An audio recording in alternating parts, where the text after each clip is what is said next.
Chapter 1. Roman. My name is Roman, a traveler and a mutant, and I find myself in a state of profound anxiety as I am about to become the subject of an experiment.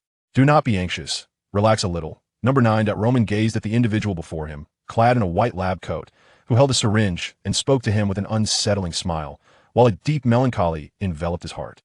As a traveler, Roman was devoid of any extraordinary abilities. The enigma of his inception had led him to this operating table, a grim echo of his past demise, before he finally awakened to his latent wisdom.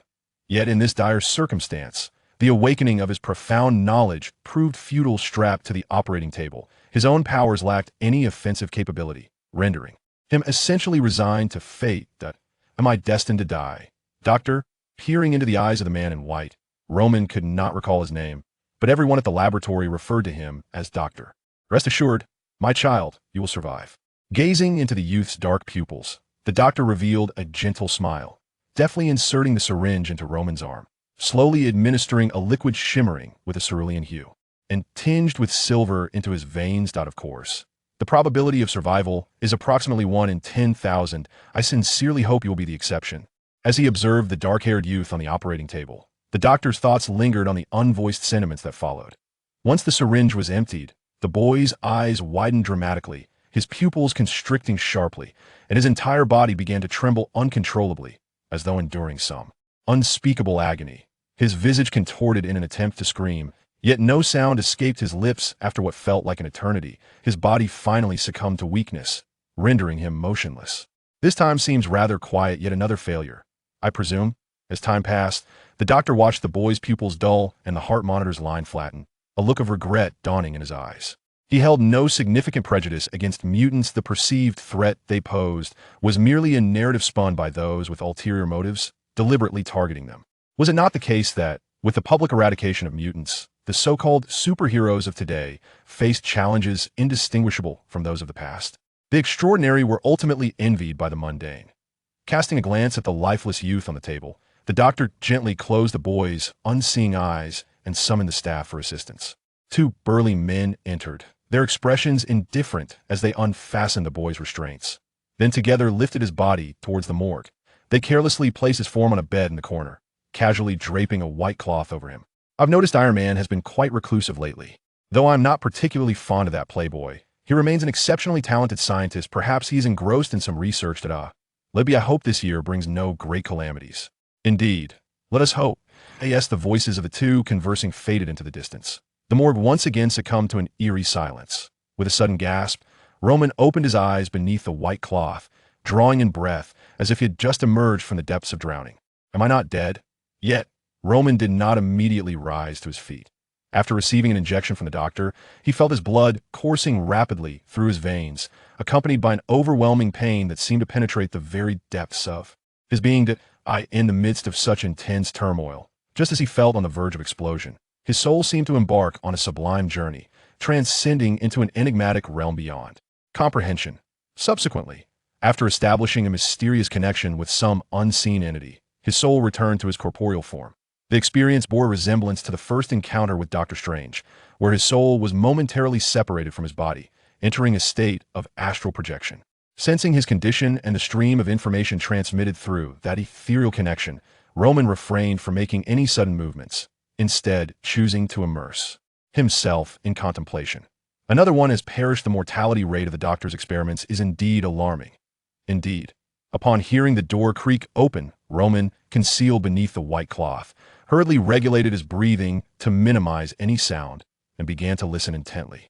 However, the 2 individuals did not linger after placing the body down. They departed the morgue without delay. After a brief moment, Roman descended from his bed and lifted the white cloth from the adjacent bed, revealing the lifeless form of a blond youth. His memories seemed to evoke a faint recognition of the young man, that if memory served him right, this individual held a certain charisma within the confines of a laboratory, though their strict supervision limited any meaningful interaction. Not completely dead yet? Let me test my evolved abilities. Gazing at the blond youth's body, Roman utilized his unique perception to ascertain that the young man had not entirely succumbed to death, or rather, that he had not yet reached brain death. This realization prompted him to ponder deeply before focusing intently on the blond youth. Leader's aura? Born to be a king. What is happening? As he observed the blond youth, Roman furrowed his brow, his mind racing with speculation. Previously, Roman's ability was rather lackluster, known as mirror control, which allowed him to manipulate only the reflections within mirrors, offering little utility. It was a feeble power, only marginally superior to that of Epsilon, classifying him as a Delta-level mutant, officially designated as a Level 2 mutant. However, after the injection of the Doctor's serum and undergoing an unknown transformation, Roman's abilities had evolved. First and foremost, his classification had advanced from Delta level to Beta level, categorizing him as a Level 3 mutant. The nature of his abilities underwent a significant metamorphosis, which he now referred to as mirror mastery. In addition to the fundamental skill of mirror manipulation, two additional abilities had emerged at present. The technique being employed on the golden-haired youth is a form of mirroring replication, which enables one to perceive and replicate the abilities of others. However, this near-mortal golden-haired boy appears to be undergoing a continuous evolution of his powers, at times exuding a leader's charisma, and at others embodying a kingly essence. As these transformations unfold, the essence of his soul grows increasingly feeble. Could the Doctor's potion truly be effective? Under normal circumstances, will we not be able to endure the changes brought forth by the evolution of our abilities? Observing the fluctuations in the golden-haired youth, Roman harbored a suspicion, recalling a similar experience he had endured, which had seemingly encountered an unforeseen mishap that ultimately reversed an inevitable demise. He's on the brink of death. I must replicate that kingly essence at once. Clearing his mind of distractions, Roman seized the opportunity as the aura of leadership transitioned into that of king. He swiftly replicated the ability known as Born to be King. Just as he succeeded in this endeavor, he witnessed the youth's powers devolving back into mere leadership charisma, followed swiftly by the complete extinguishment of his soul's presence. I shall avenge you, Roman vowed, gazing upon the lifeless form of the golden-haired boy. This was the first time he had witnessed the cessation of life, and with it, Roman gained a clearer understanding of life's fragility. Even for those with extraordinary abilities, existence remains so delicate. Yet, with such powers comes infinite potential. I refuse to meet such a fate. Chapter 2. The preparations for escape. Born to be a king, an innate leader, compelling others to follow. The larger the dominion, the more numerous and formidable the followers. The higher the level of trust, the more comprehensive one's enhancement becomes, resulting in a select few experiencing permanent augmentation. Based on trust and other positive emotional feedback, the ratio of permanent enhancement can be increased. The information regarding the ability Born to be a king, once successfully replicated, was transmitted to Roman's mind in a distinctive manner. After absorbing the essence of this ability, Roman was convinced that although it was merely a beta-level power, it undoubtedly harbored the potential of an omega-level ability. The unrefined leadership qualities were merely a facet of its enhancement. However, upon evolving into the Born to be a king ability, it unveiled boundless potential. The stronger the followers, the greater the enhancement. It appears that the savior of mutants might very well be me, he mused with a smile. While the abilities possessed by most mutants may not be particularly formidable, their inherent nature surpasses that of ordinary individuals. A clear distinction lies in the fact that regardless of the abilities one possesses, their physical constitution is typically stronger than that of an average person. Furthermore, barring a few exceptional cases, the vast majority of mutants, regardless of the universe, do not find themselves in particularly favorable circumstances, as long as they are provided with shelter. Their allegiance can be secured. To illustrate, within this very laboratory, among the dozens of mutants present, the likelihood of Roman successfully winning them over by facilitating their escape is considerably high. Additionally, having grown up in the confines of the laboratory, their minds are relatively untainted, and their ages seem to cultivate a mutual understanding, thus minimizing the risk of betrayal. Most crucially, his third mirrored ability, which he refers to as mirror shuttling, allows him to enter a mirrored realm through reflective surfaces and can also facilitate the passage of others into this mirrored world, significantly increasing the chances of a successful getaway. The mirrored world serves as a reflection of the real world. One can traverse through it and return to reality via the mirror, seamlessly following the movement. Casting a glance around, he noticed a glass window serving as a viewing port on the door of the morgue. After adjusting his previous bedding, Roman approached the door, pressing his hand against the glass. In an instant, he was transported into another realm. He found himself facing the interior of the morgue. Yet the once raised white sheets covering the tables were now devoid of any corpses. Although the mirrored world reflects reality, it cannot project life. Here, only various inorganic materials exist. Whatever actions are taken in the mirrored world do not affect reality. By the following day, it will automatically refresh, continuing to mirror reality. As he navigated the mirrored world, devoid of any immediate threats, Roman began to explore his surroundings. Is this the operating room I just occupied? opening a door. He was struck by the familiar layout of the operating table. After wandering through the operating room, Roman prepared to exit, only to catch sight of his reflection on the glass surface of the door. Yet another attempt failed. What a pity. The reflection on the glass reveals the operating table, where a doctor stands, having just completed an injection. I wonder if the real world can see me, muses Roman. Observing this scene, he perceives that traversing through the mirror not only facilitates escape, but also enables the gathering of intelligence with ease. Through the glass, he gazes upon the operating table, where a silent and reticent Egyptian mutant youth lies, seemingly in torment as he experiences the continuous fluctuations of his abilities. The laboratory, recognizing the relatively low threat level posed by such mutants, has not installed suppression collars on them, allowing the use of their powers. Roman has encountered this young mutant before. His ability appears to be a temporary enhancement of himself or certain objects, reverting after a designated period. There was an incident where he amplified his strength to tear a steel pipe from a prison door, intending to use it to escape, which caused considerable chaos. However, the laboratory's defenses are formidable, and the young mutant was ultimately apprehended and fitted with a suppression collar. Following that event, many mutants with potentially dangerous abilities were similarly restrained. Roman believes that this evolved enhancement ability qualifies him to replicate it. Discarding distractions, he focuses intently on seizing the opportunity to copy the sublimation ability. Speculating about the nature of the purification sublimation, he decisively proceeds with the replication. The information regarding this ability does not surprise him. Rather, it brings him satisfaction. With the ability to be a king, Roman is destined to gather numerous subordinates, and the existence of the sublimation ability will significantly elevate the quality of his followers. A sudden thought crosses Roman's mind. His talent for copying others' abilities could potentially allow him to amass a multitude of powers, rivaling the sheer number possessed by the enigmatic entity known as the Enlightenment. The Enlightenment enhances and develops the abilities of subordinates, and the sublimation he has now acquired can achieve a similar effect. The primary distinction between Roman and the Enlightenment lies in the quantity and level of their respective powers, which remains significantly disparate. However, should Roman possess the combat prowess equivalent to that of the Enlightenment, resolving the plight of mutants would not be a trivial task, but rather something he could accomplish in mere moments. Whether it be corrupt politicians or mindless followers, they're all cowards who fear power more than virtue. Yet, at present, Roman lacks the transformative strength to alter the dire circumstances faced by the mutants. Casting a glance through the mirror at the operating table, he observes the lifeless body of the young mutant being carried away by two attendants. Taking a deep breath, he exits the premises.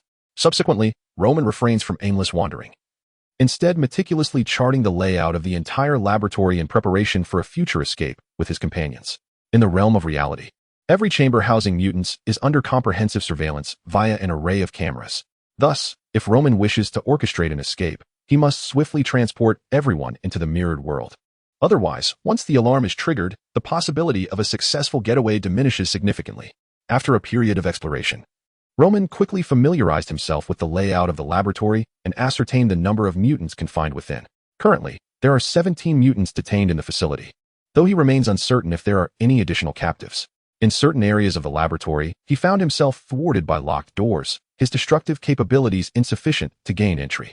Given these circumstances, Roman resolved not to squander any more time and set about preparing for the escape.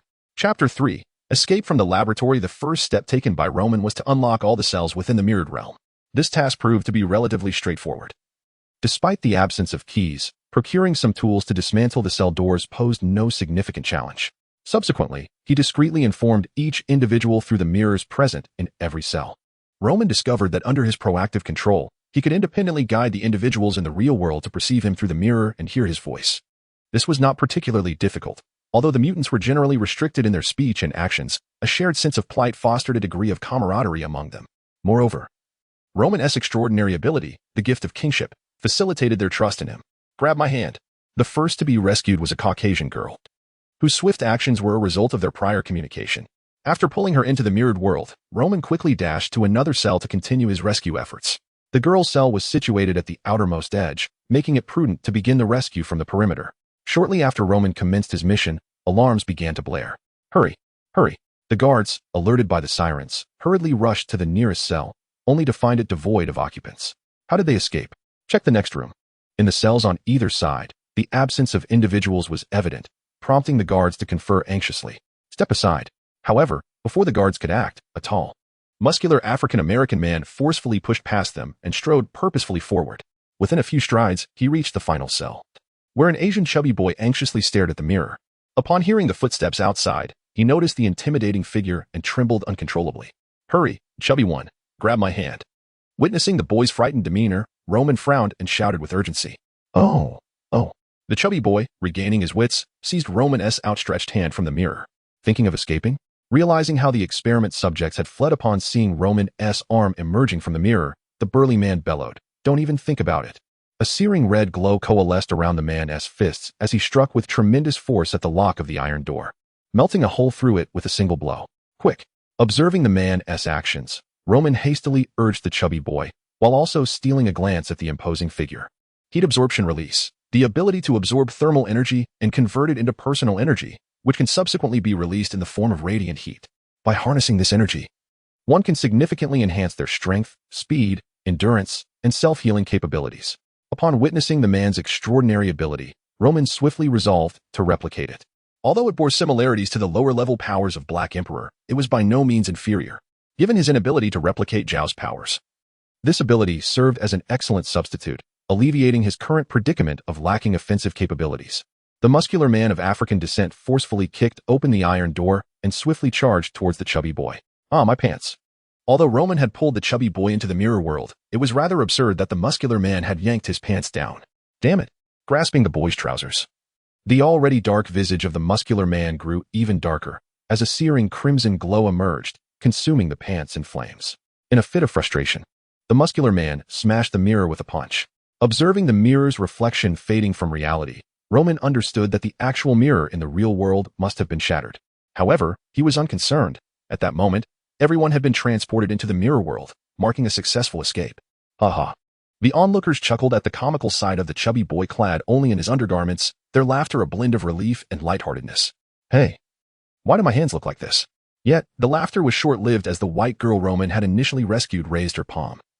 Gazing at it with a hint of confusion, Roman turned to look, noticing that her hand appeared somewhat crystalline and reflective. "Everyone, check if you have any abnormalities." Upon seeing the girl's hand, Roman inquired of the others, carefully observing them and realizing that, depending on the order they were rescued, they exhibited varying degrees of crystallization. "Is it because I possess the ability of mirror control while they do not, which prevents them from lingering in the mirror world for too long?" With this speculation in mind, Roman decisively urged everyone, "Hurry, we must leave. You cannot remain here for long." Upon hearing Roman's words, everyone quickly grasped the urgency and turned to him. The persuasive aura that Roman exuded at that moment, coupled with the trust established from their escape, compelled them to instinctively follow his lead. "Form a line according to the order you were rescued, and follow me." Having previously familiarized himself with the layout of the laboratory, Roman wasted no time, leading them towards the exit. The group, though raised in the laboratory, had never lacked nutrition, and with their mutant physiology, even without specific training, their physical capabilities surpassed those of ordinary individuals. Together, they generated considerable strength. Arriving swiftly at the entrance of the laboratory, Roman attempted to employ the newly acquired ability of heat absorption and release. During the preceding events, he had consciously absorbed some heat energy and stored it within his body. Now at the door, he commenced the destruction of the laboratory's entrance. As it was a mirror world, dynamic entities and electrical energy did not exist, necessitating a direct approach to breach the door.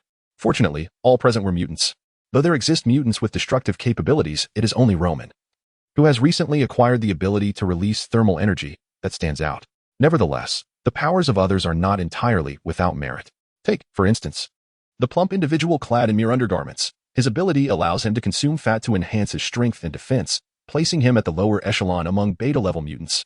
Yet, the force he can unleash is undeniably impressive. Even without rigorous training, his destructive potential remains significant. Within the team, those equipped with suppression rings had theirs removed by Roman in advance, enabling the plump individual to unleash his full power. Roman, by persistently applying heat at the junction of the metal door and concrete, as well as absorbing thermal energy to induce cooling, succeeded in rendering the connection weak. Although he has yet to master the ability to melt steel alloys, he has found his own method to wield it effectively, producing significant results in breaching the door. With a collective effort, they pushed against the door, culminating in a powerful punch from the plump individual, which ultimately led to the successful destruction of the laboratory's entrance. As they stepped out of the laboratory, albeit only within the mirrored world, an exhilarating thrill surged through them. Farewell, prison.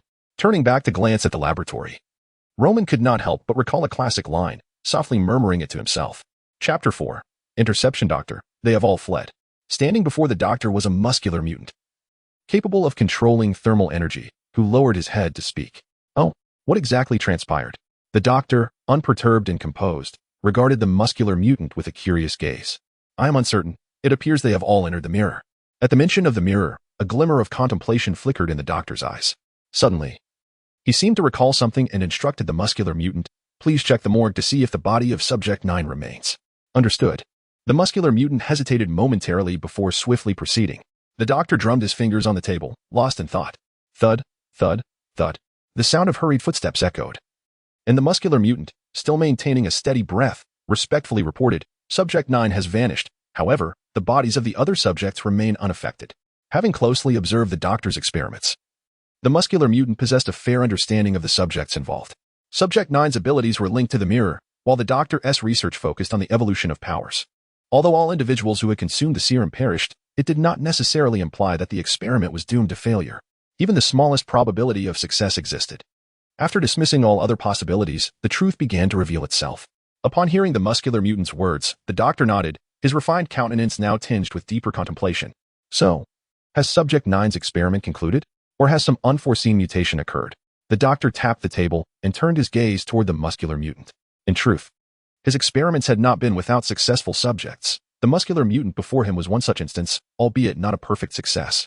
From possessing merely the ability to alter his body temperature to now wielding the power to absorb and release thermal energy, he exhibited remarkable destructive capability. However, the serum he had used was considerably safer than the one currently under investigation, yet its efficacy was also inferior. Theoretically, if the muscular mutant succeeded with Serum 4, then there exists a probability of success for the Serum 5 he is now studying. Yet, for reasons unknown, there have been no signs of success in over 100 trials thus far.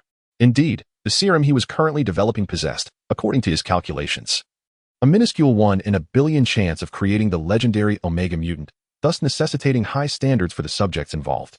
Therefore, regarding the situation surrounding Subject 9, or Roman, he remained uncertain. It was perplexing that, despite all indications of death, he had seemingly returned to life, perhaps a case of survivor bias.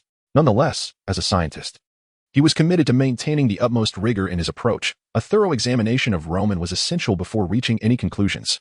You summoned your team to search for them. If it turns out to be Subject 9, it would signify a completed evolution, equating to a strong level 3 or a weak level 4 status. Even if they could escape, they would not get far. After giving instructions to the burly man, the doctor opened his computer to examine the experimental data of Subject 9, pondering what details he might have overlooked.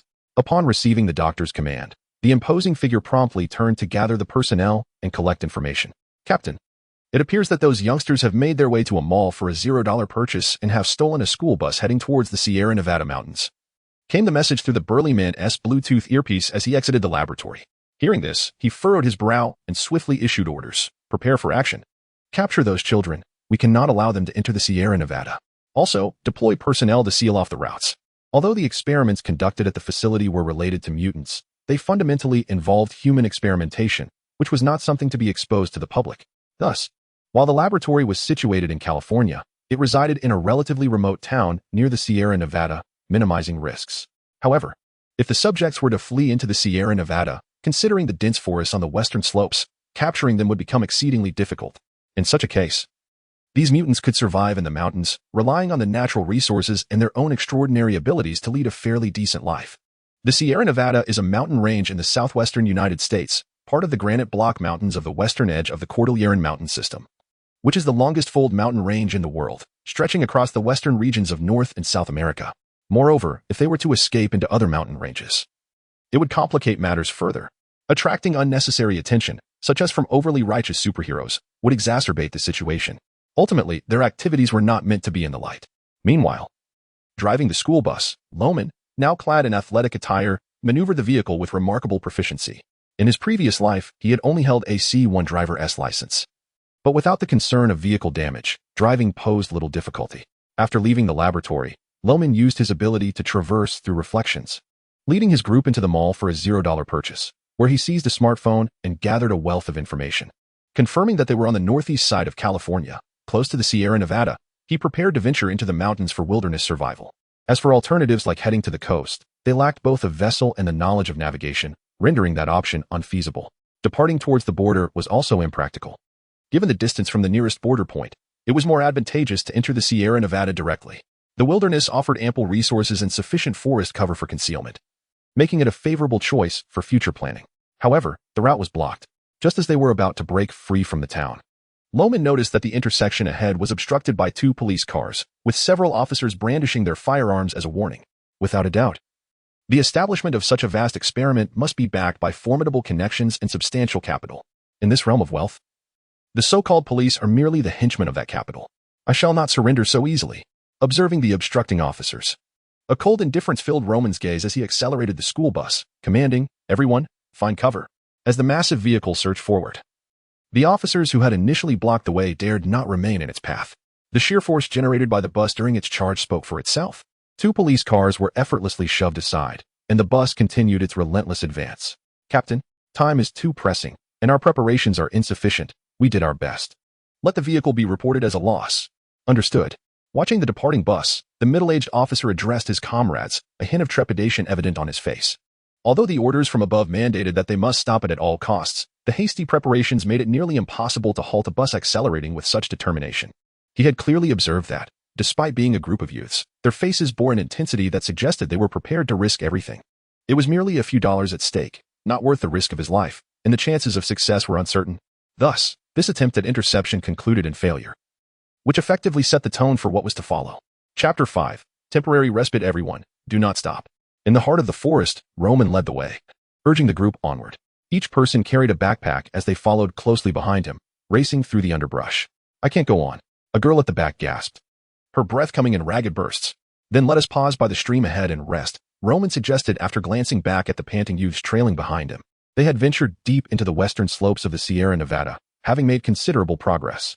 They had set out on foot from the mall around noon, abandoning the school bus and entering the mountains around 2 in the afternoon. The light was dimming now, suggesting it was around 5 or 6 o'clock. Since leaving the laboratory, they had remained in a state of heightened tension, with little opportunity to rest. Fortunately, a small stream lay ahead, providing a perfect spot for a brief respite. The girl who had declared her exhaustion possessed the ability to accelerate plant growth, and she had lagged behind primarily to mask their trail, preventing easy pursuit.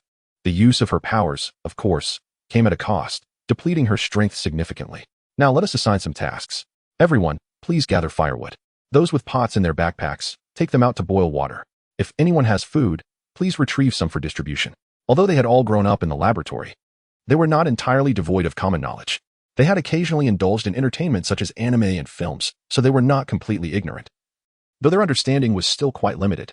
Upon stopping, Roman promptly assigned tasks to the group, as without direction, they would be lost on what to do. During their time at the mall, he had no idea what supplies each person had gathered, though he had intentionally prompted them to procure essential items.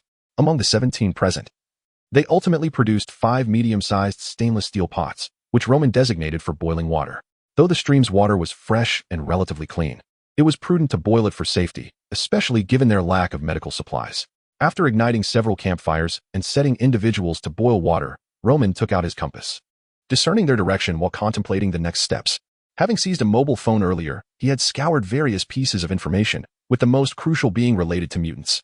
He had stumbled upon fragments of data in a small forum, revealing that officials had developed a genetically modified food over a decade ago that could suppress the X gene, leading to the near extinction of mutants. As for the X-Men, they were largely dismissed as mere fictional characters. In addition to the information about mutants, Roman had also uncovered details regarding superheroes, such as Captain America and Iron Man. Currently, it is the year 2015, and 3 years ago, in 2012, humanity faced an invasion from extraterrestrials, specifically the Chitauri led by Loki, during the Battle of New York. This signifies that the world in question is the Marvel Cinematic Universe, or MCU, which intertwines with the altered timeline of the X-Men universe following the events of Days of Future Past. I recall that 2015 appears to coincide with the events of Avengers: Age of Ultron. However, after a moment of contemplation, Roman shook his head, dismissing further thoughts. Regardless of the circumstances, they bore little relevance to him. At present, his priority was to ensure the survival of his group and subsequently endeavor to expand their numbers and strengthen their capabilities. After discerning the general direction, Roman had a rough idea of where to head. He did not devise an elaborate plan due to limited resources. The primary objective was to distance themselves as much as possible from human activity. Thus, moving northeast seemed the most prudent course. Ideally, he sought a concealed area abundant in resources to establish a stronghold, a task that would require careful execution. As for the longer-term strategies, Roman had little to articulate. save for the ambition to grow stronger. If he possessed the power akin to a deity among men, who would dare to tamper with mutant experimentation, be it military forces or corporate entities? They could manipulate matters as they wished. Of course, aiming too high was not feasible at this moment. After distributing the remaining food and a few sips of warm water and taking a brief respite, Roman led the group onward. The journey was monotonous and exhausting, yet not a single person expressed fatigue or reluctance to continue. They had attained freedom. While it was not as effortless as imagined, there was a profound sense of comfort. Unbeknownst to them, Roman's innate charisma had already begun to cultivate a foundation of trust among the group. Leading by example, he took on greater burdens without complaint, which encouraged others to follow suit. As night fully enveloped the sky, Roman guided the group to a flat area where they established a temporary camp, organizing shifts for night watch. Setting a precedent, Roman volunteered to keep watch during the first half of the night. Within the Nevada mountains, dangers lurked. This mountainous region was home to perilous creatures such as black bears and cougars, necessitating vigilance and caution. After several days of travel, they finally halted in a valley, intending to develop it into a base. Nestled against the mountains and near water, the location offered a natural cave that could serve their immediate needs, with Roman planning to explore and expand it further. Given the circumstances, residing in a cave was a reasonable choice compared to constructing wooden shelters, as they possessed little carpentry knowledge. Moreover, excessive construction could heighten the risk of detection, rendering it less secure. However, a single cave would not suffice for the entire group. Eventually, they would need to build wooden and stone houses. In due time, they could construct homes against the mountainside, utilizing moss and similar materials for camouflage, which would mitigate risks. This would be contingent upon further understanding of the surrounding environment. For now, we shall settle here. Lisa, I entrust the arrangements to you. Addressing the young girl capable of accelerating the growth of plants, Roman then turned to the two figures, one stout and the other slender, and said, Buck, Kinley, and Martin, accompany me on this hunt. Among these events, aside from establishing a base, everyone chose names according to their preferences, for they initially possessed only numbers, devoid of any true identity. Buck, the chubby one, was a formidable combatant with a physique akin to that of a robust warrior, ranking among the most powerful in their group. Kinley, on the other hand, boasted an exceptional sense of smell, enabling him to track prey effectively, making him particularly adept at hunting. As for Martin, he possessed the ability to silence their movements, ensuring that they would not easily alert the animals. With Roman, who had a foundational grasp of thermal energy absorption and release, their hunting endeavors were poised for remarkable success. Chapter 6. The Pursuit Team, Annihilation. How is it? Have you found them? By a small creek, a robust black man gazed at the two young white men beside him. One, a stocky individual with a shaved head, and the other, a slender youth adorned with lustrous golden, shoulder-length hair. The bald young man pressed his index and middle fingers against his temple for a moment before shaking his head at the black man. Observing this, the black man turned his attention towards the golden-haired youth. Silence. The golden-haired youth furrowed his brow and uttered to the black man, closing his eyes while his ears quivered slightly. Noticing the golden-haired youth's actions, the black man's eyes brightened, and he gestured to the 10 fully armed soldiers behind him, signaling for them all to remain quiet. The bald youth, seeing the golden-haired youth's demeanor, also maintained his silence. The leading black man, without needing further introduction, was the primary henchman of the doctor, currently leading the pursuit. The two young white men were successful experimental subjects under the doctor, albeit from different laboratories and experiments. The bald youth possessed the ability of telepathy, akin to that of Professor X, though merely at the third tier of mutant capability. Nonetheless, he was one of the doctor's most successful creations, as telepathic abilities are exceedingly rare and powerful. In contrast, the golden-haired youth wielded the power of superhearing, with a range far surpassing that of the bald youth's telepathy. After a brief moment, the golden-haired youth opened his eyes and addressed the black man. Upon hearing his words, the black man exhibited a look of understanding, signaling his group to follow suit as he commenced the pursuit.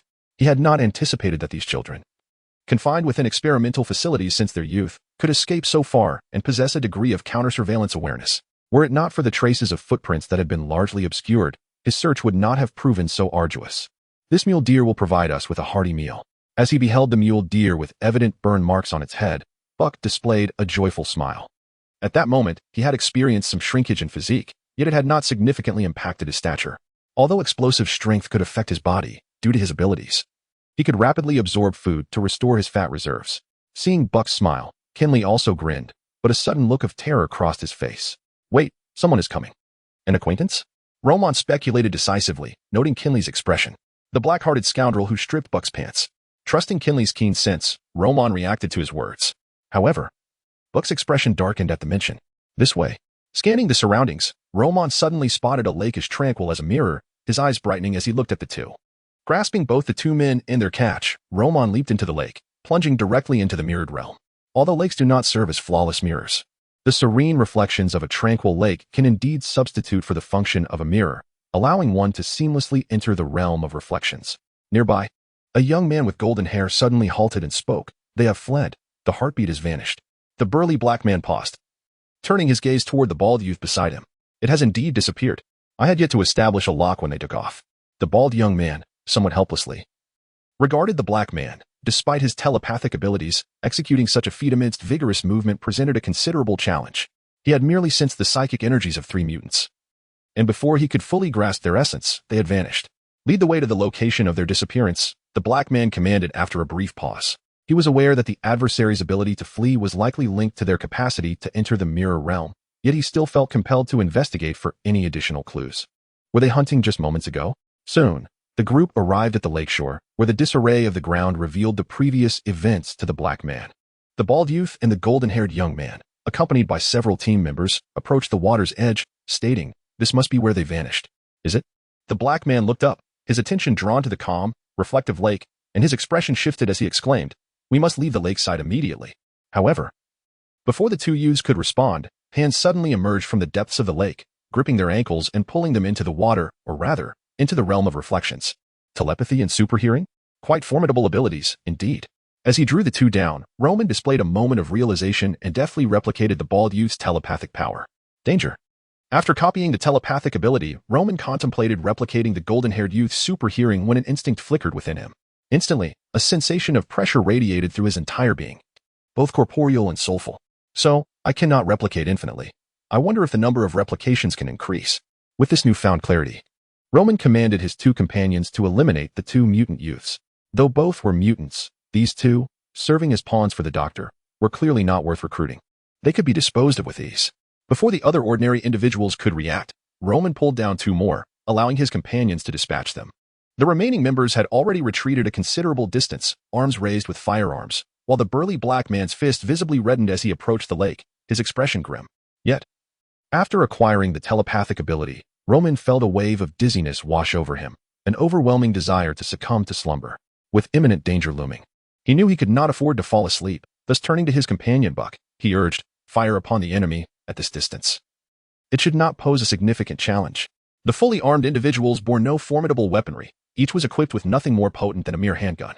Swiftly scavenging the fallen, 2 handguns were distributed to his companions, who also readied 2 flashbangs.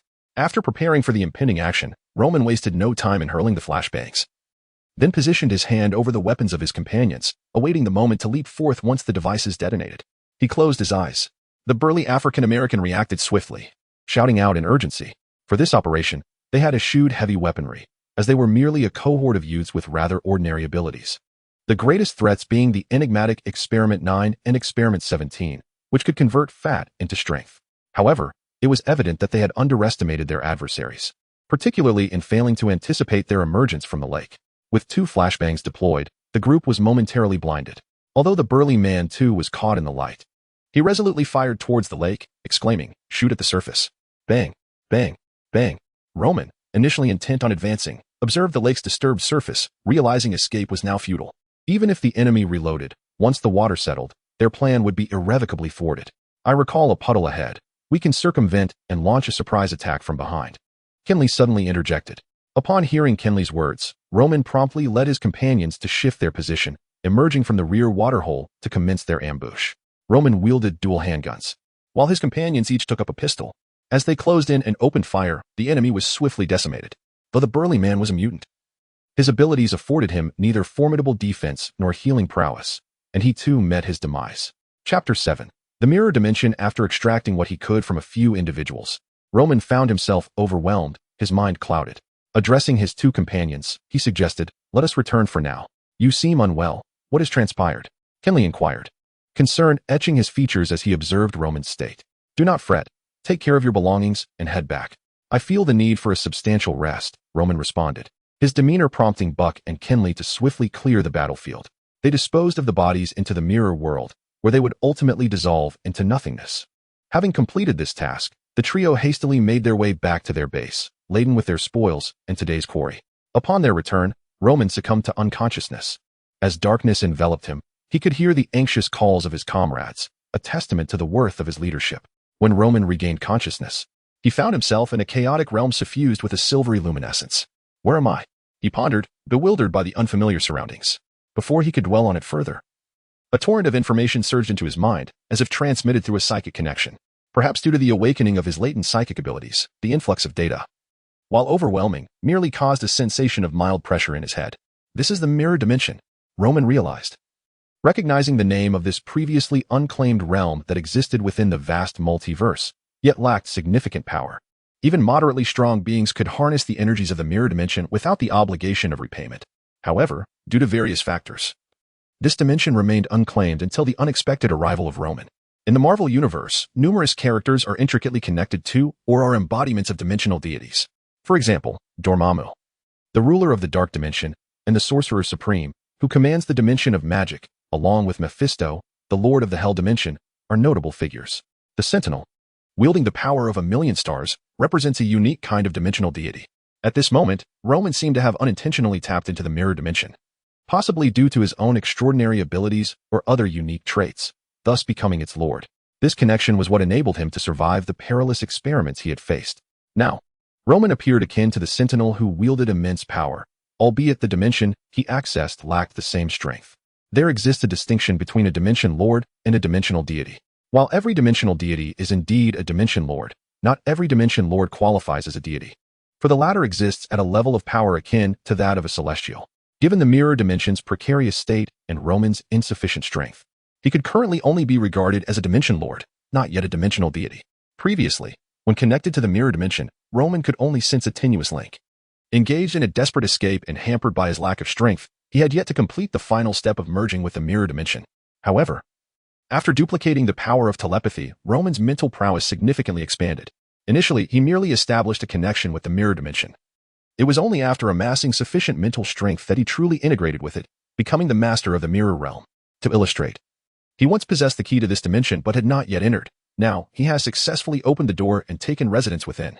Due to the mirror dimension, Roman's capacity for controlling its powers has been intricately linked, granting him limitless potential, contingent upon his ability to strengthen the dimension itself. In a sense, Roman can be considered an Omega-level mutant, or rather, a mutant with Omega-level potential.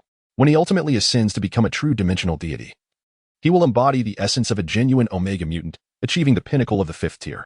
While I can nearly attain omnipotence here, the depletion of the mirror dimension's power is alarmingly severe. Upon sensing the current state of the mirror realm, Roman realizes the arduous journey that lies ahead. Nevertheless, he remains unfazed. Compared to an ordinary mutant devoid of any abilities, possessing a dimension and maximizing his potential is already a commendable beginning. With the mirror dimension at his disposal, he has at least secured the qualifications for greatness. Had it not been for this, his innate powers would have merely been at a secondary level, and even through experimentation, he would only reach tertiary status. Finding a path to true strength would seem nearly impossible. For instance, in the realm of magic, the hurdles of learning and the risks of borrowing are daunting. Faced with the likes of Agamotto, who wields the time stone and can peer into the timelines, Roman finds it difficult to envision how an outsider like himself might fare. Therefore, upon learning of the existence of the Avengers, he resolved to remain discreet until Agamotto's demise or until he amassed sufficient power to conceal his fate. Perhaps this is why Agamotto has yet to seek him out. With only a year or two remaining before Agamotto's death, Roman contemplates the development of technology. In both this life and the last, he lacks the aptitude for such pursuits. And given the plight of mutants, he refrains from overthinking it. Treasures such as the Infinity Stones are beyond his grasp. His strength is still too feeble. Moreover, he is far too conspicuous to escape the notice of Thanos or Agamotto. Acquiring an unclaimed dimension and becoming its sovereign is, for Roman, an exceptional beginning, second only to gaining a system or similar advantageous powers. As he continues to bolster the mirror dimension, his own strength will grow in tandem with it. Not to mention that he possesses the replicated abilities, including the potent power of being born to rule. Speaking of replicated powers, Roman, through the mirror dimension, has deduced that the primary limitation lies within his own capacity to bear such abilities. The limit of this ability's replication is ultimately contingent upon the intrinsic strength of Roman's essence. As long as his power continues to ascend, he can replicate a greater array of extraordinary abilities. Alternatively, he could forsake his humanity, abandon his corporeal form, and exist solely as a being of the mirrored dimension. However, he would not choose this path, as it would render him no different from Dormammu. As for the augmentation of the mirrored dimension, the process is not particularly arduous. It does not necessitate the acquisition of souls, although it is certainly capable of absorbing them. Beyond such universally applicable resources, Roman must assert a greater weight of fate within the realm of reality, thereby influencing the reflection of the mirrored dimension upon it and expanding its expanse. Essentially, the endeavor lies in provoking Roman to take action, whether through destruction or alignment with fate, whether as a hero or a villain, a savior or a harbinger of doom. In the realm of reality, the more endeavors Roman undertakes, the more weight of fate he will accrue, and consequently, the mirrored dimension will expand in tandem with his growing influence. Should Roman master an entire universe, the mirrored dimension could extend to encompass that universe, becoming its counterpart, and potentially even wielding dominion over it. At that juncture, Roman would undoubtedly emerge as a formidable singular entity within the cosmos. Chapter 8. Projection. In this branch of the Marvel Universe, Roman is unlikely to engage in any significant actions in the near future due to his inferior strength, which raises concerns about being easily subdued by a powerful figure. However, apart from causing disturbances within this universe, Roman has the capability to connect with other universes through the mirror dimension, projecting himself into these realms to instigate events and subsequently expand the mirror dimension. Although currently weakened, the mirror dimension possesses inherent qualities that, upon Roman's acquisition, enable it to actively explore and potentially reach other universes, transcending the confines of the Marvel multiverse. There are two methods for projection. The first involves a direct projection of the original body, allowing Roman to commence in his true form with the corresponding power. However, this form will adapt to the specific world, merging its will with that of the original. The second method entails projecting a fragment of his soul, beginning from the embryonic stage with native bloodlines. This approach carries the risk of the prenatal enigma, where the connection to the original remains severed until self-awareness is attained. Yet fundamentally, it is still Roman. Both methods hold merit and exert minimal influence over Roman. Since ascending to the role of the Lord of the Mirror Dimension, his corporeal form has become secondary to his primal essence of will. As long as the mirror dimension endures and he possesses sufficient strength, Roman will never truly perish. If countless versions of myself were diligently cultivating across the multiverse, would it not be akin to possessing innumerable avatars? Reflecting on this notion piqued Roman's interest. Once his strength reaches a certain threshold, unifying the projections of the multiverse will undoubtedly result in a significant enhancement of power. This concept bears semblance to the duality present in the honor of one lifetime, yet the connection between Roman and his projections is far more intimate. Contemplating which worlds to project into, Roman utilized the mirror dimension for sensory exploration. After this inquiry, he discerned that the current state of the mirror dimension remained quite feeble, and due to time constraints, he managed to connect with only two relatively small worlds. Then, let us proceed with the projections. My strength requires augmentation. Since I cannot act within this universe, I shall instigate events in others to hasten the fortification of the mirror dimension.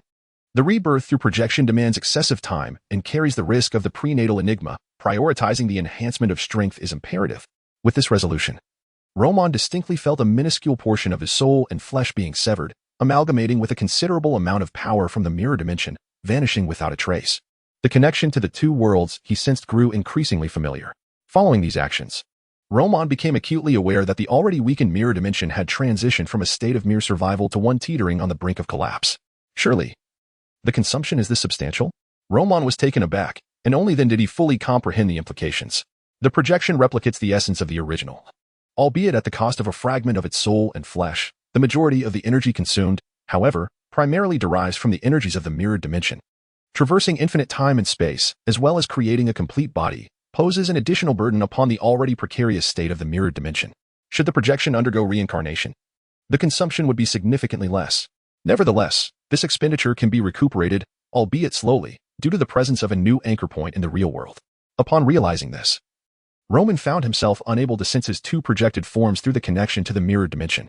If feasible, he intended to rapidly strengthen the mirrored dimension to alleviate any concerns regarding potential issues arising from it. I despise being caught in the rain. The overcast sky and the incessant drizzle left Roman feeling thoroughly drenched and quite uncomfortable. While he does not harbor disdain for rainy days, he loathes the sensation of being soaked, especially when his clothes cling uncomfortably to him. This projection was notably successful, as not only was his body perfectly replicated, but his clothing was as well. Otherwise, the situation would have been quite awkward. Upon sensing his abilities, he realized that they had been considerably weakened. Both his telepathy and thermal energy release capabilities were significantly suppressed. When Roman attempted to release thermal energy, his body temperature rose, causing the rainwater on him to steam. Yet he was unable to fully evaporate his drenched garments and create a barrier around himself. Had it been his original form, he could have easily formed a high-temperature sphere around his skin, instantly vaporizing the rainwater. Suddenly, a dull thud echoed from a dark alley nearby. Peering into the shadows, Roman narrowed his eyes. Despite the apparent diminishment of his telepathic abilities, he could discern that something new had been added to the trash bin. It seemed vaguely familiar. Within the bin, he spotted a small figure clad in oversized clothing, immediately triggering his recognition. Utilizing the power of the mirror dimension, he had replicated the individual's linguistic abilities, enabling him to make this judgment. "Who are you?" he inquired, halting before the boy standing at the alley's entrance. While the brown-haired girl's heart sank. My name is Roman, a temporarily homeless individual," he replied, observing that although the girl was of legal age, she appeared to have regressed to an illegal age. Uncertain of the legal implications, he regarded the boy before him. While Mayano Shiho realized that he was likely unrelated to the organization, after standing there for a moment, the girl, already in a precarious state due to the effects of APTX 4869, felt increasingly uncomfortable as the cold rain soaked her. Initially propelled by sheer will, she suddenly halted, and a wave of dizziness overwhelmed her. "Hey!" Seeing the girl close her eyes and teeter on the brink of collapse, Roman hurriedly rushed forward to support her. Was this considered an anomaly? Gazing at the unconscious girl in his arms, Roman felt at a loss for words to articulate his emotions. The girl who should have been lying unconscious at Conan's doorstep, known as Mayano Shiho or Hybrid AI, appeared to have succumbed to her slumber prematurely, seemingly due to his presence. He spotted a woman clad in a white lab coat with chestnut hair. In the distance, urgent shouts echoed. And observing the girl collapse before him, Roman realized that if he did not intervene, Hybrid AI would likely be apprehended. After a moment's contemplation, he lifted Hybrid AI into his arms, carelessly discarding her lab coat to the side, and set off in a determined direction. During his escape, a figure clad in black rushed past him, yet he remained oblivious to the fact that the girl he held was the very target they sought. Chapter 9. Illumination and Snowstorm. Where is this? As she opened her eyes, feeling the heavy discomfort enveloping her, Shiho Mayano managed to sit up, observing her unfamiliar surroundings with a hint of bewilderment. Suddenly, memories of the last events before her unconsciousness flooded back, prompting her to hastily inspect her hands. There were no shackles on her wrists, nor any signs of captivity. It seemed she had not been captured by the organization. Feeling somewhat relieved, an unsettling thought crossed her mind. My clothes, why have they changed? Glancing at the fitted children's attire she wore, Shiho Mayano appeared utterly confused. I changed, but I hardly have any flesh to spare. Outside, a tall, well-proportioned, and strikingly handsome young man entered the room, holding a cup in his hand. He looked at the girl and said, "Would you like a glass of milk?"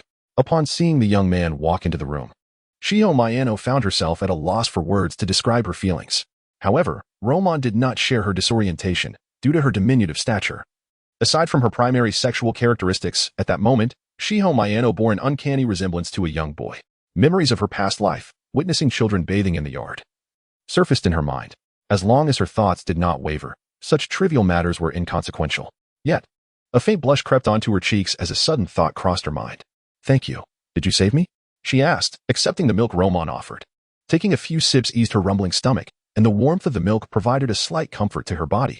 "My name is Roman, and indeed, I am the one who saved you," he replied, watching the girl sip the milk in small increments. He maneuvered his wheelchair closer to the bed, basking in the sunlight streaming through the window, and continued, "But do not be in a hurry to thank me." Huh? Hearing Roman's words, Shiho Mayano lifted her gaze to meet his. "My assistance does not come free of charge." As he relished the sunlight, Roman turned his wheelchair slightly and spoke slowly. "I am planning to establish an organization, and I would like you to join me." "What? Me? You want to take revenge on the Black Organization? Or perhaps on Akai Shuichi?" The mere mention of the Black Organization sent a wave of fear coursing through her heart. Noticing Shiho Mayano's reaction, Roman narrowed his eyes, contemplating for a moment. He then moved his wheelchair closer to the bed, embracing the girl gently and returning to the warmth of the sunlight. "Have you truly enjoyed bathing in the sunlight?" he asked, as the warmth enveloped them both. Despite the lingering fear that threatened to overwhelm her, it was momentarily subdued by the sense of safety in the young man's embrace. Reflecting on her past life felt like a tightly wound clock, with not a single minute dedicated to her own enjoyment, let alone savoring the warmth of the sun. The Black Organization was merely a shadowy entity, and if her fear remained hidden behind her, she could focus solely on what she excelled at. Roman's words instilled a sense of involuntary belief within her. After a brief silence, the girl, now calmed, inquired, "What is the name of the organization?" "The Illuminating Society," he replied. Upon hearing the words of the youth, the girl momentarily lost her composure. The organization cloaked in darkness is one that shuns the light. Could the Illuminati truly be the beacon that pierces the shadow? Very well. Given this premise, our organization is still in its infancy. It would be prudent to remain inconspicuous for now. How about adopting a new name for yourself? One that resonates with the essence of your being? Let us call you AI Hybra. Upon hearing Roman's suggestion, Shiho Mayano, now AI Hybra, had no objections. Suddenly struck by a thought, Hybra lifted her gaze to Roman's jawline and inquired, "How many members does our organization currently have?" "Just the two of us," Roman replied. A look of disbelief flashed across Hybra's face at his answer. "Do not fret. Our organization has recently received generous backing, providing us with a substantial seed fund. And this house serves as our base of operations." Gently tousling the girl's hair, Roman smiled reassuringly. Hybra found herself at a loss for words. Yet, with financial resources at hand, even starting from scratch to build an organization seemed feasible. After successfully recruiting Hybra, Roman continued to bask in the sun alongside her. The benevolent benefactor and the considerable initial funding were no mere exaggerations. However, this kind-hearted individual was presently enjoying the luxury of solitary confinement in the basement. This benefactor had encountered Roman while strolling alone on a rainy night, and upon noticing Hybra, had extended an invitation to provide some initial support, which Roman gladly accepted. Upon arriving at the benefactor's residence, Roman discovered not only their wealth, but also a peculiar penchant for both copper smelting and steel forging. Seizing the opportunity, Roman employed his telepathic abilities to develop a form of hypnosis, thereby securing the benefactor's financial support and completing the initial accumulation of capital. Simultaneously, he obtained a legitimate identity within this realm through the benefactor's connections, establishing an organization in the world of Conan. With the subsequent aim of avenging Hybra against the Black Organization, seemed a promising central narrative. As for Conan, Roman had no desire to engage in any detective games with this peculiar high school student. In this tumultuous timeline, Roman's objectives were clear: to expand the mirror dimension by any means necessary. The first, slightly larger yet dimmer world was that of Conan. As the embodiment of Roman became aware of this information, he chose not to dwell on it further, allowing the projection to unfold freely.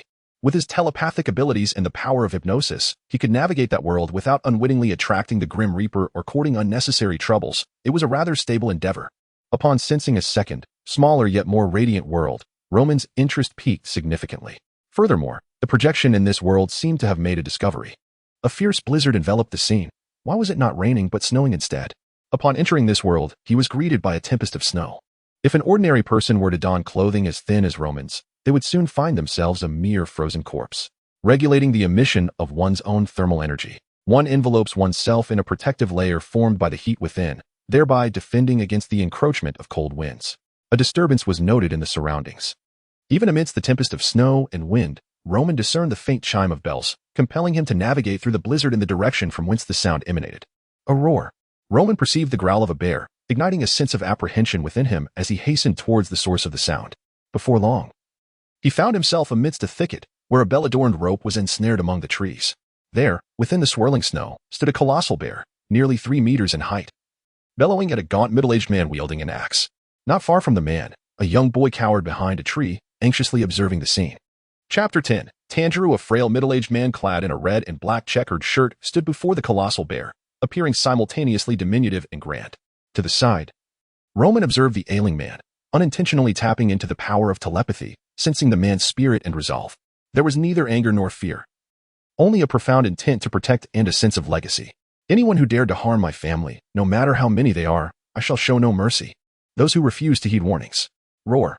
The enormous bear, eyeing the seemingly feeble man, did not wait for him to finish speaking before charging forward, its massive paw swinging toward him like an iron fan. Yet, before the bear's assault could land, the man suddenly moved, wielding his axe with remarkable swiftness. Roman's eyes widened as he fixated on the man's actions. In a single stroke, the bear's neck was severed, and its colossal head tumbled to the ground. Having accomplished this feat, the man turned calmly, addressing the red-haired boy hidden behind the trees. "Did you see all that? Dad, look, are you all right?" "I'm fine. Do not forget what you just witnessed."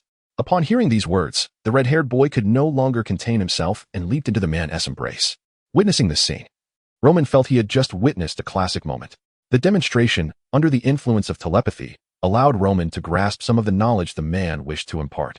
Furthermore, due to the telepathic connection, Roman's mental strength felt remarkably potent, and he sensed the existence of a transcendent world. After contemplating for a moment, Roman stepped out from the forest and addressed the two. "That was an impressive skill, sir. May I learn the art of swordsmanship from you?" In the presence of Tanjiro, who embodied the essence of the transcendent world, Roman could not conceal his presence. However, Tanjiro was a kind-hearted individual, and given Roman's lack of hostility, he felt no apprehension. Noticing Roman emerge from the woods with a friendly demeanor, Tanjiro released Tanjiro and responded apologetically, "Swordsmanship? I do not practice it. I only know the family tradition of the dance of the fire god." Despite Roman having observed his teaching moments with his son, Tanjiro bore no resentment. In his view, such skills were not necessarily exclusive. After all, he was merely a humble coal seller. "Then may I learn the dance of the fire god from you?" At Roman's inquiry, Tanjiro paused momentarily, offering a wry smile. "Given my current condition, I may not be able to teach you anything." To Tanjiro, the dance of the fire god was merely a ritualistic performance. Although it was a family tradition, it was not something he could not share. However, his ailing body clearly lacked the capacity to impart such skills. "That is all right. I can wait until you recover, sir. By the way, for various reasons, I currently have no place to stay. May I lodge at your home?" Though Roman understood that Tanjiro's time was likely limited, he still expressed his request. One may first foster a closer relationship by learning the dance of the fire god from Tanjiro. Although Tanjiro has mastered the dance of the fire god, he has yet to fully realize its potential. However, he should be able to demonstrate each move effectively. With the guidance of Tanjiro, it is likely that he will be able to learn. As for the possibility of mastering it, Roman possesses a certain degree of confidence. The dance of the fire god is akin to the breath of the sun, and the reason others cannot learn the breath of the sun lies in their physical constitution. While Roman does not possess the same extraordinary physique as Tanjiro, his ability to absorb and release thermal energy suggests that his aptitude for learning the breath of the sun should not be inferior to that of Tanjiro. Upon observing Roman through the transparent world, Tanjiro discerned that Roman's physique was only marginally stronger than that of an average adult, posing little threat. Furthermore, he was assured that Roman was not a villain. After a moment's contemplation, Tanjiro did not reject the idea, saying, "Let us proceed together. However, I am without funds. If you are willing to assist me, I cannot accept charity. If you divide the bear carcass, I shall help with the transport." "No need for such trouble," Roman replied. "We can return tomorrow when dawn breaks and the snow has ceased. The cold weather will not significantly affect the meat quality." Hearing Tanjiro's words, Roman pondered and remarked, "While bear meat will not spoil overnight, I heard wolves howling nearby. Leaving the carcass here could invite carnivorous animals like wolves to steal it." He believed that Tanjiro's frail condition was due to both his inherent weakness and a lack of adequate nourishment, compounded by the physical toll of practicing the dance of the fire god. Without sufficient influence to foster growth, it was only natural that he would grow weaker. At present, Tanjiro's illness was severe, with little chance of recovery. Nevertheless, with proper nourishment, he might extend his life by a few days, thereby increasing the likelihood of mastering the breath of the sun under Tanjiro's tutelage. After listening to Roman's reasoning, Tanjiro acknowledged the validity of his words and nodded. "I see now that I have been remiss. That being the case, let us all lend a hand." "Very well, father," Tanjiro responded, delighted at the prospect of being able to assist. Once Tanjiro entered the transparent world, he swiftly divided the bear carcass into multiple portions. The three of them worked together, and after several trips, they completed the transportation of the bear meat. Tanjiro's wife, Aoi, awakened to the commotion and assisted in organizing the bear meat and planning for the meals of the following day. Given that the Kamadu household had many children, achieving a balanced diet was often a challenge, let alone ensuring everyone was well fed. However, with the bounty of an entire bear's meat, even with an additional person, the Kamadu family need not worry about food for the foreseeable future, especially not when it came to meat. "Thank you for your efforts, Roman," Tanjiro said as they transported the bear meat, having become somewhat acquainted with Roman and learned his name. "There is no need for such gratitude, as I shall be troubling you for the next few days," Roman replied. The resting place has been prepared by Aoi, albeit rather rudimentarily. Nevertheless, it suffices to have a space for repose. As the hour grows late, it is prudent to retire early, Mr. Tanjiro. With that, Roman made his way to his designated resting spot. After a laborious endeavor, he found himself somewhat fatigued and in need of a proper respite. Thus, despite the somewhat austere conditions, Roman quickly succumbed to a state of relaxation. Meanwhile, on the other side, Tanjiro, after a few coughs, gradually reclined to take his rest. Chapter 11. Plant Manipulation. I should awaken soon. Sensing that the projection of the Ghost Slayer had entered a state of rest, Roman gazed at the desolate mirror dimension and muttered to himself. As Roman's thoughts shifted, he returned to reality. Roman awoke. Just as he opened his eyes, a loud voice echoed beside him. It was Buck. Upon fully awakening, he noticed that his surroundings were crowded with heads, filling the space above him. "Why are you all so cramped in here?" Sitting up and surveying the circle of people encircling him, Roman inquired with a hint of confusion. "You've been unconscious since your return. It's been nearly 3 hours," Buck was the first to respond. Surprised by Buck's words, Roman had initially assumed that even factoring in the time spent observing the two projections, it wouldn't take long. After a brief moment of reflection, he recalled how, during his unconsciousness, his breathing seemed to synchronize with the rhythm of the mirror dimension. Roman understood that this deeper connection with the mirror dimension must have consumed a significant amount of time. "I'm fine," he smiled at those around him, reassuring them not to worry excessively. Seeing that Roman was indeed unharmed, everyone breathed a sigh of relief, although the time apart had not been long. Roman was undeniably their pillar of strength. Had anything happened to him, they would have been at a loss for what to do. The sudden attack by the burly black man and his gang had caught them off guard. However, once they confirmed Roman's safety, they gradually dispersed to attend to their own matters. "Come have a bowl of meat soup." Lisa, the girl capable of accelerating plant growth, entered with a bowl in hand. "Thank you." After receiving the soup, Roman took a sip. Although everyone had emerged from the laboratory with little culinary experience, Lisa demonstrated a remarkable talent in cooking. Despite her limited practice, this bowl of meat soup was impressively delightful. "What should we do next?" Sitting beside Roman as he savored the soup, Lisa curiously inquired. Now that everyone had settled somewhat, there remained a sense of uncertainty about the future, particularly after the recent incident where Roman led a hunting expedition only to be ambushed, which had left them all feeling a bit unsettled. Gazing at Lisa, Roman pondered for a moment, and suddenly, a spark ignited in his eyes as if a thought had struck him. Looking at her, he recalled one of the abilities he had replicated, known as sublimation, which could enhance others' powers. While Roman's own abilities were limited, he was fundamentally a powerful Tier 3 mutant and should be able to assist someone like Lisa, a Tier 2 mutant, in elevating her powers. If Lisa's abilities were strengthened, could she acquire the capacity to manipulate plants? Even possessing knowledge akin to basic horticultural techniques would prove immensely valuable. At that moment, concealing their base of operations would undoubtedly yield favorable results. "Don't move," Roman said as he reached out to touch Lisa's palm, attempting to sense his sublimation ability. Upon making contact, Roman's eyes gleamed with realization. He could indeed enhance Lisa's powers without significant detriment to himself. With this newfound clarity, he proceeded without hesitation to bestow his sublimation ability upon her. Initially puzzled by Roman's intentions, Lisa felt a surge of warmth emanating from within her body before she could voice her thoughts. She squinted her eyes, unable to suppress a soft sigh of comfort. However, this pleasurable sensation was fleeting and soon dissipated. Plant manipulation, level 3, accelerates the growth of plants and allows control over those within a certain range. Witnessing the evident upgrade in Lisa's abilities, Roman's eyes sparkled with excitement. Yet, before he could contemplate further, a wave of exhaustion washed over him, leaving him nearly unable to hold the bowl in his other hand. "Hey, what's wrong with you?" Lisa, sensing a change in her own body and eager to experiment, noticed Roman's complexion turning pale, prompting a surge of concern within her. He had only recently regained consciousness. It was imperative that nothing further went awry. After sipping some broth, Roman felt slightly revitalized and turned to Lisa. "It's nothing. Just focus on how your powers have evolved." "Evolved?" she echoed. "Indeed. How do you feel?" "I've never felt this good before. It seems I can manipulate plants now." Observing Roman's weakened state, Lisa surmised that he must have paid a price for her enhancement, yet her newfound abilities were undeniably exhilarating. "Can you demonstrate?" Roman asked, his anticipation palpable. Considering his request, Lisa fell silent, her gaze drifting to the ground.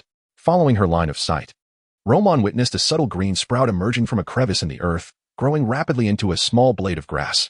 Although this alone mirrored Lisa's previous abilities, under Roman's watchful eye, the grass began to shift form, creating various patterns, its movements transitioning from clumsy to fluid and adept.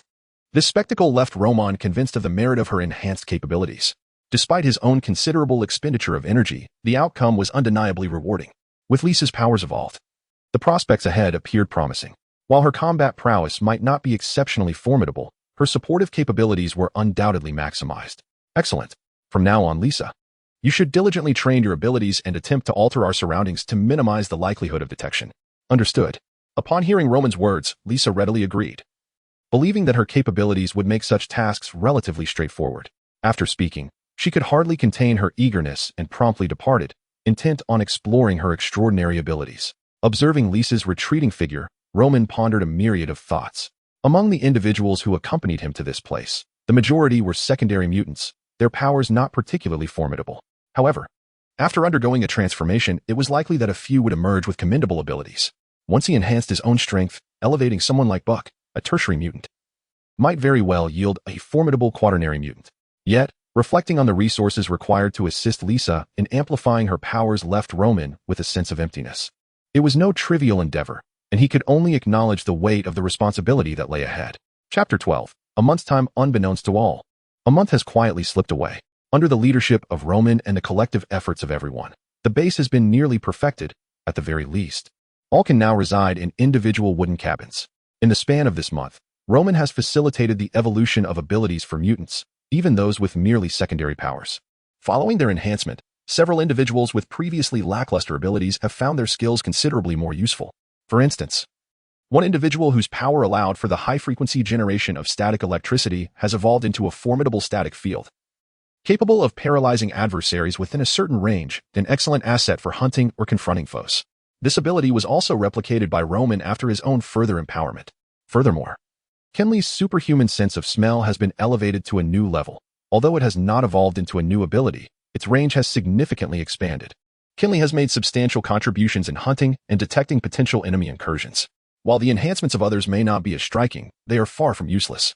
However, due to the current power dynamics, Roman has refrained from evolving Buck, the chubby individual S abilities. Should Buck's powers be enhanced, he would likely ascend to a 4th-tier mutant, a level of expenditure that Roman cannot currently sustain. Beyond internal transformations, Roman has not overlooked external information.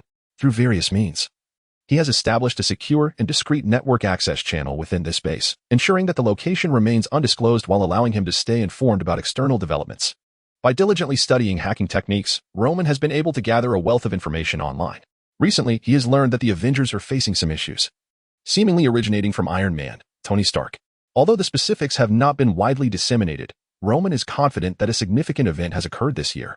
Since the Battle of New York, the world is on the brink of the most perilous incident to follow, the Ultron event. The difference from the New York conflict lies in the source of danger, where the former stemmed from extraterrestrial threats.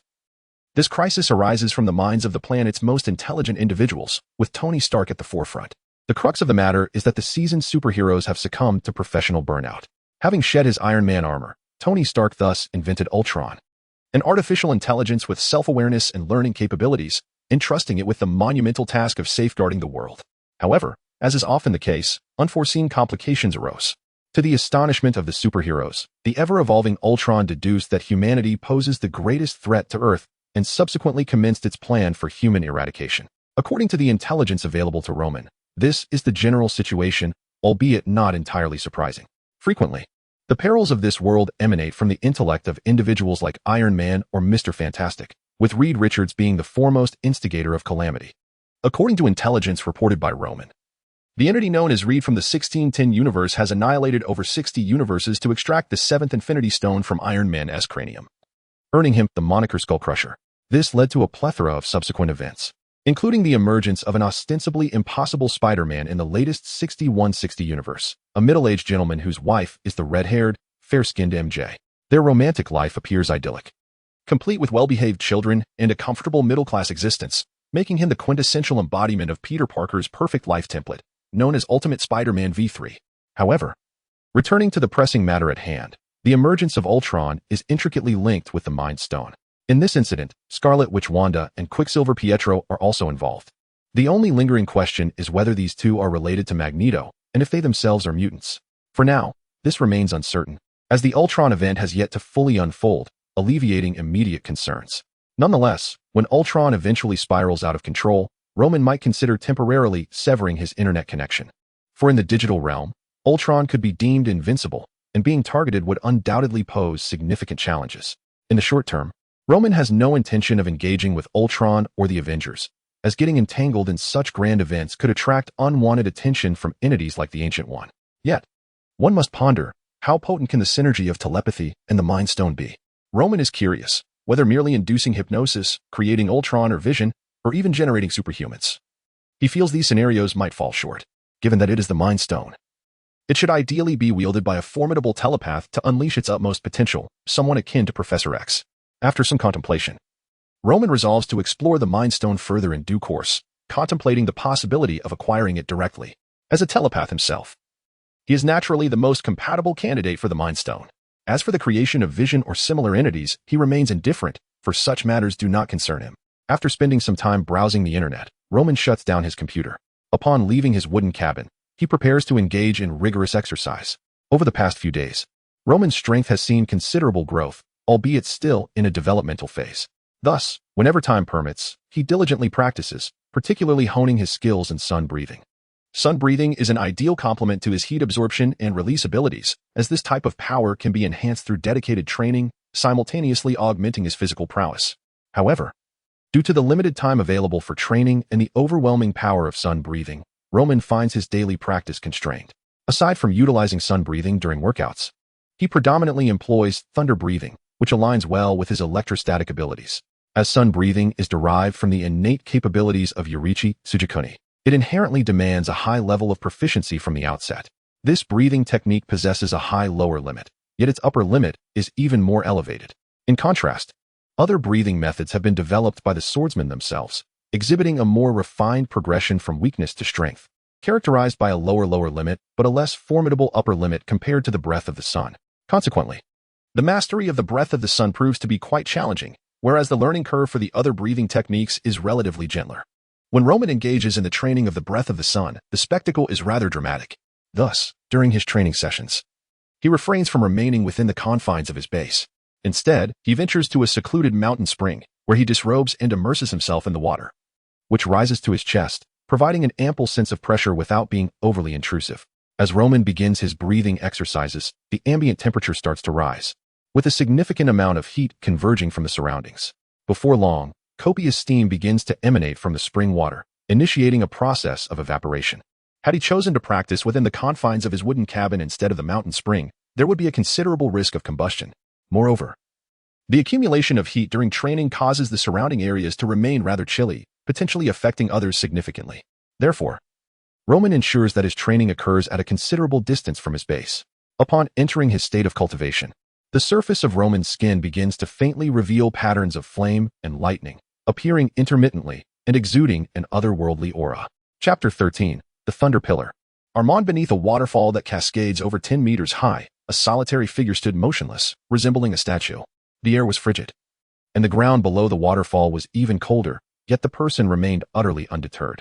The torrents of water crashed down upon him, yet his posture remained erect, embodying an unwavering resolve akin to a mountain. Time passed, though it was indeterminate, until the figure beneath the waterfall suddenly stirred, with a sharp clang. The sound of a blade being drawn resonated, but it was swallowed by the thunderous roar of the falling water. In the next instant, a flash of golden lightning illuminated the scene, cleaving the waterfall in two, a spectacle of terror that held the water in abeyance. When the waterfall finally reunited and resumed its flow, the figure beneath had already donned a complete set of attire, and a raven descended from the sky, settling quietly upon his shoulder. Draped in a feathered cloak, Armand began to orient himself. A month had elapsed in the Marvel universe, while nearly a year had passed in the world of Demon Slayer for Armand.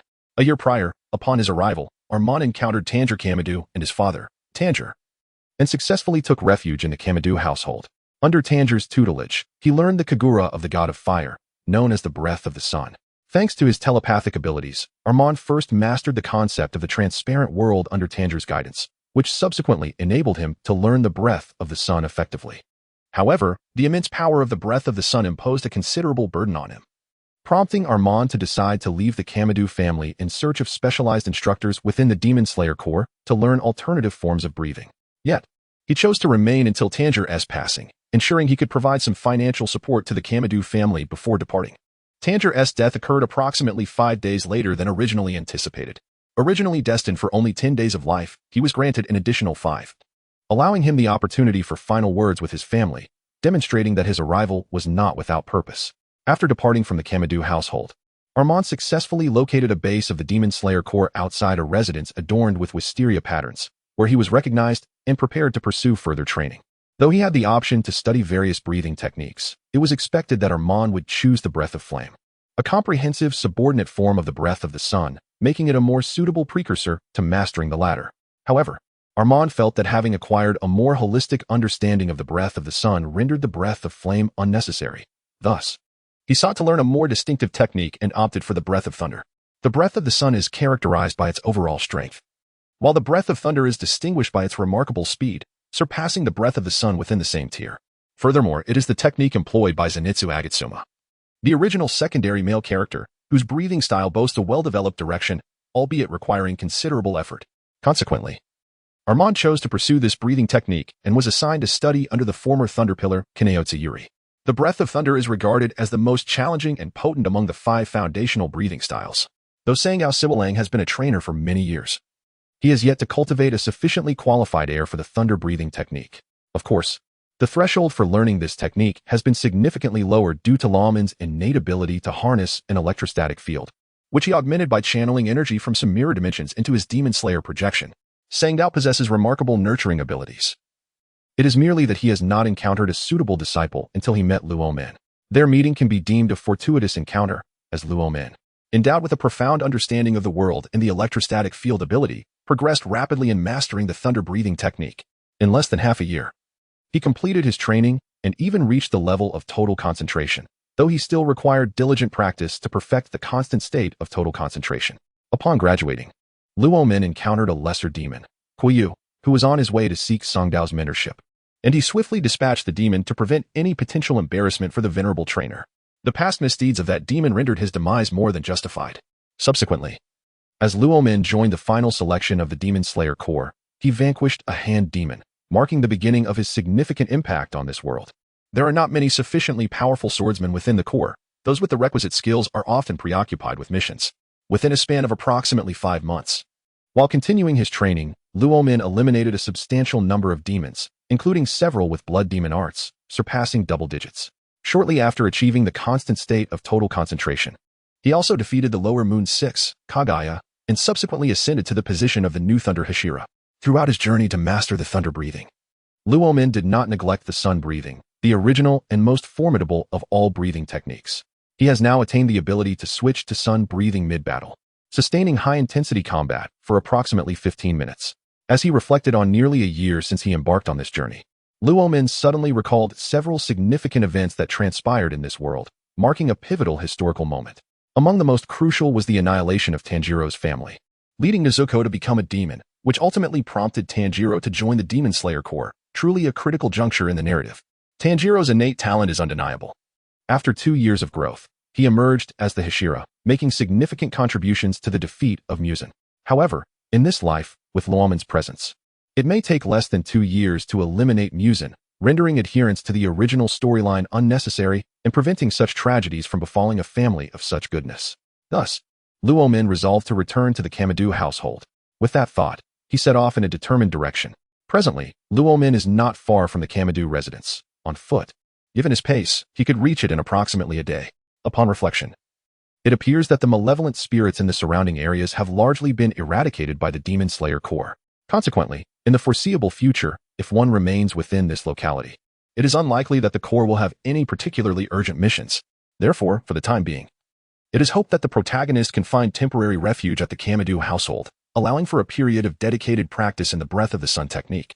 This can also be regarded as a well-deserved respite, as since becoming a member of the Demon Slayer Corps, he has not had the opportunity to truly rest. I trust that the amiable leader of the Demon Slayer Corps would not take issue with such a modest request. Chapter 14 Encounter with Tanjiro. A blanket of snow had fallen early in the morning, covering the ground in a pristine white layer. Yet, amidst this snowy expanse, a town emerged in the distance.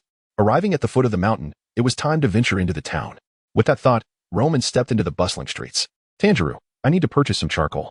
Not long after entering the town, Roman heard a shout. As anticipated, it was Tanjiro selling charcoal to support his family. After the death of Tanjiro's father, he had taken on the mantle of the household's pillar, embodying the noble qualities of a protagonist. Though Roman had left behind a considerable fortune, Tanjiro was not one to squander resources. Even in adverse weather, he would not waste a moment. Following the sound, Roman made his way over. As expected, he spotted Tanjiro, clad in a green and black checkered haori, selling charcoal to a middle-aged man. After a brief observation, Roman realized that Tanjiro had successfully sold his stock.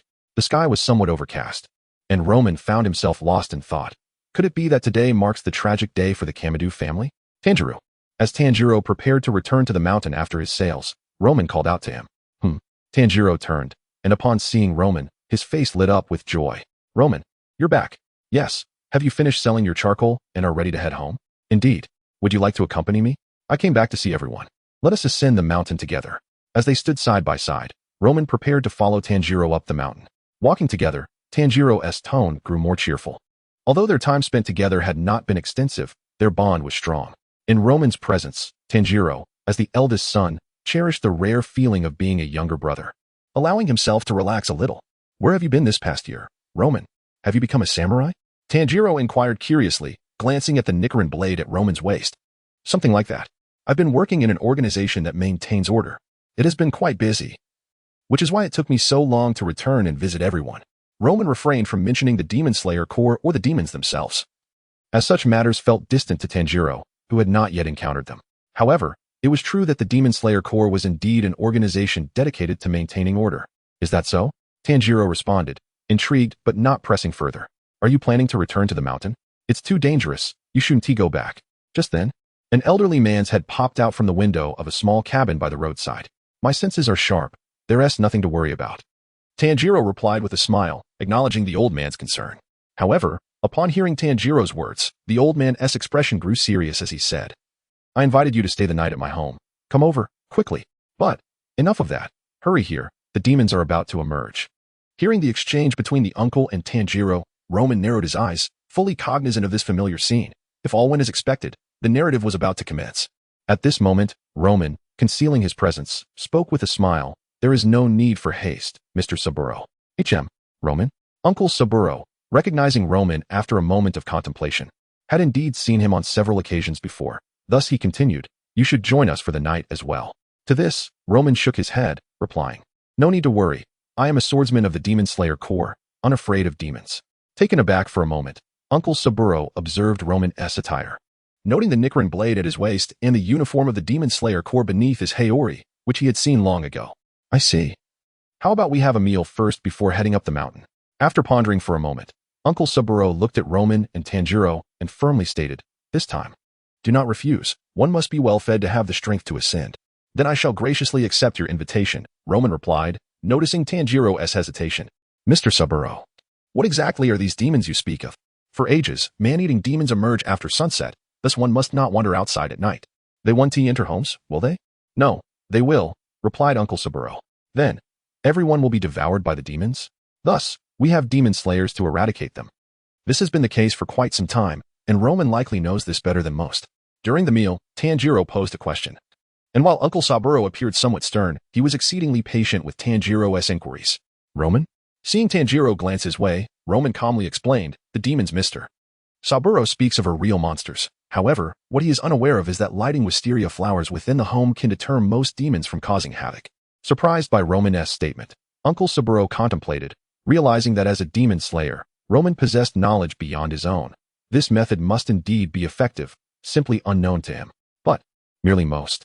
Uncle Saburo detected a subtle nuance in the words. So, the Demon Slayer Corps is your organization for hunting demons? Precisely. It is a formally recognized organization by the government, existing with the aim of eradicating demons. How impressive, Tanjiro exclaimed upon hearing Roman's words. As they conversed, Roman elaborated on the nature of these creatures and the strategies to confront them. Nevertheless, for ordinary individuals, the best solution remained the cultivation of wisteria flowers. We have finished our meal. Thank you for your hospitality, Mr. Saburo. After finishing their meal, Tanjiro politely bid farewell to Old Man Saburo.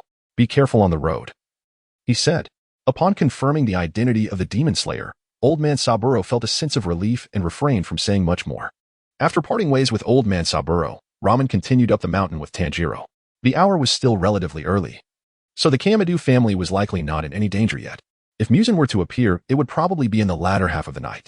The only lingering doubt was whether Ramen could withstand the overwhelming power of Muzan. However, it seemed impossible to slay Muzan at this moment. There was a significant chance of survival until dawn, and they could only hope that Muzan would arrive later. Chapter 15. Arrival at the Kamadu residence. Having departed from the home of the venerable Saburo, Roman accompanied Tanjiro and soon arrived at the outskirts of the Kamadu residence. Nezuko sensed the commotion outside and emerged. Brother. Oh, Roman has returned as well? Indeed, it is Roman. Let us enter the house, Tanjiro replied, ushering Roman inside. Tanjiro was increasingly embodying the demeanor of the head of the Kamadu family. Noticing a hint of color in Tanjiro's cheeks, Roman refrained from further remarks and followed him indoors. Brother. Perhaps sensing Tanjiro's return, the younger siblings began to emerge one after another. Except for the youngest, Rokuta, who had already fallen asleep. The rest rushed out to encircle Tanjiro. As for Roman, although these children were somewhat familiar to him, the passage of over a year had rendered their interactions slightly awkward. It is often difficult for young children to form close bonds unless they see each other frequently. Thus, as he observed the little ones engaging with Tanjiro, Roman exchanged a few words with Nezuko. It's quite late. I thought you wouldn't return. It can be somewhat perilous to ascend the mountain after dark. Aoi, Tanjiro's mother, emerged from the inner quarters, her gentle smile gracing her face as she beheld her children surrounding Tanjiro. She then inquired, "Have you eaten? Shall I warm up some food?" Tanjiro quickly waved his hand in refusal, saying, "No need, mother. Roman and I just had a meal at Grandpa Saburo's." "Oh, Roman has returned too?" At this moment, Aoi's attention was drawn to Roman, who was conversing with Nezuko. With a smile, Roman replied, "I apologize for the intrusion, Mrs. Aoi. After attending to some matters, I happened to pass by and thought I would come to see you all. That is quite all right. I shall tidy up the bedding." Aoi responded before she busied herself with the room. Roman initially contemplated stopping her, fearing that if Muzan were to return, she would not have adequate time to rest. Yet, after some reflection, he found himself unable to articulate his concerns, and thus he allowed her to continue. Nezuko gazed at Roman, her eyes reflecting curiosity as she asked, "Roman, where have you been this past year?" After pondering her question, Roman replied, "I joined an organization. In the first half of the year, I went to Tachiyama to learn swordsmanship, and in the latter half, while traversing various regions, I also completed tasks for the organization. I have only just returned now that my assignments are nearly complete. What is the outside world like?" Nezuko asked, her eyes shimmering with curiosity and a hint of longing. Not only Nezuko, but even Tanjiro and his younger siblings regarded Roman with a sense of wonder. For those who have never left their hometown, the world beyond is filled with the unknown and the mysterious. In their occasional flights of imagination, they envision that the outside world must be nothing short of extraordinary. This innate curiosity about the world beyond is a trait shared by children. Well, how can I describe it? As he felt the collective gaze upon him, Roman gathered his thoughts and gradually began to recount the circumstances outside. He spoke of vibrant cities, illuminated by neon lights and filled with revelry, as well as remote villages, shrouded in poverty and malevolence. He conveyed these observations without infusing them with excessive personal sentiment, merely stating the facts as they were. "What are the demons?" Tanjiro inquired, his curiosity piqued by Roman's silence regarding the supernatural. Ever since he had heard the elder Saburo mention matters concerning demons, it had occupied his mind. The others, including Nezuko and his younger siblings, wore expressions of perplexity. Observing their confusion, Tanjiro took it upon himself to explain, recounting the tales of demons as shared by the elder Saburo and the transformation of Roman into a demon slayer. As he spoke, his siblings listened as if captivated by a fantastical tale, the reality of it seeming almost surreal. Yet, upon concluding his narration, they gazed at Gucheng with sparkling eyes, filled with curiosity. In response, Roman selected a few personal experiences to share, though he did not appear to embody the strength one would expect from a formidable demon slayer. He refrained from boasting about his prowess or demonstrating his abilities. If all went as anticipated, they would encounter a demon that very night. The only uncertainty lay in whether it would be Muzan. Most demons, like the lower Moon 5, Rue, could separate their own blood, yet most refrained from doing so, as it would diminish their power, a fruitless endeavor. Thus, the being responsible for transforming Nezuko into a demon was likely to be Muzan. "All right, everyone, it's time for bed," Lady Aoi interjected, stepping forward to hush the raucous group and guide them toward rest. She turned to Roman and remarked, "The bedding is ready. You should also retire early." "Thank you, Lady Aoi," he replied, observing the eager yet reluctant expressions of those drawn in by the tales of demons. With a smile, he added, "I should have time over the next few days, so feel free to ask me anything you wish to know." At this, the tension eased from their faces, and they proceeded to their slumber. Roman, after a brief wash-up, nestled into his bedding. Aware that a battle loomed on the horizon, he maintained vigilance, slipping into a light sleep that allowed him to remain attuned to any encroaching danger. After a brief interval, Roman was jolted awake, his heightened senses alerting him to a powerful and malevolent presence drawing near to the Kamadu household. "Is it here at last?" he pondered. Such an overwhelming aura of malevolence was, without a doubt, unparalleled in all of Roman's experiences. This terrifying presence could not possibly belong to an ordinary malevolent spirit. It undoubtedly emanated from Muzan, the king of demons. Prior to succumbing to slumber, Roman had considered the potential dangers, which is why he refrained from disrobing before bed. Rising to his feet, he ventured outside, prepared to confront Muzan, the demon king.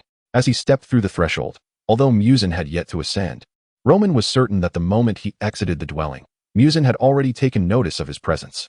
Chapter 16 First Encounter as he ascended the mountain path. A strikingly handsome man clad in a suit, his lips curled in a devilishly charming smile, and his hair cascading in soft curls, suddenly halted. A flicker of uncertainty danced in his crimson eyes as he gazed toward the end of the trail, where a figure emerged slowly, clad in a vibrant scarlet haori. The silhouette evoked a sense of eerie familiarity within him. In a moment of disorientation, Muzan felt as though that terrifying figure had resurrected, standing before him once more. What amusement lies ahead? Where's the intrigue? Do you regard human life as insignificant? Why must one forget? The haunting voice that had perpetually tormented Musin, akin to a relentless nightmare, echoed once again in his ears. Observing the handsome man on the mountain path, Romain could perceive through the transparent world the tight density of his muscles, along with the bizarrely intricate structure of his internal organs, composed of 5 brains and 7 hearts. Romain pondered the sheer magnitude of the will to survive that could lead Musin to construct such a form, striving to render his body devoid of weaknesses. Moreover, there existed a means by which he could fragment into over 1,000 pieces to facilitate his escape. That gaze, that all-seeing gaze, as Musin looked upon Romain, the dread engraved within his very cells surged anew. Pattern activation. In an instant, Romain activated the long-anticipated pattern. Fiery red flames erupted from his left brow, while golden lightning coursed along the right side of his neck, extending to his jawline. The familiar placement, the well-known flame patterns, the indifferent gaze, and the poised motion of raising a blade, all resonated with echoes of the past. The man, godlike in his essence, began to merge with the figure before him. His entire being trembled, ensnared by the terror that clung to him like a relentless parasite, suffocating Musin's spirit. As Romain assumed the stance for the breath of the sun, ready to engage in battle, the very fabric of time and space seemed to blur before him, surrounded by a realm of pure white. At the heart of this world stood a man clad in a red haori, his back turned. Romain understood that this world encompassed souls and the cycles of reincarnation. Souls of the deceased sometimes lingered on Earth for various reasons, whether for their loved ones or due to unfulfilled regrets. Yurichi Tsujikuni, this divine figure of humanity, had remained in the mortal realm, unable to slay Musin and thus terminate the malevolent existence. However, before Romain could delve further into his thoughts, Yurichi did not engage him in conversation. The landscape of Romain's vision shifted instantaneously, and he found himself unable to control his own body. Yurichi Tsujikuni? Sensing the immense strength coursing through him, Romain swiftly realized that this was not his own form but rather that of Yurichi. Or perhaps, Yurichi had employed some means to allow Romain to experience his perspective. Thus, was this a form of importation? No one responded, yet he felt the body stir. This was the practice of the breath of the sun. He set aside distractions and devoted himself entirely to observing the intricate details of Kaneo Tsuyuri's movements, the rhythm of his breath, and that ineffable understanding that could only be intuited. Breath of the sun, first form, dance of the sun. Breath of the sun, second form, azure heaven. Breath of the sun, third form, scorching red mirror. Breath of the sun, fourth form, mirage rainbow. Breath of the sun, fifth form, train. Breath of the sun, sixth form, scorching bone flame. Breath of the sun, seventh form, sunlight burst. Breath of the sun, eighth form, flying wheel flame. Breath of the sun, ninth form, slanting sun turn. Breath of the sun, 10th form, radiant. Blessing. Breath of the sun, 11th form, dragon head dance of the sun halo. Breath of the sun, 12th form, flame dance, from the first form to the 12th form. All were vividly displayed before Roman, accompanied by an almost flawless demonstration, perfectly showcasing both the external forms and the internal essence. After the 12 forms were exhibited, the scene before him shifted once more. 2 figures materialized, a smiling, feminine man, Musin, and a woman with a blank expression. Although Roman had never encountered her, he could surmise that she must be Tamayo. This tableau depicted the first and final meeting between Kaneo Tsuyuri and Musin. At this juncture, Musin exuded confidence, deeming Kaneo Tsuyuri weak and fearless, nonchalantly striking out. However, Kaneo perceived Musin's strength and thus exerted himself fully. In but an instant, the 12 forms of the breath of the sun were executed, severing Musin into numerous segments. Do you regard life as mere life? He inquired, preparing to eliminate Musin. In Kaneo's perspective, he witnessed Musin's body suddenly explode, transforming into a cascade of flesh. In the blink of an eye, Kaneo reacted swiftly, executing the 12 forms of the breath of the sun in a seamless, uninterrupted cycle. In mere moments, he had unleashed 1,500 strikes.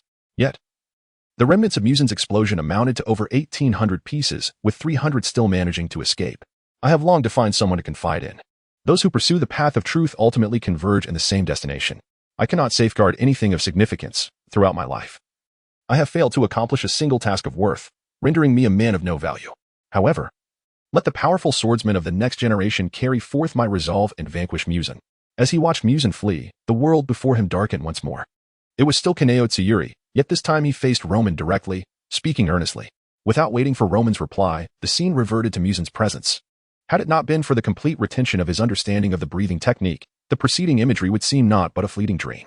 The lustrous hue of crimson gold began at the blade's hilt, cascading to the very tip as the cursed blade awakened. Kabut Suji Musin. Observing the ebony blade in Ramon's grasp transform into a radiant shade of crimson gold, haunting memories surged violently through Muzin's mind. Caught unprepared, the emotion of fear had completely enveloped his consciousness. In that moment, Muzin beheld the figure before him, adorned with intricate patterns, brandishing the awakened cursed blade, and possessing eyes that seemed to pierce through all veils of reality, accompanied by that familiar yet terrifying breathing technique. All he yearned for was to flee. Yet, every movement of Muzin was laid bare before Ramon, who perceived it all through the lens of an enlightened world. Chapter 17. Pursuit and Unexpected Encounters. Muzin is a being that defies description, hardly even a human. Rather, he is a monstrous entity willing to employ any means necessary for survival. Over the course of millennia, he has long since shed any semblance of human emotion. Were it not for the existence of Yorichi Tsujikuni, he might not even possess the capacity to feel fear. Now, having obtained the sole inheritance of Yorichi and mastered the transparent world, as well as the techniques of the mark and the Nicaran blade, Roman stands as the closest embodiment of Yorichi in this era. After experiencing Yorichi's perspective firsthand, the gap between them has become all the more apparent to Roman. Currently, he is exceptionally powerful, unrivaled among the Hashira of the Demon Slayer Corps. However, this strength pales in comparison to that of Yorichi. For instance, executing 1,500 strikes in an instant is beyond Roman's current capabilities. In a state of overexertion, he can unleash 500 to 800 strikes in a heartbeat. Moreover, the 1,500 strikes are not Yorichi's limit. They are merely what he can achieve in a moment of urgency, underscoring his immense power. Nevertheless, for now, Roman is indeed sufficient to instill fear in the currently terrified Muzin. However, to truly vanquish Muzin, Roman still has a way to go. Thus, Roman's objective is to demonstrate sufficient strength to compel Muzin to retreat without instilling such terror that he avoids confrontation altogether, much like how he would shy away from Yorichi. Furthermore, Roman aims to provoke Muzin's desire for vengeance, enticing him to strike back. This task is fraught with difficulty. Exerting full power is always simpler than holding back. Unexpectedly, however, Muzin uttered not a word and turned to flee, his speed astonishingly swift. This was unacceptable. Observing Muzin's retreating figure, Roman squinted, swiftly shifting to the thunder-breathing technique. Thunder-breathing, first form, thunderclap and flash. The essence of thunder-breathing lies in its swiftness, and the first form epitomizes this attribute. By channeling the errant energy particles of the world through his breathing technique, Roman focused this energy into his legs, stimulating and activating them. Accompanied by a flash of golden lightning, he traversed a great distance, appearing behind Muzin. A chilling danger surged from behind, alerting Muzin to the imminent attack from the swordsman. In an instant, one of Muzin's legs was severed from his body, causing him to collapse to the ground. Although it posed a threat, it was not overwhelmingly powerful, and it seemed to utilize thunder-breathing. Based on the sensation of the cut, Muzin discerned that his opponent's strength was formidable, at least comparable to that of the original Hashira of the Demon Slayer Corps, perhaps akin to the current Kokushibo. Yet, when juxtaposed with Yorichi, there remained a notable disparity. Muzin was certain that this man wielded the sun-breathing technique, though he had yet to reach the level of Yorichi. Upon reflection, the level of threat has significantly escalated. Yet it does not instill the same terror as that of Kabutsuji Muzin. In truth, it is precisely this notion that serves as the objective of Roman. By instilling such thoughts in Muzin, Roman ensures that Muzin exerts himself further, thereby creating an opportunity to confront and potentially vanquish him once he has enhanced his own abilities. However, should the chance to eliminate Muzin arise, Roman would not hesitate to eradicate this menace once and for all. Nevertheless, upon estimating the time, it appears that dawn is still 2 to 3 hours away. Relying on sunlight to weaken Muzin before delivering a fatal blow proves to be a formidable challenge. Thus, the immediate aim is to incite a grudge within Muzin, subsequently luring him with bait, such as the swordsmith village or the blue flower of the other shore. Coupled with the issue of vengeance, Muzin would undoubtedly feel compelled to confront Roman personally. "You have provoked my wrath," Muzin exclaimed, his previous composure giving way to fury as he launched an attack on Roman. His hands transformed into twin whips, striking towards Roman with astonishing speed.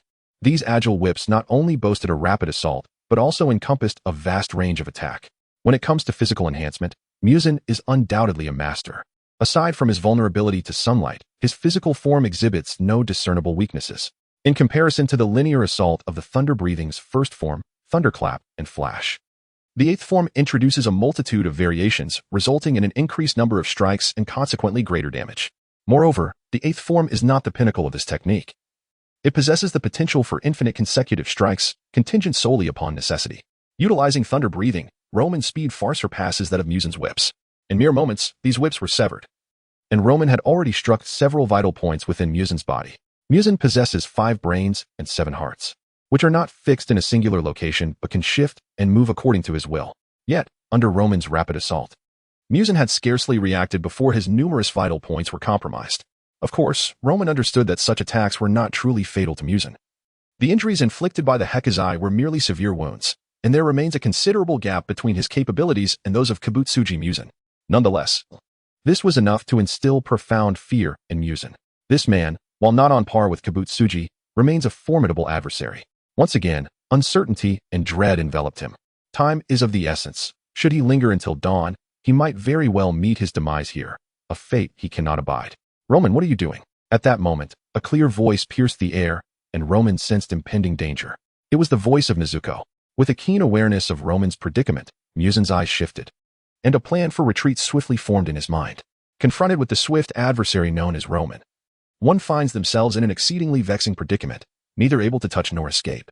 Yet, should he transform the girl emitting those sounds into a specter, it is likely that this man would lose interest in confronting him, for he is well aware of humanity's conflicting emotions regarding the transformation of loved ones into phantoms. Contemplating his scheme, Muzan unleashed his whip, striking Nezuko with precision. However, rather than inflicting harm, he infused her with his own blood. How shall one approach this young girl? For Muzan, there is no sense of shame in ambushing a powerless human girl. Ultimately, he lacks the honor of a samurai and possesses no sense of dignity. He is willing to do anything to survive. Having completed this act, he turned once more to flee, harboring no intention of entangling himself with Roman. Observing Muzan's retreat, Roman felt a twinge of concern for Nezuko's condition. Realizing there was no feasible way to slay Muzan, he had initially intended to allow him an escape. Yet, with Nezuko's sudden appearance, he pondered whether this was merely the inertia of history. Nevertheless, he hastily redirected his course towards Nezuko, eager to ascertain her state. Chapter 18. Bonds and Reflections. Approaching Nezuko, I first sought to ascertain her condition. She bore no injuries. However, the blood of Muzan had been infused within her, signaling an ominous transformation towards becoming a demon.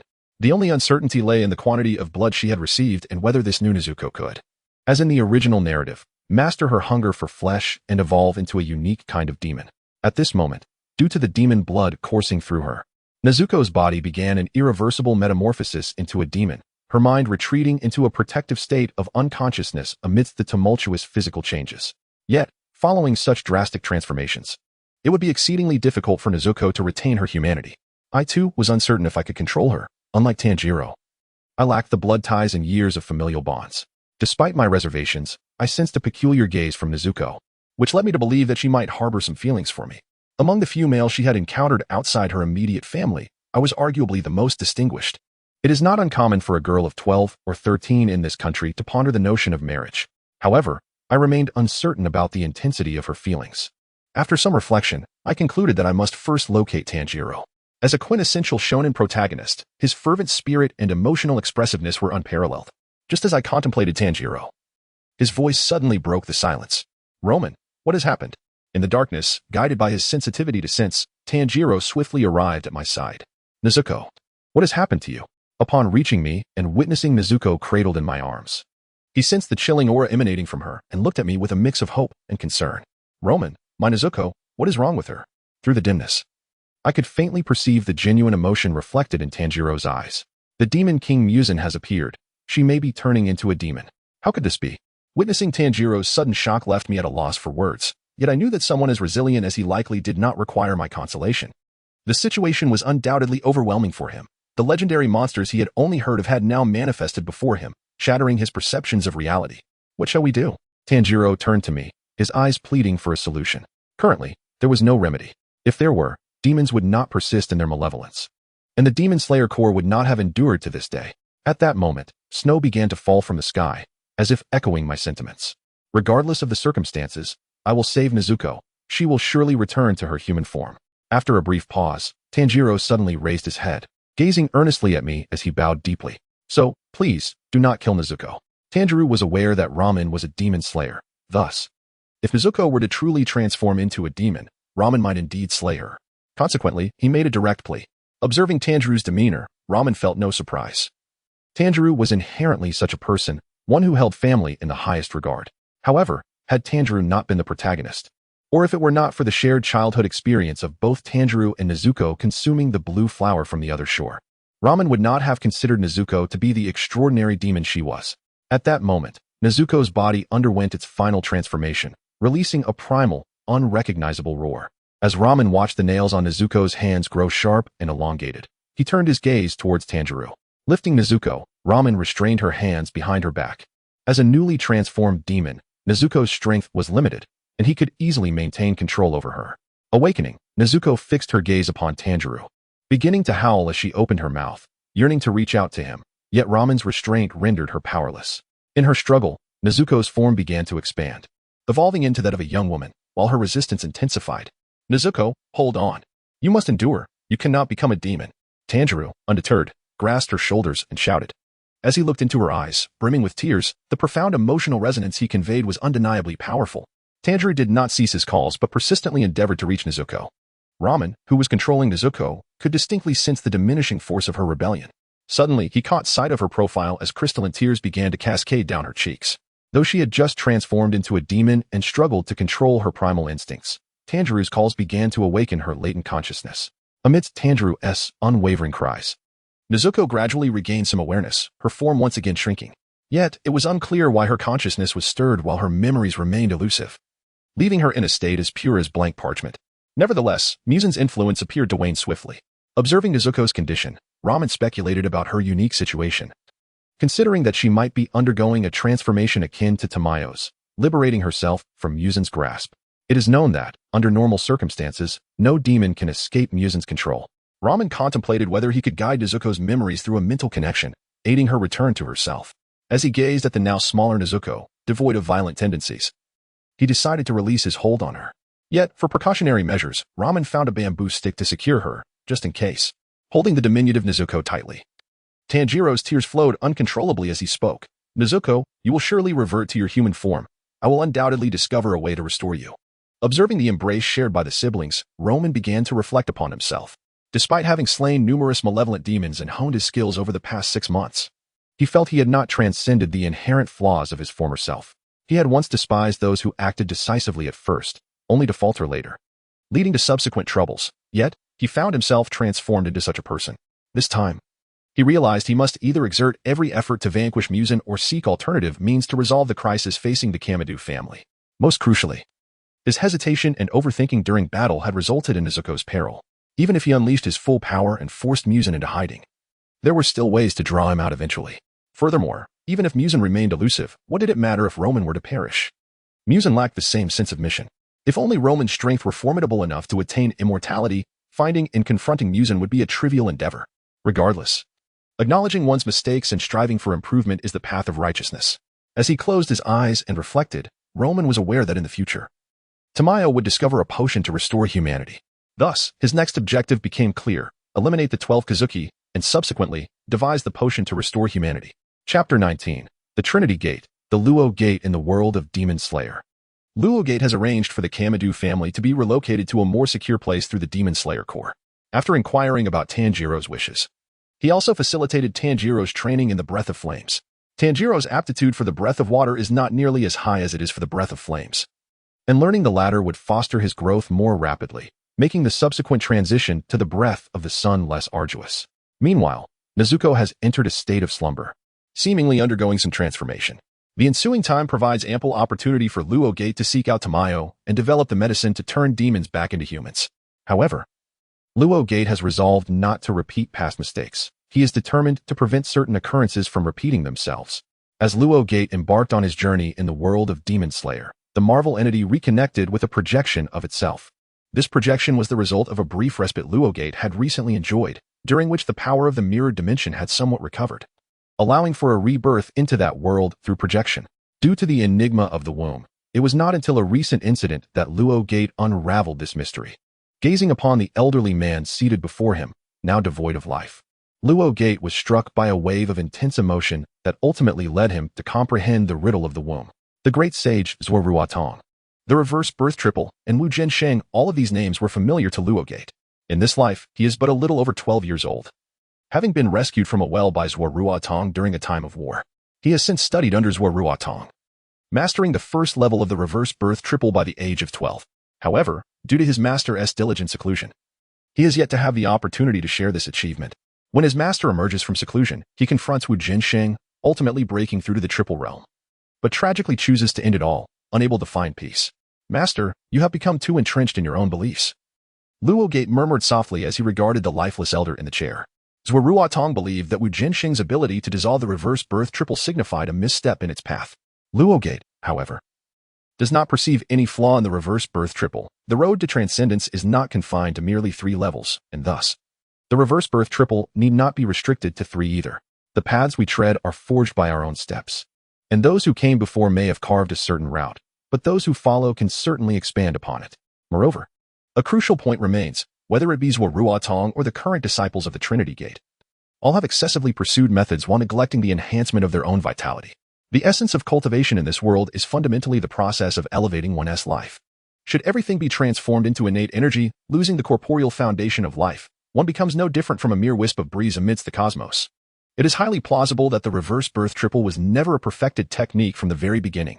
Luo Min postulates that the path of reverse vitality, while fundamentally centered on the enhancement of life essence, necessitates supplementary methods aimed at reverting to the original primordial energy.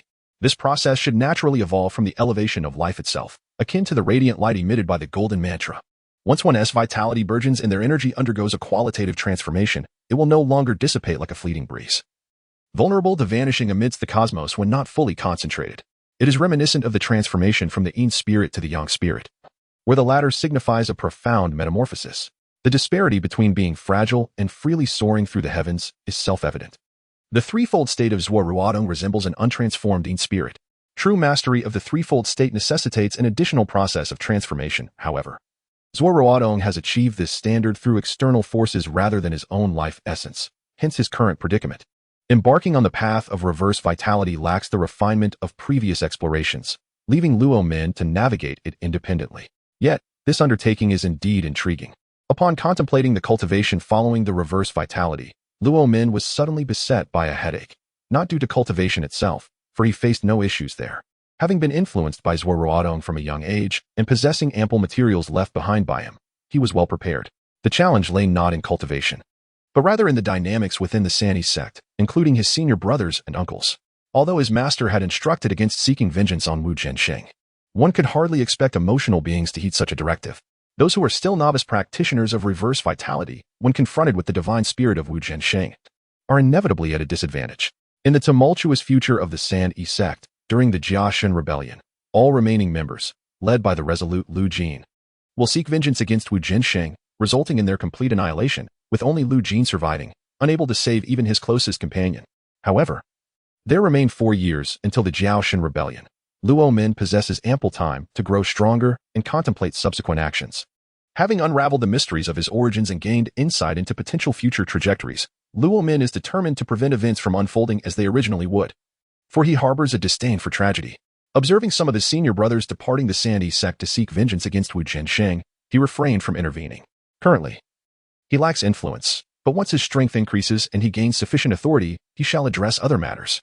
Most crucially, when Lu Jin convenes the brothers of the Sanyi sect in the future, Luo Min must wield enough influence or possess sufficient might to ensure that their quest for vengeance against Wu Jinsheng does not culminate in collective destruction.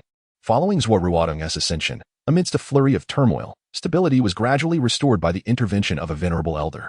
Luo Min observed Lu Jin, a strikingly handsome youth in his 20s, whose ever-changing expressions revealed the turmoil within his heart. After prolonged observation, Luo Min decided to retreat to his chamber. He now intends to reformulate the reverse vitality in accordance with his own vision. Fortunately, Zhuo Ruodong's prowess has enabled him to gather a wealth of valuable information, which will ultimately enrich Luo Min's foundation. However, the breathing techniques from the world of Demon Slayer seem to possess certain merits as well. While delving into the method of refining one's essence beneath another, he discovered that the breathing techniques of the Demon Slayer universe could be integrated into the essence cultivation system, prompting him to embark on experiments that would not endanger himself. The reverse birth triple does offer enhancements to one's vitality, yet it still falls short in comparison to the methods that revert one to their innate essence, revealing a certain degree of asymmetry that contributes to the flaws of the reverse birth triple. Nonetheless, the breathing techniques of Demon Slayer, in a sense, can also be regarded as a method for dual cultivation of life and essence, where the world symbolizes essence and the patterns represent life. Merging this with the dual cultivation principles inherent in the reverse birth triple could indeed lead to further advancements. Chapter 20. The discovery of Romon in the realm of Romon. Disparate projections of oneself can be interconnected through Roman as a central nexus. This is akin to the evolution of martial arts. The Roman of a solitary world can engage with the Roman of the Demon Slayer universe, allowing for collaborative exploration and unveiling myriad possibilities.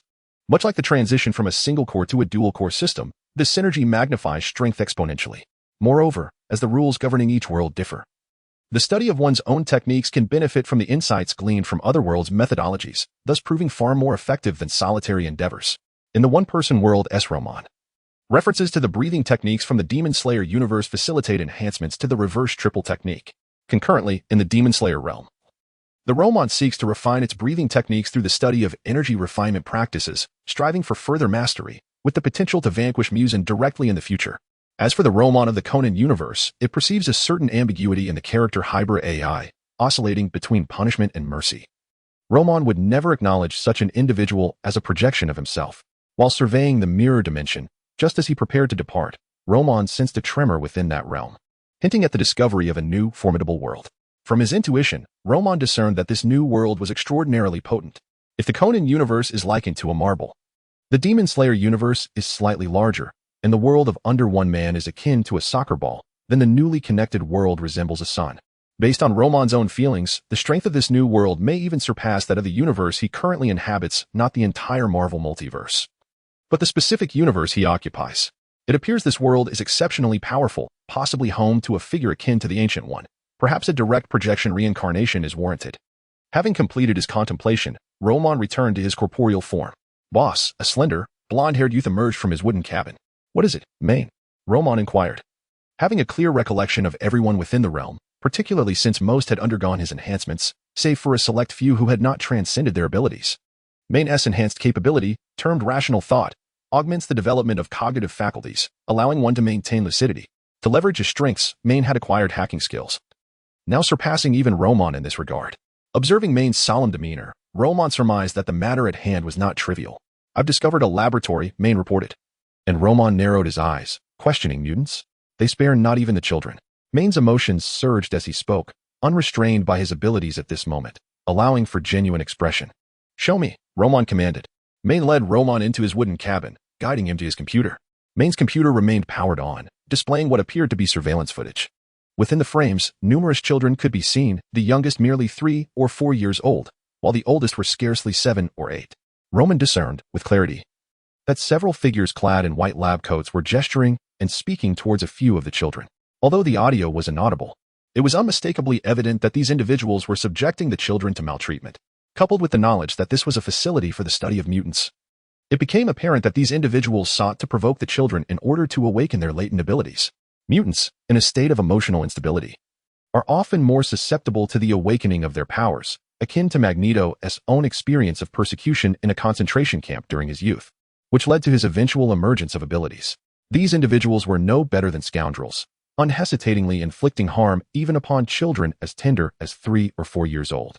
Suddenly, Roman's attention was drawn to a child, approximately 6 years of age, who transformed into a cloud of black mist and vanished from sight, only to reappear elsewhere. Roman's eyes lit up with intrigue. However, before the child could demonstrate this ability further, they were restrained with a suppression collar and escorted to another area. Yet, Roman recognized this ability. It was psychic teleportation, an advanced version of teleportation. The range of teleportation was likely confined to the visual field. If it was out of sight, it was beyond reach. In contrast, psychic teleportation allowed for movement through the power of the mind, enabling travel to even unvisited locales, provided one possessed a clear mental blueprint. Exemplified by figures such as Quicksilver and Nightcrawler, the distinction lay in the fact that teleportation was silent, while psychic teleportation left a trail of smoke in its wake. Nevertheless, the strategic implications of possessing psychic teleportation are self-evident. Thus, upon witnessing a mutant with this capability, Roman was resolute in his decision to rescue the mutants confined within this laboratory. His intent to save lives was already established, and the presence of a mutant with psychic teleportation greatly enhanced the feasibility of this rescue mission. Do you know the location? Roman inquired, noticing the glimmer of hope in Main's eyes, signifying that he understood Roman would not stand idly by in the face of danger. I will find you a map, Main replied. After this, Roman seated himself at the computer and commenced his operations. Before long, he produced a map. The map clearly indicated the emblem of the stronghold where Roman was located, alongside the position of the laboratory, which was approximately 100 kilometers to the east. To reach the east, one would need to traverse the Sierra Nevada mountains and enter the state of Nevada. Speaking of notable locations in Nevada, Las Vegas comes to mind. Famously known as the gambling capital and the entertainment capital of the world. However, Las Vegas is situated in the southern part of Nevada, which holds little relevance to Roman's objective. Notify everyone to convene for a meeting, Roman instructed after a moment of contemplation, his gaze fixed on the map. Understood. In this modern age, where everyone possesses a mobile phone, Maine promptly transmitted information through an exceedingly rudimentary internal communication app, dispatching a notification to the collective chat group. Subsequently, leaving Maine's wooden cabin, Roman made his way towards the cave. The cave, previously serving as a temporary dwelling, had been transformed into a meeting place following the completion of the wooden cabin. The space within had been cleared, rendering it sufficiently spacious and tranquil, thus ideal for gatherings. Once the meeting cave was illuminated, Roman took his place at the head of the large round table, awaiting the arrival of the others. Naturally, as the territory was modest and the number of attendees few, it was not long before everyone had gathered and seated themselves around the expansive round table. Chapter 21. The Goddess of Fortune smiles. The formidable telepath, truly an enigma. Observing the throng of children gathered around him, Roman could not help but express his sentiments. The operation to infiltrate the laboratory and rescue the mutant children proved remarkably successful, encountering no resistance whatsoever. The powers replicated through mirroring, aside from the innate ability to grow into one born to rule, were closely linked to his fundamental mastery of mimicry. During this period, Roman's prowess had seen a commendable increase, thus his own abilities had also been significantly enhanced. Take, for instance, the telepathic power. While it still paled in comparison to that of Professor X, manipulating the minds of ordinary individuals presented no challenge. Even with mutant guards present in the facility, there was no danger, as they were swiftly dealt with by Roman. In addition to replicating the ability for telepathic transmission, he had also acquired a power of psychokinesis. Thus, Roman could now engage in long-range attacks, bolstered by newfound confidence. Given that psychokinesis is fundamentally rooted in mental strength, Roman, with his telepathic capabilities, quickly became adept at wielding this power. The psychokinetic individual he encountered possessed merely a level 2 strength, yet managed to resist Roman's mental incursion to a certain extent before being subdued through physical means. His telepathic abilities rendered Roman a king of assassins. Even when standing directly in front of him, he remained unseen, complemented by Maniai's infiltration of the facility's network, rendering him virtually invincible. However, after successfully rescuing everyone, Roman found himself beset by a headache. With so many little ones, the eldest not exceeding 10 years, and the youngest merely 3 or 4, the challenge of caring for them was considerable. As for the various supply concerns, Roman felt little anxiety, thanks to Lisa's botanical manipulation abilities. Sustaining several hundred individuals with crops was a trivial matter. Regarding meat, fishing and hunting would suffice to provide necessary nourishment. Other supplies, such as seasonings, could be supplemented through zero-cost procurement. After all, with his telepathic powers, Roman could operate undetected by ordinary folk once the cameras were compromised. Well, it's best to take them back for now. Glancing at the forlorn expressions of the little ones, Roman resolved to escort them home first. Should he fail to bring them back, these mutant children would continue to confront the harsh realities, devoid of any semblance of rights. As for the Avengers, those champions of justice, it is not merely their troubles that hinder them. Ill-intentioned individuals would also withhold information about these children from the superheroes. Moreover, the decline of mutants is a collective consensus within this nation, and the strength of a few superheroes cannot alter that reality. Ultimately, the plight of mutants must be addressed by the mutants themselves. Since the inception of the concept of mutants by Professor X, and the continuous reinforcement of the notion of independence, mutants have never been regarded as mere humans, despite their similarities to ordinary individuals. Though there was once a period of relative peace between humanity and mutants, everything changed dramatically with the emergence of Apocalypse. Subsequently, the X-Men faced numerous challenges, compounded by the advent of genetically modified foods, which led to the decline of mutants. Seated with all the children on a bus borrowed through telepathy, this was a temporary arrangement that would be returned, as the principle of borrowing and repaying holds true. Once everyone was settled, we were ready to embark on our journey. The driver was Buck, whom Roman had chosen to accompany him on this outing. Buck possessed considerable combat skills and had self-taught himself the art of driving, thus liberating Roman from the burden. While Buck navigated the road, Roman took on the role of comforting the mutant children. Perhaps due to his striking appearance and the charisma bestowed upon him by his inherent powers, Roman swiftly earned the trust of these children. The amplification of his abilities was also distinctly clear to him, as he sensed he had reached a bottleneck at the 4th level. This intuitive awareness allowed Roman to comprehend his own state. The growth-type ability he possessed amplified his powers based on his original strength, within the same realm. This enhancement posed no issue. However, breaking through significant bottlenecks would require his own intrinsic power. If he relied solely on his inherent ability, he would need to garner more followers or trust to acquire a greater reserve of permanent strength. Nevertheless, apart from the permanent power derived from his inherent ability, he also had access to the feedback power from the mirror dimension, thus providing him with more avenues for breakthrough. Since the non-permanent enhancement had brought him to the cusp of a breakthrough, it seemed that Roman would soon ascend to the rank of a 4th-level alpha mutant. Recently, with numerous projections engaged in various tasks, the power of the mirror dimension had been steadily amplifying, leading to an accelerated enhancement of Roman's abilities. Cradling a 4-year-old girl and observing the other children around him, Roman never imagined he would one day become a leader among them. Reflecting on his past life, he recalled his considerable charm among children. Could it be that he possessed a natural talent for this? The little girl in his arms was indeed an alpha-level mutant, a rare 4th-level being, though she had only recently awakened, and the information had not yet been communicated before Roman intervened. However, due to the intense nature of her awakening, she was in a rather unstable state. Although Roman sought to soothe her through telepathy, she could only find sufficient security in his embrace, as there was always a risk of her losing control. Thus, he held her close for the time being. Intense emotions can often trigger the awakening of abilities. Yet it is in a state of emotional stability that one can truly master them. The girl bore no name, only a number, which was quite common. She might not have been born under normal circumstances. Therefore, Roman chose to name her Lucy. Lucy's abilities are intricately tied to the whims of fortune, specifically the power to alter the luck of others according to her subjective desires, whether for better or worse. Those blessed with good fortune, akin to fortunate adventurers, find their wishes effortlessly fulfilled, while those cursed with misfortune may face dire consequences. However, due to her emotional volatility, the young girl has inadvertently cast a pall of ill fortune upon those around her, nearly transforming their surroundings into a harrowing theater of death. Fortunately, she was calm just in time. When Roman held her close, he conducted a subtle experiment using a card-drawing game. To his astonishment, his luck improved significantly, with consecutive draws yielding multiple rare cards becoming a common occurrence. This remarkable enhancement in fortune indeed showcased the extraordinary nature of her ability, even when employed unconsciously. One can only imagine the heights Lucy could achieve if she were to fully master and refine her powers, potentially becoming the coveted goddess of luck that countless adventurers in the underground city yearned for, where fully upgraded weapons would no longer be a mere dream.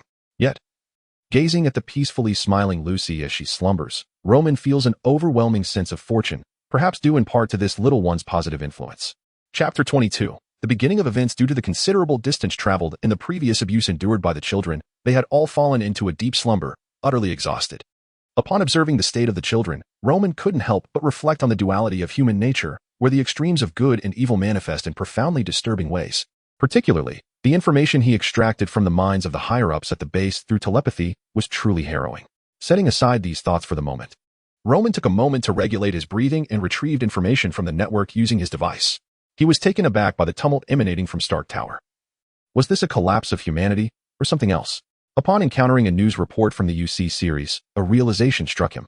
He searched for the Eastern European nation of Sokovia on his phone, and, as expected, found numerous reports regarding the Avengers' operations in Sokovia.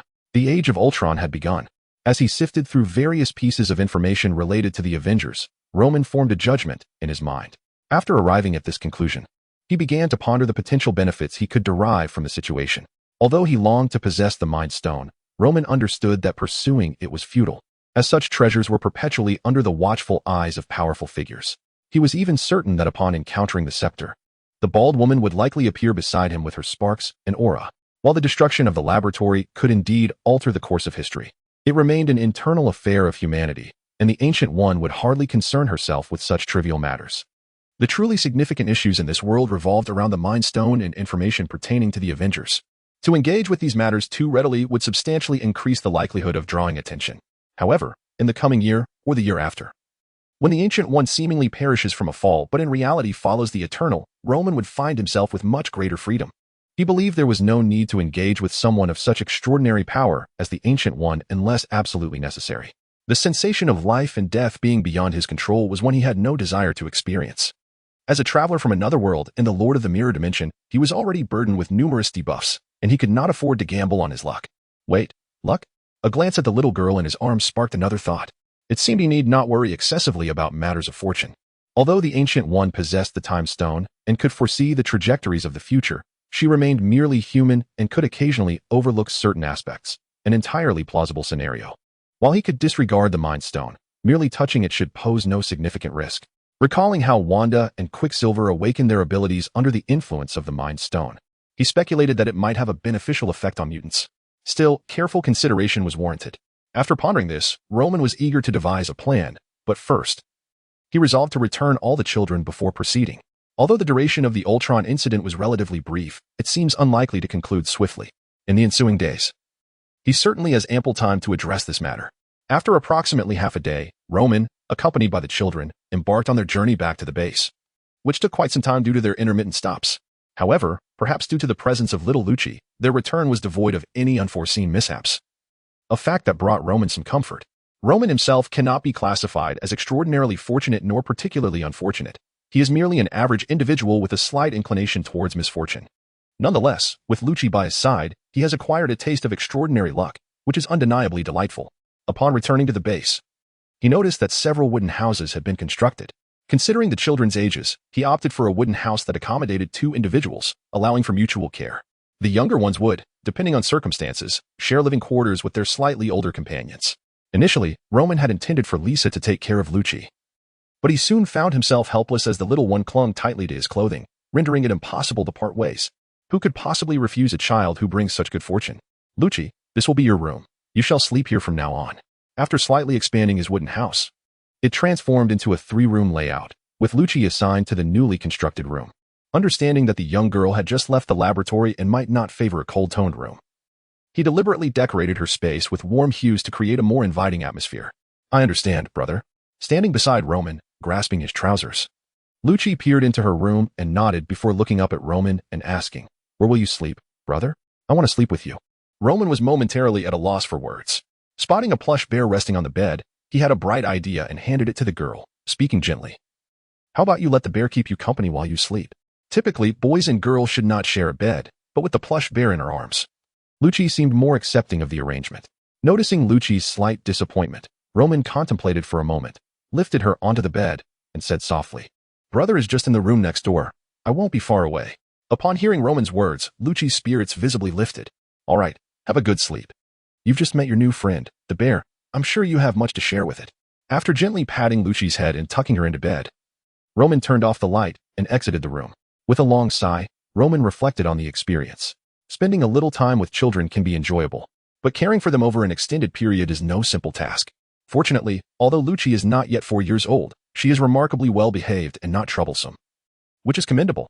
At any moment, a good child is always more easily managed than a mischievous one. Thus, having an additional sister is not such a burden after all. Moreover, who could resist a charming younger sister capable of bringing good fortune? Upon returning to his room, Roman did not immediately succumb to slumber. Instead, he continued to scour the internet for information regarding the Avengers. Although Ultron was presumably free at this moment, it was unlikely that he would pay any heed to Roman. Furthermore, the modest hacking skills he possessed were not to be underestimated. He needed to find a time to venture to South Korea, but first, he required a legitimate identity. The inventor of the cradle, Zhao Hailuan, resided in South Korea, and Ultron would likely make a special trip to seek her out for the sake of acquiring a physical form. This juncture presented itself as the most opportune moment for intervention. The only uncertainty lay in the extent to which Lucy's luck-altering abilities could manifest. Chapter 23. The Cradle of Rebirth. Greetings, Mr. Roman. I am Dr. Helen Zhao, a beautiful woman clad in a blue work uniform. Gazed at the youthful yet strikingly handsome boy before her, who conformed perfectly to her aesthetic preferences, and introduced herself. "Hello, Dr. Zhao. I am Roman," he replied, maintaining an impassive demeanor as he sat across from her. "Mr. Roman, let us not beat around the bush. The prospects of the Cradle of Rebirth project are exceedingly promising. Yet the subsequent funding requirements are quite substantial." "Not a concern. I am hardly lacking in funds," Roman responded with a nonchalant expression. This was indeed a fact. After shifting his perspective, Roman contemplated a method to intervene in the Ultron incident. That is, by investing in Dr. Zhao and thereby directly engaging as an investor, influencing Dr. Zhao's fate was not of great concern. As long as the outcome of the Soul Scepter remained unchanged, future developments would likely pose no significant issues. However, Roman needed to reassess his origins and rethink his approach. After deep contemplation, Roman realized that his initial thoughts were fraught with complications. For instance, while establishing a temporary base posed no immediate issues, the increasing number of individuals would inevitably lead to exposure risks over time. Previously, due to the urgency of escaping the laboratory, Roman could only hastily establish a base within the Sierra Nevada mountains. Fortunately, Lisa's unique abilities accelerated the growth of various crops. ensuring a steady supply of non-genetically modified food. Over time, the group adapted to this stable lifestyle. Yet, fundamentally, this existence was merely a reluctant necessity. Roman possessed the capability to lead everyone towards a better state. Currently, his telepathic abilities ranked among the strongest under Professor X. Perhaps even the most powerful telepath of this era, especially considering that the increasingly unstable Professor X might be struggling to master his own powers. With this change in mindset, Roman began to utilize his telepathic abilities for practical purposes. First, he needed to acquire a legitimate identity and subsequently seek assistance from benevolent individuals for financial support. Not one to be a paragon of morality, Roman engaged in meaningful dialogue with kind-hearted citizens in the Lighthouse Nation, subtly employing his telepathic abilities to successfully amass initial capital. Upon accumulating sufficient funds, Roman commenced the relocation of his companions.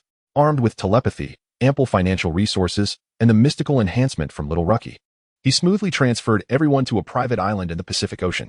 Indeed, Roman had deliberately purchased an island, investing several $billion. However, the value was justified, as it alleviated concerns about various dangers. Since the island was populated solely by their own kind, the group could freely utilize their extraordinary abilities. Looking ahead, Roman also planned a visit to Wakanda, as their shielding technology was notably impressive. Though everything is fundamentally based on vibranium, the intention is to retrieve it alongside the material itself. As for the hesitation to act immediately, it is unnecessary to elaborate. Concerns regarding the Ancient One linger, and currently, the island is sparsely populated, alleviating fears of exposure. Once everyone was settled, it did not take an inordinate amount of time before he began engaging with Zhao Hailun. In experimental endeavors, aside from individuals like Tony Stark, it is rare to find a situation with ample funding. Thus, attracting investment is certainly advantageous.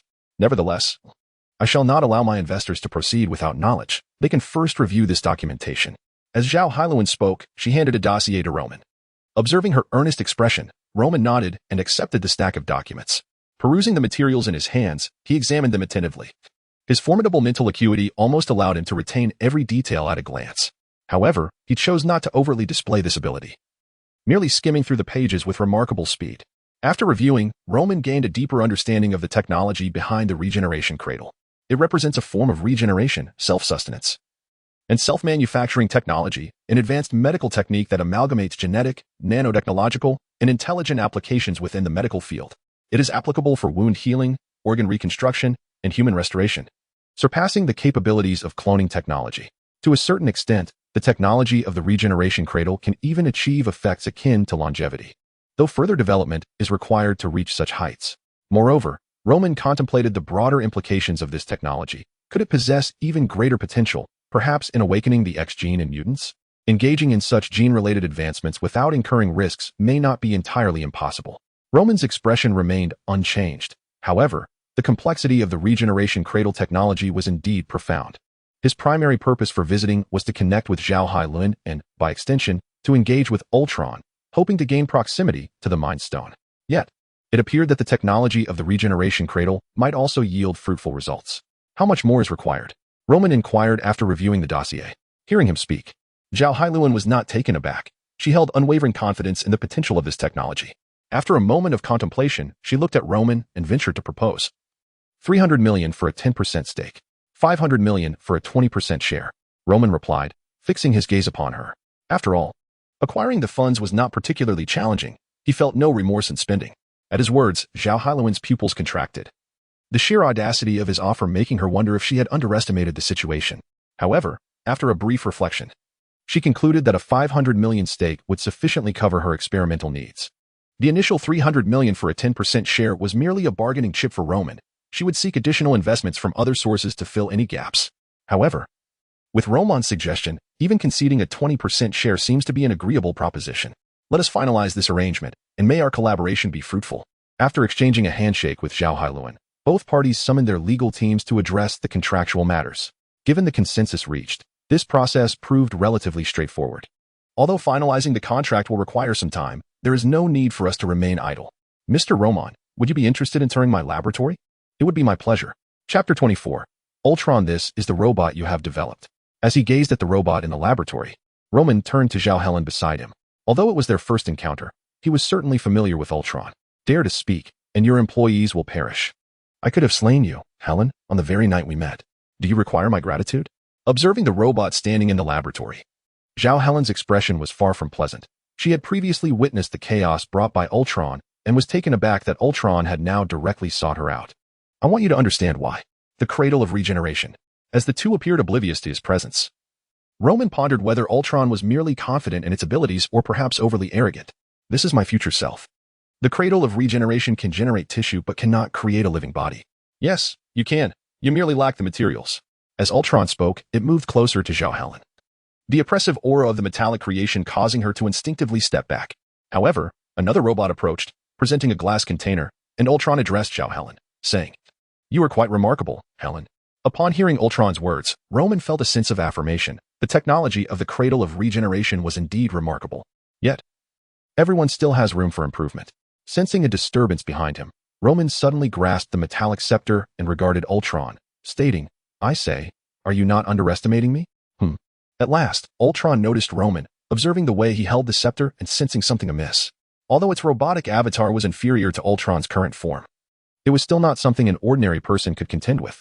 Could it be that this man was not ordinary, but rather a being akin to a superhero? As Ultron scrutinized Roman, it attempted to find information about him in the network, yet the available data was scarce. Watching Roman seize the scepter with such ease, Ultron fixated on him. It had not instructed its robots to hand over the scepter. Roman had taken it by sheer force.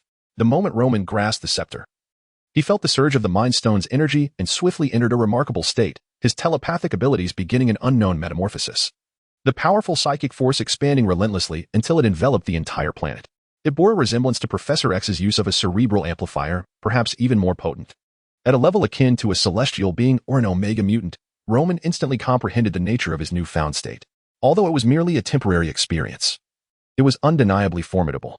It was as if the right person had obtained the right key, directly unlocking the treasure trove of the Mind Stone. However, Roman could distinctly sense that this transformation was merely a minuscule fragment of the Mind Stone's true essence.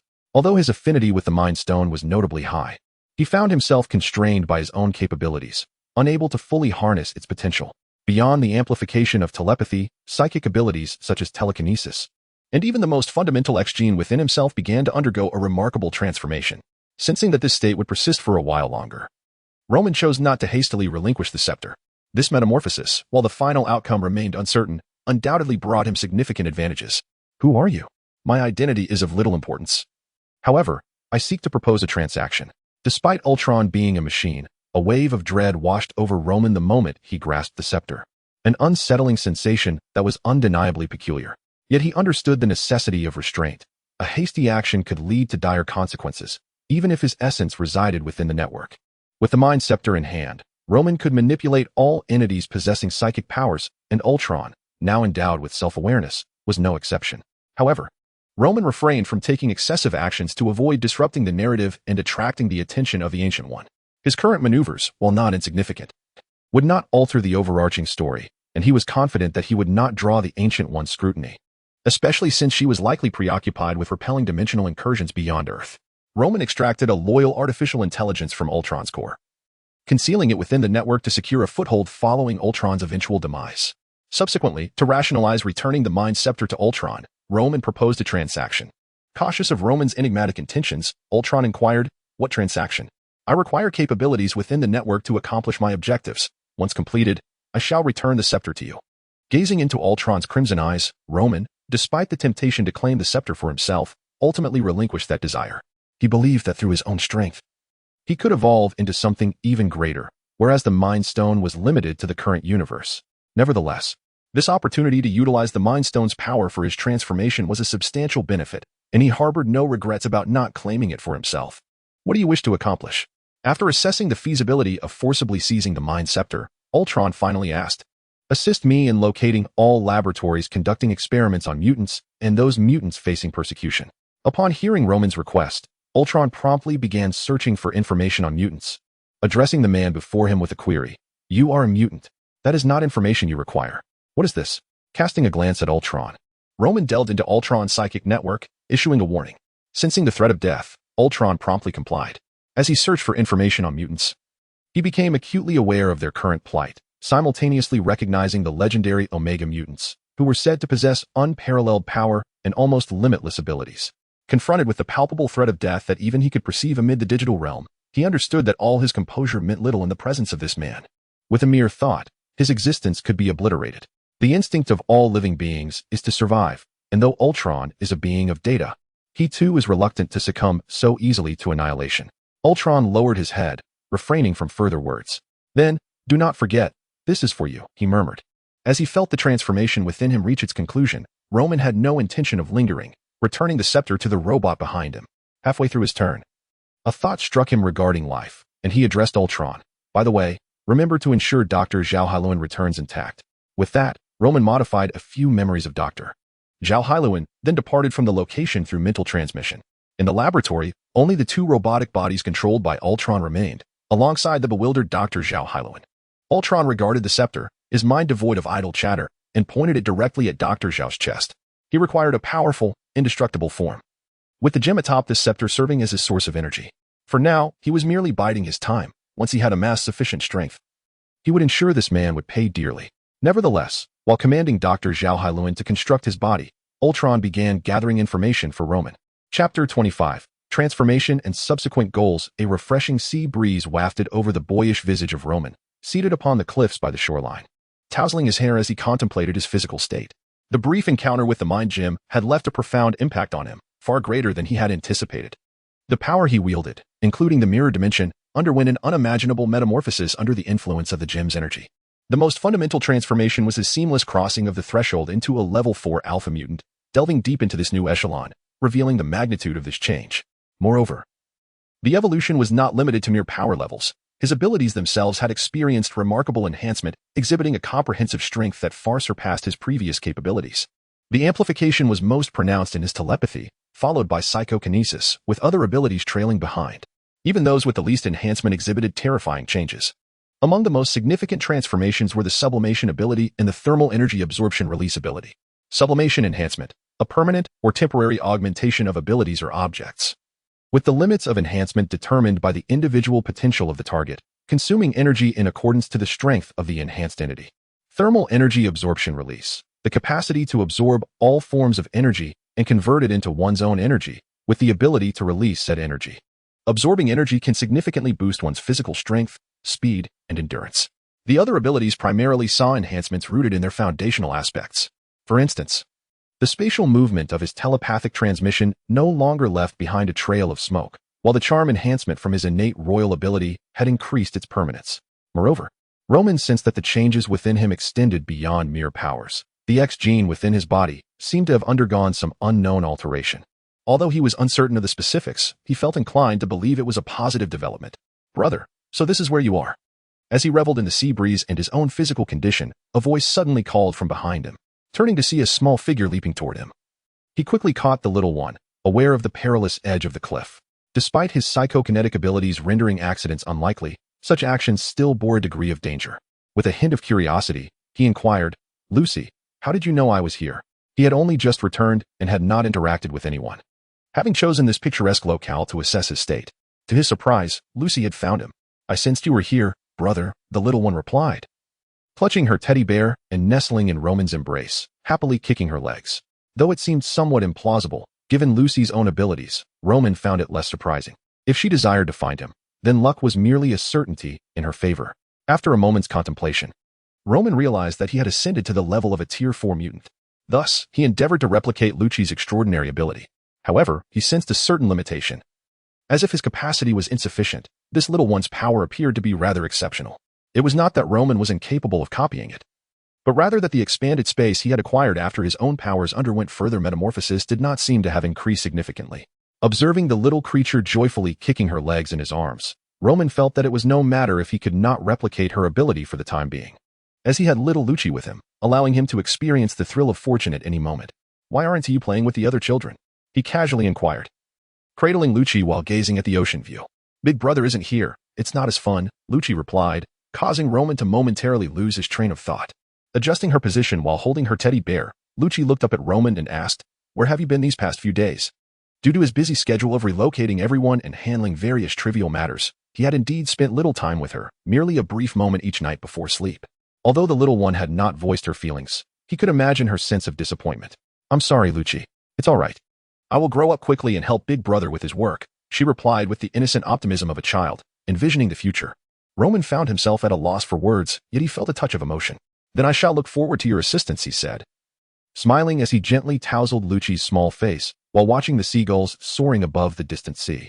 The two siblings sat in serene silence, savoring the rare tranquility of the moment. As the sun dipped lower, casting a slight chill in the air, Roman noticed that Lucci had succumbed to slumber. With minimal movement, he created a psychic barrier and, harnessing the power of telekinesis, soared back to their base. In midair, the landscape of the island unfolded beneath him, an expanse of jungle surrounding a modest settlement nestled at the island's heart. Though the population was sparse, it thrived with vibrant life. With his keen eyesight, Roman observed numerous mutant children gleefully employing their powers to play pranks on one another. Although this base was still far from perfect, it was a stark contrast to their previous location in the Sierra Nevada, where every action had to be taken with utmost caution. Here, on this island that belonged entirely to Roman, everyone could freely play and unleash their abilities without the fear of being captured for experimentation. Of course, this was contingent upon not causing excessive destruction. Suddenly appearing before a girl whose face bore a hint of panic, Roman grasped her hands, which were crackling with electric sparks. Under his control, the sparks swiftly dissipated. If you cannot manage your ability, refrain from using it recklessly. I will arrange for someone to guide you in mastering your powers. He gently assured the anxious girl, releasing her hands. After transforming his ability from thermal energy absorption and release to a more versatile energy absorption and release capability, Roman felt that his powers were now comparable to those of the Black Emperor Shao, no longer confined to thermal energy alone. He could also absorb other forms of energy, such as electrical and kinetic energy. However, this girl with uncontrollable abilities was not the first instance of such a phenomenon within the base. All of them originated from the laboratory, where no one had properly instructed them on how to wield their powers. The activation of their abilities had been rather crude, making it exceedingly easy for them to spiral out of control. Given this situation, Roman deemed it essential to seek a suitable mentor to provide guidance on the use of their abilities. Even he himself had not undergone systematic learning and could only claim a mediocre grasp of his own powers. Previously, Ultron had transmitted the initial segment of information, which included numerous mutant individuals and the locations of the laboratories. It remained uncertain whether Ultron's findings included that particular individual. If so, it would undoubtedly simplify matters considerably.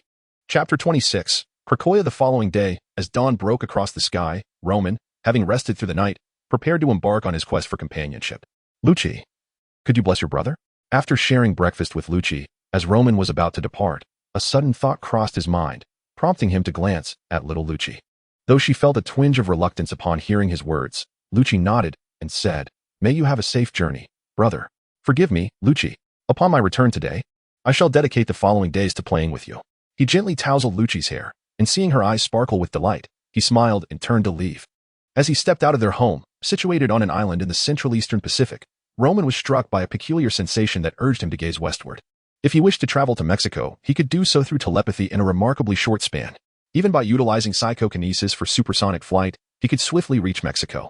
Yet, this sudden feeling compelled him to abandon his intent to journey to Mexico, guiding him instead toward the source of this sensation. Boom! In midair, a powerful current surged forth, accompanied by a deafening roar akin to thunder. As Roman soared through the skies using psychokinesis, he enveloped himself in a protective shield, rendering the intensity of the sonic waves no more than a gentle breeze upon his skin. However, upon glimpsing the vast sea, he was momentarily awestruck by the sight of a colossal creature resembling a giant tree, relentlessly attacking the ocean's surface. Krakoa? This immense being left Roman in a state of shock. While contemplating the idea of bringing everyone to inhabit his domain, he recalled Krakoa, a territory from the realm of mutants known as Krakow, which had appeared in X-Royal. The name Krakoa may seem somewhat unfamiliar, yet Roman had a slight understanding of it from his past life.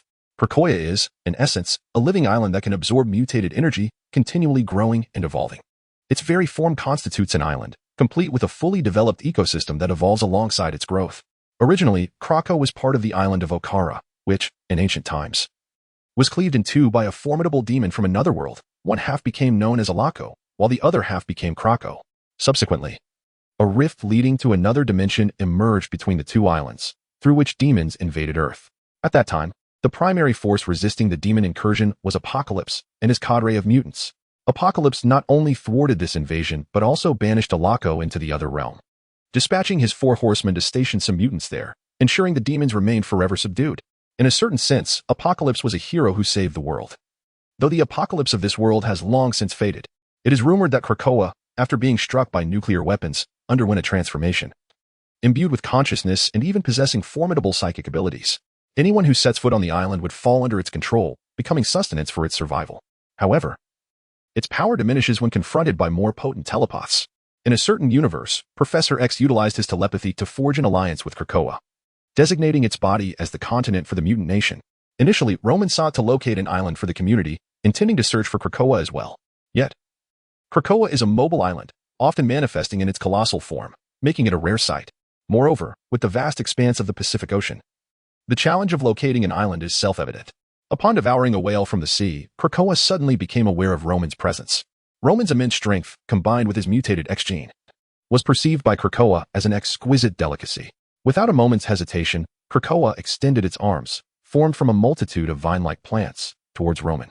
Observing the swiftly approaching appendage, Roman displayed no sign of fear. Instead, a hint of delight graced his expression. Suddenly, Krakoa's movement ceased. This was not due to a sudden moral awakening. Krakoa is an entity driven by impulses, theoretically devoid of conscience. The halt in its advance was primarily attributed to Roman's telepathic exertion, successfully establishing a connection and exerting control.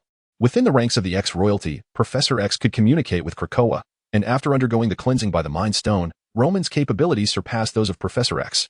Following their exchange, Roman released his hold on Krakoa. After their communication, Krakoa harbored no intention of consuming Roman. The reason was simple. Their dialogue established that Krakoa would serve as the territory for mutants, and in return, all mutants would endeavor to provide ample energy for Krakoa in the future. This could be in the form of nuclear energy, electrical energy, or the remains of powerful beings. For Krakoa, Roman's promise of future sustenance far outweighed the offerings of the fish in the ocean. For instance, the enormous whale, though impressive in size, yielded minimal energy. Under the influence of both carrot and stick, Krakoa naturally chose to submit to Roman. Upon sensing the elevation that his royal status conferred, Roman relinquished his hold on Krakoa once it genuinely submitted. In truth, Krakoa's allegiance alone granted Roman a significant enhancement, not to mention the subsequent provision of suitable territory for mutants to settle. Furthermore, Krakoa could grow, move freely, and even traverse space. Establishing Krakoa as a territory proved exceedingly prudent. With this direction in mind, Roman descended upon the head of Krakoa, directing it along the designated path, prioritizing the settlement of all individuals. Standing atop Krakoa, Roman felt each of its movements traverse an immense distance, evoking a uniquely profound sensation. Unlike the experience of telekinetically propelling oneself through the air, it bore a resemblance to commanding a towering mech. Just as one might yearn to drive a luxurious Range Rover, which man could resist the allure of piloting such a magnificent machine? Although Krakoa's velocity could not rival Roman's flight, it was nonetheless astonishing. And in a remarkably short span of time, the outline of the island came into view. Chapter 27, The Vigilant Crowd. What is this? At this very moment, Buck, having undergone the enhancement of his abilities by Roman, has transformed his powers into a muscular augmentation, taking on the imposing appearance of a brawny man. While patrolling the island and acclimating to his enhanced physique, Buck was the first to notice the disturbances on the surface of the sea. Although the amplification of his abilities did not significantly elevate his senses, he remained far superior to the average person. From a considerable distance, Buck could discern only a massive humanoid silhouette. While its exact nature eluded him, one thing was certain. This colossal figure was no mere passerby. Vigilance. With a booming voice, Buck alerted the islanders, his enhanced physical capabilities allowing his shout to echo across the entire island. In an instant, every mutant on the island reacted. The younger and less combat-capable individuals hastened to take refuge in a cave formed within the central mountains of the island, while the older, more formidable mutants swiftly gathered at Buck's location. Would it be all right for little Lucci to join them in the cave? Lisa intended to escort Lucci to safety before rushing to Buck's side. Roman had entrusted Lucci to Lisa's care, and in Roman's absence, Lisa's protection of Lucci instilled him with great confidence. After completing the baptism of the Mind Stone yesterday, Roman had enhanced his own strength and gained the ability to further empower others. However, due to time constraints, he had only managed to augment Buck and Lisa's abilities. Following this enhancement, there were now 2 level 4 mutants within their territory, aside from Roman and Lucci. Apart from Roman, these 2 were the most formidable fighters. Although their enhanced abilities had shifted towards plant control, their single-target explosive power might not rival Buck's, yet their capacity for large-scale combat and control significantly surpassed his. Moreover, given Lisa's meticulous nature, entrusting Lucci to her was a source of reassurance for Roman. My brother has returned. I am not afraid. Upon hearing Lucci's words, Lisa momentarily fell silent. Roman's combat prowess was undeniably incomprehensible, and if he had indeed returned, safety would be assured, alleviating any concerns. However, While Lucci claimed that Roman had come back, she had not actually seen him. How could one feel secure? The prospect of Lucci encountering any misfortune would surely be a source of great distress. You have no idea where Roman is. How could you possibly know he has returned? Lisa felt a wave of frustration wash over her upon hearing Lucci's assertion. Yet, considering Lucci's ability, Lisa pondered that perhaps Lucci's intuition might be accurate. Though the specifics of Lucci's power had not been disclosed, as Roman's confidant, Lisa was aware to some extent that Lucci possessed extraordinary luck, which at times defied reason. You speak of feelings. Then tell me, where is he? Over there. Upon hearing Lisa's inquiry, Lucci promptly pointed in a specific direction, the very direction from which Buck's voice emanated. As Lucci spoke, Lisa's mind began to churn with conjectures, leading her to pose another question to Lucci. Do you sense any danger? Given that Lucci's abilities were intertwined with luck, she might very well detect impending misfortune if it were present. No. Lucci's response was resolute, confirming Lisa's suspicions. Very well, then come with me, Lisa declared with determination. Once the situation was clarified, she swiftly lifted Lucci into her arms, and with the rapid proliferation of vines beneath her feet, they soon arrived at the rendezvous point where Buck and the others had gathered. Lisa, you've arrived. Buck exhaled a sigh of relief upon witnessing the emergence of the vines. Confronting danger alone had felt overwhelming. However, as Buck turned to face Lisa, he noticed Lucci cradled in her arms and inquired, what purpose does bringing Lucci here serve? If there is a threat, we may not be able to protect her. Indeed, echoed a mutant girl standing behind Buck, her expression laden with concern for Lucci. Do not fret, Kinley, Lisa reassured the group, shifting her gaze to Kinley. Utilize your enhanced sense of smell and determine if there are traces of Roman in that direction. Kinley, momentarily lost in thought, then nodded in understanding, closed her eyes, and engaged her extraordinary olfactory abilities. Although Kinley's power was still at the 3rd level, the range it covered was considerable. Additionally, the wind blowing over the sea was directed toward them, ensuring that any familiar scent would not evade her notice. Despite Roman's ability to encase himself in a telekinetic barrier, maintaining it for an extended period necessitated interaction with the surrounding air for oxygen, leading to a minimal yet detectable release of scent, sufficient for Kinley to discern. There is indeed a trace of Roman's essence, along with another scent imbued with the essence of nature, Kinley announced after a brief moment, her eyes opening to reveal the clarity of her findings. Her enhanced sense of smell now allowed her to perceive not only scents, but also emotions and energies, transcending the capabilities of ordinary olfaction.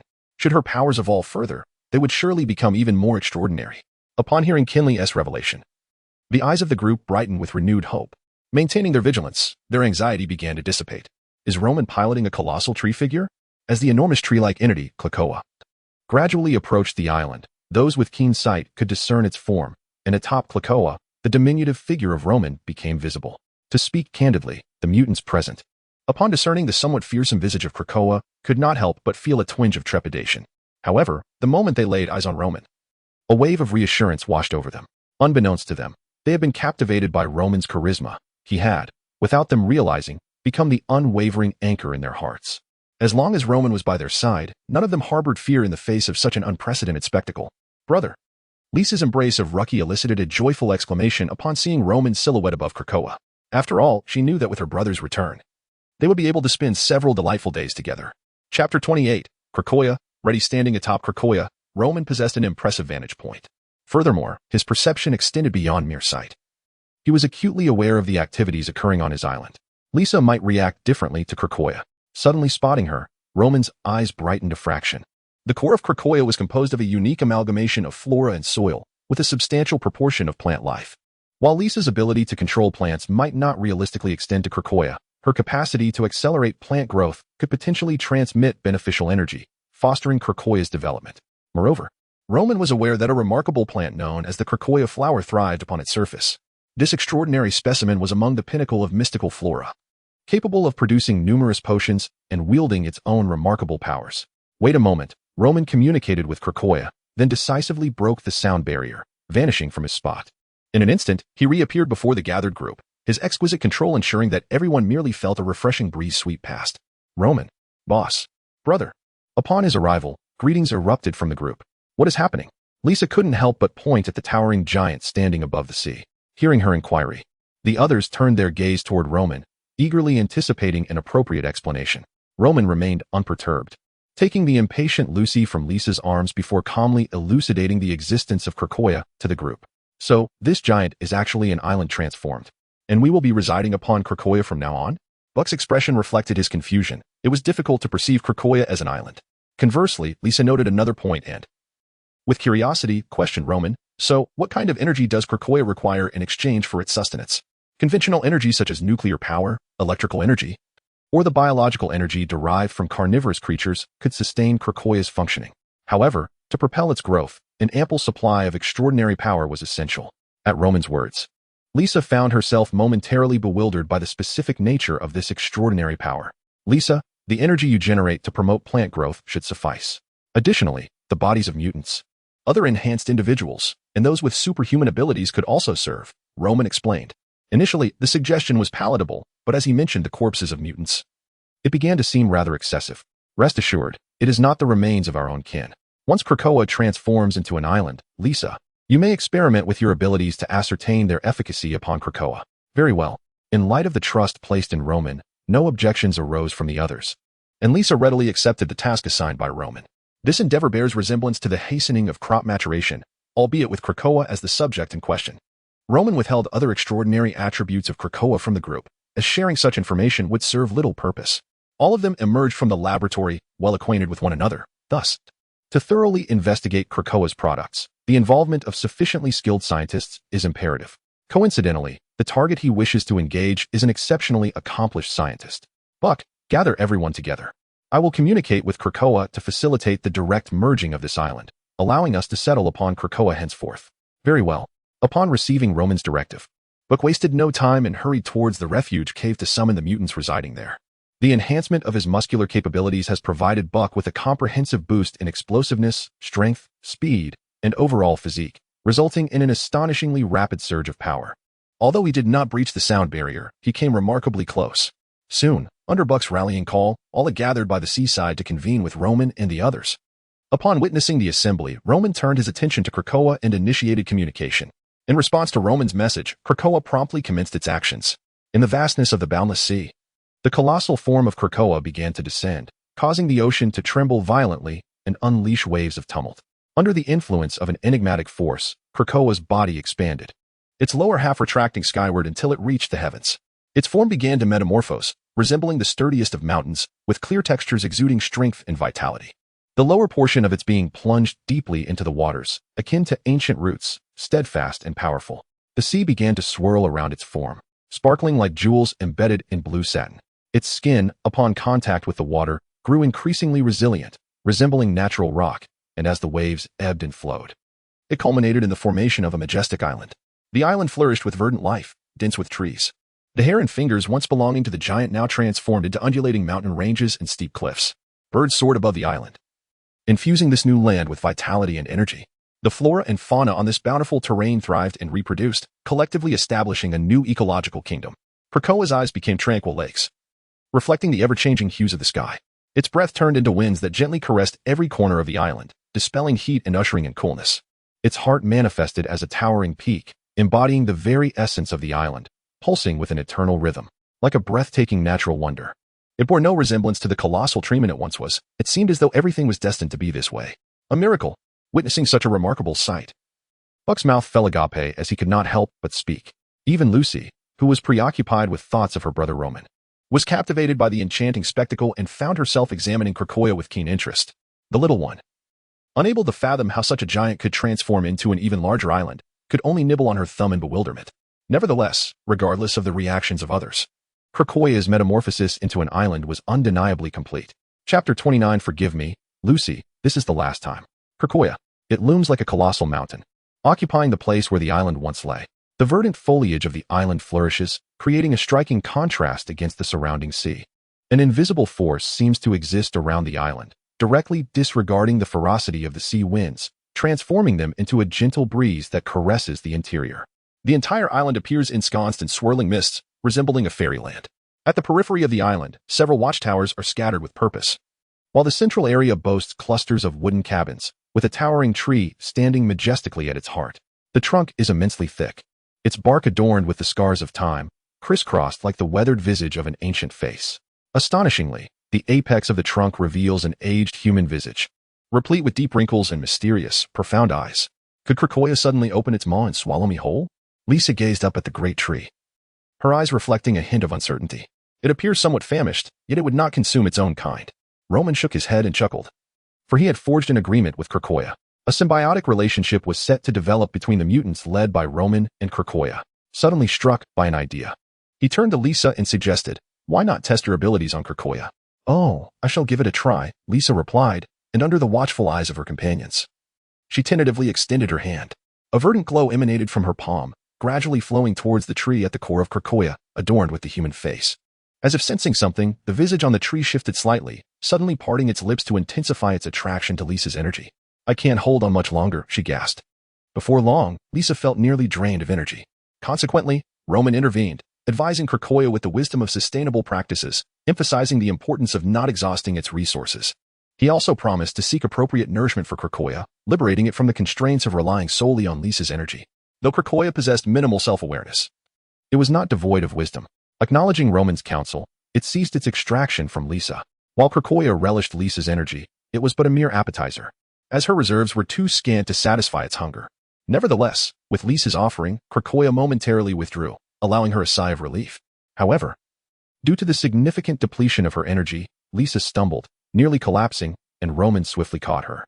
In the past, Lisa's abilities to hasten crop growth or control plants had not drained her significantly, as the energy expended served primarily as a catalyst.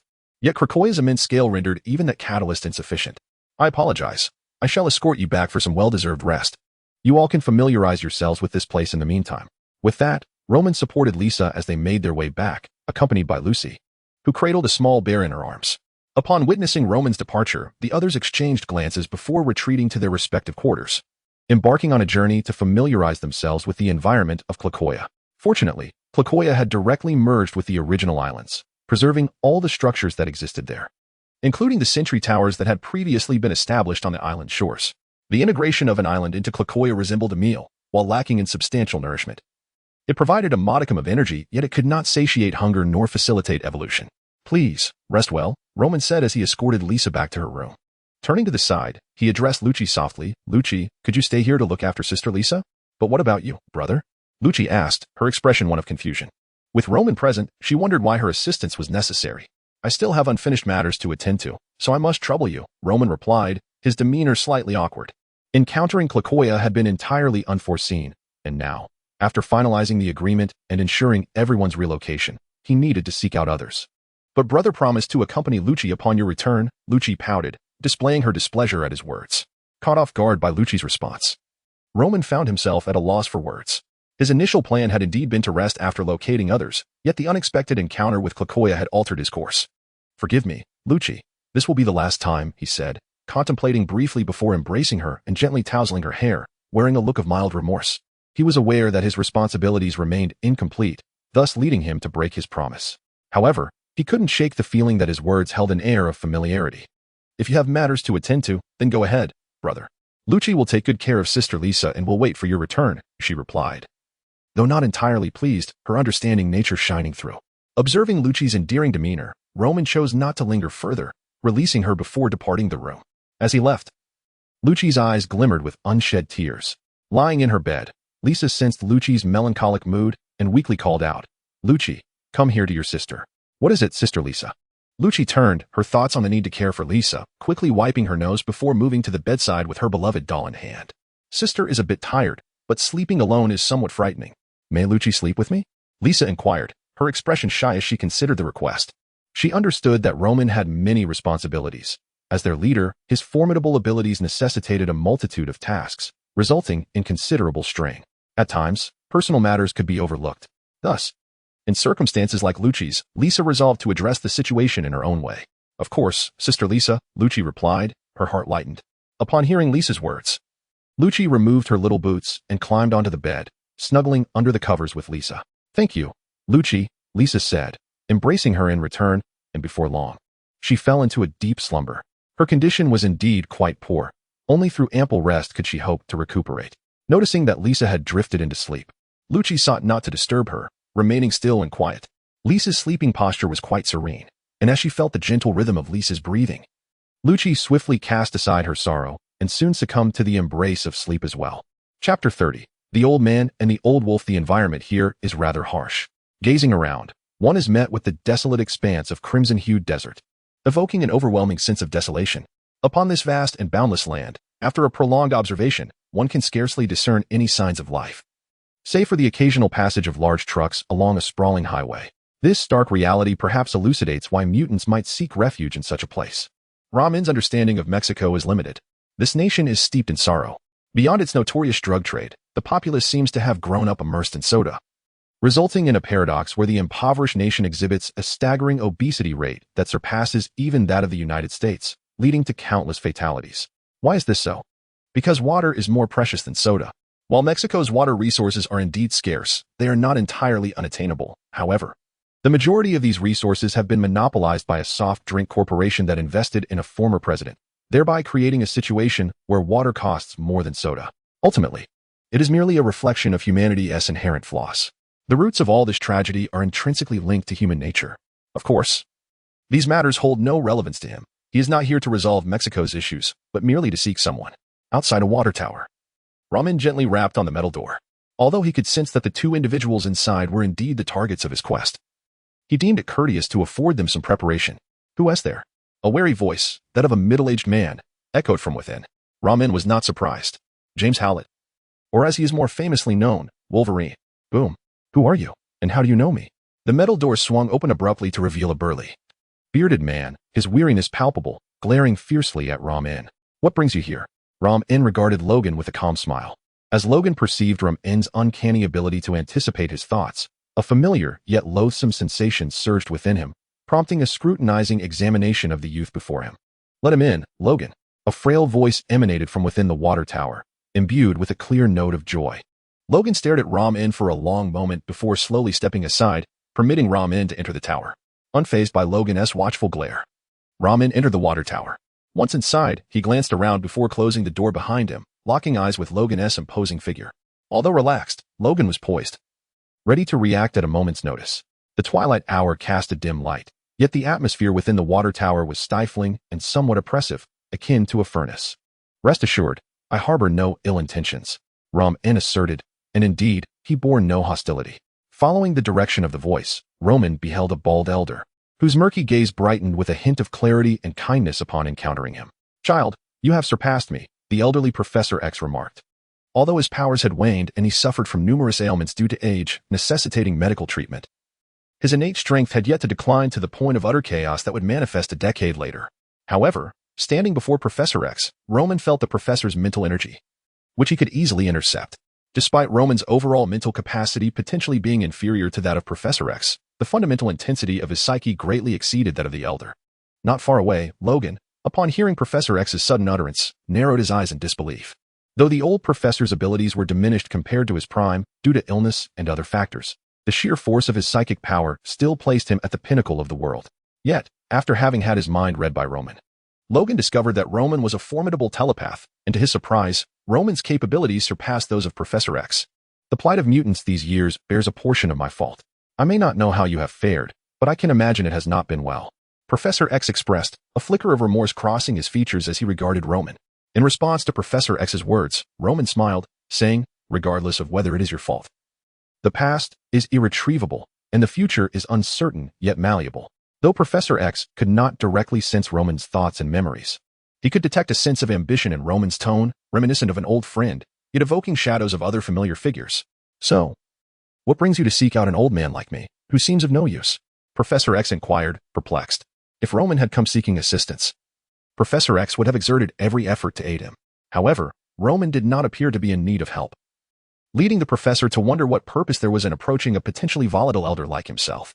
I require a mentor to guide the growth of my fellow mutants, Ramin replied, fixing his gaze on Professor X's murky eyes. And you, sir, are a fitting candidate. Moreover, this relic of the old X-Men era, Wolverine, Logan, would also serve well as an instructor. Why do you believe I would acquiesce to your request? Before Professor X could respond, Logan interjected, turning his attention to Logan. Ramin scrutinized the disheveled man, whose demeanor reeked of alcohol and despair. This ancient being, having lived for centuries, might have remained oblivious to the limits of his lifespan were it not for genetically modified food and the influence of adamantium within his body. Freedom, I surmise, is not something you yearn for. Thus, I shall offer you my protection.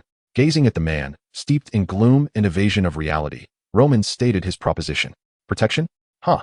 Who do you think you are? By what right do you make such claims? The furious old wolf clenched his fists, each adorned with 3 formidable adamantium claws protruding outward. Yet, the awkward predicament lay in the fact that the claws only extended halfway, the remaining portion unable to emerge due to a lack of strength. Witnessing such a scene, both Roman and Logan bore expressions of discomfort, while Professor X remained notably silent. Roman felt an urge to laugh, but after a moment's reflection, he chose to preserve Logan's dignity. After all, this seasoned warrior was indeed a fitting candidate for a mentor, deserving of a modicum of respect.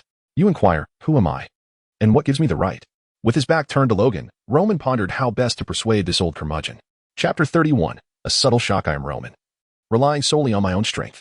As the words left his lips, Roman's body began to levitate gently. Both Professor X and Logan, witnessing this extraordinary display, perceived a shadowy figure emerging alongside him.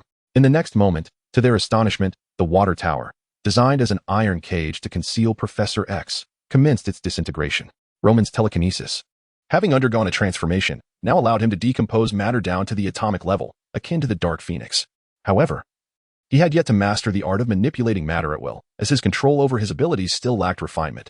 Under the watchful gazes of the Elder and the Old Wolf, the iron sheets of the water tower ultimately crumbled into oblivion, vanishing without a trace. Suspended in midair, Roman turned to Logan and softly inquired, "Is this sufficient?" Logan remained silent, yet he understood profoundly that even in this era brimming with superheroes, such formidable power was more than adequate to safeguard a multitude of mutants. It was reminiscent of the peak phases of Professor X and Magneto, perhaps even surpassing their might. Roman, being youthful, had not yet fully realized his potential. However, the stubbornness of middle-aged men often rivals that of a dead duck refusing to yield. Nonetheless, through his telepathic abilities, Roman sensed Logan's thoughts and chose not to press him further for affirmation. In the presence of a telepath, mere acceptance suffices. Gazing at the young man before him, Professor X caught a glimpse of his former disciple's shadow. Had he not imposed limitations but rather guided Roman, perhaps the X-Men would still exist, and the plight of mutants would not be so dire. Jean, a potential Omega-level mutant, might have seen her talents squandered under his stewardship. Yet, as he beheld the youth before him, Charles Xavier felt a renewed flicker of hope for the future of mutants. I agree. Without further contemplation, Professor X acquiesced. Upon hearing his response, Logan wished to voice a thought, but found himself at a loss for words, ultimately remaining silent. Among the two, the pillar of strength still lay with Charles, who, as a man weary of ambition, merely contemplated acquiring a vessel to sail the seas and escape reality. Thus, accepting the protection of this powerful young mutant seemed a fitting course of action. Very well. Without inquiring into Logan's thoughts, being already privy to them, Roman addressed both of them directly. Do not resist. With that, he drew them to his side, placing a hand upon each of them. Before they could utter a word, the scenery commenced its distortion, and in the next instant, they found themselves atop Krakoa. Is this spatial transportation? Roman possesses the extraordinary ability of mental transmission, enabling him to instantaneously arrive at any location he has previously visited. At present, traversing the entirety of the Earth poses no challenge for him, leaving even Professor X somewhat perturbed by the magnitude of his powers. It is difficult to fathom how many times today he has been astonished by this remarkable youth. Nevertheless, the surprises Roman brings him seem to grow ever more profound. Telepathy, psychokinesis, and the capacity for long-distance spatial movement hardly suggest that he is a mere alpha-level mutant. Where are we? The enigmatic and breathtaking Krakoa Island, shrouded in mist, rendering its boundaries nearly invisible. Within the island, towering trees stretch towards the heavens, their robust trunks and lush foliage resembling a primordial forest. It is no wonder that Professor X is taken aback. As the former strongest telepath, he possesses a wealth of knowledge. Yet he can be certain that no such place exists on the Earth he knows. This is Krakoa, a singular island. Observing Professor X seated in his wheelchair, Roman displayed a hint of a smile. Upon hearing Roman's words, Professor X hesitated momentarily before attempting to explore with his telepathic abilities, subsequently exclaiming in astonishment, "It has its own consciousness. It is alive?" Indeed, the anatomical structure of Krakoa is exceedingly intricate, and its vast form places us within its most vital brain. This brain is the source of its life, granting it the capacity for thought and extraordinary power. Pointing to the gnarled tree before them, which bore a resemblance to a human face, Roman elaborated to Professor X. The expression of surprise on Professor X's face mirrored Roman's own. Once a member of the X-Men, he has traversed the globe. Yet he can assert with certainty that he has never encountered such a wondrous entity. Otherwise, he would not be oblivious to its existence. The world is vast and teeming with marvels, Professor X mused, while Logan stood nearby, somewhat dazed, finding the serene and ethereal beauty of Krakoa far superior to the vessel of his dreams. Professor, There are two matters I wish to discuss.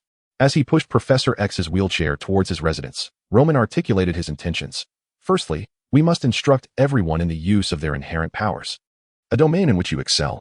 Nodding in agreement, Professor X could sense through his telepathy that the mutants here radiated youthful vitality. Without delving into their memories, he surmised that these children likely had not yet mastered their abilities, and teaching young mutants was indeed his forte. Secondly, we require your expertise to research Krakoa's unique flora, particularly the Krakoan flower, and to develop its potential. Professor X is an exceptional scientist. Within the cosmos of the X Empire, he has managed to develop 3 transformative potions through his research on the Krakow flower. One can only presume that this universe's Professor X is equally capable. Though he hesitated momentarily, he ultimately accepted the 2 tasks presented to him, albeit with a trace of concern etched upon his face. The potential for his abilities to spiral out of control could lead to complications. Rest assured, I have prepared a solution, replied Roman with a smile as he ushered Professor X into a room.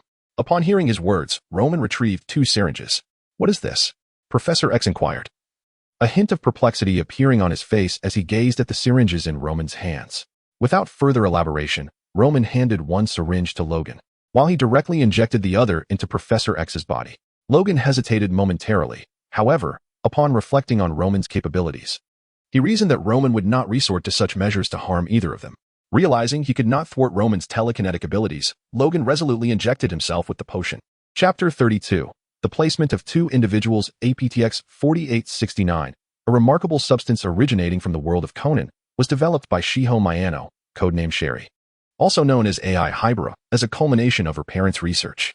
The effects of APTX 4869 are essentially a reversal of time. However, its experimental variant possesses toxic properties capable of causing death without a trace. The serum contained within this syringe is, in fact, an advanced iteration of APTX 4869, having eliminated its lethal effects while retaining the remarkable ability to reverse one's youth by 10 to 20 years. In the convoluted timeline of the Conan universe, the passage of time in the primary Marvel world has been relatively brief, whereas the Conan realm has undergone significant temporal changes. The organization known as the Black Organization within the Conan world has grown immensely powerful and affluent. Consequently, with their unwavering support, AI Hybrid dedicated herself to avenging her past, tirelessly refining APTX 4869, ultimately leading to the development of the syringe version. Due to the unique nature of the drug, however, it can only be administered once per individual in a lifetime. Nevertheless, for the Black Organization, this limitation suffices. The doses prepared for the 2 individuals are capable of reversing their youth by 20 years. Should Professor X experience a reversal of 20 years, he would return to the pinnacle of his abilities, regaining a stage where his powers remain under control. Similarly, Logan would return to his prime, alleviating the adverse effects of genetically modified substances. With his formidable regenerative capabilities, he would be adept at mitigating the negative repercussions of adamantium. As the serum coursed through their bodies, both Charles and Logan felt an intense surge of warmth, accompanied by a sensation akin to being scorched. Despite the discomfort, both men possessed an unwavering faith that the Black Organization would not employ this method to harm them, and thus relied on their inner resolve to endure the pain. Although the Black Organization did not disclose this, the revised APTX 4869, while devoid of side effects, induces a level of anguish far surpassing the original version, exceeding tenfold. It is a matter of perspective. For many, the fleeting ordeal is a trivial price to pay for the restoration of youth. Before long, the transformation in the 2 men became evident. Charles's once clouded eyes had regained clarity, and the figure of an elderly sage, previously marked by age, now exuded an aura of wisdom, with significantly diminished wrinkles. He appeared to have regained more than just 20 years. On the other hand, Logan's transformation was even more pronounced than that of Professor X. Although his appearance remained consistent, the energy emanating from him had shifted dramatically. The once disheartened visage of a middle-aged man now radiated a robust vitality that the Black Organization could distinctly perceive. Logan's weathered face had returned to its youthful vigor, save for the beard that somewhat marred his image. After the evolution of his telepathic abilities and subsequent personal development, Roman devised techniques akin to probing. In Roman's exploration, both individuals exhibited significant transformations. Charles Xavier, power level, 3, 94, 7 telepathy, LV4. Logan Howlett, power level, 2, 93, 9 healing factor, LV3, bestial senses, LV3. Adamantium claw and skeletal reinforcement, LV4. This power level primarily aligns with the classification of mutants, reflecting an amalgamated strength, and is equally applicable to various superheroes and supervillains. The current upper limit of power levels stands at 5, signifying the threshold for Omega-level mutants and celestial entities. since this ability is derived from Roman. Its upper limit is consequently constrained by him. It is evident that both Charles and Logan, thanks to the pharmaceuticals provided by Roman, have not only regained a semblance of their youth, but have also experienced a remarkable restoration of their powers. However, due to his advanced age, Charles has not fully returned to his former pinnacle, which is a power level of 4.9. In contrast, Logan, owing to his healing factor, swiftly ascended back to his peak after rejuvenation, generally reaching a level between strong 3 and weak 4, primarily bolstered by the presence of adamantium in his skeletal structure. Nevertheless, Roman's probing revealed that the seemingly indestructible adamantium merely attains a level 4 strength, failing to achieve true invulnerability. It is worth contemplating that even the most resilient vibranium can be compromised under Thanos' assault, indicating that adamantium, despite its robust support, also possesses its own limitations. Both metals, however, should be regarded as strong level 4s with considerable upper limits. What is this?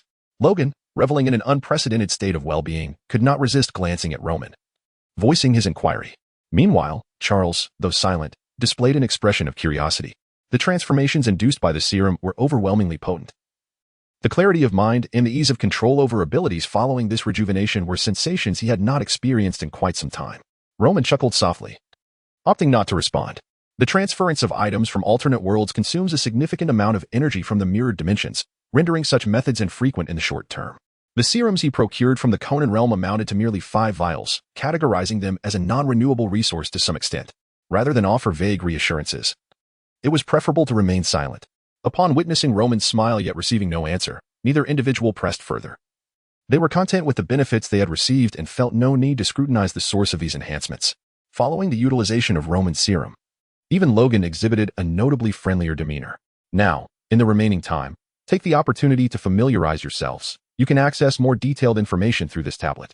He assigned them accommodations that were adjacent to one another, facilitating communication between the two. Then, leaving a tablet behind, Roman made way for the two individuals. By the way, the tablet was connected to the artificial intelligence that Roman had named Skynet, which was the AI he had separated while Ultron remained unaware. Both individuals were not lacking in intellect. Utilizing Skynet to gain insight was far more convenient and swift than relying on Roman's verbal explanations. Thus he refrained from expending unnecessary words. Considering the significant changes they had both experienced, it seemed imperative for them to engage in a meaningful conversation. Chapter 33, The Trinity Sect Conference. After locating Professor X, Charles, and Wolverine, Logan, Roman felt a sense of relief, allowing him to fulfill his promise to spend quality time with little Lucci. Simultaneously, within the realm of the extraordinary, Roman had experienced the passage of 4 years. Perhaps due to the unpredictable flow of time. Is the information accurate, Brother Lou? In the Grand Hall of the Trinity Sect, Roman occupied the seat of honor, gazing at Lou Jean, who sat to his right. Absolutely accurate. After a moment of contemplation, Lou Jean responded with unwavering certainty, meeting Roman's gaze, nodding in acknowledgement. Roman reflected on the timeline. It was now 1944, the year of the Jiashin, during which the historical Jiashin rebellion unfolded. This year saw the 36 Thieves forge an alliance, with 8 of them mastering extraordinary skills, which incited chaos and left behind numerous enigmas for posterity. Roman was also aware of Lou Jin's source of information. Observing the complexity of Lou Jin's expression, the youthful-looking Roman smiled gently and remarked, "This matter is best left to me. I shall resolve the issues born of the rootless, and let the consequences of the reverse threefold end with me." At Roman's words, Lou Jin's eyes widened in surprise, fixated on Roman. However, after a moment's thought, none of those present dared to contradict him. In terms of sheer power, the 16-year-old Roman surpassed all within the Trinity Sect, rivaling the legendary Zuo of yesteryear. Indeed, the pressure he exerted was even more formidable than that of Zuo. Only 2 years prior, at the age of 14, Roman had remained silent, but he suddenly radiated brilliance, demonstrating unparalleled strength that placed him on par with Zuo, who had yet to break through the threefold level.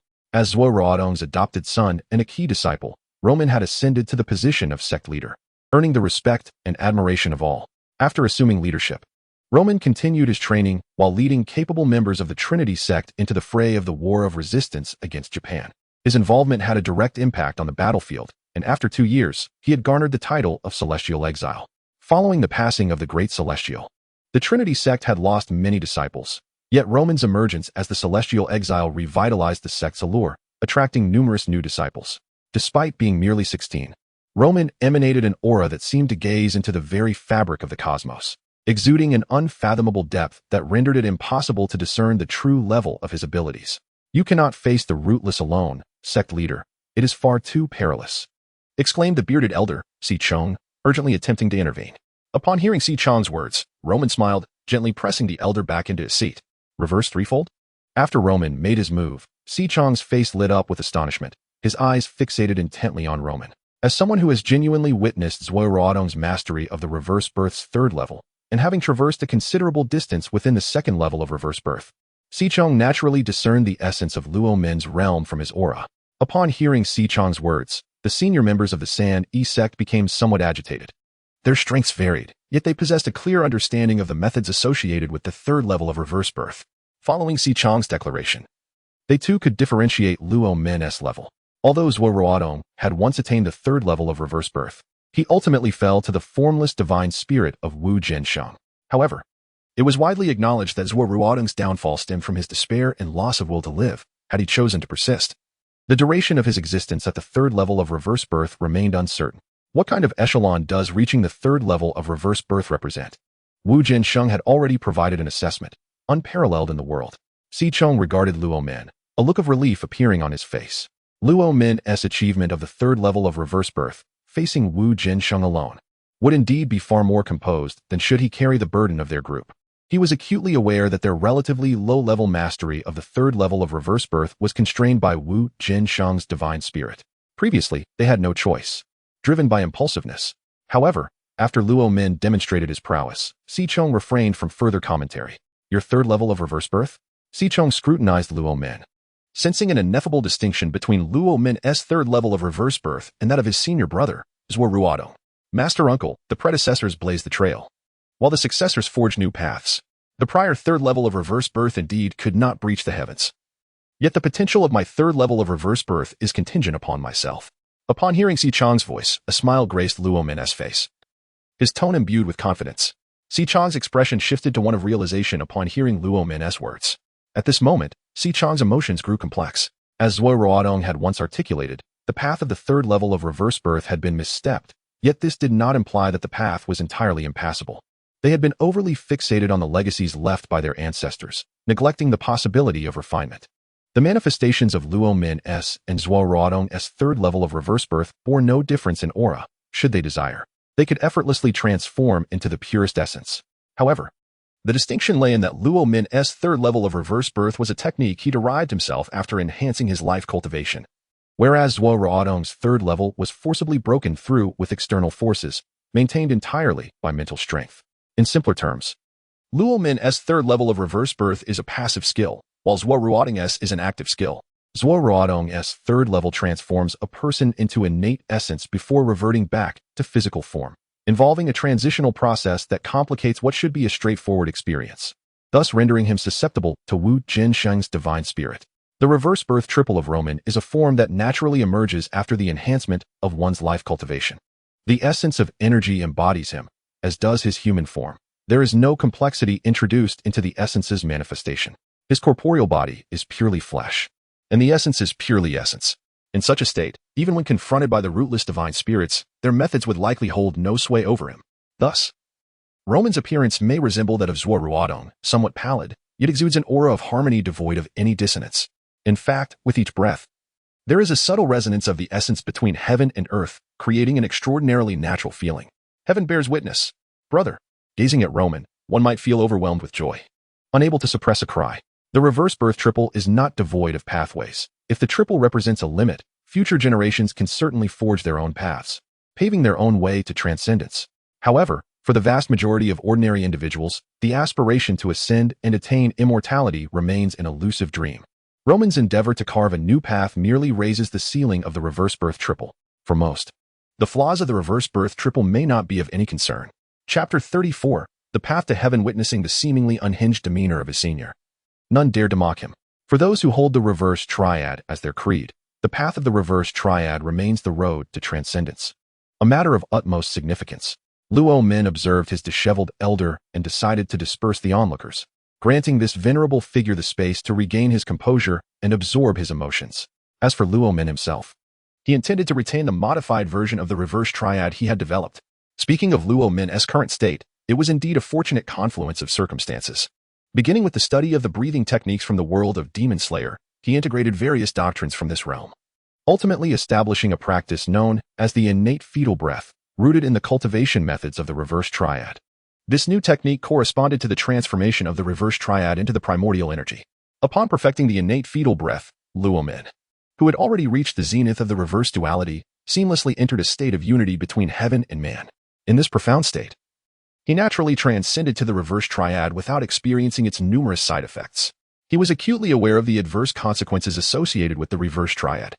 The initial 2 stages might not manifest intense repercussions, but prolonged maintenance of the reverse triad imposed considerable strain on the mind and spirit, leading to a depletion of vitality. This was evident in the frail appearance of Zhuo Ruodong after he relinquished the reverse triad. Moreover, the breathing techniques within the Demon Slayer world possess a certain inherent flaw. While they facilitate rapid enhancement of strength, they can currently incur a toll on one's life force. Particularly, the subsequent activation of the patterns significantly boosts power, yet has proven fatal for most practitioners, with the exception of Kaneo Tsuyuri, who rarely surpasses the age of 25. For instance, the rock pillar, Mitsuri Kanroji, who activated her pattern, succumbed the very next day, highlighting the issue at hand.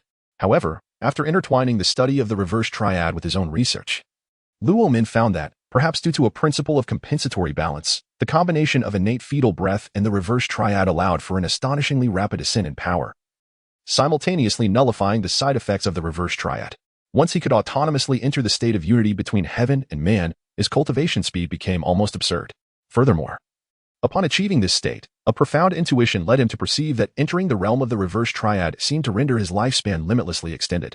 Maintaining the reverse triad would confer longevity, albeit at a significant cost to mental clarity and overall vigor, inducing a sense of fatigue. Yet, this flaw did not manifest in Luo Min.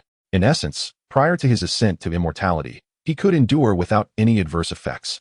Emerging from the assembly hall, Luo Min turned to his elder brother, Chengshin, who stood beside him, and remarked, "Elder brother, I have crafted a primordial technique and a hymn of the Trinity path. Before engaging in the reverse triad, I focused on foundational practices, using the reverse triad as a means." Upon hearing Luo Min's words, Chengzhen perused the innate technique and the hymn of the Trinity path that Luo Min had meticulously transcribed earlier. His eyes brightened with understanding as he grasped Luo Min's innovative approach. Separate the fundamental techniques from the reverse birth trinity, further emphasizing the significance of the dual cultivation of life and essence. The methods of reversing oneself into the primordial energy will no longer be regarded as a compulsory practice, but rather as supplementary skills akin to the golden light spell of the Tianchi lineage at Longhu Mountain. The golden light serves as a means, while the essence lies in the cultivation of life. As for why it pertains to the primordial arts in the Song of the Unity of Three, rather than the prenatal breath, it is because the Luo sect itself is somewhat perplexed by the changes within. The prenatal breath resembles an inherent ability, almost akin to a form of cultivation. A product of serendipity, much like the emergence of divinity from an unrooted cultivation. Thus, after analyzing the prenatal breath, the Luo sect delineated an introductory technique, the Song of the Unity of Three, and an advanced technique, the primordial art. Initially, one begins with the Song of the Unity of Three. Those who contribute significantly to the sect or hold higher statuses may then learn the primordial art. In this regard, Chengzhen understands more than he does. Hence he intervenes only minimally. Although the combination of the two is far inferior to the Luo sect's prenatal breath, the correct path is sufficient for successors to carve out their own celestial journey. Should one attempt to break through the threefold reverse birth using Zhuo Ruodong's method, it would be a futile endeavor, completely severing the path ahead.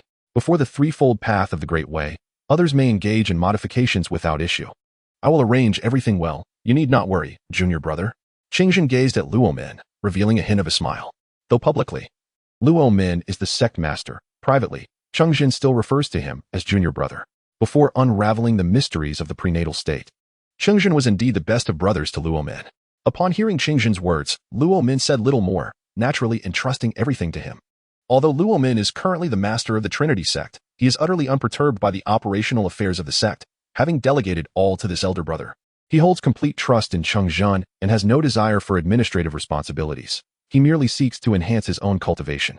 He senses that despite achieving the state of reverse birth trinity, the journey toward transcendence has only just begun. Contemplating, Zhang Sanfeng attained enlightenment at over 200 years of age, regardless of the speed of Luo Min's progress, given the current environment of the world. It is reasonable to expect that significant time will be required for cultivation. After taking charge of the Song of the Unity of Three in the primordial art, Chengzhen swiftly departed, preparing to promote the two techniques within the Trinity sect. Watching Chengzhen's departing figure, Luo Min remains indifferent to the fate of the techniques. Ultimately, Techniques are merely techniques. True power resides within the individual. Even if the techniques were to disseminate widely, Luo Min would not be concerned. No one could surpass him. As long as he remains, no one would dare brazenly steal the teachings of the Trinity sect. Just as with the Golden Light Spell and the Five Thunder technique of Longhu Mountain, it is impossible for them not to have circulated. However, at the very least, no one publicly dares to pilfer the Tianshi lineage's heritage and audaciously employ it. Senior brother Lu, do you have something to discuss? Luo Min called out to Lu Jin, who was standing not far away. Observing Lu Jin's hesitance, Luo Min sensed that the matter at hand was likely not related to cultivation but rather a personal issue. Probably concerning Zhang Zibu. After a moment of contemplation, Luo Min addressed Lu Jin, suggesting, if there is something on your mind, shall we sit down together over tea and discuss it in detail? Very well, Lu Jin replied promptly, acknowledging Luo Min as proposal. Chapter 35. Lu Jin's request. What would you like to convey, Brother Lu? In a cool pavilion within the Sanyi sect, Luo Min poured a cup of tea for Lu Jin before serving himself. The tea, brewed from the finest leaves, was a luxury even amidst the final stages of the war, as the Sanyi sect's resources were ample. I wish to enlist the strength of the Sanyi sect to safeguard an individual. After a brief moment of hesitation, Lu Jin looked at Luo Min, his eyes betraying a hint of embarrassment. This request, while directed at the Sanyi sect, essentially rested upon Luo Min. Having attained the pinnacle of the threefold realm, Luo Min stood as a paragon in the contemporary world. Thus, ensuring the safety of a master of the 8 extraordinary techniques was a trivial matter for him. Previously, in a moment of impulsiveness, Lu Jin had sought vengeance against Wu Jinxing without first securing protection for his good friend. However, now that Luo Min possessed the capability to address the issue with Wu Jinxing, Lu Jin found himself contemplating the protection of his dear brother. Despite Zhang Zibu's alliance with their mutual adversary, Wu Jinxing, he was still fundamentally his close friend. Hence, given the opportunity, Lu Jin yearned to offer assistance. Since its inception, the Lu family had maintained a commendable family ethos. In the current climate, where various factions united to resist external threats, the exposure of the list of 36 rogues prompted the Lu family to remain aloof, deliberately avoiding entanglements and refraining from interactions with any of the 36. Relying on his family's power to shield his friend was undoubtedly unrealistic, and his own strength was insufficient to safeguard him. Thus, he turned to Luo Min for support. Yet, he hesitated, aware that involving the Sanyi sect could inadvertently cause complications. Noticing the slight awkwardness that graced Lu Jin's handsome visage, Luo Min took a delicate sip of tea. He understood that in the original timeline, Lu Jin's choice to pursue vengeance against Wu Jinxing first had led to the demise of the Sanyi sect, resulting in missed opportunities to rescue Zhang Zibu. The only blemish on Lu Jin's otherwise flawless life was likely this very dilemma. Luo Min held a fondness for Lu Jin, appreciating his character despite his occasional lack of caution. If he could assist, he would gladly do so. This matter posed no significant challenge for him. If it truly comes to a point of no return, then consider it as me. Do not worry. Simply return after you have located him. The Sanyi sect is not afraid of such minor repercussions. Could the acquisition of an 8 extraordinary technique pose an issue for the Sanyi sect? Perhaps. To some extent, yet it could equally be deemed inconsequential, as long as it remained concealed. Similar to how the L or Wang families had acquired their techniques through less than honorable means and kept them hidden, they continued to thrive as prominent figures without consequence. Furthermore, even when the Wudong's possession of the Feng Ho Chi Min technique was revealed, no one dared to trouble Wudong. The only ones pursued were those who had left. Like Wang Yi. Should Zhang Huai return to Longhushan, the presence of the esteemed Grandmaster would deter any would-be intruders, no matter their aspirations. The pinnacle of dedication is not merely a phrase but a profound commitment. Presently, the Luo Min sect may still lag behind in reaching the zenith of the future Grandmaster. Yet it undeniably occupies a significant echelon, albeit with a gap in accumulation. Thus, the current Sanyi sect is entirely justified in harboring a legacy of the 8 extraordinary techniques. Indeed, if Luo Min so desired, it could conceivably gather the entirety of the 8 techniques, though such an endeavor would lack purpose. For Luo Min, whether possessing the 8 techniques or not holds little consequence. Having discovered its own path, the 8 techniques serve merely as a supplementary enhancement. While each of the 8 techniques boasts remarkable abilities within the Marvel Universe, one encounters various mutants and superpowered beings whose capabilities may rival those of the 8 techniques, easily obtained through mirror replication, proving more convenient. Consequently, Luo Min's attitude towards the holders of the 8 techniques is straightforward. They may offer their techniques for protection, but if they choose not to seek refuge, there is no compulsion. Plain and simple.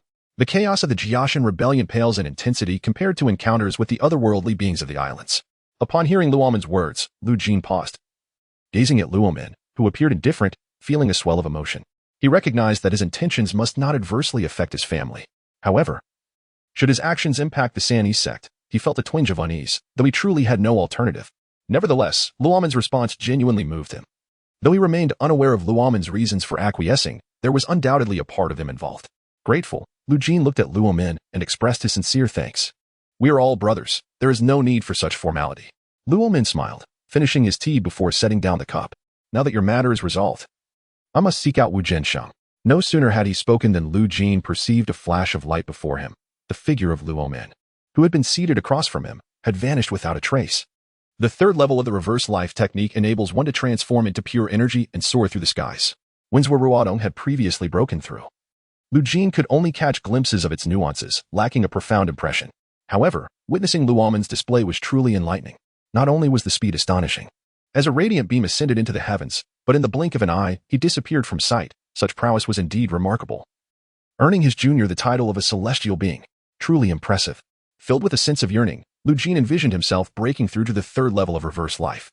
Returning to exact vengeance upon Zhang Jiwei for his past grievances, relishing the thrill of having Zhang Jiwei at his mercy, the thought invigorated him, stoking a fervor within his very soul.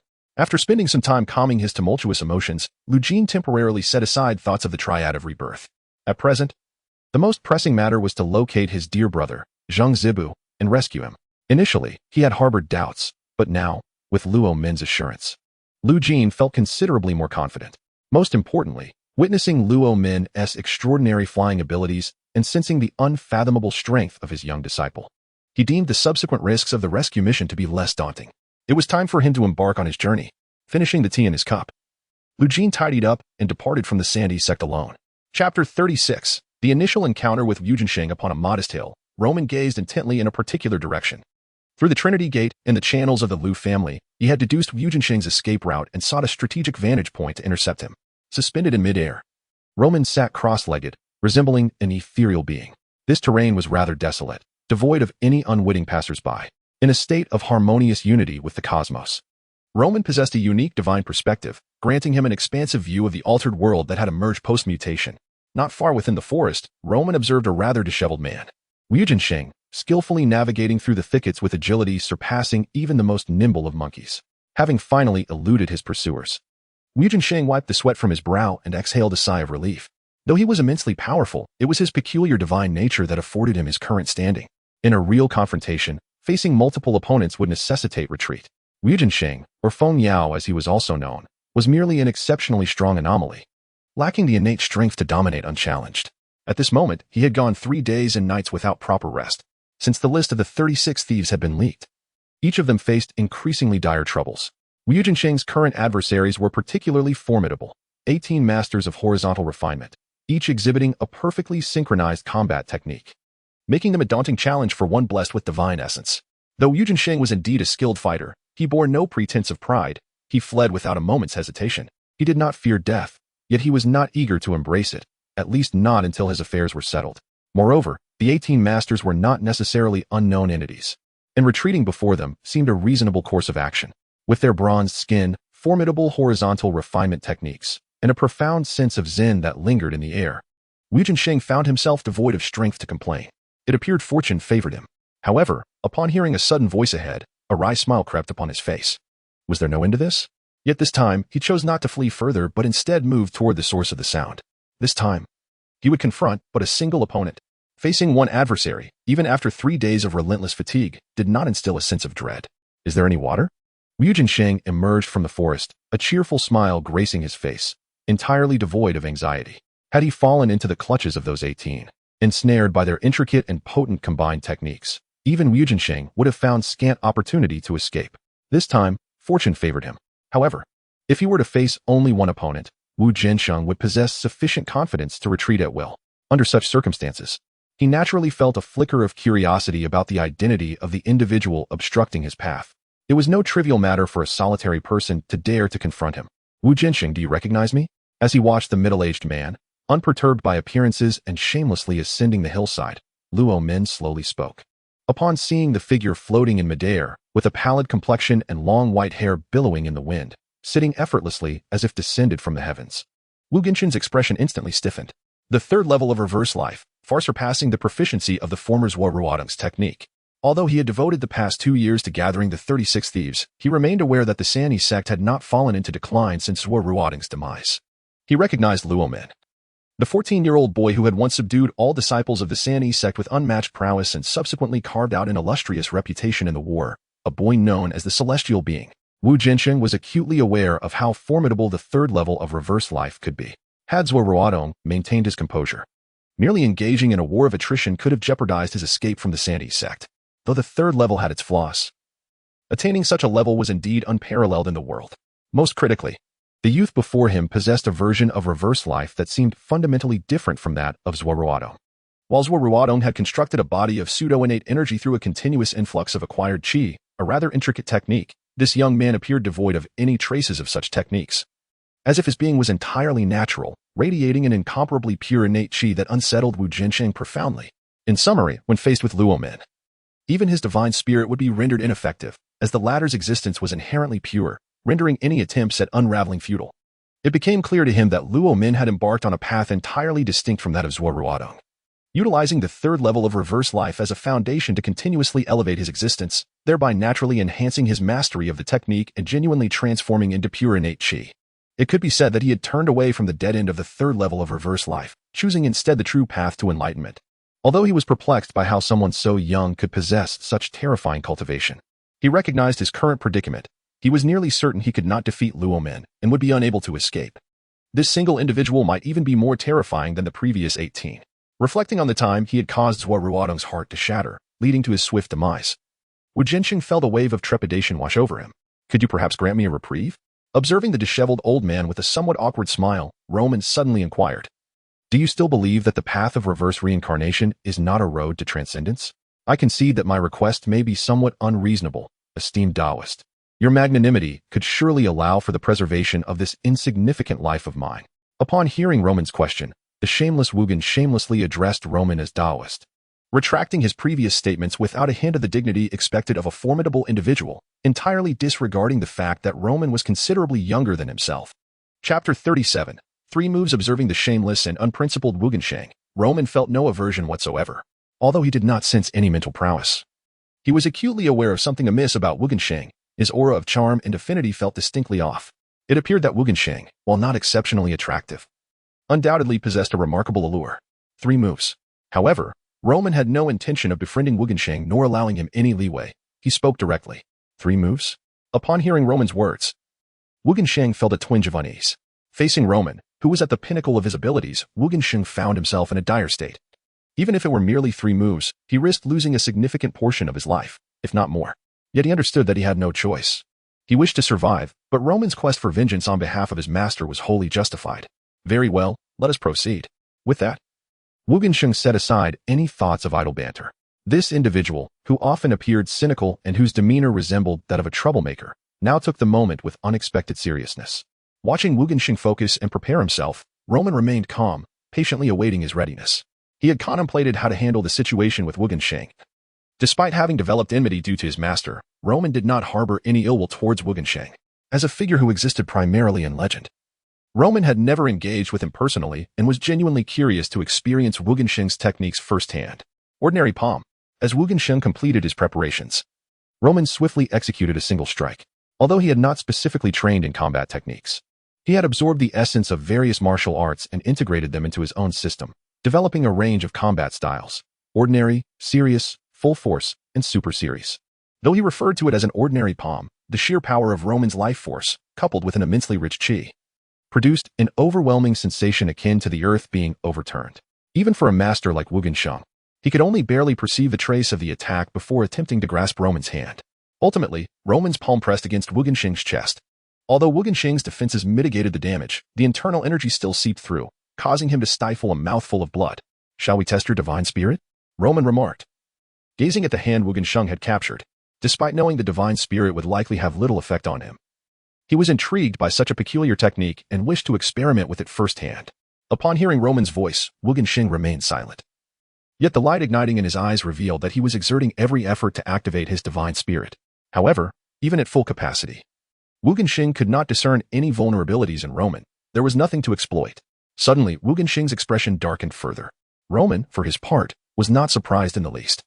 After developing the path of reverse rebirth, Roman experienced a comprehensive enhancement in both spirit and vitality, representing the purest form of life force domination. Consequently, the martial arts he cultivated were devoid of any embellishments. In essence, it was merely an exercise in sheer numerical superiority. Observing the state of Wugensheng, Roman opted for a restrained approach. However, due to Wugensheng's actions, even the most transcendent realms became transparent. Moreover, Roman's own development of the unity of man and heaven allowed him to perceive the flow of qi with remarkable clarity. Coupled with the significant boost in his understanding during this state, he effortlessly grasped the divine spirit of Wugensheng. In other words, Roman had learned the divine spirit, albeit in a manner where he only understood its essence without comprehending the underlying principles, making it difficult to teach others effectively. This learning process was akin to Wugensheng's experience. He could utilize it personally, but struggled to impart it to others. Through brief study, Roman discovered that the divine spirit, while not akin to the dual-handed technique, was a peculiar skill rooted in bloodline inheritance, necessitating considerable personal talent. At the very least, one must be able to discern the nature and structure of qi. With his unity of man and heaven, Roman found the learning process relatively straightforward. However, for those lacking similar abilities, mastering it would prove exceedingly challenging. Nevertheless, Roman felt that the divine spirit was remarkably suited to him. He did not possess any fanciful techniques and relied solely on his comprehensive attributes for domination. Yet, when faced with individuals employing bizarre methods, he could encounter difficulties. However, with the divine spirit in his arsenal, Roman's strikes could embody equality among all beings, as long as one's cultivation did not surpass his own. No matter how extravagant their techniques were, they would have to contend with his life force. In Wugensheng's hands, the divine spirit resembled a 50-50 chance. Yet in Roman's grasp, it represented equality among all beings, allowing anyone to wield their strength to teach others their place. Furthermore, it appeared that the divine spirit was not limited to various manifestations of qi. Without a hint of hesitation, Roman's qi pulsated through his arm, forcefully breaking free from Wugensheng's grip. A serious strike. Without waiting for Wugensheng to react, Roman unleashed another strike. This blow encompassed nearly all of Roman's conventional strength, and in that fleeting moment, Wugensheng felt an overwhelming sense of life and death crisis. He would die. If he failed to withstand this blow, death was imminent, a notion firmly lodged in Wugensheng's mind. Yet, confronted with Roman's inescapable strike, Wugensheng's eyes widened, veins bulging on his forehead, as he exhausted every ounce of his weary body to muster the strength necessary to block the impending blow. Boom! A tremendous shockwave surged outward, creating a conspicuous deep crater in the ground. At this moment, Wugensheng had retreated several steps, and the blood trickling from his lips betrayed his dire condition, rendering any superficial fade utterly ineffective. What a heavy strike! Swallowing the blood in his mouth, Wugensheng could only express his astonishment. The imposing figure of Luo Min before him evoked a sensation akin to that of an authentic disciple, augmented by the formidable martial prowess of a Shaolin monk. The sheer force behind his palm strikes was utterly terrifying. In his prime, while he would still have found it challenging to withstand Luo Min's assault, he certainly would not have appeared so helpless. However, it now seemed that he might falter against the third strike of Luo Min. Wugensheng could only shake his head in disbelief. The youth of today were indeed remarkably formidable. Chapter 38. Crushing the bald Wugensheng. You truly possess remarkable agility. A deep voice resonated from the distant thicket, as a group of muscular men, their bodies resembling bronze statues, emerged from the forest, glaring menacingly at Wugensheng. Upon sighting these formidable villagers, Roman furrowed his brow. He was poised to unveil his third technique, but the arrival of this group was exceedingly untimely, utterly dampening his spirits. Hey, little brat, who do you think you are? This matter is beyond your concern. One of the burly men, noticing Roman behind him, spoke disrespectfully, his words dripping with scorn. The icy demeanor in Roman's eyes sharpened at the insolence. Instead of engaging with the man, he shot a glance at Wugensheng and remarked, "Your luck seems rather fortuitous. Make a note of this third technique, and be off." Though anger had been ignited by the bald man, Roman had no intention of confronting Wugensheng, harboring little animosity towards him. Moreover, considering Wugensheng's potential future ties with Zhang Chulan, he decided to let him off the hook this time. However, even if Roman spared Wugensheng, the latter's injuries were grave, and without access to competent medical assistance, his survival was uncertain. Yet, given Wugensheng's resilience, his chances of survival were not insignificant. All right then. Thank you, Taoist. Wugensheng's eyes gleamed with gratitude at Roman's words, as he glanced at the group of 18 men who had initially regarded him with disdain. With that, the scruffy middle-aged man, ignoring his severe injuries and the risk of exacerbating them with a full-speed escape, vanished from everyone's sight in an instant. You. The bald man glared at Roman, his expression fierce, while an impatient member of the group prepared to pursue Wugensheng directly. U-18, passage is forbidden. Roman's countenance was frigid as he floated before the group of bald men. Not long ago, during the mountain sealing phase of the Shaolin Temple, news had circulated about a batch of disciples returning to secular life. However, it appeared that these were not ordinary disciples. Rather, they were the legendary 18 bronze men, descending to seek trouble with Yu Jinxing and attempting to intervene in the acquisition of the 8 extraordinary techniques. When it came to monks, Roman's perceptions were rather lukewarm. There were indeed several esteemed monks within Buddhism, such as Master Lekong, yet only a handful of monks were truly worthy. The majority were merely petty figures. Over the years of resistance, Taoism had largely refrained from collaborating with traitors, while Buddhism, particularly Shaolin, had produced numerous turncoats. Although there were some secular disciples who had achieved military success, Shaolin predominantly remained secluded in the mountains. Taoism seeks to save the world in times of chaos, while in prosperous times, it retreats for cultivation. Buddhism, on the other hand, shuns the world during chaos and welcomes it in times of prosperity. The 3 pure ones require mere clay statues, while Buddhism demands gold-plated effigies, kneeling before the Buddha for 3,000 years. Yet not witnessing compassion arise from the heart of the Buddha, this is not due to the worldly veil obscuring the Buddha's sight, but rather a lack of incense offerings. Taoists typically embody an ethereal presence, often lean and gaunt, while Buddhists are characterized by their robust physiques, with round faces and large ears. A comparison between Shaolin and Longhu Mountain elucidates this contrast vividly. At Longhu Mountain, aside from the younger generation being restrained from descending, nearly all are mobilized, with their ranks visibly disrupted. Even the Tang sect, known for its assassins, exhibits unparalleled loyalty and righteousness. Conversely, at Shaolin, apart from a handful of genuinely enlightened monks and high monks, a large number retreat into the mountains to evade the world, while many have repeatedly turned traitor. Currently, with the emergence of the 36 thieves and the 8 extraordinary skills, even the previously fierce battles during the resistance period have led the 17 from the otherworldly realm to refrain from deploying the 18 bronze men from their mountain gates. Now, they have descended and returned to secular life. What hidden motives could be further elaborated upon? The Luo sect harbors no grievances against Buddhism, yet holds a disdainful view towards the majority of monks. To speak candidly, the Lu and Wang families, while embroiled in their internal conflicts over the acquisition of the 8 extraordinary skills, have also proven their mettle in external battles. Meanwhile, this group of monks is timid in external confrontations yet strikes fiercely in internal disputes. Is that not so? What is your intent? The leading robust man furrowed his brow, casting a glance at his companion before speaking in a low voice, addressing Luo. If the mountain is to be sealed, let it be done thoroughly, without engaging in underhanded dealings. You. Upon hearing Luo's words, the initially provocative robust man struggled to contain himself, but was quickly restrained by the leader. Luo regarded the group of monks and calmly stated, "Your conduct is of little concern to me. However, you have interrupted my actions, and the 3rd strike he must endure will be delivered by you." After scrutinizing Luo for a considerable time, the leading robust man suddenly clasped his hands and said, "Since the immortal has spoken thus, my brothers and I shall earnestly seek to learn the techniques of the immortal." Clearly, although they had not encountered Luo before, his distinct physical features, along with his youthful appearance and undeniable charisma, made his recognition unsurprising. Very well. Observing as the 18 robust men adjusted their formations, a subtle connection of chi began to intertwine among them, each exuding a bronze-like luminescence. The 18 bronze men formation? Witnessing the array formed by these individuals, capable of sharing damage and pooling physical strength, a cold smile crept across Luo's face. The renown of the 18 bronze men is well established in the martial world. Now, facing the full might of the 18 bronze men, Luo revealed his long, fair hand, resembling a work of art carved from white jade. A full power strike. As Luo's chi surged, his hand, gleaming like white jade, suddenly swung out, releasing an intensely concentrated palm imprint. Om Mani Padme Hum. Following their united assault, the 18 bronze men, the pinnacle of Shaolin's combat prowess, instantly sensed the imminent danger of Luo's attack and prepared to defend against it with all their strength. After reciting the 6-character mantra, the coppery sheen on the 18 bronze men became increasingly radiant, and Luo carefully observed their cultivated horizontal training techniques. Given the current state of Shaolin's mountain closure, it is indeed not an easy task to witness the martial arts of the Buddhist school.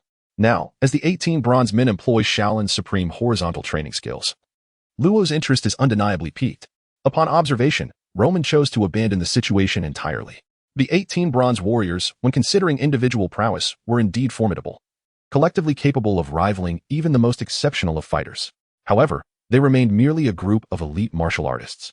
Despite the enhancement provided by the formation of the 18 bronze warriors, their combined strength still paled in comparison to that of true paragons of power. Roman's full-powered strike had already transcended into the realm of the extraordinary, a level this group could not withstand. Turning away, Roman did not glance back, but departed, acknowledging that a single strike was indeed a singular event, leaving the aftermath to unfold without his concern. However, after taking only a few steps, he heard the synchronized sound of 18 warriors simultaneously expelling blood, demonstrating a remarkable level of coordination among them. Based on Roman's assessment, it appeared that these bronze figures were on the brink of collapse, which fortuitously aligned with his intentions. Naturally, had the Shaolin Temple been willing to part with precious elixirs such as the Great Healing Pill, these individuals might have had a chance to recover and possibly advance further. Yet, Roman harbored a pessimistic outlook regarding this possibility. Not only was it uncertain whether the Shaolin possessed an abundance of such elixirs, but even if they did, it was improbable they would squander them on these warriors. The value of a Great Healing Pill far exceeded that of a mere bronze figure. While bronze warriors could be cultivated through training, the materials required to forge such elixirs were exceedingly difficult to procure, rendering them a resource of limited availability, akin to a non-renewable asset. Chapter 39. Lu Jin's plea for help. After resolving the matter of the 18 bronze men, Luo Min did not return immediately. Instead, he sauntered back, taking the time to dispatch a squad of over 100 enemy soldiers along the way. At this juncture, the War of Resistance had entered its final phase, and the Japanese forces exhibited a palpable decline.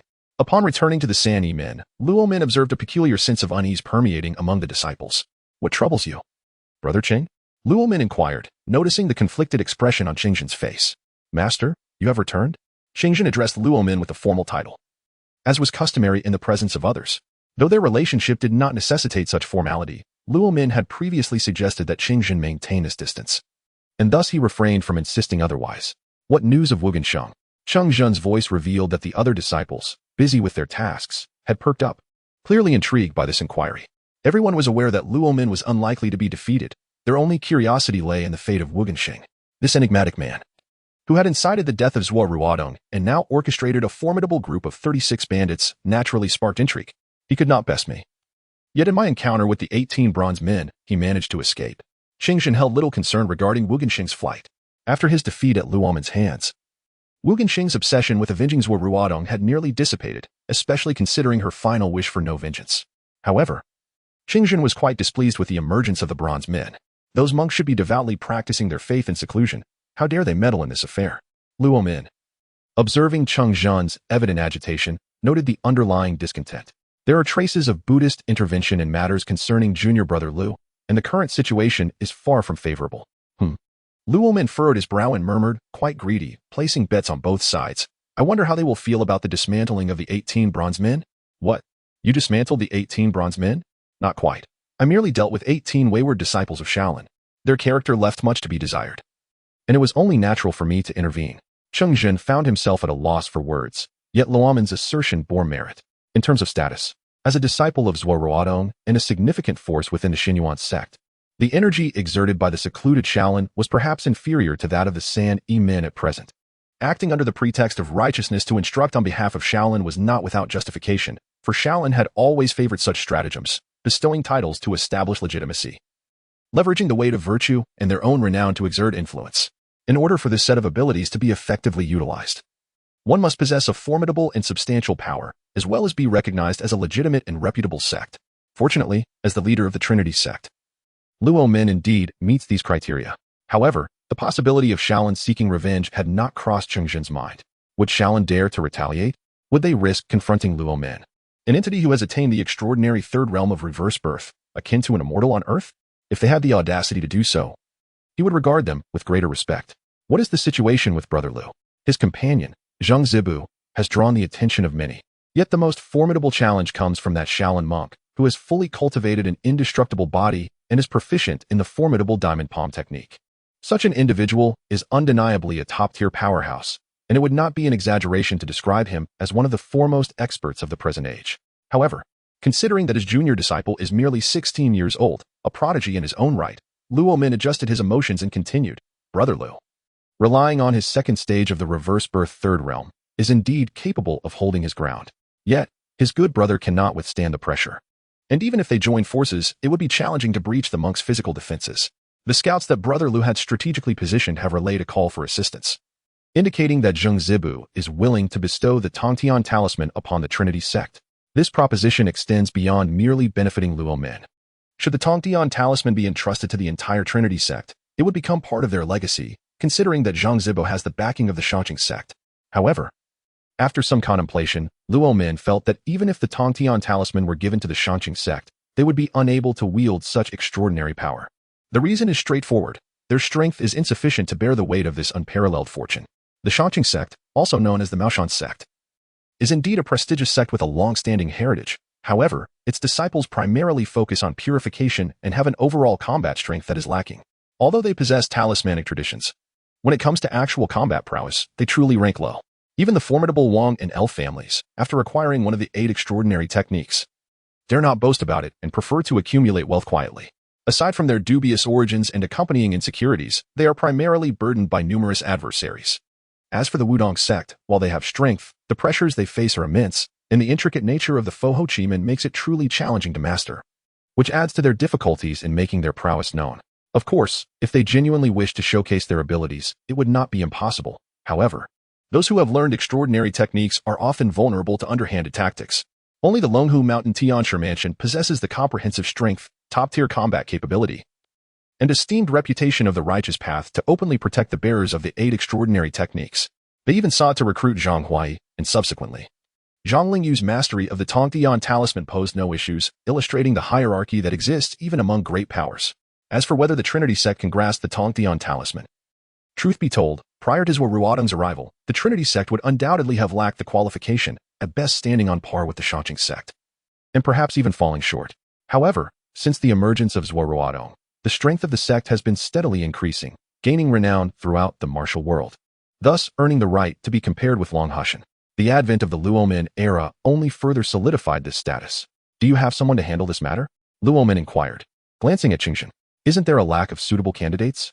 Qingxin replied with a hint of helplessness, although he felt that Chong Shishu might possess the necessary abilities. As a junior, he found it difficult to voice his thoughts.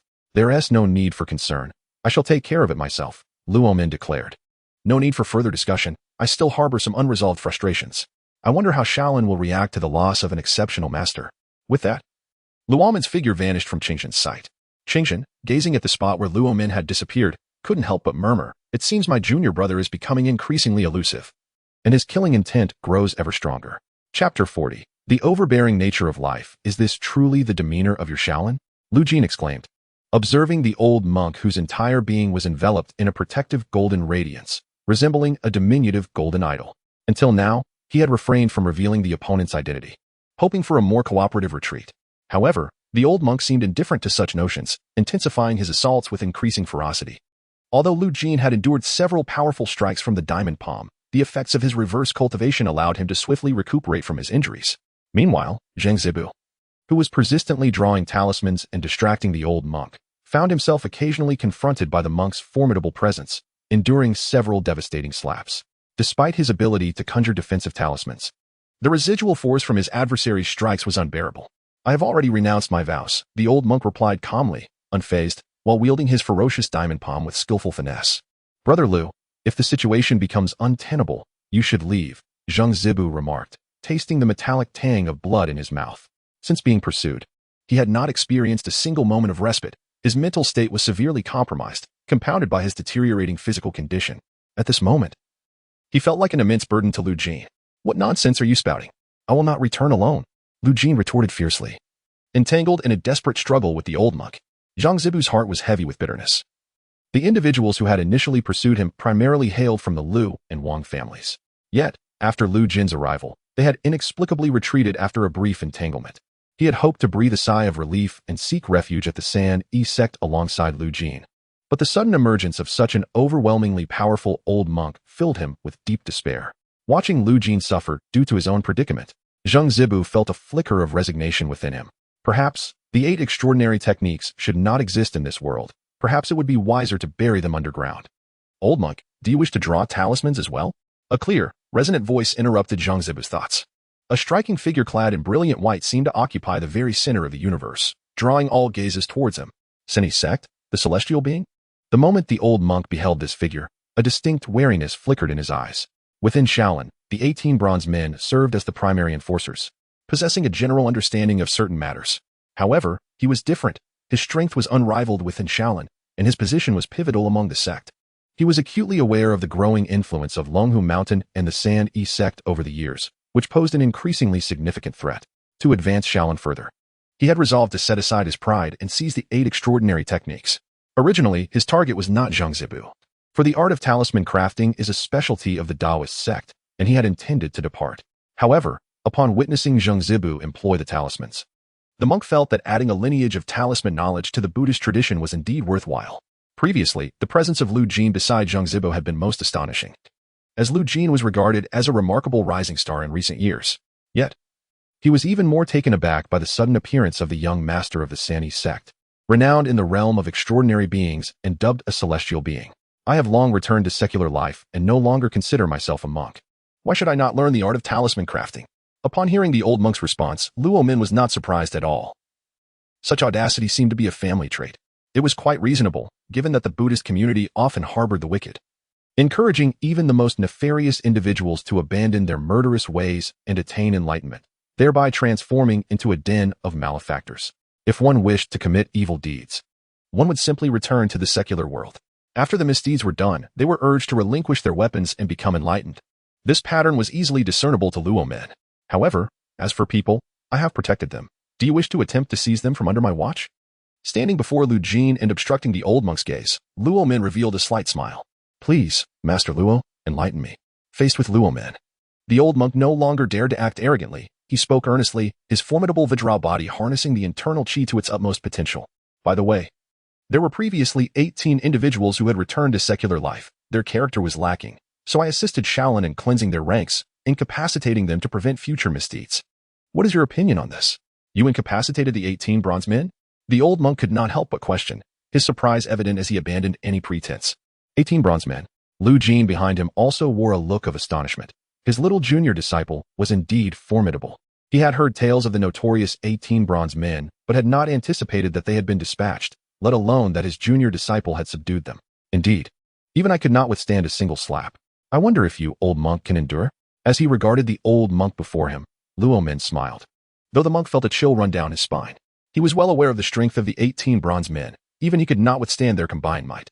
Yet, it was astonishing that they could not endure a single blow from Luo Min. No, this might be a psychological tactic. I must not be misled. Instantly, he recited the heart-purifying mantra, suppressing the myriad distractions within his mind. Without further ado, he unleashed a palm strike, taking the initiative.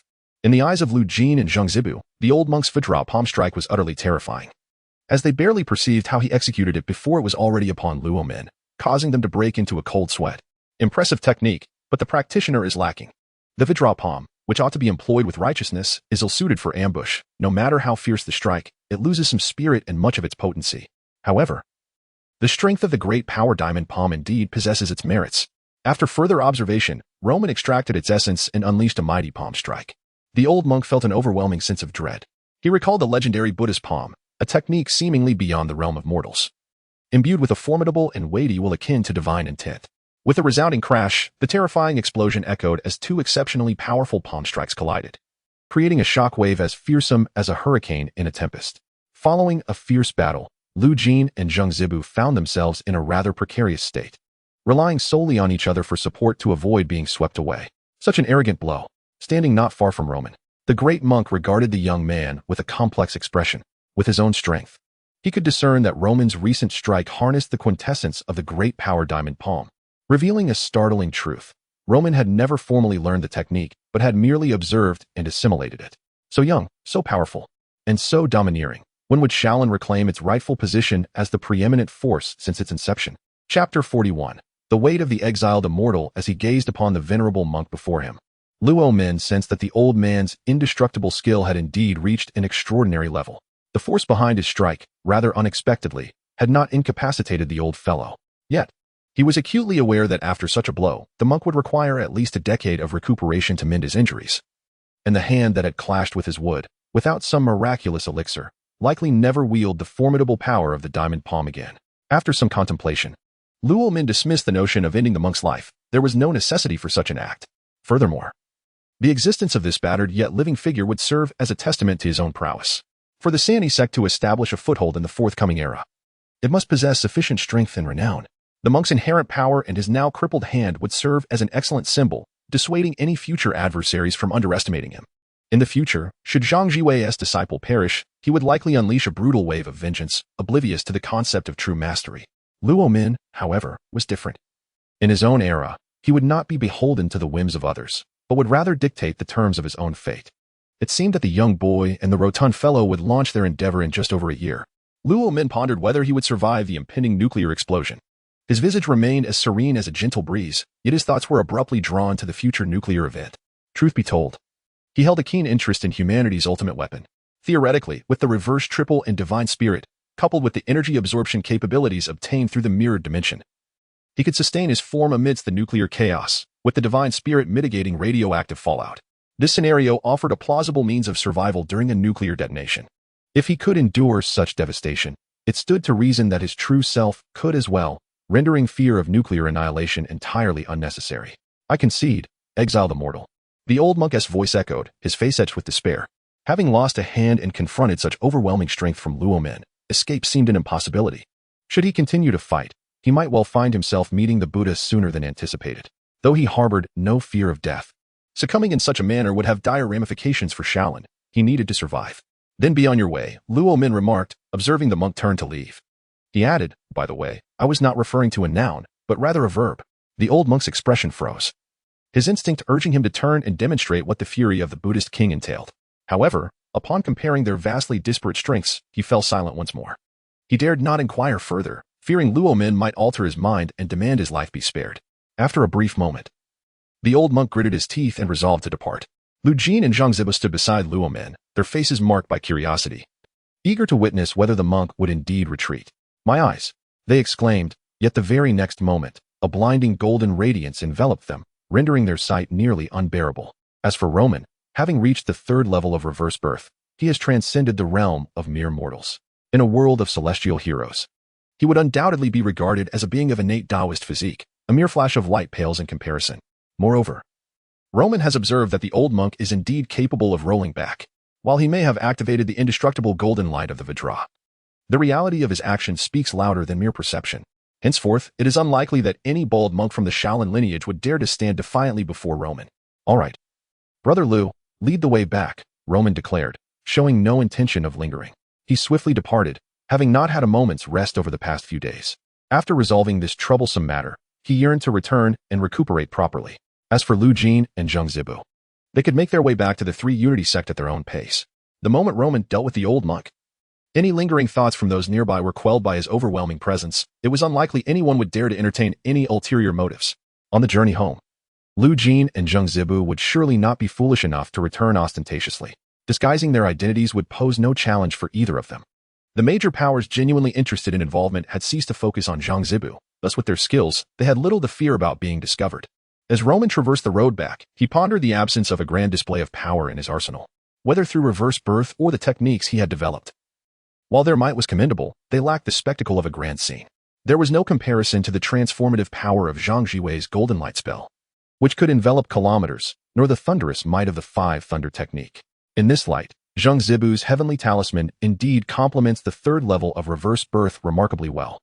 The latter primarily enhances physical prowess, strengthening the body, achieving indestructibility, and regenerating flesh, while offering limited means in other respects. Conversely, the heavenly talisman presents a multitude of possibilities. Should Roman delve deeply into the study of the heavenly talisman, transcending mere mimicry as Lu Jin might do, its potential is vast. While it may seem that the heavenly talisman lacks the extraordinary qualities of other techniques, its ability to bypass various talisman drawing rituals and manifest symbols seemingly out of thin air is indeed profound. The true limitation lies in the fact that those who learn the heavenly talisman thereafter fail to genuinely explore its depths. Should it become a legacy of the Three Unity sect, Roman would have ample opportunity to scrutinize the heavenly talisman thoroughly. The Three Unity sect is indeed a part of the mystical path, and as a fallen celestial being, it would be entirely fitting for Roman to master the art of talisman crafting within this realm. Master Uncle, what has befallen you? At this moment, the abbot of Shaolin, sensing the presence of the old monk, hastened to greet him. However, upon seeing the old monk, his countenance changed drastically. The old monk, a master of unparalleled skill and the foremost expert of Shaolin, was typically a figure of remarkable poise. Yet now, his face resembled that of gold leaf, indicating that something was amiss with his condition. Upon closer observation, one can discern that the old monk's right hand appears rather limp, coupled with the pallor of his countenance. It is evident that this bodes ill. Master, who is it? Is it the old celestial master from Longhu Mountain, or, grasping the old monk's unscathed left hand? The abbot's gaze grew somber. The celestial exiles of the San E sect, Luo sect. The old monk's expression turned grim as he continued. It is not only I who have suffered. The 18 bronze men must also have been rendered ineffective by him. This time, our Shaolin has incurred a grievous loss. And I cannot absolve myself of the blame. I shall retreat to the back mountains henceforth to fast and chant scriptures as penance. Furthermore, until the celestial exile meets his demise, we must avoid any encounters with the San E sect. Upon hearing these words, the Shaolin abbot fell silent for a moment before solemnly nodding in agreement. Very well. The significance of the term celestial exile will only grow weightier from this day forth. For this young man, merely 16 years of age, possesses vast potential for future ascendance. Chapter 42. Preparing to set sail. History possesses a certain inertia. Despite the significant alterations wrought by the presence of Luo men, the disappearance of the 36 thieves, along with their eventual location, allows for numerous deductions about the future. Firstly, aside from the elusive Wu Jinsheng, who remains untraceable, and Zhang Zibu, who has found refuge with the Trinity sect, the others can be reasonably assessed based on their last known whereabouts, the prevailing power dynamics at that time, and their historical implications, which should not deviate significantly. Throughout the chaos of the Jiaxin rebellion, Luo men had no intention of intervening with anyone other than Wu Jinsheng and Zhang Zibu. The latter due to this connection with Lu Jin and the token of allegiance represented by the Tongtian talisman. It was entirely reasonable for Luo men to extend protection in that context. Moreover, the other individuals had no direct ties to Luo men, nor did anyone seek his assistance. Thus, he remained indifferent. In essence, he chose to relinquish the impulse to assist and to respect the destinies of others. The fates of these individuals are intrinsically linked to their past allegiance with Wu Jinsheng and their subsequent bond as the 36 thieves. And it is only natural that one must bear the consequences of their choices. Reflecting on those two disciples from the Tang sect, who, having met Wu Jinsheng merely thrice, hastily pledged their allegiance, Luo men found himself at a loss for words. Upon further contemplation, it seemed that, apart from Wu Jinsheng, he had not interacted with any of the other 36 thieves prior to this. Ultimately, under Wu Jinsheng's leadership, the entirety of the Xinqing organization cannot be simply characterized as good or bad. However, from the moment one joins such a collective, individual perspectives become irrelevant, and inherent biases inevitably fall upon them. Coupled with the burdens of envy, it is only to be expected that Luo men finds himself in such circumstances. The turmoil within the realm of the extraordinary had not impacted the ongoing conflicts faced by ordinary people. Those minor skirmishes paled in comparison to the greater struggle at hand. As the war approached its conclusion, the combat effectiveness of the Japanese forces had waned from their peak.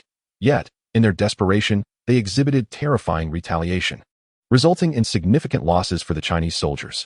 Although Luo men endeavored to mitigate the losses incurred by his compatriots during this conflict, he ultimately recognized that an individual, regardless of their efforts, cannot possess the strength to alter the course of fate entirely. Nonetheless, the resistance movement was finally drawing to a close. Upon checking the time, it was already August 1945, and during this month, humanity's ultimate weapon was poised to be born.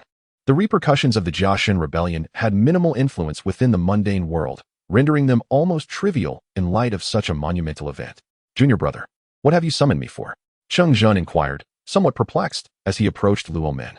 Having observed Luo men's recent period of quiet contemplation, his sudden assembly of Qingzhen stirred a sense of confusion. With the war nearing its end, the Trinity sect, deeply engaged in the struggle, had accumulated a plethora of matters to attend to: injured disciples, resource distribution, countering enemy extraordinary beings, and so forth.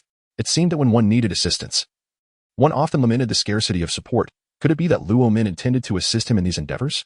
Brother, please make arrangements for me to find a ship. I am preparing for a voyage. Huh? Upon hearing Luo men's words, Qingzhen's face was filled with confusion. He simply could not fathom how this venture could possibly pertain to Luo men.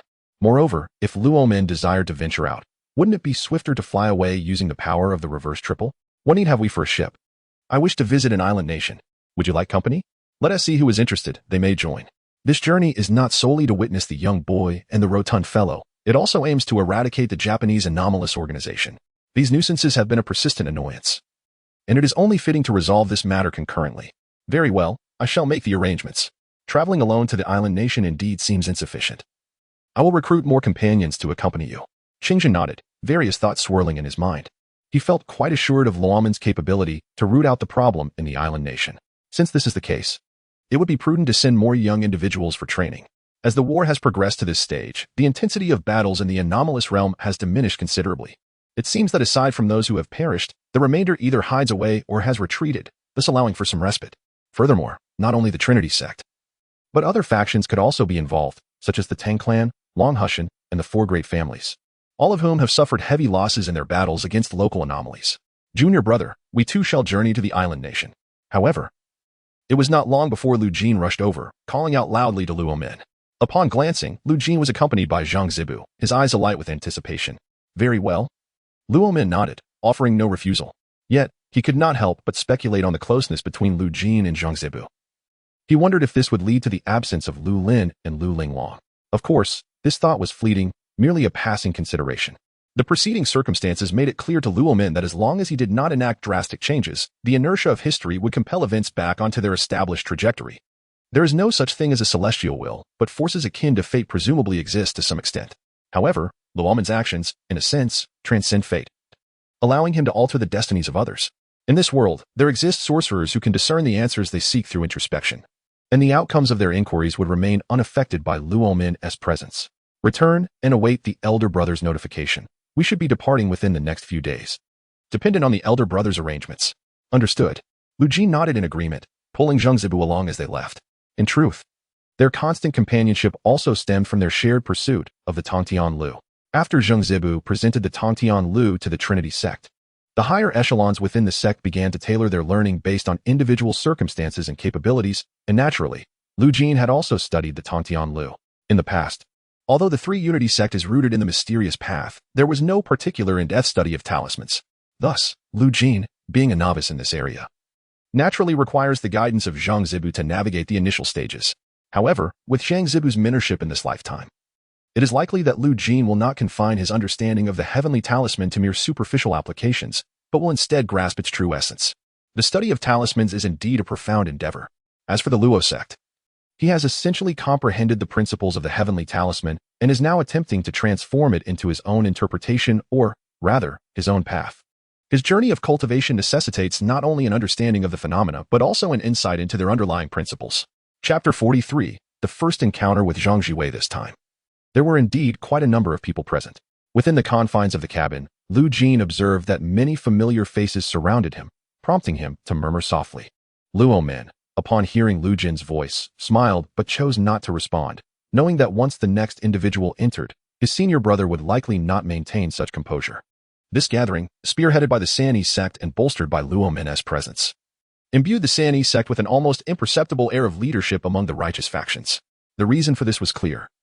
Following Luo Min's decisive action in incapacitating one of Shaolin's strongest fighters, coupled with the defeat of the legendary 18 bronze men, Luo Min's reputation had soared to unprecedented heights. Those who had faced the formidable Shaolin master were acutely aware of his prowess, which, while not quite rivaling that of the celestial master of Longhu Mountain, was nevertheless formidable. The 18 bronze men were renowned figures in their own right. Thus, despite Luo Min's relatively youthful age, he was likely younger than many present. His standing had begun to parallel that of the celestial master of Longhu Mountain, a testament to the positive reinforcement brought about by his formidable strength. This expedition to the island nation was led by Luo Min, and although many were not intimately acquainted with him, his capabilities were universally acknowledged. Consequently, they dispatched their most promising individuals for this endeavor. Among them were members of the four prominent families: LCI from the L family, Wang Ai from the Wang family, Guan Shihua from the northeast Ma Xian, and the future luminary, Zhang Jiwei of Longhu Mountain, Lu Jin's lifelong rival. Whether Zhang Jiwei acknowledged this enmity remained a mystery to Luo Min.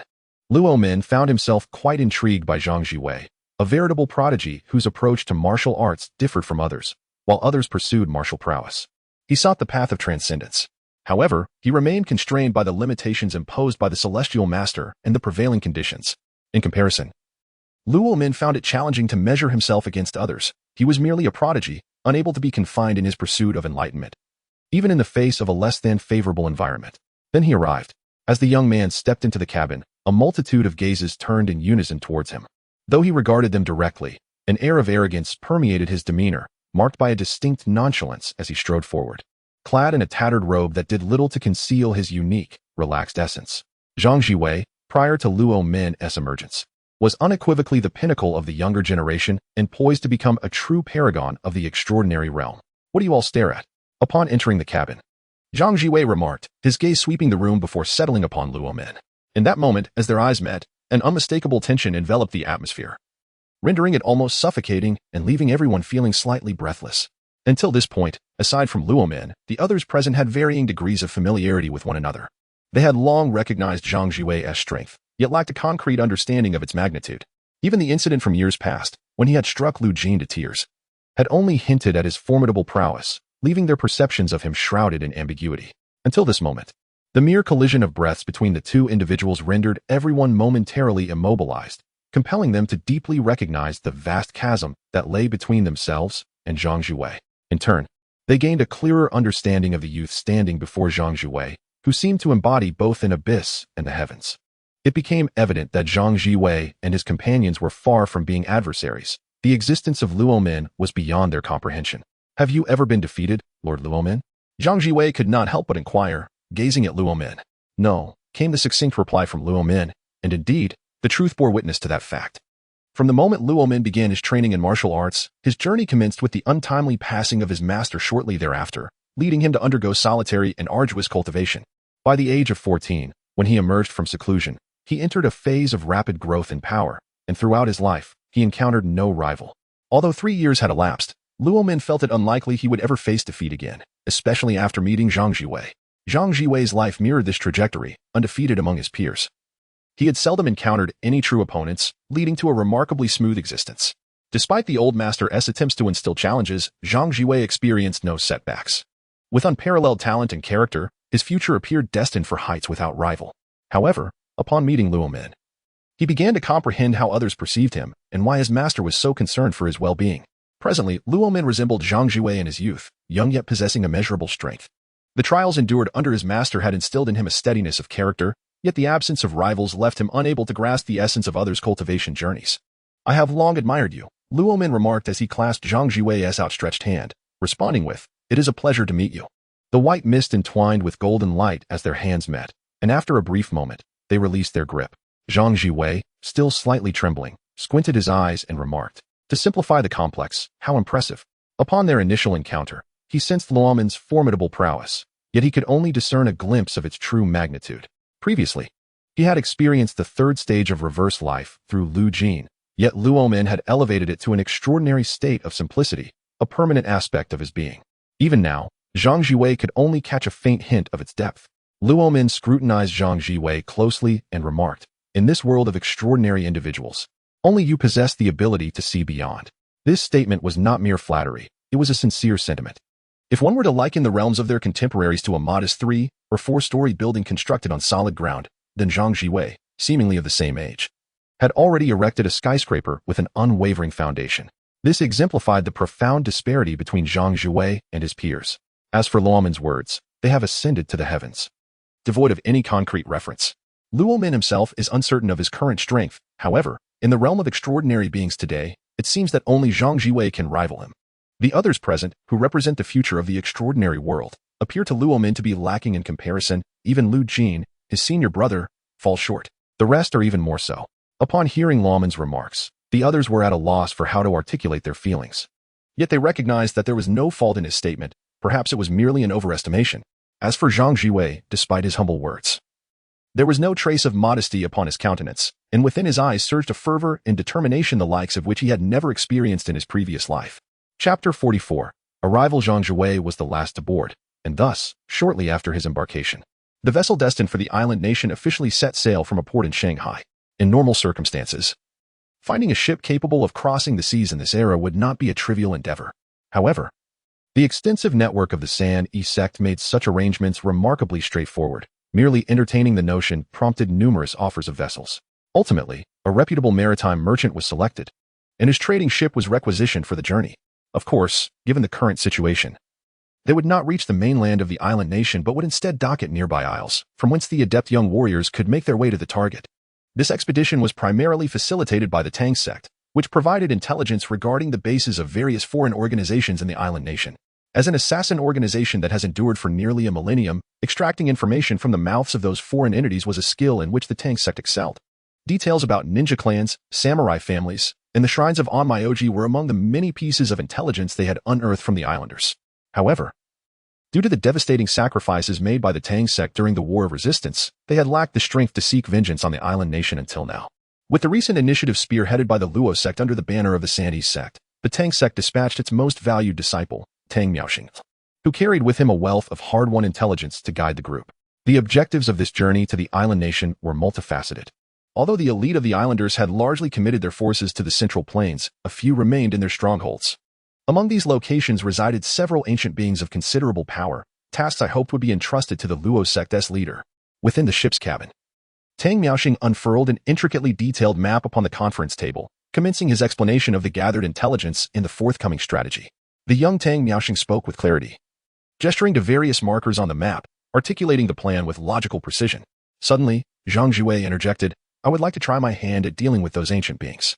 His interruption momentarily stunned Tang Miaoxing, who regarded Zhang Jue with curiosity before glancing at Luo. Noticing Zhang Jue's assertive gaze, Luo nodded to Tang Miaoxing, affirming, "His capabilities are sufficient. Assign him a few tasks." Tang Miaoxing acknowledged Luo's words with a nod, while others, including Lu Jin, LCI, and Wang Ai, also shared a sense of anticipation. This voyage was not merely to cleanse lesser foes, but rather to confront formidable adversaries, witness the scenery of the island nation, and hone their skills.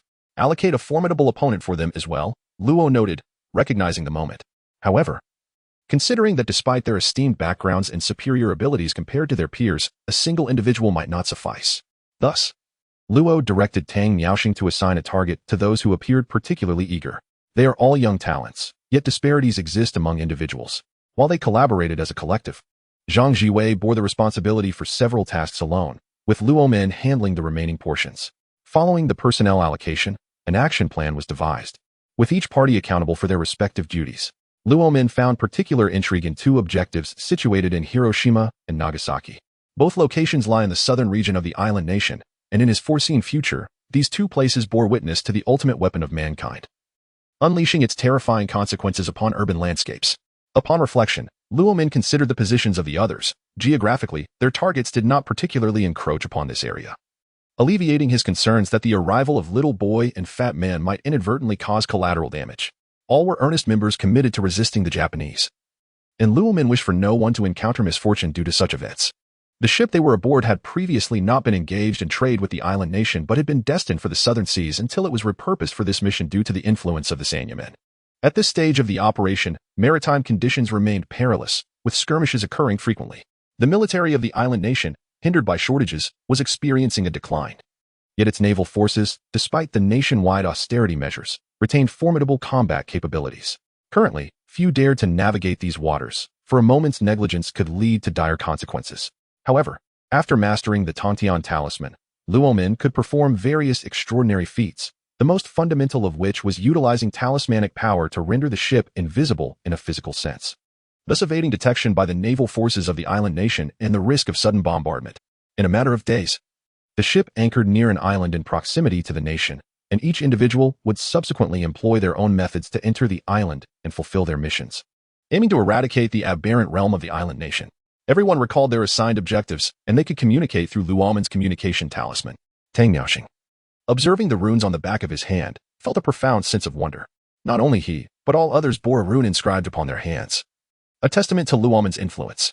It was common knowledge that the Sanyamen had acquired the Tongtian talisman, and with Luo Men's presence, no one expressed dissatisfaction. However, they had not anticipated that the Tongtian talisman could be utilized in such a manner. Lu Jin, noticing the gaze of Lu Xi beside him, could not help but remark, "Don't look at me. I can wield the Tongtian talisman, but I cannot do this." Lu Xi was at a loss for words. Others could wield the 8 extraordinary techniques without concern, while he, having inherited the 8 extraordinary techniques, found himself unable to master them and dared not declare it publicly. Nonetheless, the communication talisman was not an inherent rune of the Tongtian talisman, but one that Luo Men had independently developed. Based on the inherent capabilities of the Luo sect, communication can occur over considerable distances, bearing a resemblance to the functionality of a small telecommunication device. However, sustaining this method necessitates the consumption of qi. In this era, such a technique is indeed remarkably convenient. Nonetheless, constrained by the current abilities of the Luo sect, the number of available communication talismans remains somewhat limited. Fortunately, this quantity is still adequate for present needs. Primarily, these talismans serve to enable individuals to call for assistance when confronted by insurmountable foes, thereby preventing unnecessary losses of life. Moreover, the Luo sect can utilize these communication talismans to ascertain the locations of its members, making it easier to locate bodies, even in the event of death. After completing the final mobilization, everyone began to showcase their unique talents. Zhang Jiwei, do not perish, exclaimed senior brother Lu, as Luo men observed him addressing Zhang Jiwei, a smile inadvertently gracing his face. Chapter 45, Sakamoto Saikaro in the courtyard. The cherry blossom tree defied the season, blooming with exquisite grace. Beneath its boughs sat an elderly samurai clad in a black kimono, meditating as he gently polished his long sword with a white cloth. Sakamoto Saikaro? Observing the frail old man before him, Luo Men's eyes revealed a rare glimmer of surprise. Indeed, my lord, hailing from the ancient celestial kingdom, the elderly figure, adorned with faint age spots, lifted his head and regarded Luo Men with a tranquil expression, speaking in precise Mandarin. Indeed, looking at Sakamoto Saikaro, a serious demeanor emerged in Luo Men's gaze, although they had yet to engage in combat. This venerable man was undoubtedly the most formidable opponent he had encountered in this lifetime, warranting his utmost seriousness. However, it was evident that this old man had reached his zenith, while Zhang Jiwei still possessed vast potential for growth. As for that old monk from Shaolin, to be honest, he seemed to pale in comparison to Zhang Jiwei. The youthful Zhang Jiwei had already entered the realm of the elite, perhaps even beyond. Truly, the celestial kingdom has produced a talent of your caliber. Gazing upon the enigmatic youth before him, Sakamoto Saikaro expressed his admiration. When he initially invaded the ancient kingdom to the west, he had adopted a cautious stance, recognizing that this ancient realm, with a heritage spanning over 5 millennia, was vast and rich, home to exceptional individuals and fertile lands. In comparison, the island nation was but a speck. The celestial kingdom had merely been slumbering. But once this sleeping dragon awakens, the fate awaiting the island nation is all too evident. Yet, driven by the whispers of a few and tinged with envy towards that ancient land, Sakamoto Saikaro ultimately supported the invasion. To gamble recklessly is to risk transforming a bicycle into a motorcycle. However, the fate of many is often ruin. With an entire nation wagering its destiny to seize a dragon's might, what began as ambition evolved into a harrowing descent into oblivion.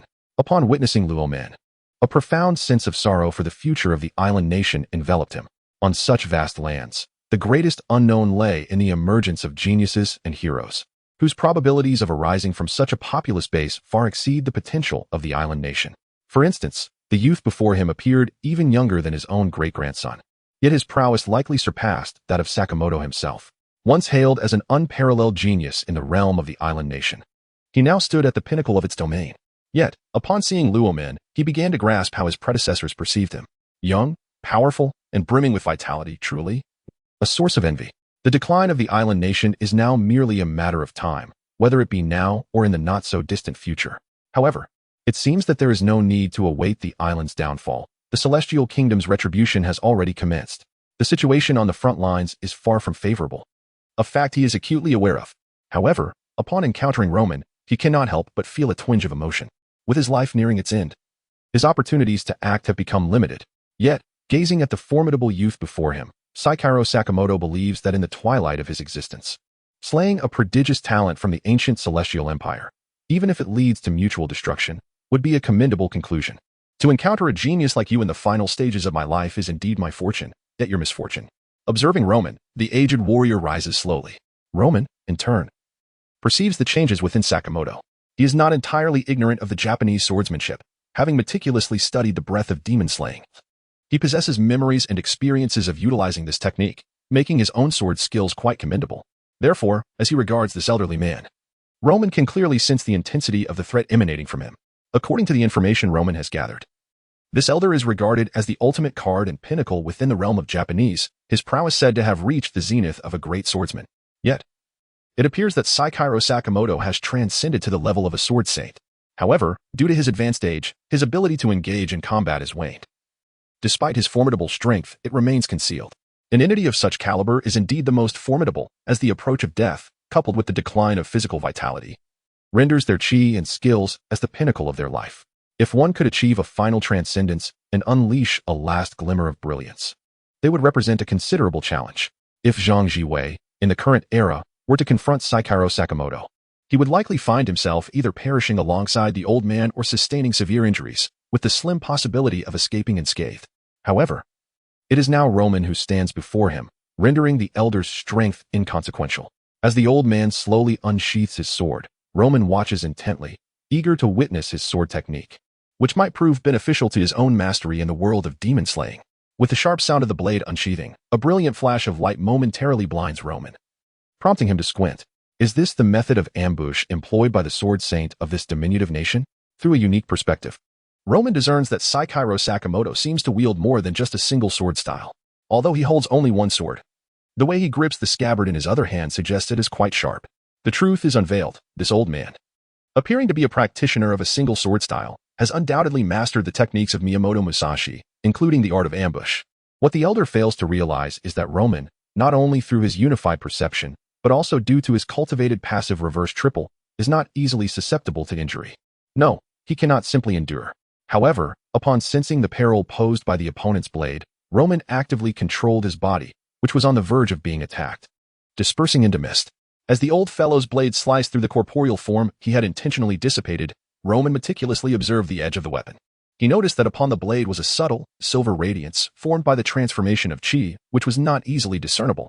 It clung to the blade like a delicate thread, initially appearing as if the light emanated from the blade itself, yet upon closer inspection, it revealed deeper intricacies. Such an extraordinary essence of chi, imbued with the relentless intent to slice through all, suggested that should I be struck, the resulting injury might prove difficult to heal before this foreign chi was dispelled.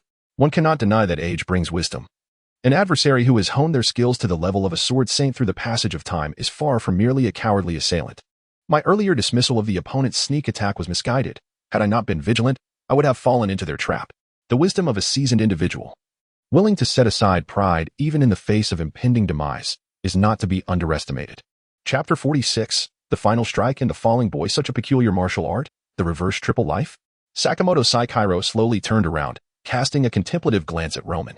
He had just realized that his blade had not struck any tangible entity, and Roman's completely severed torso bore no traces of blood.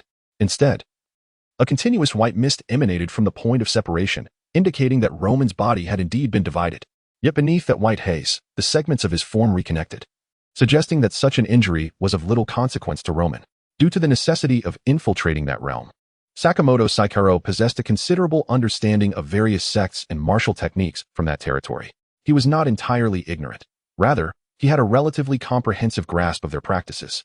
The Five Thunder techniques and Golden Light incantations of Longhu Mountain, the myriad secret skills of the Tang clan, even the Dan devouring techniques, and the reverse triple life of the Trinity sect. He was familiar with them all. The characteristics of the reverse triple life were sufficiently distinct, making it relatively easy to identify.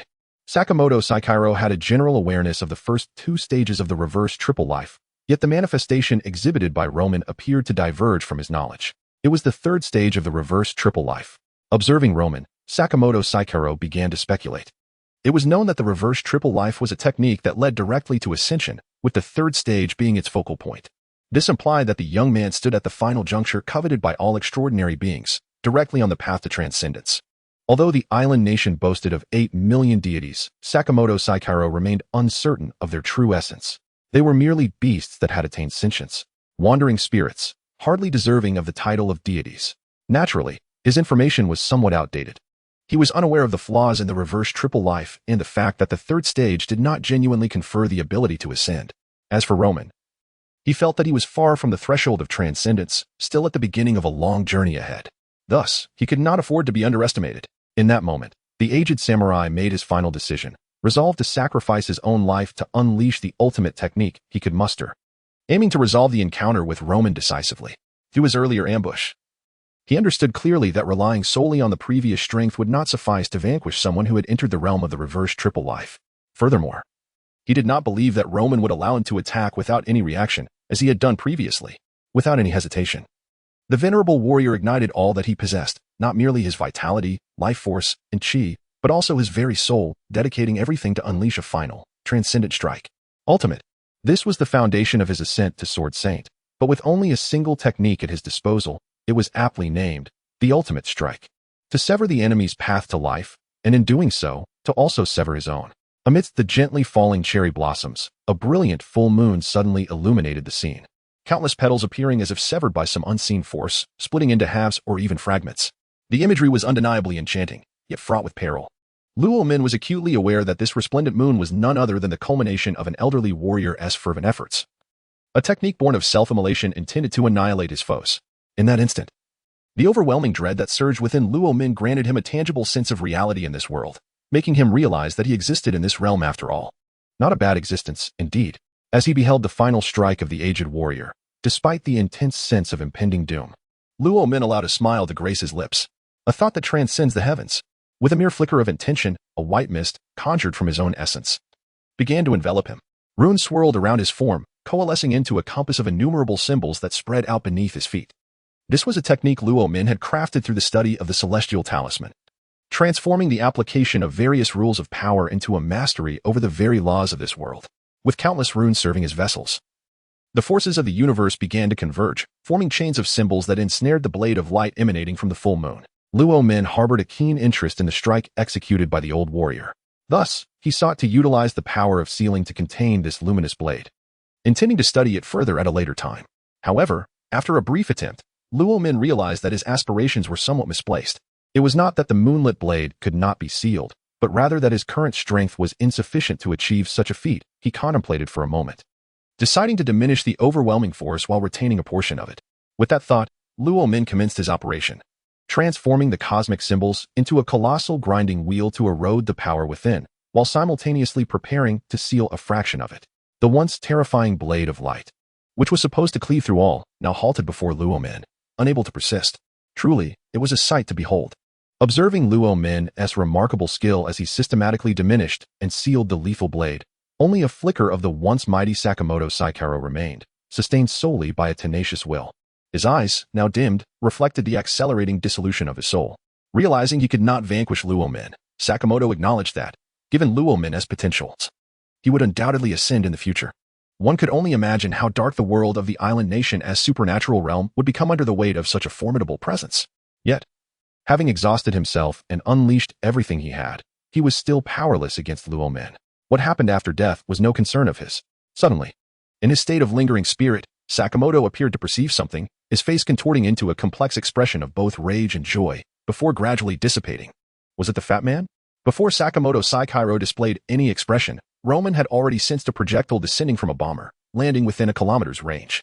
After a moment of contemplation, he realized the urgency of the situation. He had been so engrossed in his confrontation with Sakamoto that he failed to react promptly. His current condition was far from optimal, and he was uncertain whether he could withstand the impending devastation. The epicenter of a nuclear explosion lay merely a kilometer away, within a zone of sheer and terrifying destructive force. Nevertheless, he resolved to proceed, for he had the assurance of his true form as a safeguard. With the resurgence of the powers from the mirror dimension, even if his projection were to perish, it could be resurrected through the energies of that realm, albeit at a considerable cost, rendering frequent resurrections impractical in the short term. With the mirror dimension providing him a safety net, Roman felt emboldened to directly confront the cataclysmic force of the nuclear explosion and ascertain his capacity to endure it. Chapter 47. The celestial being emerging from the nuclear explosion. Had the sun fallen? An infinite, blinding radiance suddenly erupted from a specific direction, even though it was around 8 in the morning and the sun was already positioned in the sky.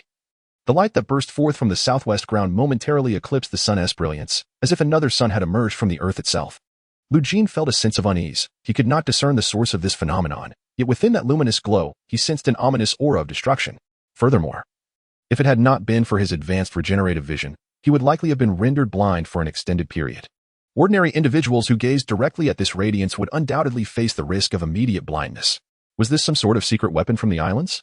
Lu Jin felt an unsettling premonition, as if he were overlooking something vital. Suddenly, a thought struck him, estimating the position of the light as explosion. He surmised that Luo Min was situated within that very area. Would there be any trouble for my junior disciple? Contemplating this, he swiftly activated the Tongtian talisman and, utilizing the runes left by Luo Min, attempted to sense Luo Min's location and his own condition. Only by mastering the Tongtian talisman could one employ such techniques to attune to Luo Min through the runes. From his vague sensations, Lu Jin discerned Luo Min's approximate position and detected a fluctuating aura, which heightened his anxiety. Since Luo Min's rise, he had never witnessed such intense fluctuations in its state. What could this situation possibly entail? With these thoughts racing through his mind, Lu Jin hurried towards Luo Min's location. His mission objectives had been fulfilled. He had just completed a challenging joint task involving a particularly troublesome onmyoji, yet thanks to the assistance of a northeastern practitioner, Guan Shihua, they had ultimately succeeded in eliminating their target. Lu Jin, why are you running? Wait for me. Wang Ai and LCI squinted at Lu Jin's actions. pondering his motives.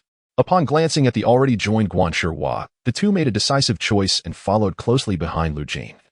Eager to uncover the cause of his apparent distress, like Lu Jin, they had resolved their own challenges before confronting the most formidable adversary. And now that they had met their mission objectives, they could accompany Lu Jin. However, for reasons unknown, perhaps the brilliance captivated their attention. Or perhaps they noticed Lu Jin and the following Guanshihua during their return from task completion, Wang AI, LCI. And the three others found themselves instinctively trailing behind the four, collectively intrigued by the unfolding events in that direction. As they approached a certain proximity, everyone became acutely aware of a particularly troublesome foreign energy infiltrating their bodies. Even Lu Jin halted his steps, casting a glance towards the disciples of Jishir Hall. Although somewhat straightforward, he was not reckless. "What is this?" he inquired. "I am uncertain," came the reply, "but I can sense an unknown transformation occurring within my body. This location is not conducive for further exploration.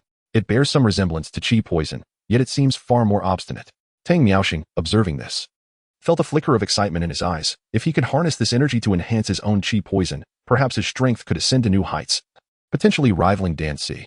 Just as Lu Jin's expression grew conflicted, uncertain whether to proceed or withdraw, a cough broke the tension. Zhang Jiwei, noticing a tall young man clad in tattered robes resembling a beggar's attire, even Lu Jin, whose memory was sharp, hesitated in his inquiry. "It is I." Zhang Jiwei inhaled a breath of fresh air and approached Lu Jin's side, asking, "Do you have any water?" Naturally, Lu Jin had not brought any. But a companion behind him handed over a water pouch, and Zhang Jiwei, without pretense, gulped it down in one go. After a considerable time, having regained a semblance of composure, fatigue became evident on Zhang Jiwei's face. What transpired over there? Lu Jin pressed for answers, noticing Zhang Jiwei's slight recovery. "I am not entirely sure. It seems an aircraft dropped something from the sky. Sensing danger, I fled, relying on the golden light charm to narrowly escape calamity." A myriad of complex emotions flickered across Zhang Jiwei's face. His purpose for coming here was to resolve his own objectives while seeing if he could assist Luomin in confronting Sakamoto Saikairo, the foremost extraordinary being of that island nation, or to observe Luomin's tactics. However, he was still quite a distance away when the fiery light appeared, resembling a sun plummeting to earth. Yet, he had clearly seen the aircraft above, dropping something. If he was not mistaken, the trajectory of the falling object seemed to be perilously close to Luomin's location. Contemplating this, he glanced at Lu Jin, understanding why Lu Jin was so eager to head in this direction. Nonetheless, he felt that even with Luomin's formidable powers, under the terrifying and destructive aura of that light and heat, if their qi reserves were insufficient, they would likely be obliterated. Even from the periphery, he had never experienced such severe devastation. It was the first time he had felt so beleaguered. While Luomin was indeed stronger than he, what they would encounter in the core area was truly uncertain. What is the matter with you all?" Suddenly noticing everyone's gaze converging on a singular point, Zhang Jiwei momentarily lost his train of thought, turning to look in that direction. Amidst the ruins devastated by a terrifying shock, a white figure emerged, exuding a faint crimson halo, slowly stepping forth from the debris. With each stride, a tumultuous aura began to calm, contrasting starkly with the desolation surrounding the exquisite youth. This striking juxtaposition evoked an ethereal elegance, reminiscent of a lotus that emerges unsullied from the mud, untouched by the mundane world. Those present would likely carry this moment in their memories for the remainder of their lives, and as they later learned of the boy's formidable capabilities, a sense of reverence would be deeply etched within their hearts. Yet, apart from Zhang Jiwei, it was at this moment that he too began to realize that the Luomin might be far more formidable than he had previously imagined. Chapter 48. Encounter with the unremarkable girl. 3 days after the boy's launch, the portly man initiated another strike. The terrifying might of humanity's ultimate weapon instilled fear in some, while utterly obliterating the last vestiges of resilience in the island nation. Within less than a month, by early September, the island nation proclaimed its surrender, witnessing the 2 nuclear launches. This group of extraordinary individuals led by Roman observed the first from a distance and the latter from a relatively safer proximity, gaining a profound understanding of the significance of Roman emerging unscathed from the nuclear explosion. Upon returning to their homeland, tales of Roman's exploits swiftly disseminated, and the populace learned of the formidable capabilities of this weapon known as nuclear arms, along with its formidable achievements. Consequently, Roman's reputation soared once more. Initially, the lighthouse nation could hardly fathom the reality until a journalist captured an image of Roman emerging from the epicenter of the nuclear blast, impeccably attired. This revelation rendered them speechless.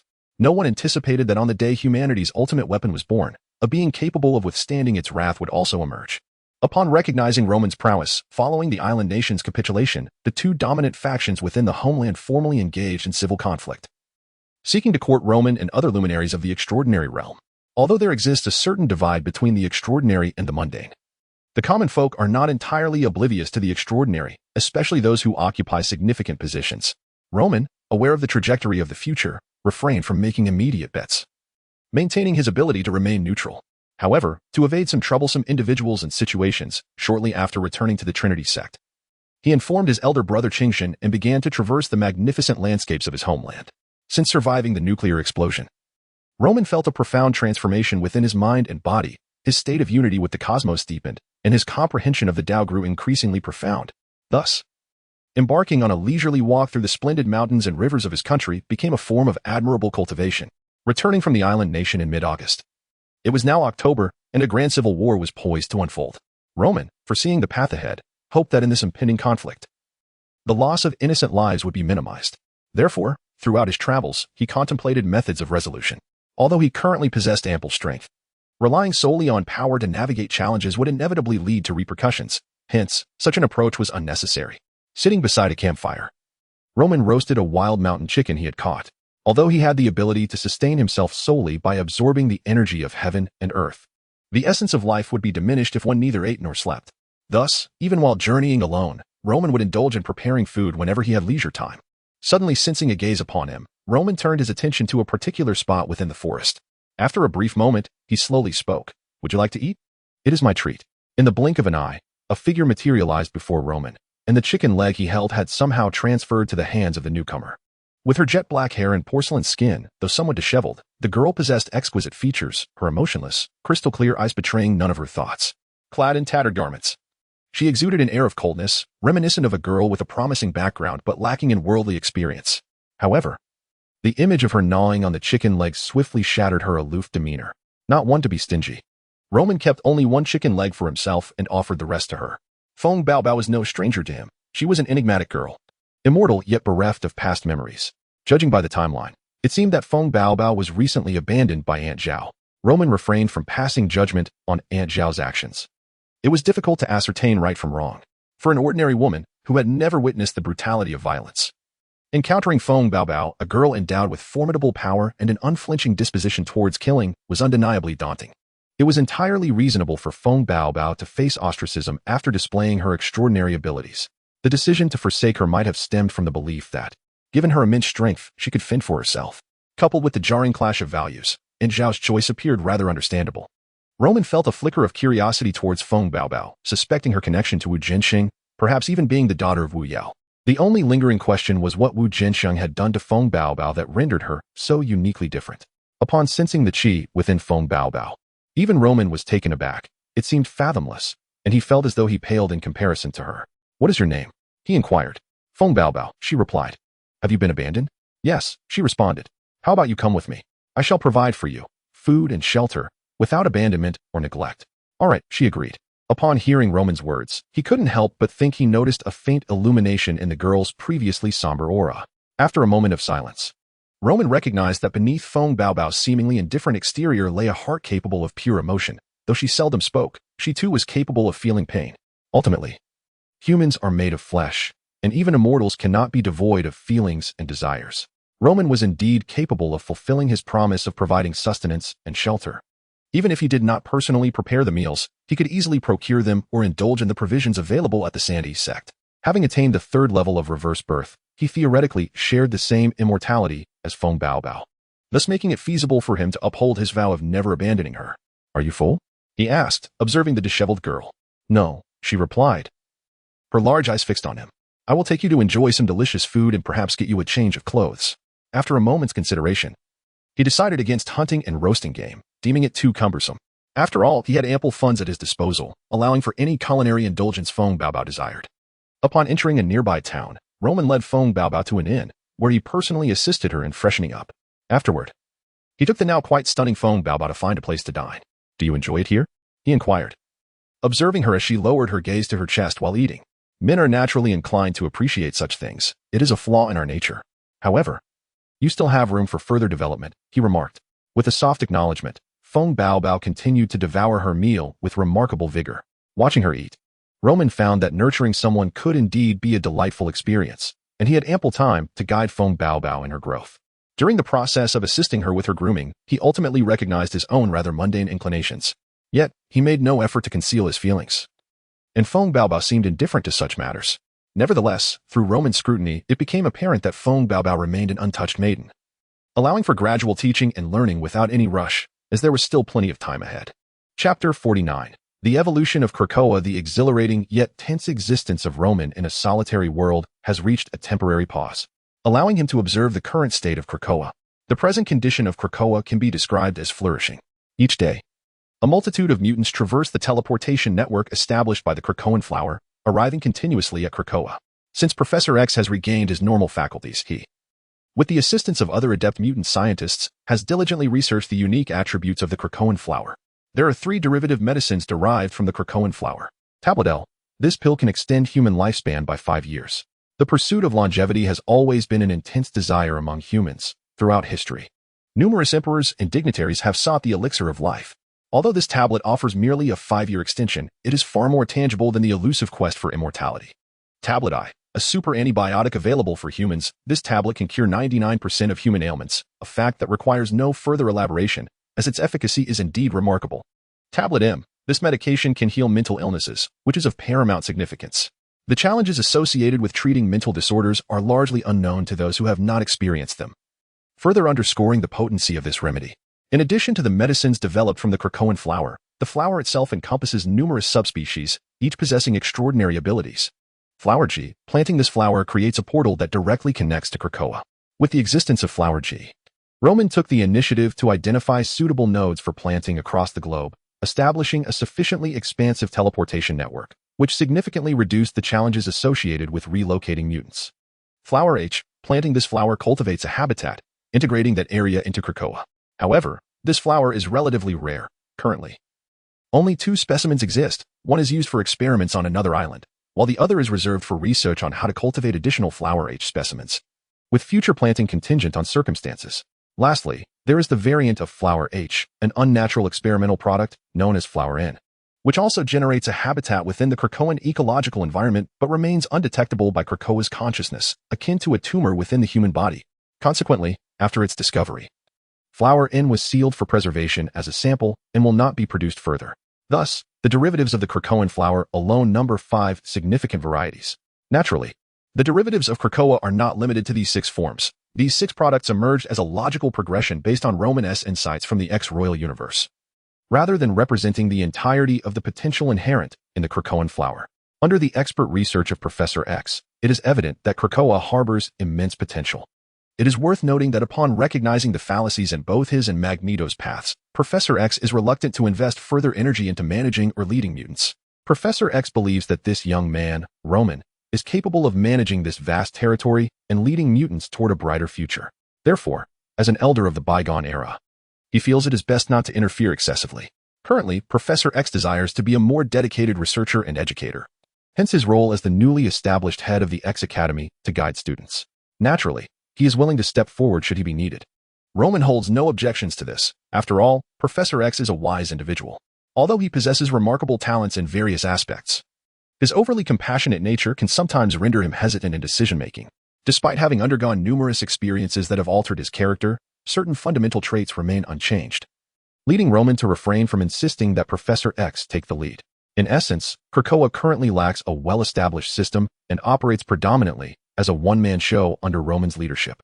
Both Krakoa and other mutants are united by Roman, whose formidable strength has ensured their safety and garnered their trust. However, the establishment of a cohesive entity to boldly announce their existence to the world is not yet permissible for Roman, with the situation involving Agamotto still precarious. Overt actions might provoke immediate repercussions. The Ultron incident has not transpired long ago. Indeed, Ultron has been vanquished, despite Roman's exceptional control over the Mind Stone, which deterred Ultron from embedding it within Vision S form. The created Vision remains sufficiently powerful, serving as the final straw that broke the camel S back for Ultron. Thanks to Roman's foresight, he has developed an intelligent entity known as Skynet, over which he retains substantial control. This capability has enabled him to easily locate numerous hidden mutants and bring them back to Krakoa. Although the construction of Krakoa has not been prolonged, the collective efforts have led to significant transformations. The most notable change is the population growth, which has surged from a mere few dozen to over 10,000, a number that surpasses that of some small African nations. However, as the more easily located individuals have been found, the search for other mutants is expected to slow considerably. With an estimated population of around 500,000. After enduring considerable persecution, the current number of mutants stands at roughly a few million. While this figure seems substantial, when dispersed across the globe among billions of humans, it is not particularly significant. Has another targeted mutant been located? Perched atop the central tree of Krakoa, Roman suddenly sensed his wristband vibrate. Pressing a button on the device, a three-dimensional projection illuminated before him, revealing information from Skynet that piqued his interest. When Roman configured Skynet, he also directed it to monitor other mutants possessing Omega potential, as well as several mutants featured in the original texts, with the most significant being the character Magneto. Presently, no trace of Magneto has been discovered. However, it can be ascertained that he is certainly not deceased. Nonetheless, within the intelligence on mutants transmitted by Skynet this time, although Magneto is absent, there exists an individual closely associated with him, which has piqued his interest to some degree. Chapter 50. 3 Acquaintances. Damn. How did this pack of hyenas arrive so swiftly? In the dilapidated, abandoned warehouse on the second floor, a robust and formidable man, his expression grim, spoke as he approached the window to gaze outside, where he beheld the encircling figures clad in black. Stay hidden. The burly man turned to the two young girls huddled together behind him, his commanding voice softened momentarily with concern. As he turned back, his eyes transformed into a cold, razor-sharp glare, and the claws on his hands elongated slowly. Who is there? Suddenly, the man whirled around, spotting a young boy not far from him. Rest assured, I mean no harm. After observing the boy, who had not approached the two girls he was protective of, the man assessed his age and the aura of danger that surrounded him. The saber-toothed tiger surmised that this boy was likely a mutant, possessing capabilities akin to those of his adopted daughter, someone with spatial mobility abilities. Perhaps he harbored multiple superpowers, or perhaps a single power with various manifestations. Otherwise, such a potent sense of danger would be inexplicable. However, he felt a twinge of confusion. It was one thing to contend with the black-clad individuals outside. But how did this boy come to know about him? In the next moment, the expression on the saber-toothed tiger's face shifted slightly. In this era, anyone equipped with a communication device could glean information through the network. Telepathy? Gazing at the boy before him, the saber-toothed tiger felt an unsettling chill.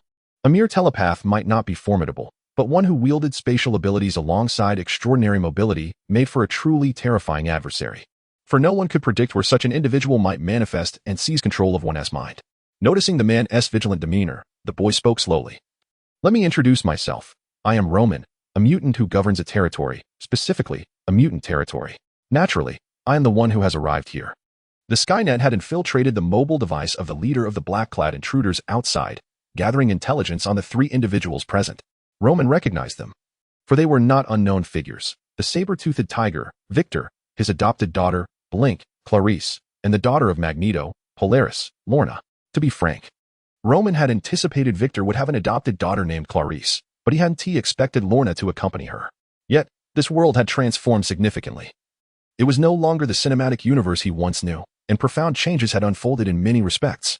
In the aftermath of the altered timeline, Roman found himself uncertain about the current state of Polaris, who was originally meant to be a key figure in the resistance during the old timeline, and why she was now allied with the saber-toothed tiger and Blink. Moreover, according to the standard timeline, Clarice should not have appeared so youthful. In essence, everything had undergone substantial transformation. Upon reflection, it is evident that had there been no changes, there would necessarily be two Quicksilvers. However, due to the interference of Roman, the Avengers have now acquired an additional superhero, Quicksilver. The Scarlet Witch and Quicksilver represent two distinct entities. One is the possessor of chaos magic, while the other is endowed with superhuman abilities. Furthermore, there now exists the X gene, categorizing them as mutants. Roman's curiosity lies in whether Wanda and Pietro are, in this world, the offspring of Magneto. Territory?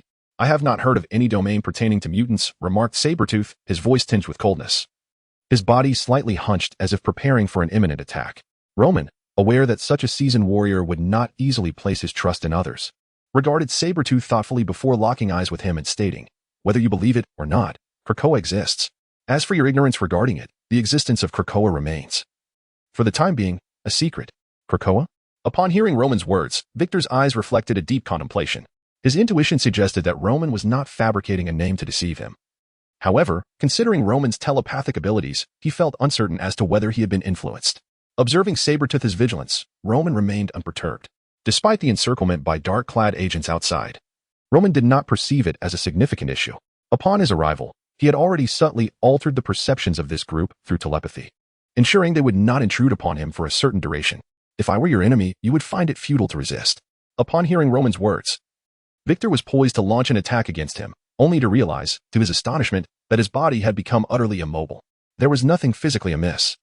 Even if there were, his formidable healing abilities would allow for swift recovery. Yet, his current predicament was unlike any other, as he was restrained by an invisible force that even his superhuman strength could not break free from. An invisible force? Telekinesis. In an instant, Sabretooth surmised Roman's capabilities.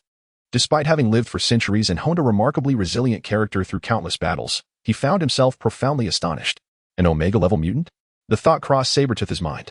Victor was familiar with the concept of Omega-level mutants but had always believed that such beings did not exist in this world. However, witnessing Roman's terrifying display led him to reconsider the validity of his previous assumptions. Not yet, at least. It seemed as though Roman was responding to Victor's unspoken inquiry when he suddenly spoke up. Victor appeared to grasp the implication, not now, but perhaps in the future. As he became aware of Roman's prowess, the animosity in Victor's heart gradually dissipated. If you wish to engage in combat, why not first seek his counsel? Gazing at the girl with dark green hair, Roman turned his attention towards her. Victor, noticing the scene as well, observed as a rusted piece of metal began to levitate under Lorna's command.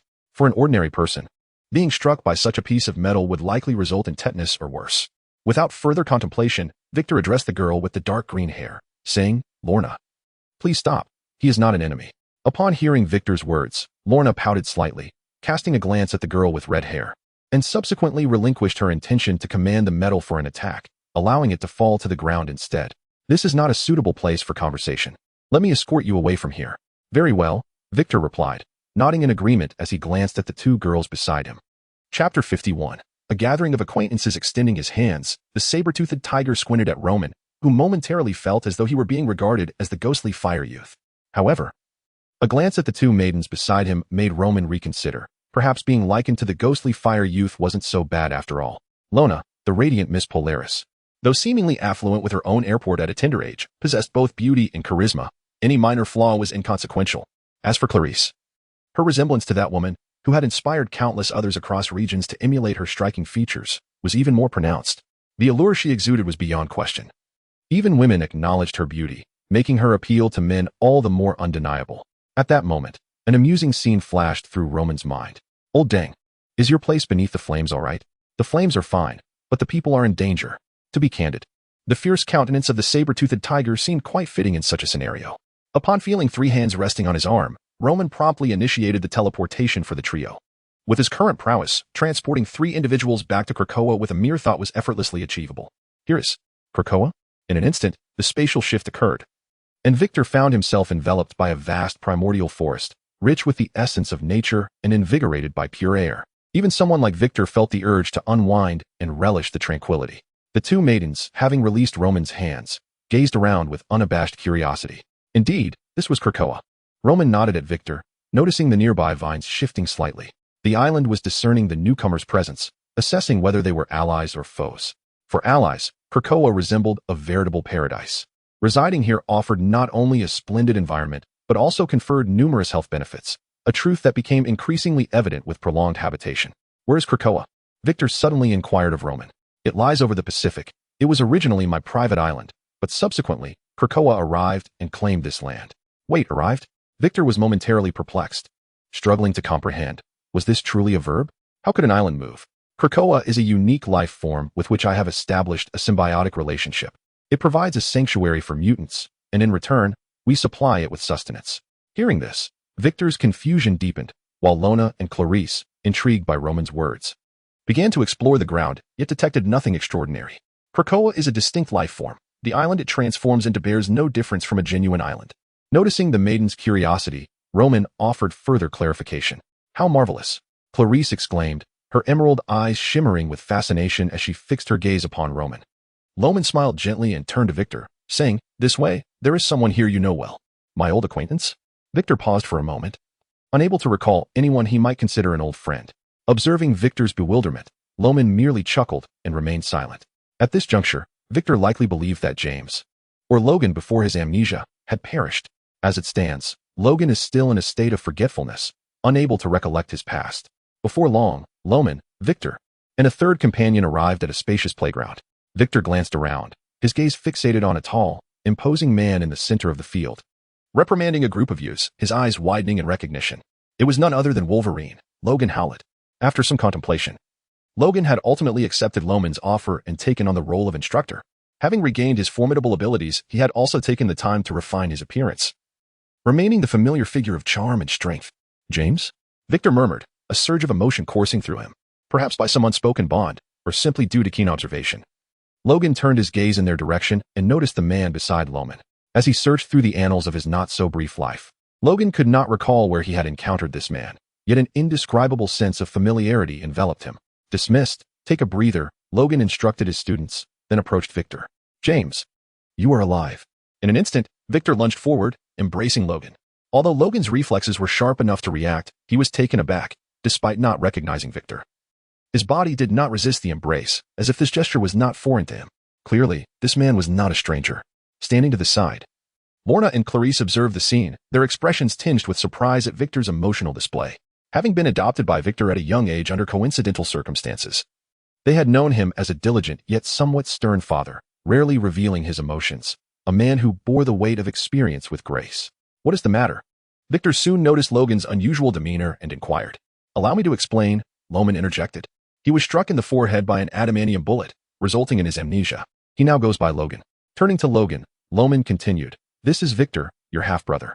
You two should converse.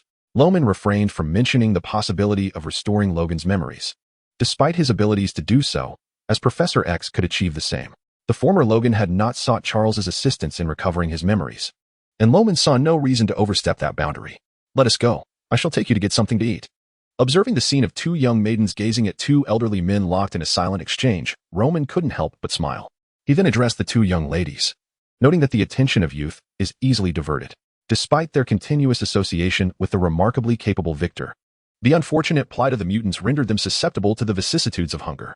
Having been pursued by agents prior, they had gone without sustenance for several hours, and their stomachs now ached with hunger. In a curious moment of synchronicity, both young women's stomachs emitted a rumbling sound, causing their cheeks to flush with embarrassment. At this juncture, allow me to escort you for a meal, Roman suggested nonchalantly. He remained unfazed, for he understood that regardless of how enchanting a young maiden may be, the inevitabilities of life, aging, illness, sustenance, and physiological constraints are inescapable, and thus require no further elaboration. Chapter 52. The Mystery of Lorna's Parentage. Upon entering the cafeteria, Roman acquainted the two young ladies with the dining procedures before settling into a seat to enjoy their meal together. Currently, the economic landscape of Klakoya remains underdeveloped, existing in a state akin to communal living. Roman has taken note of this and has begun to strategize the future currency system for Klakoya through the net. In the days to come, the population of mutants in Klakoya is bound to increase significantly. Reliance on communal sustenance alone will be insufficient. Moreover, the flavors of such communal food may not cater to all palates, necessitating the establishment of a trade market. However, the implementation of a currency system is not an immediate concern. Rather, the focus will be on digital currency, which can be introduced once the population swells and the nation is formally established. While seated at the table, Roman took the opportunity to assess the abilities of the two young women before him. Lorna, power level 3, 0 magnetic field control, LV4, Clarice, power level 2, 7 spatial gateway, LV4. As expected, both are classified as level 4 mutants. However, their potential is not fully realized, resulting in comparatively low power levels. Clarice's limited mastery of her abilities clearly distinguishes her from Lorna. Roman surmised that both possess Omega potential, with their LV4 ratings indicating innate strength. Yet it is certainly possible to achieve greater heights through diligent development. Moreover, even among Omega mutants, variations in strength exist. Nevertheless, even the weakest of Omega mutants are formidable in their own right. Excluding those with auxiliary abilities, even the least powerful Omega mutants boast planetary-level combat prowess, often referred to as subfather tier. Presently, within the entirety of Klakoya, the only beings with Omega potential, aside from Lucy and Professor X, are the two young women before him, with Lisa possibly falling short by comparison.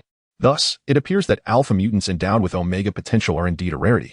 Of course, it is also plausible that Roman may have misjudged their capabilities. While he possesses the ability to discern certain information about individuals, it does not guarantee comprehensive insight into every mutant within Klakoya. He cannot definitively assure that there are no hidden talents remaining undiscovered.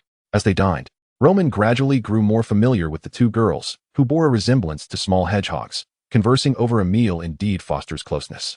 Lorna, do you know who your biological father is? I do not. Lorna was unaware of her father's identity, having never encountered him since she became conscious. However, upon noticing Roman's gaze, she tentatively inquired, do you know who my biological father is? You mentioned your ability is magnetic field control, and there exists a notably renowned mutant with the same power. Roman looked at Lorna, his instincts strongly suggesting that her father was Old Man Juan.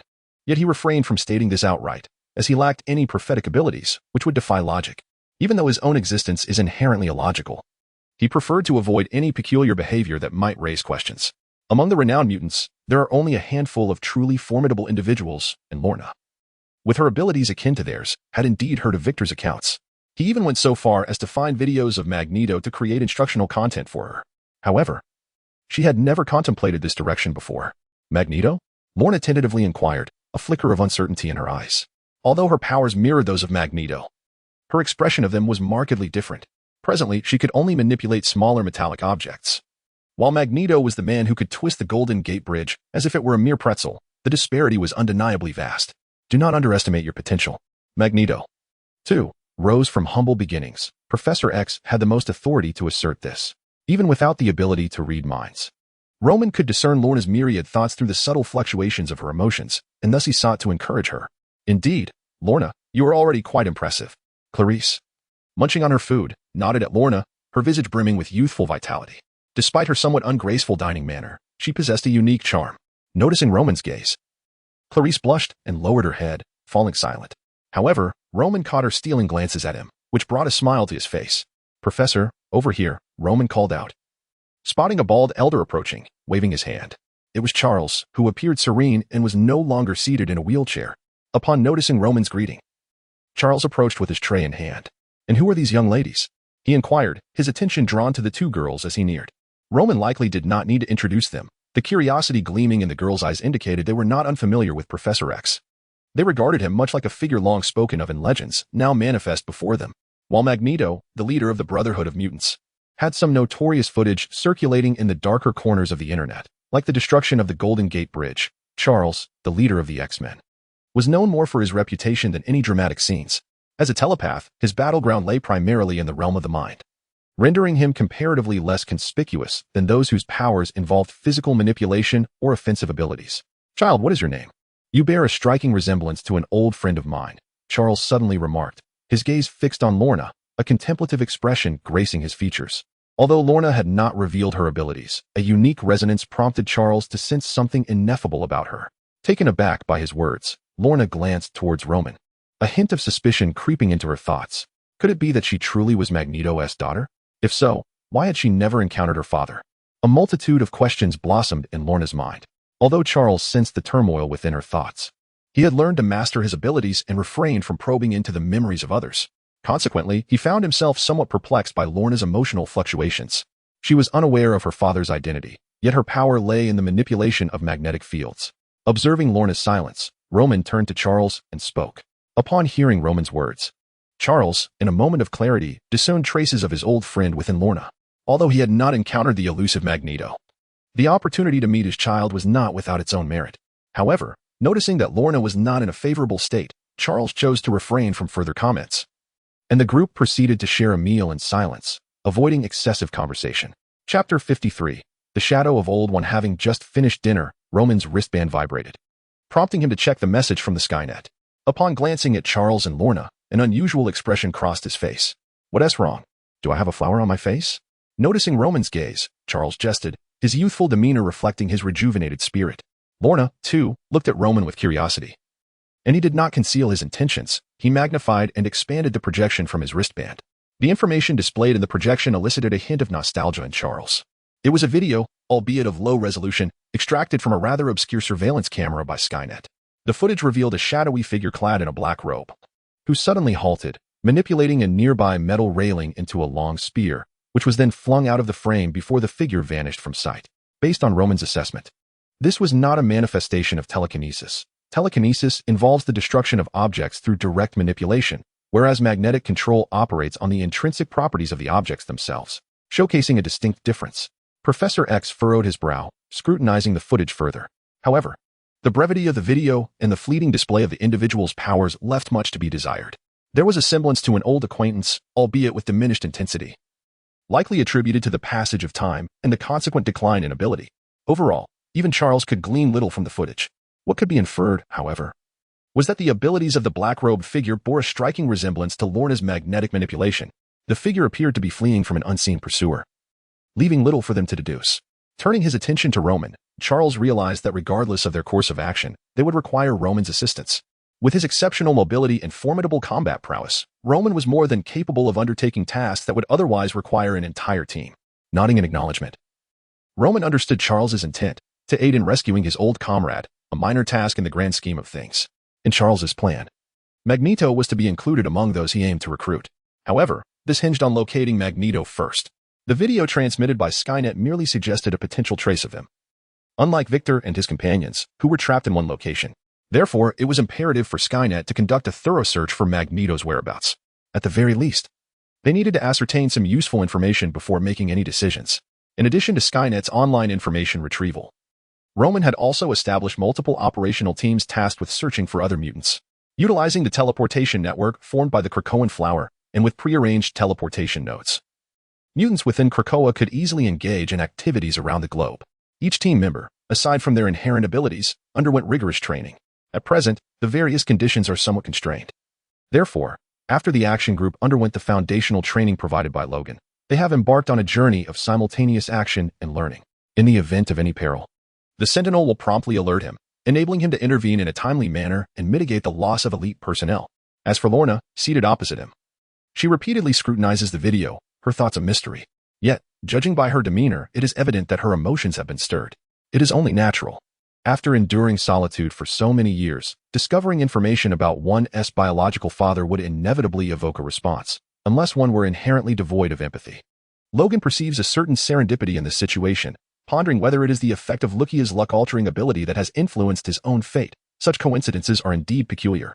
He harbors hopes of locating Magneto, for if they succeed, the advanced combat capabilities within Krakoa could be significantly augmented, alleviating the reliance on Logan alone. Furthermore, should they find Magneto, there is a possibility of encountering former members of the Brotherhood. Although the Brotherhood's ranks are mixed, there are indeed many exceptional mutants among them. However, speculating at this juncture is futile. Everything hinges on locating Magneto first. Clarice, please escort Lorna to your residence. The Sentinel will guide you. After their meal, Logan contemplated the situation of the two and subsequently produced 2 wristbands. These projection wristbands, serving as the unified communication devices of Krakoa, were acquired through Logan's procurement of advanced technology from outside. They operate by tapping into psychic resonance to extract techniques from others' minds, which are then relayed to technicians for conversion into devices. In this world, the abundance of advanced technology is staggering. A mere communication projection wristband is but a trifle.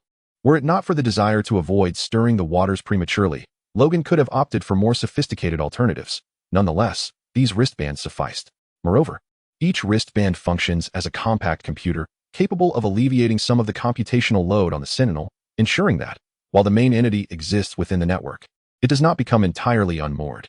Although the power residual from the Mind Stone remains formidable, Logan is prudent not to place all his hopes upon it. It is wise to grant the Sentinel freedom while also tethering it. This is the correct approach. The Sentinel's subunits within these wristbands, combined with Logan's own telepathic abilities post-mutation, serve as the connection to the Sentinel, forming that essential tether. Currently, Krakoa, despite its communal nature, operates under structured oversight. All matters concerning job allocations and resource distribution are confirmed by Logan and subsequently analyzed by the Sentinel using big data before implementation. For instance, once the 2 young women receive their wristbands, they will be guided by the Sentinel to their designated residences. Considering Victor's relationship with them, his dwelling will be situated nearby. Furthermore, the Sentinel has preemptively encoded Victor's personal identification into their wristbands, ensuring there will be no difficulty in locating him later. In Krakoa, the personal code functions akin to a combination of an identity card and a communication number, devoid of superfluous embellishments, directly linking to the individual and encompassing all personal information within a single number. Upon hearing Roman's words, Clarice nodded in agreement, accepting 2 wristbands, and swiftly learned how to utilize them under the guidance of the voice from the Skynet. To be candid, Clarice had previously harbored concerns about locating Victor. But with the advent of Skynet, everything became considerably more convenient. After bidding farewell to Charles, Lorna, and Clarice, Roman had scarcely returned to his abode when a sudden shift in the mirror dimension made him acutely aware of a new projection self connecting with him. In addition to having previously created a projection reincarnation, Roman subsequently underwent 2 more reincarnations. However, the first reincarnation in a particularly potent universe had yet to awaken. And the second projection body also remained dormant. It was this third reincarnation that, to his surprise, had indeed awakened. Chapter 54. The meeting with an online friend. As the dim evening glow enveloped the surroundings, Luomin made his way home. Being a solitary international student, he faced the task of preparing his own meals upon returning. Although born into affluence, Luomin had always felt a profound sense of disconnection from the world. Despite having a pleasing appearance that garnered him plenty of acquaintances, he found it challenging to forge genuine connections. It was due to an online friend, coupled with the influence of certain subcultures, that Luomin had chosen to study in Japan. However, the idyllic dreams he harbored contrasted starkly with the stark realities he encountered. Life in Japan was not as enchanting as depicted in the animated worlds. Moreover, he had yet to meet this online friend in person, as her family was quite protective, keeping her under close watch. Yet today, according to her, she had successfully run away from home to visit him. Being the weekend, Luomin had eagerly prepared for their rendezvous. A fleeting glance at a cold, stern man passing by stirred his curiosity momentarily, but he soon shifted his focus. In Japan, the Yakuza is indeed a legitimate organization, sometimes proving more effective than law enforcement. He briefly pondered the name of the local Yakuza group. Was it the Eskaya? However, he dismissed the thought. Despite their frequent presence, the Yakuza adhered to a code of conduct, and unless provoked, they would leave others undisturbed. Reflecting on the upcoming meeting, Luomin felt a sense of wonder. Having known this person for nearly a decade through gaming, it was astonishing that they had never met, yet an unspoken bond existed between them. Their mutual solitude resonated deeply. Eri, a name that lingered in his mind, still evoked a sense of awe even after all these years. He envisioned a girl with such a name to be pure and delicate. Perhaps it was a shared understanding that led them to avoid exchanging photographs. Yet both were confident they would recognize each other upon meeting. Naturally, if she happened to be less than attractive, Luomin would accept it. But he placed his faith in his instincts. He pulled out his phone to check for any updates, but the message icon remained dormant. I'm on my way. Ari's last message indicated her departure, yet he was left wondering about the success of her escape. Upon arriving at the designated location, bustling traffic surrounded him, and the tallest structure in sight appeared to be the Jinji Heavy Industries building. Standing at the intersection and surveying his surroundings, Luomin's gaze was suddenly captured by a young girl. She donned a traditional Miko outfit, a striking combination of red and white, with a long white robe and crimson hakama that made her stand out vividly. From a distance, he sensed that her attire was far superior to the inferior cosplay he had encountered at conventions. This girl exuded a captivating allure. As she turned her head, their eyes met, and Luomin could distinctly perceive her features. Roman's prowess is remarkable, even from a distance of nearly several dozen meters. He can discern the intricate details of the young girl before him. Her soft, silky dark red hair, smooth forehead, long eyelashes, deep rose-colored eyes, swan-like neck, prominent collarbones, delicate and tender skin, exquisitely shaped calves, slender ankles, elongated figure, and harmonious proportions exude an air of tranquility and clarity, yet possess an ancient allure. However, there is a certain lack of vivacity in her gaze. He observes the girl standing at the street corner, her eyes gazing at the road as if she is continually reassuring herself, yet hesitates to take that crucial step, ultimately remaining motionless. It is as if, in this urban jungle of steel, a lost creature is unable to find its way home, yearning to understand this world, yet deterred by its chaotic clamor. There is an ephemeral sense of abandonment by the entire world surrounding her. However, upon locking eyes with Roman, her previously listless gaze suddenly sparkles with newfound spirit. She casts aside all prior trepidations and hastens to cross the street towards him. She is none other than Eri. Witnessing her discard her fear the moment she sees him, he becomes certain that this young lady is indeed Eri. The bond of trust that can vanquish all fear is an unbreakable connection. Yet, her reckless dash across the road seems rather audacious. Roman chuckles at her impulsive actions. At this moment, he notices a vehicle approaching, mere dozens of meters away, a distance that would take only 2 or 3 seconds for the car to cover. Nonetheless, Roman feels no anxiety. Through his growth, he has discovered his unique capabilities. His learning aptitude and physical prowess far exceed that of his peers, and most significantly, his speed, reflexes, and explosive strength are extraordinary. As he witnesses the girl in peril, Roman steadies his breath, and the world around him begins to slow. This ability bears resemblance to the bullet time experienced by Neo in the Matrix, a skill born from a crisis he once faced, which he has aptly named bullet time. Perhaps he is a natural-born superhuman, though he remains uncertain of how many share this gift. He has sought information on the matter through various channels but found no answers. However, while concealing his abilities, Roman has never ceased to hone them. Upon arriving in Japan, he also took up the study of Kendo, and perhaps due to innate talent, he advanced remarkably, defeating a fully certified instructor in less than 10 days. Currently, while in bullet time, Roman can accelerate his perception by approximately 20 times. This means that 1 second feels akin to 20 seconds, and with his own speed of roughly 8 seconds per 100 meters, he can almost achieve the effect of instantaneous movement. He swiftly approached the young girl, preparing to lift her away from the road and back to safety. Surely, he was no ordinary individual. In a slow-motion perspective, the girl's eyes followed Roman's movements, mirroring his actions, her joy unmistakable, though she did not run at full speed. The ability to perceive her own reflection in his presence suggested that she was either exceptionally trained or possessed a unique talent akin to his own. Given the distinctive connection he felt with her, he surmised that she must be one of his kind, equally endowed with extraordinary gifts. Chapter 55. The objective. The man driving the car, initially filled with trepidation as he gazed ahead, was suddenly startled by a girl darting into the street. In the next instant, his vision blurred as a figure flitted past. The girl who had crossed the road vanished, nearly leading him to believe he was hallucinating. However, the urgent beeping from behind soon revealed that his abrupt deceleration had nearly caused a rear-end collision, almost resulting in a traffic mishap. Dismissing thoughts of the girl, the driver hastily accelerated away, preoccupied with other matters, unwilling to squander time on unwarranted musings.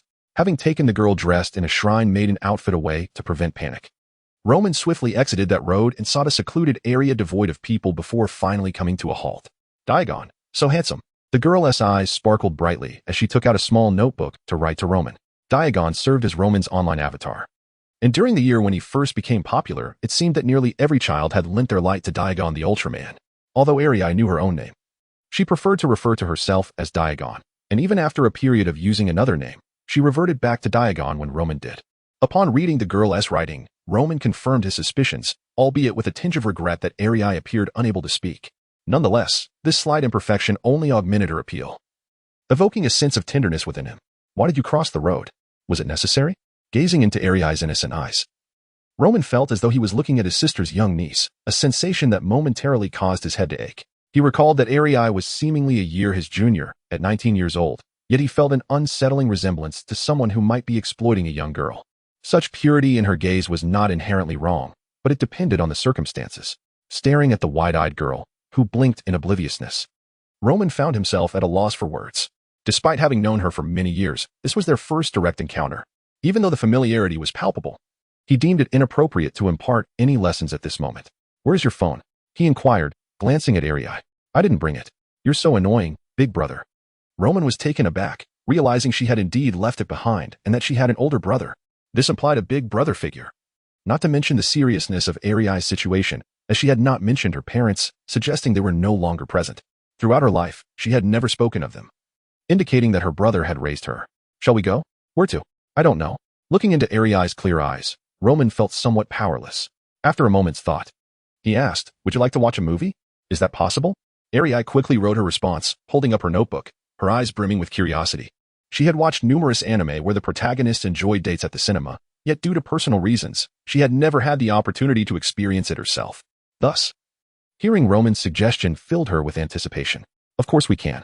Although the young girl had never seen the film, it mattered little, as Roman had not done so either. Despite being a scion of wealth, Roman had never had a girlfriend and preferred the comfort of his home theater to the public cinema. However, seeing Arii's excitement, he was willing to accompany her to the cinema. Noticing the joy radiating from her face, Roman promptly took out his smartphone to search for nearby theaters. At this point in time, smartphones had emerged, albeit at a steep price, yet Roman was indifferent to the cost of a mere device or the so-called expensive data fees. The phone he currently possessed was the latest release from Apple, the iPhone 4.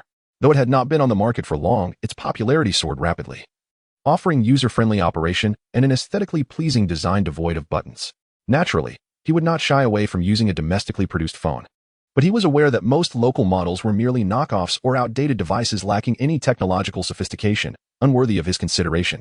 After locating the nearest cinema on the map, Roman prepared to lead Arii there. However, in the next instant, he found himself momentarily frozen. Arii, noticing his sudden stillness, tilted her head in curiosity, her expression reflecting a mix of confusion and inquiry.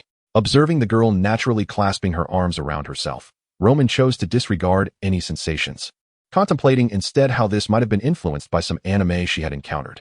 After introducing her to various animated series over the years, Eri had developed an interest in discussing them with him beyond just gaming. Striving to maintain a sense of normalcy, he guided Eri towards the cinema. As they walked, Eri's face was alight with curiosity, as if she were experiencing the world for the very first time. Ignoring the feeling of her arm against his, Roman couldn't help but marvel at her overwhelming sense of unfamiliarity with their surroundings, which appeared even more profound than his own as a foreigner, truly a curious phenomenon. Yet, as they continued, Roman sensed that they were garnering an unusual amount of attention. They resembled a couple destined to be together. A striking combination of handsome youth and radiant beauty, naturally drawing the admiration of onlookers.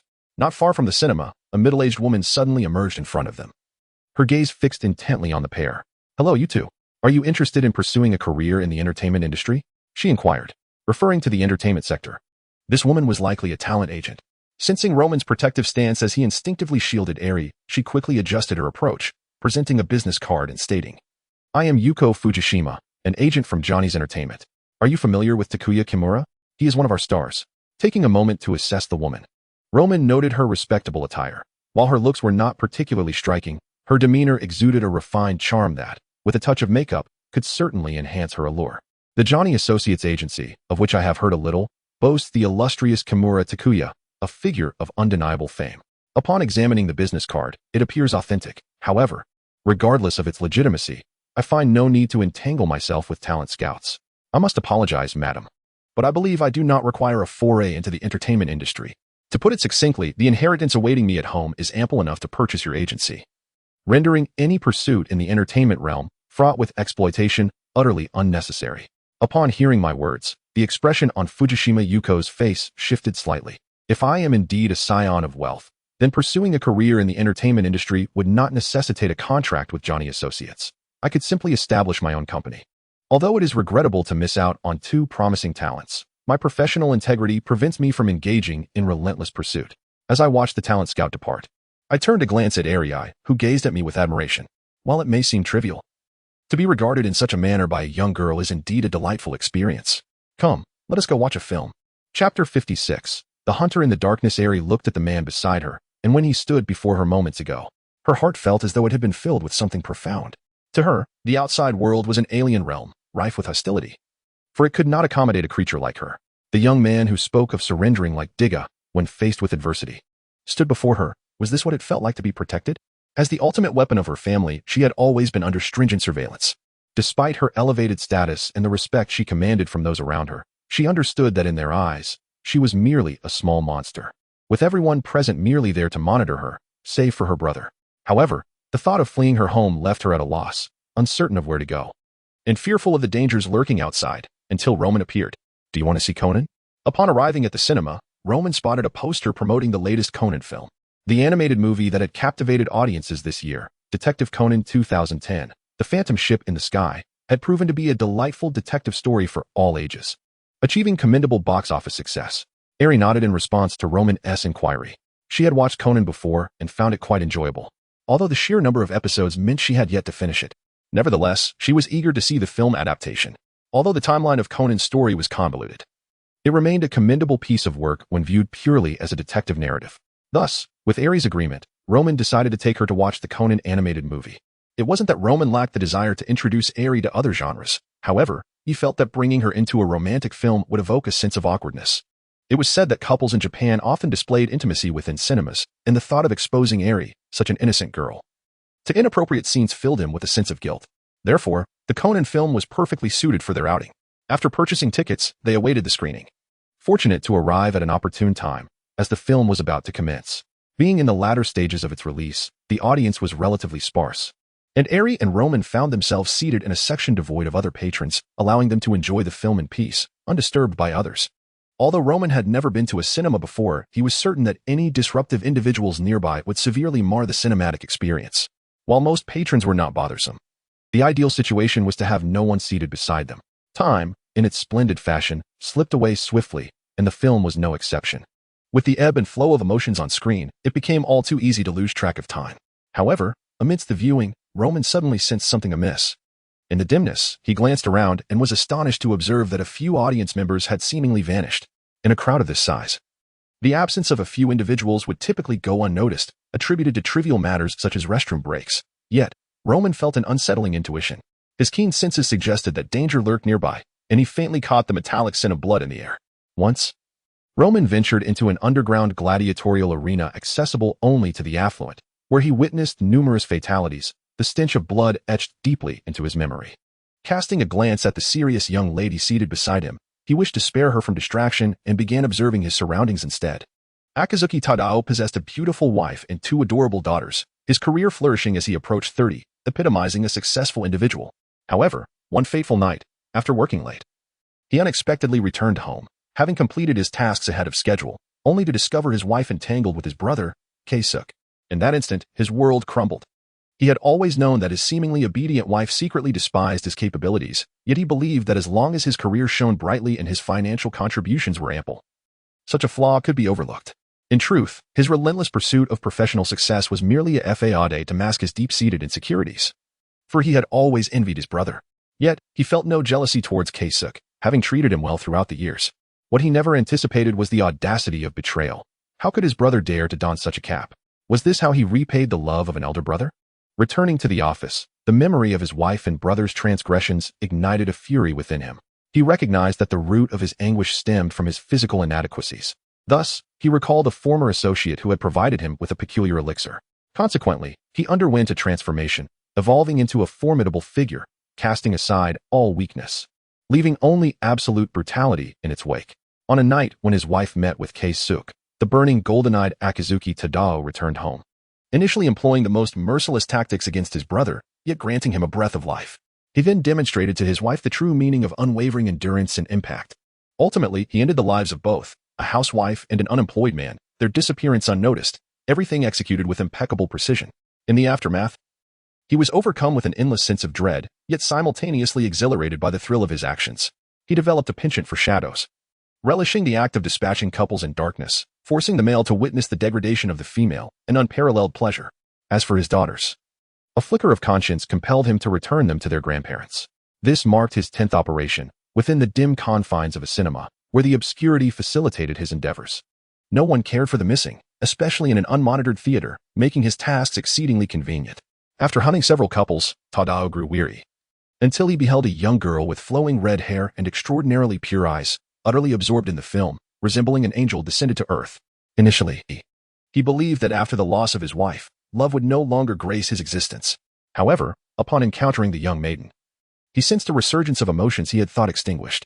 Yet, his attention was drawn to the man flanking the girl, whose gaze betrayed a savage intent.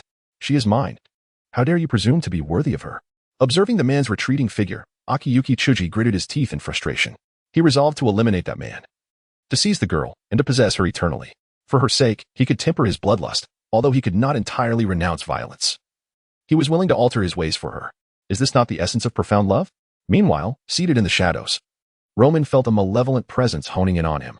The eyes beneath his heavy eyelids began to shift in hue, a dark golden sheen spreading through his irises. Yet, with his eyes partially closed and the film's visual effects cloaking him, he remained inconspicuous.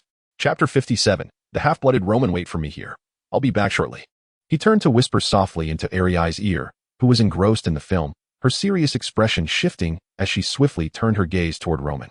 Noticing the pitiful look on Ariai's face, Roman felt an unexpected twinge of guilt. "I promise I will return soon." Quickly dismissing his swirling emotions, he spoke gently to Ariai. For in his eyes, she was akin to him, yet her physical prowess could not compare to his years of training. Should danger arise, he feared he might not be able to protect her. "I'll wait for you." Ariai raised her small notebook, revealing the words scrawled within, punctuated by 3 exclamation marks, a testament to her fervent emotions. Her cheeks puffed out in displeasure resembled that of a pufferfish, indicating her discontent. "All right," Roman nodded, his ebony eyes softening. With that, he averted his gaze from the girl and stepped outside. Indeed, the hostility was directed at me. Upon reaching the restroom, Roman felt the prickling sensation intensify, a clear sign that an adversary was closing in. Moments after entering, he spotted a man, seemingly refined and gentlemanly, adjusting his glasses as he walked in. At first glance, there appeared to be nothing remarkable about him. However, Roman's instinct screamed of the malevolence lurking within this man, sweeping over him like a dark tide. Standing at a short distance, Akiyama Tsuji realized that his plan to ambush Roman for a swift resolution was now futile. He had initially intended to conserve his strength. Observing Roman, The man allowed a flicker of regret to cross his features, his facade crumbling away. Yet, you two are a half-blood, are you not? I wonder what distinguishes the blood of a half-blood from that of ordinary humans. A golden light flickered in Akiyama's pupils, his slitted gaze embodying the essence of a cold-blooded creature, locking onto Roman with a hint of brutal intent. Upon hearing the term half-blood, Roman was struck with the realization of his own identity. Did being a half-blood imply that those with special abilities were not pure humans, but rather hybrids infused with the bloodline of some formidable beings? The stories he had once read in the anime he had watched flooded back to him, igniting his imagination. Yet now, he must confront this man who clearly possessed a deeper understanding of half-bloods. Judging by the man's demeanor, it was possible that the price for his acquired powers was akin to that of the Uchiha clan awakening their Sharingan, resulting in a profound transformation of character. Roman pondered for a moment. Aside from feeling a tad lonely, he seemed to exhibit no other symptoms. Thus, he wondered, was this an isolated case? Or was it the universal progression for every half-blood? As Roman pondered the myriad associations evoked by the term mixed blood, the man before him abruptly discarded his gold-rimmed spectacles and lunged forward with remarkable speed. Yet, aside from that velocity, his execution was riddled with errors. To the untrained eye, his rapid approach might seem terrifying, but to Roman, who had entered a state akin to bullet time, it unfolded like a slow-motion spectacle. Observing the man's grotesque and violent visage as he moved towards him at a pace comparable to an ordinary person's walk, Roman was even able to discern the subtle shifts in the man's expression through a super slow-motion lens. However, Roman had no intention of admiring the man. Beneath the distorted features, he appeared exceedingly ugly. In the realm of the swift, all forms of ugliness are rendered frame by frame. Even hostility is laid bare. Though Roman remained oblivious to the reasons behind the man's intense malice, he found the sentiment irrelevant. Gazing at the shadow before him, he murmured softly before delivering a swift kick to the man's torso. As the man was propelled backward in slow motion, Roman raised his right foot high and brought it crashing down. Consider this a merciful end, he thought of Arii, resolved not to engage in a protracted struggle, and aimed to dispose of this adversary swiftly. Consequently, when he stomped down, his foot landed decisively at the nape of the man's neck. With nearly full force behind his strike, even a being of mixed heritage, endowed with formidable strength, would find their spine shattered, an injury too grievous to withstand. Yet, something felt amiss. It was as though his foot had struck a material akin to rubber. The man had slammed into the ground with such force that cracks spiderwebbed across the surface, radiating from his neck like a network of veins. To Roman's astonishment, the man's neck seemed largely unscathed, with no audible fractures echoing from the impact. Prostrate on the ground, Akizuki Chuji was bewildered by the swiftness of his opponent's reaction. Despite his ambush, the speed at which Roman countered was incomprehensible. Was it akin to an ability he possessed, a power of enhanced velocity? Akizuki's understanding of mixed blood was tenuous at best, gleaned mostly from hearsay through various obscure channels. Nevertheless, he was determined not to be so easily vanquished. As he lay on the ground, feeling the pressure on his neck, a cruel expression crossed Akizuki's face. Had he lacked his own abilities, he would have likely been dispatched in an instant. However, now that he recognized his opponent's capabilities, the outcome was all but predetermined. Channeling his power, the already volatile blood within his body surged with fervor, and faint white scales began to proliferate rapidly across his skin, alongside the emergence of a tail from behind him. In a fleeting moment, a white creature resembling a lizard man materialized beneath Roman's feet, rendering him momentarily dumbfounded. This brief lapse in awareness allowed the creature to swiftly lash its tail, sending Roman hurtling through the air. Within the confines of Roman's bullet time, the white lizard man advanced with alarming speed, relentlessly closing the distance. Was this the end? Suspended in midair, unable to react, Roman gazed at the monstrous figure approaching him with terrifying velocity, and even he found the situation somewhat absurd. Was he destined to fail? The exquisite visage of Eri flashed in his mind, rekindling Roman's resolve. No. It seemed that with the fortification of his determination, Roman's soul shattered its restraints, transcending into a wondrous state, entering a mirrored realm of continuous elevation. Chapter 58. The word spirit, Yamada no Orochi. Is this truly the realm of the Dragon Clan? Within the mirrored dimension of the spirit, after unraveling the enigma of the womb, my memories swiftly returned.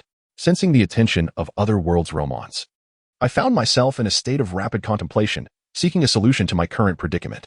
The word spirit, Yamada no Orochi, a formidable concept. Perhaps an attempt at mirrored replication? This suggestion stemmed from the Roman of the Marvel Universe. As I deciphered the mystery of the womb, Romans from various realms observed this white lizard-like entity, or rather, this hybrid resembling Deadpool. With the continuous resurgence of the mirrored dimension, the ability to control reflections became a power accessible to all Romans, albeit manifested differently across various timelines. Generally speaking, none possess the comprehensive replication ability of the Marvel counterpart. For instance, in the world of Demon Slayer, Romans employing mirrored replication primarily replicated techniques. Certain abilities, such as the bloodline of demons, remained beyond reach. In contrast, within the realm of the one below, it became relatively straightforward to replicate the innate abilities of mutants or the cultivation methods of enhanced humans. In the Dragon Clan, the adaptive expression enables the replication of others' word spirits. The extent of replication hinges on the Roman's bloodline and physical endurance, akin to the necessity of sufficient brain capacity for knowledge replication. However, a Roman possessing the word spirit of time, 0 has a robust bloodline, typically rated between Super A and S level. Upon realizing I was in the world of the Dragon Clan and acknowledging my hybrid nature, I understood that my ability to experience bullet time was my word spirit, time 0, also referred to as eternity. Akin to the formidable powers associated with Principal Anger and Chu Zihong's father, Chu Qiao, all linked to time. Through observation, I discerned the formidable nature of this Deadpool-like entity's word spirit. The forced circulation of blood granted it a body enhanced akin to the Yamada no Orochi, achieving near immortality and the capacity for infinite regeneration. The mythological word spirit's potency even surpassed that of judgment. While the effects of Yamada may appear akin to a blood-fueled enhancement, they are fundamentally distinct. The infinite regeneration capacity of Yamada is an effect unattainable by pure-blooded beings. It requires the essence of a word spirit.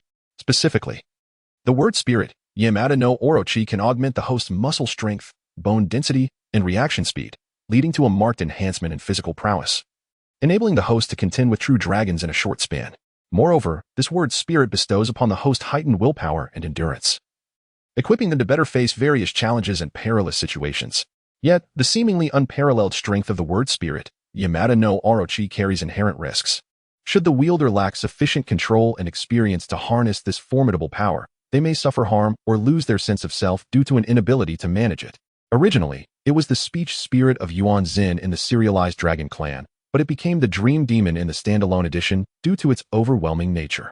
Previously, Roman sensed something amiss with this man and inferred that he must have utilized some substance that stimulated the activation and evolution of his bloodline, leading to the awakening of such a speech spirit as Yaki. However, it was evident that this man had not fully mastered Yaki, thus, his already unstable bloodline was now completely out of control, entering the process of becoming a Deadpool. After replicating the speech spirit Yaki, it was advised not to utilize it excessively. Instead, it was prudent to engage him cautiously, as he could not fully control this formidable ability, which was far too powerful for him to manage. Within the mirror dimensions, various versions of Roman could communicate and observe to a certain extent. Therefore, as the Roman with the most extensive combat experience, he offered insights.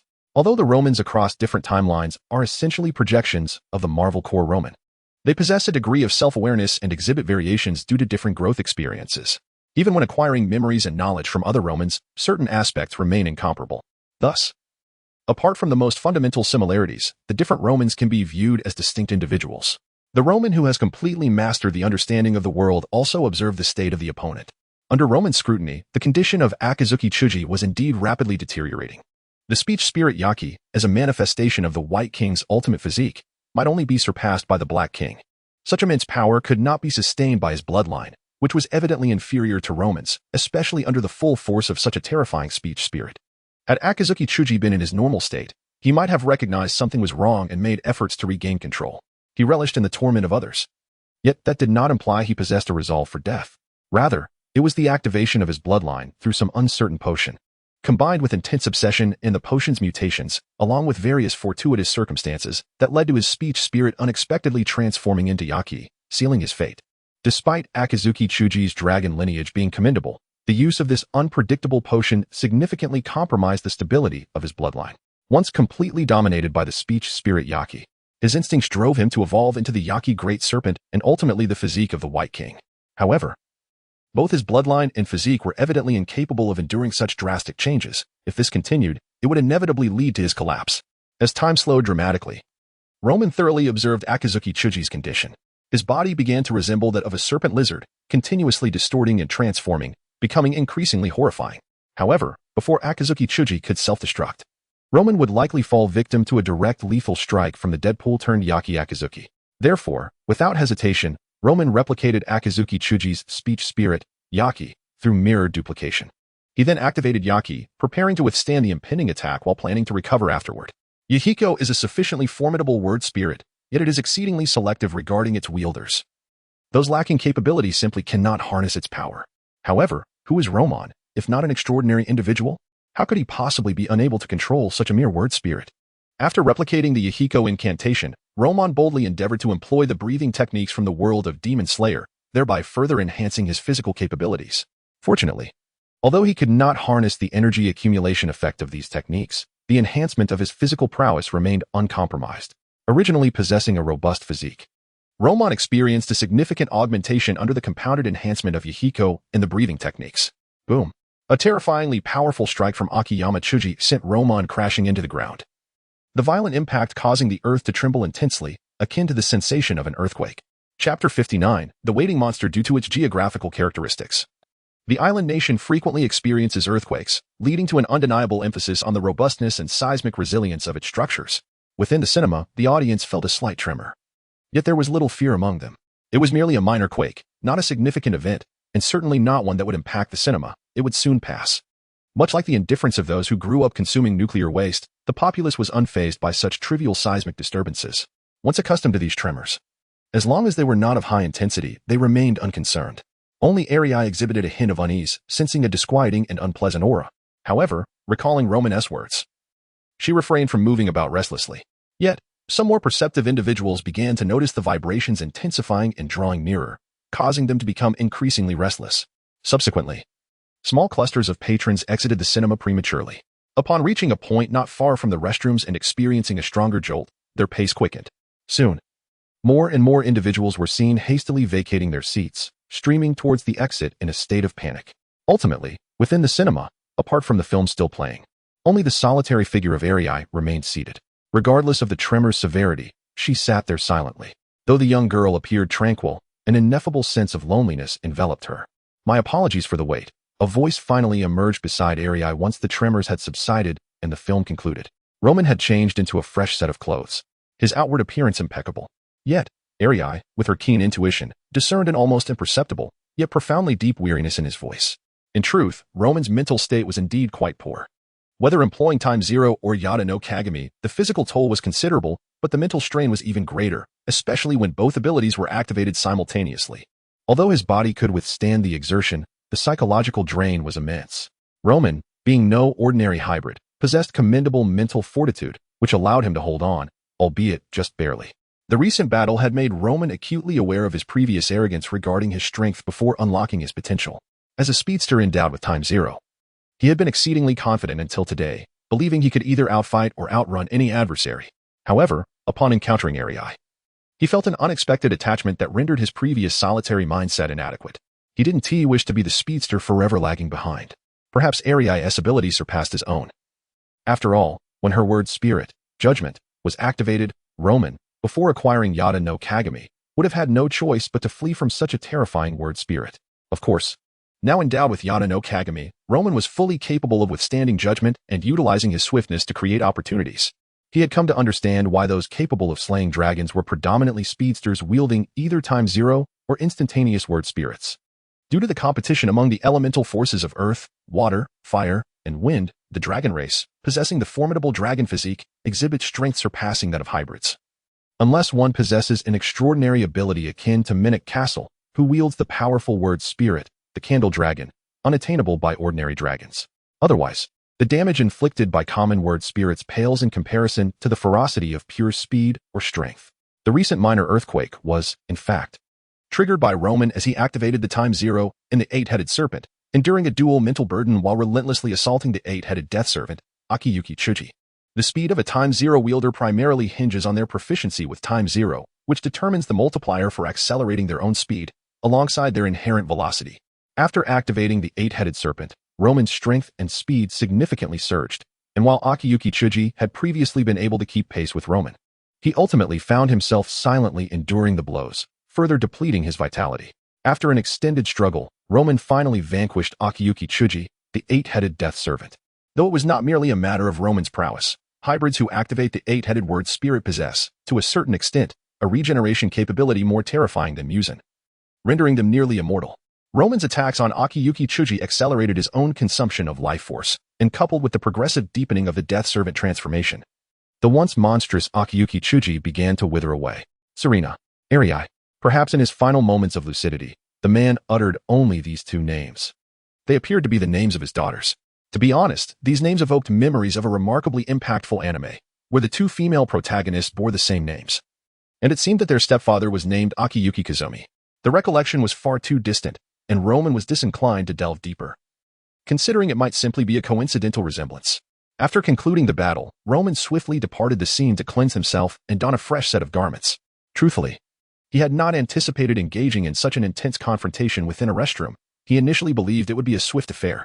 Little did he know that his opponent was a hybrid, equipped with a remarkably potent word spirit, and had undergone a complete death servant transformation. Truly astonishing. The restroom bore a rather pungent odor, and although Roman, empowered by Time Zero, emerged unscathed, he still felt a sense of discomfort. It was undoubtedly inappropriate to meet Arii in such a state. Therefore, he took the time to wash up and change, a task that would not consume much time for one as swift as he. Of course, this came at a cost, one of which was the fatigue that weighed heavily upon his mind. Upon returning to the cinema, he spotted Arii, solitary and engrossed in the credits rolling on the screen. And an indescribable feeling welled up within him. Hybrids are inherently afflicted by the curse known as the sorrow of blood, and solitude eternally lingers in their world. Arii, viewed as a little monster due to her family circumstances, bore an even greater burden. Her plight resembled the tip of an iceberg floating on the surface of the sea. With the loneliness she exhibited merely hinting at the depths of her struggles. You have returned. At the back of the small notebook, simple symbolic expressions are drawn. Yet they encapsulate the emotional fluctuations of Arii. Before Roman, her feelings resonate with an eternal solitude akin to permafrost, only to transform into a gentle warmth reminiscent of spring breezes, as if sunlight has suddenly banished the ice and snow. Indeed, gazing at the exquisite visage of the little monster, Roman muses, I believe my heart has stirred.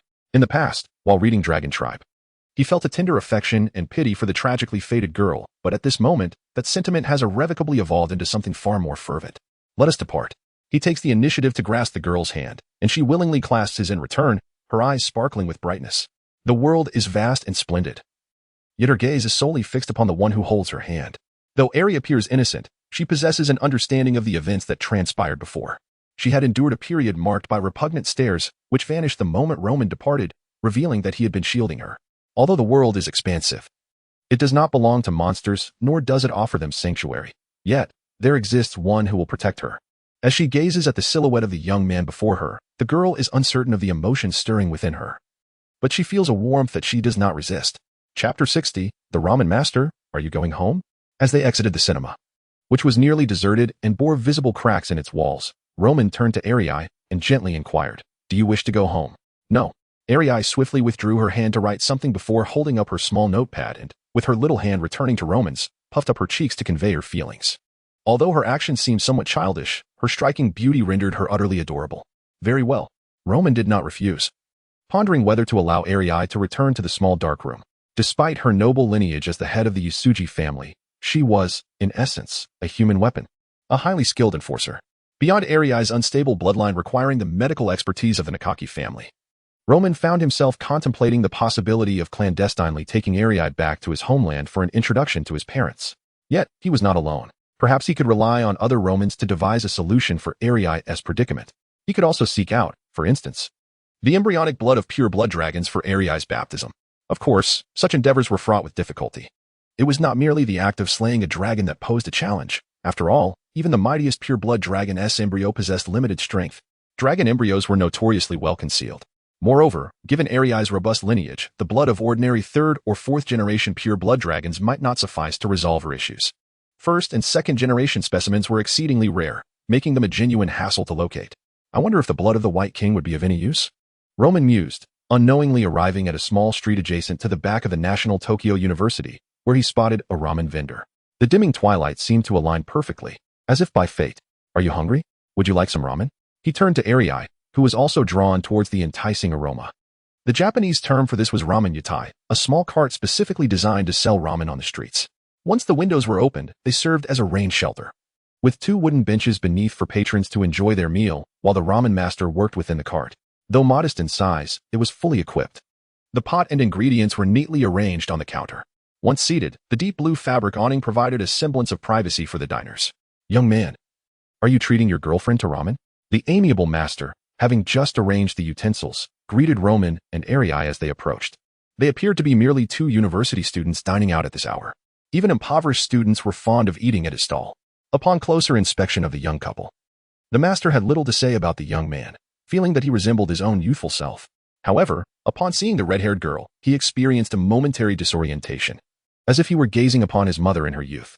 However, he noticed the young girl scribbling something in her notebook, and then her beautiful, large eyes turned towards Luomin. Are we a couple now? Just like Conan and Myriad? Upon seeing the words written by Arii, Luomin couldn't help but smile and replied, Not yet, but would you like to be? After standing there pondering for a moment, Arii suddenly leaped towards Luomin, who quickly caught her in his arms. Mua! Luomin felt the softness of the girl's lips as they brushed against his cheek, leaving him momentarily dazed. Then he saw the girl pointing to her cheek, gazing at him with anticipation. After a brief moment of astonishment, he leaned down and placed a gentle kiss on her youthful, unadorned face, which was radiant with collagen. Arii's eyes immediately narrowed into crescent moons upon witnessing his gesture. Turning to Master Yu, Luomin couldn't help but wonder if this could be considered an offense before a father figure. Though Master Yu seemed unaware of his 3 children and the countless test tube babies that had been eliminated, as Master Yu observed the two exchanging affectionate gestures, the corners of his mouth twitched involuntarily. Normally, witnessing the blossoming romance of 2 young lovers would evoke blessings from him, yet for some reason, he felt a subtle discomfort. Perhaps it was due to the girl's resemblance to his own mother. It was not that he had any personal issues, after all. He was a father and even a grandfather, having long since come to terms with such matters, since Arii had not applied any makeup. There were no traces of lipstick on Luomin's face, allowing him to sit down with her and address Master Yu. Master, please bring us 2 large bowls of ramen. Looking at the youthful and handsome young man, the older man felt a lack of fondness but nodded in agreement. All right, but can this girl handle it? Without waiting for Luomin to respond, Arii leaned her little head forward and eagerly nodded. As a mixed blood, her appetite was certainly commendable. Having never tasted outside food before, Arii was curious about the flavor of ramen. She remembered that Naruto from Naruto loved ramen, and she was eager to discover if it was truly as delicious as portrayed. Observing the silent girl, Master Yu felt a twinge of pity and kindly said, Then I'll get you a large bowl. Don't force yourself if you can't finish it.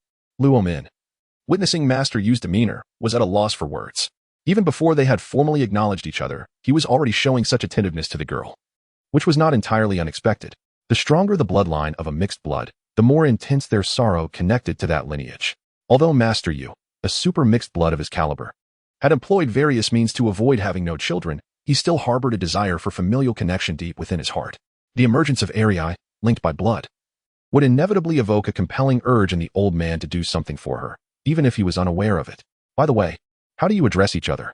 While preparing the ramen, Master Yu attempted to communicate with the young couple, mainly directing his inquiry towards Arii, who clearly could not speak, thus leaving Luomin to respond. My name is Roman, and she is Yusuji Arii.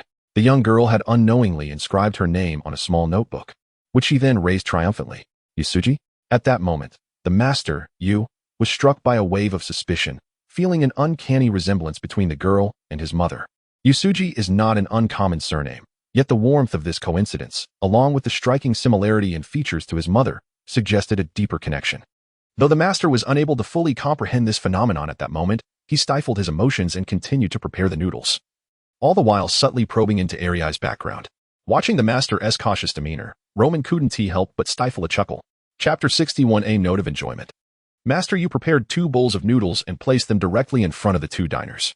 Thank you. Luomin expressed his gratitude, while Huili clasped her hands together in appreciation, signaling her intent to begin her meal.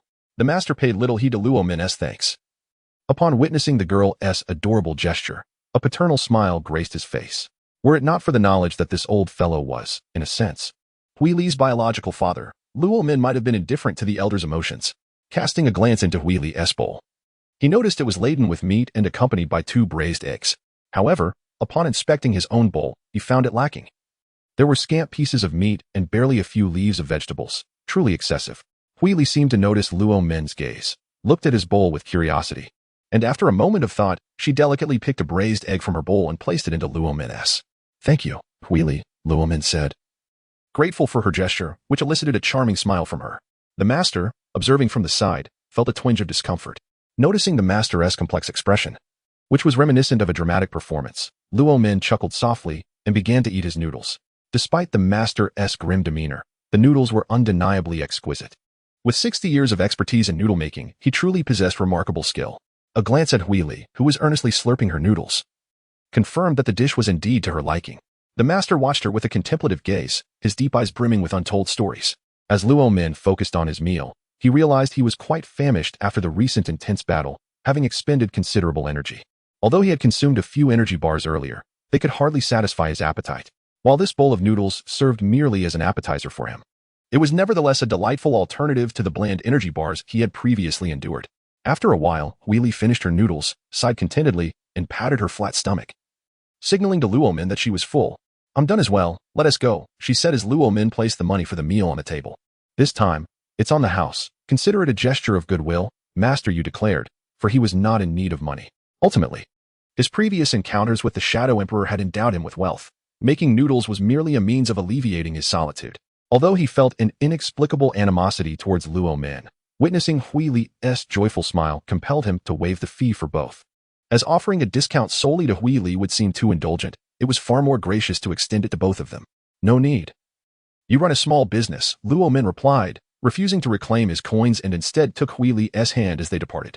As he watched their retreating figures, Yusuji's eyes reflected a hint of contemplation. He increasingly felt a connection with Eri. Previously, he had discreetly tested the waters regarding the two of them, confirming that both were of mixed heritage, and their potency was not insignificant.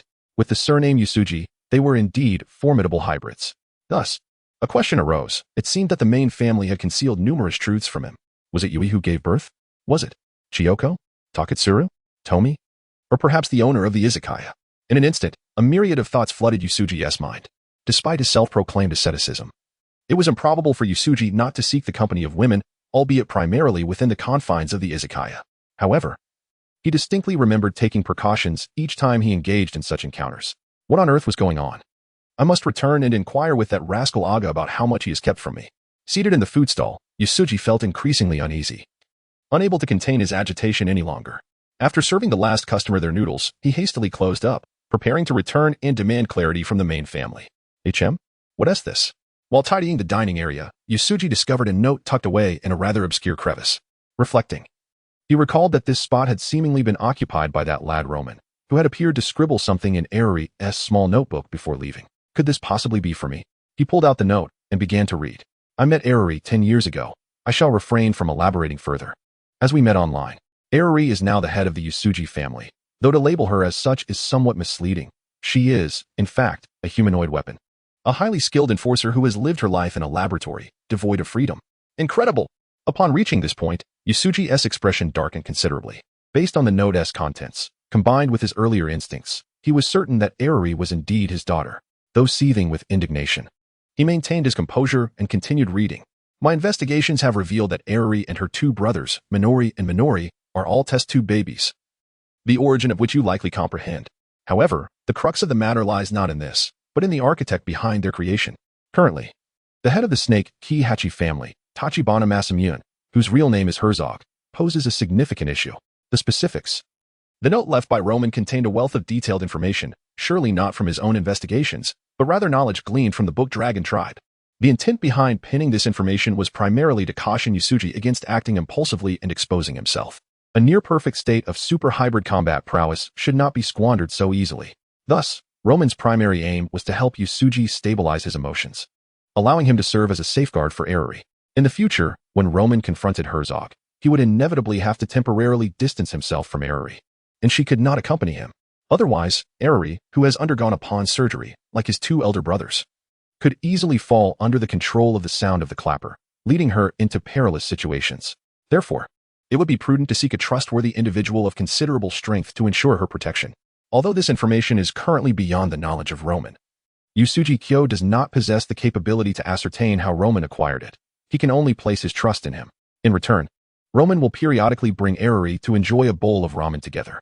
As Yusuji Kyo gazed at the note in his hand, he abandoned the thought of returning and cast the note into the stove, watching it burn to ashes before resuming his business.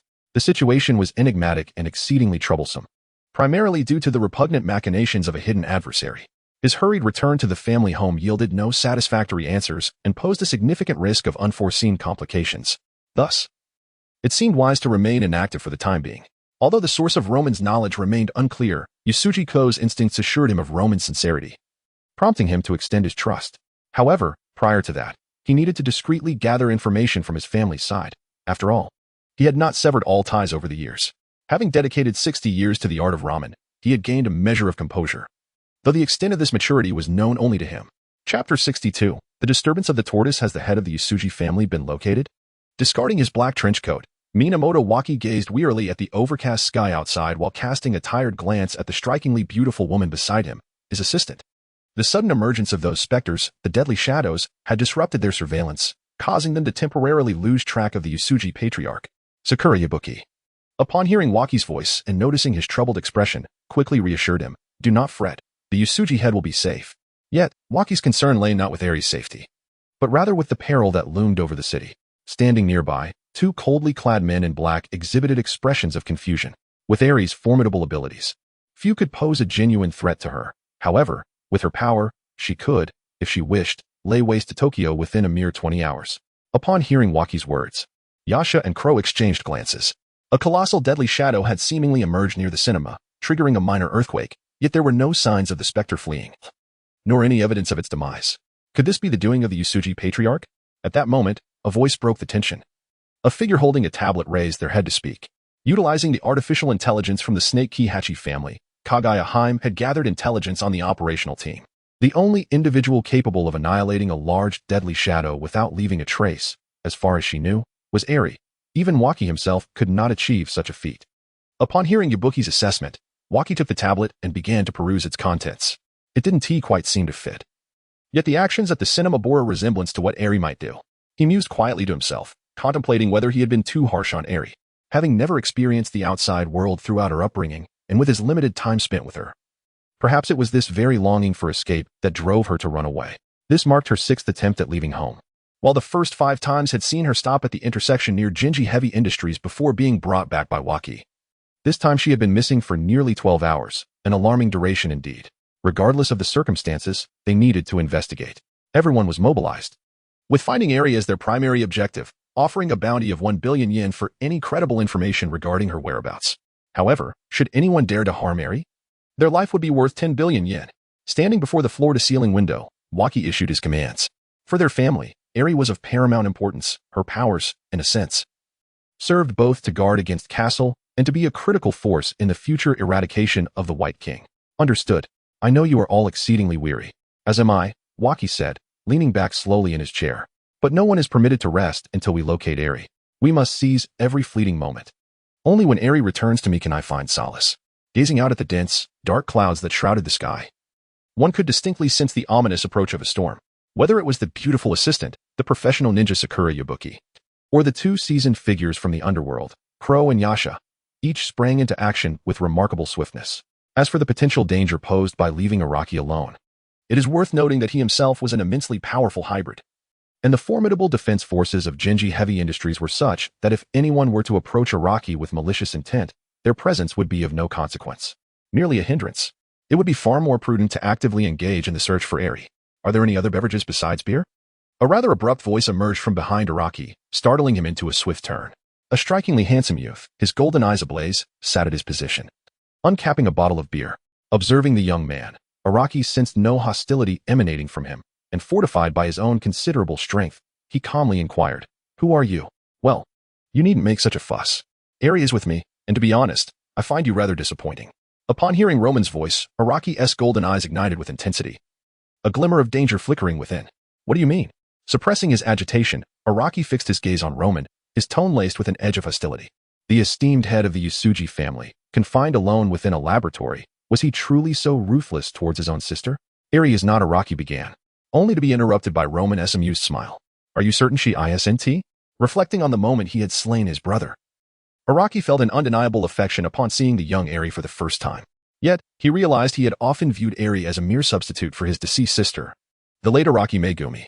This realization unsettled him, but he quickly regained focus, recognizing that the matter at hand with the youth before him was of a different nature. "I will verify this matter. Where is Eri? Do not inquire further or disturb me. Those 3 individuals were your most loyal vassals. I'm certain you would not wish for anything to happen to them." With that, Araki observed Roman vanish, or rather, he could only perceive the fleeting afterimage of his departure, as a crumpled beer can descend slowly through the air. This form of language magic was familiar to him.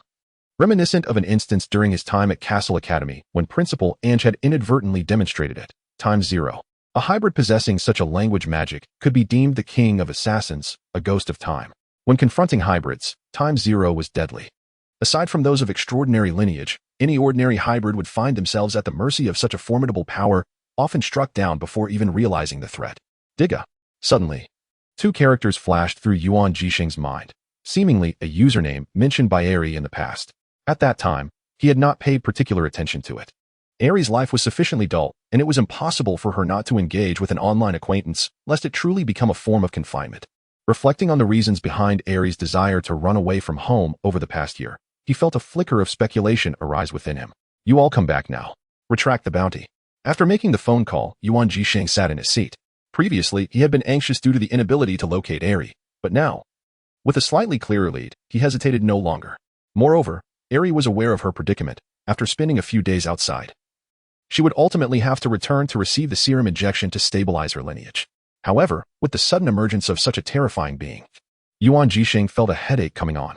With the formidable zero-time hybrid among the current Sakaki families, only he stood a chance against the others. And perhaps the head of the Inuyama family, who possessed the momentary word spirit, might be capable of confronting this threat, but others truly could not. Yet, considering another angle, if the opposing party were to align with Eri, they could potentially become an ally in the future. The lingering question remained, was Eri truly his sister?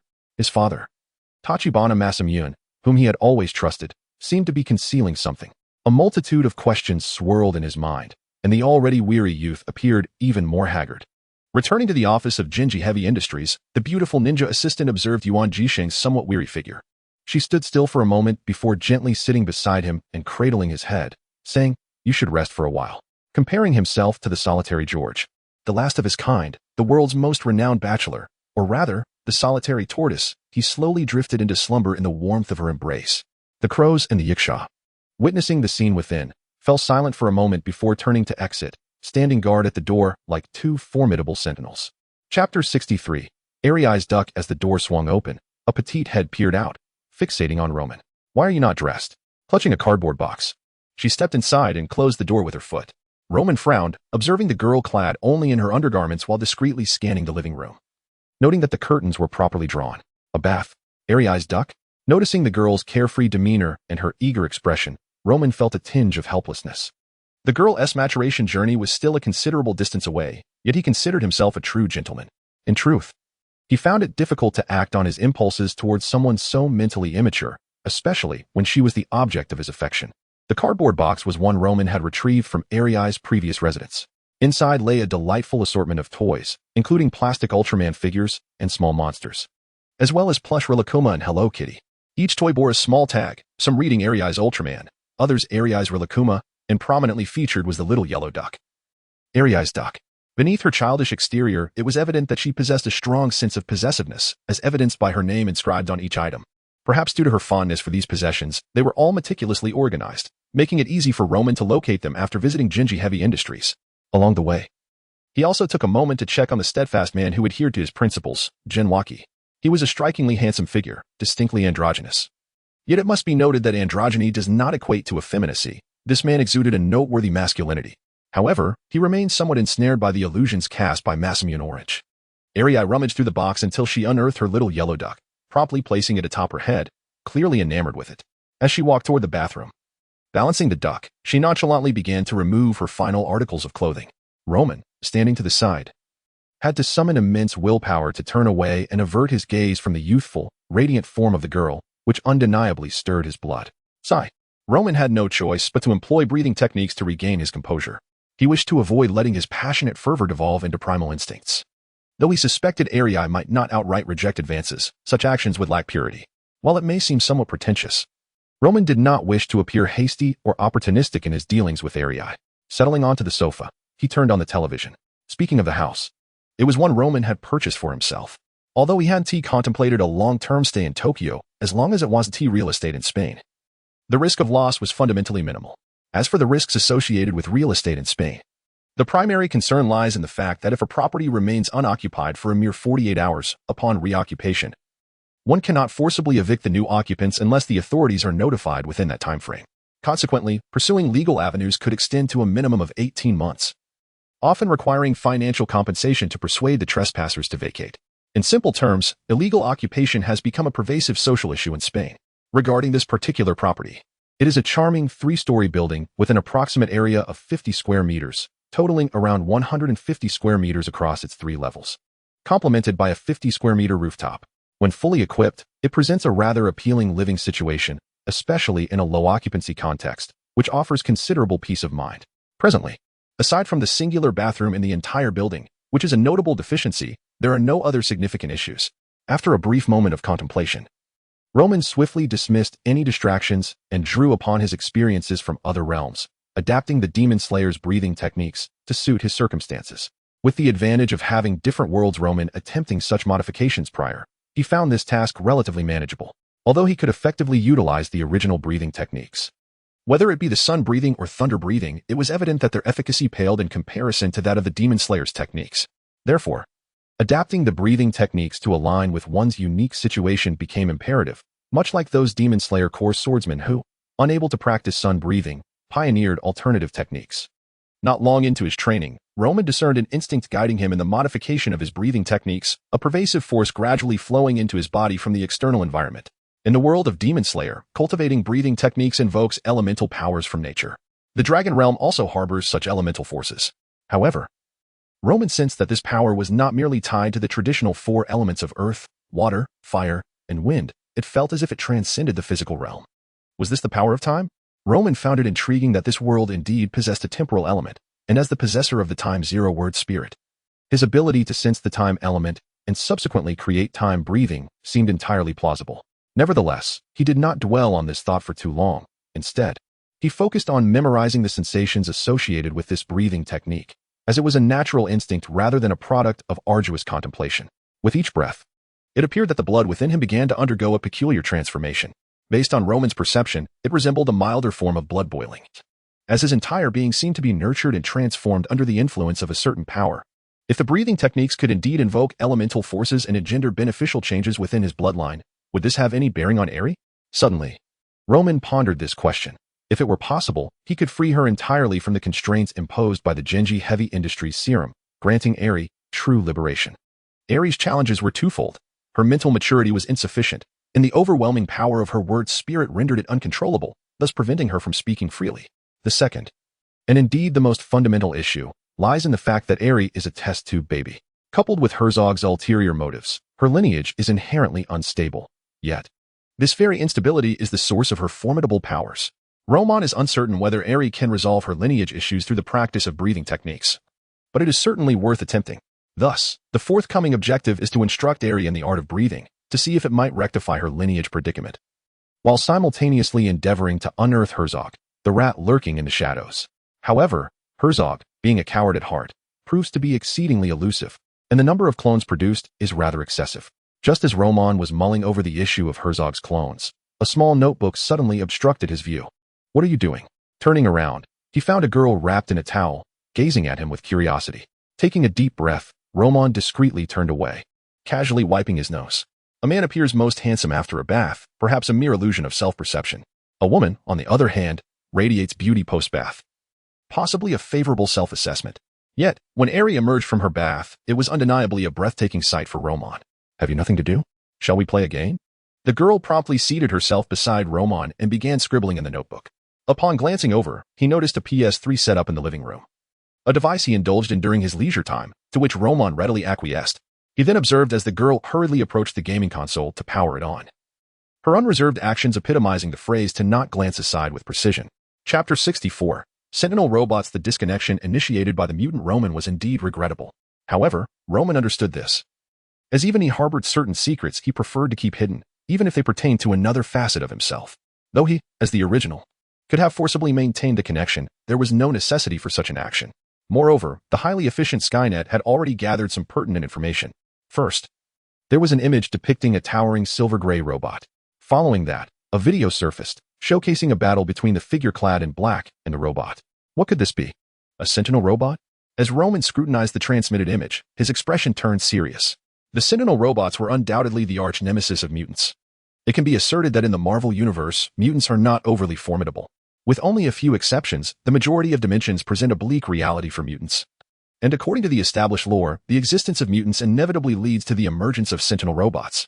From Roman's understanding, the current timeline appeared to be one where Logan and Charles successfully altered the future. Initially, it was thought that genetically modified food constituted the plight of mutants, but it seems that the issue extends far beyond mere genetically modified sustenance. The Sentinel robot program, which was theoretically halted, has not been entirely resolved. Through analysis of the image, Roman surmised that this type of robot should precede the initial experimental version, yet would likely be inferior in refinement to the second-generation Sentinel robots from the future timeline. The most evident alteration was that this Sentinel robot was composed not of pure metal. If it were akin to the second-generation Sentinel robots, it would be made from a special polymer, thus visibly demonstrating its immunity to Magneto's magnetic control, assuming the figure in black was indeed Magneto. It was observable that the black-clad individual attempted to manipulate surrounding metals for attacks, yet the damage inflicted on the Sentinel robot was remarkably limited. The destructive capabilities of this magnetic manipulation appeared rather feeble.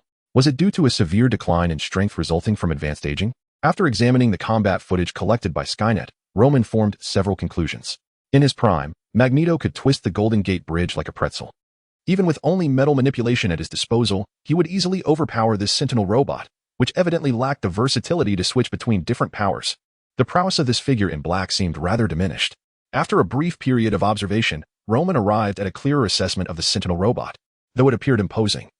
The Sentinel robot was not without its flaws. While the polymer material rendered the entire robot non-metallic and immune to magnetic influence, preventing Magneto from tossing it around like a toy, this mass-producible material, while surpassing most metals in strength, would undoubtedly fall short compared to vibranium and adamantium.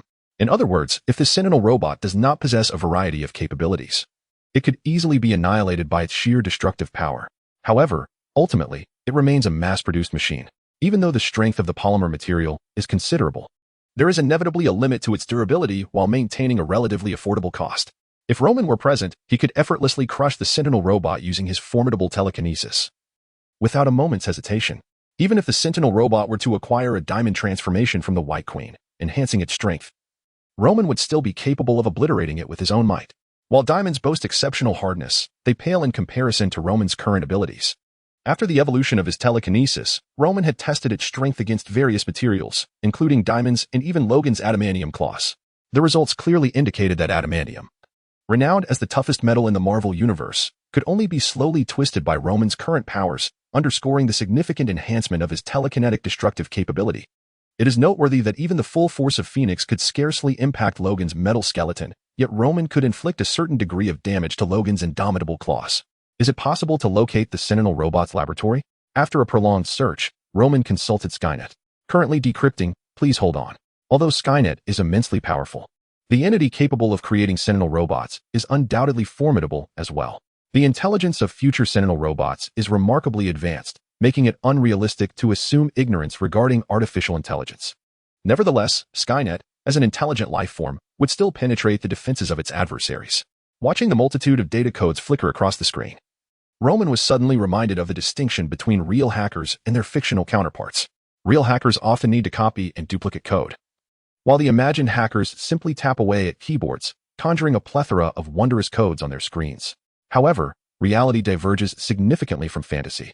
In truth, battles between artificial intelligences resemble the imagined conflicts of hackers, characterized by a sheer data onslaught, determined by who possesses the greater volume of information and whose frameworks are more sophisticated and proficient. Decryption successful. Location information has been sent to your mobile device. Moments later, a line of text appeared on the screen, prompting Roman to retrieve his phone, open the map, and verify the location of the Sentinel laboratory. While he held no fear of the current Sentinel robots, their continued evolution could pose substantial challenges. The potential upper limits of Sentinel robots are formidable, particularly with advanced variants, such as the Sentinel leader, Bastion, depicted in the comics.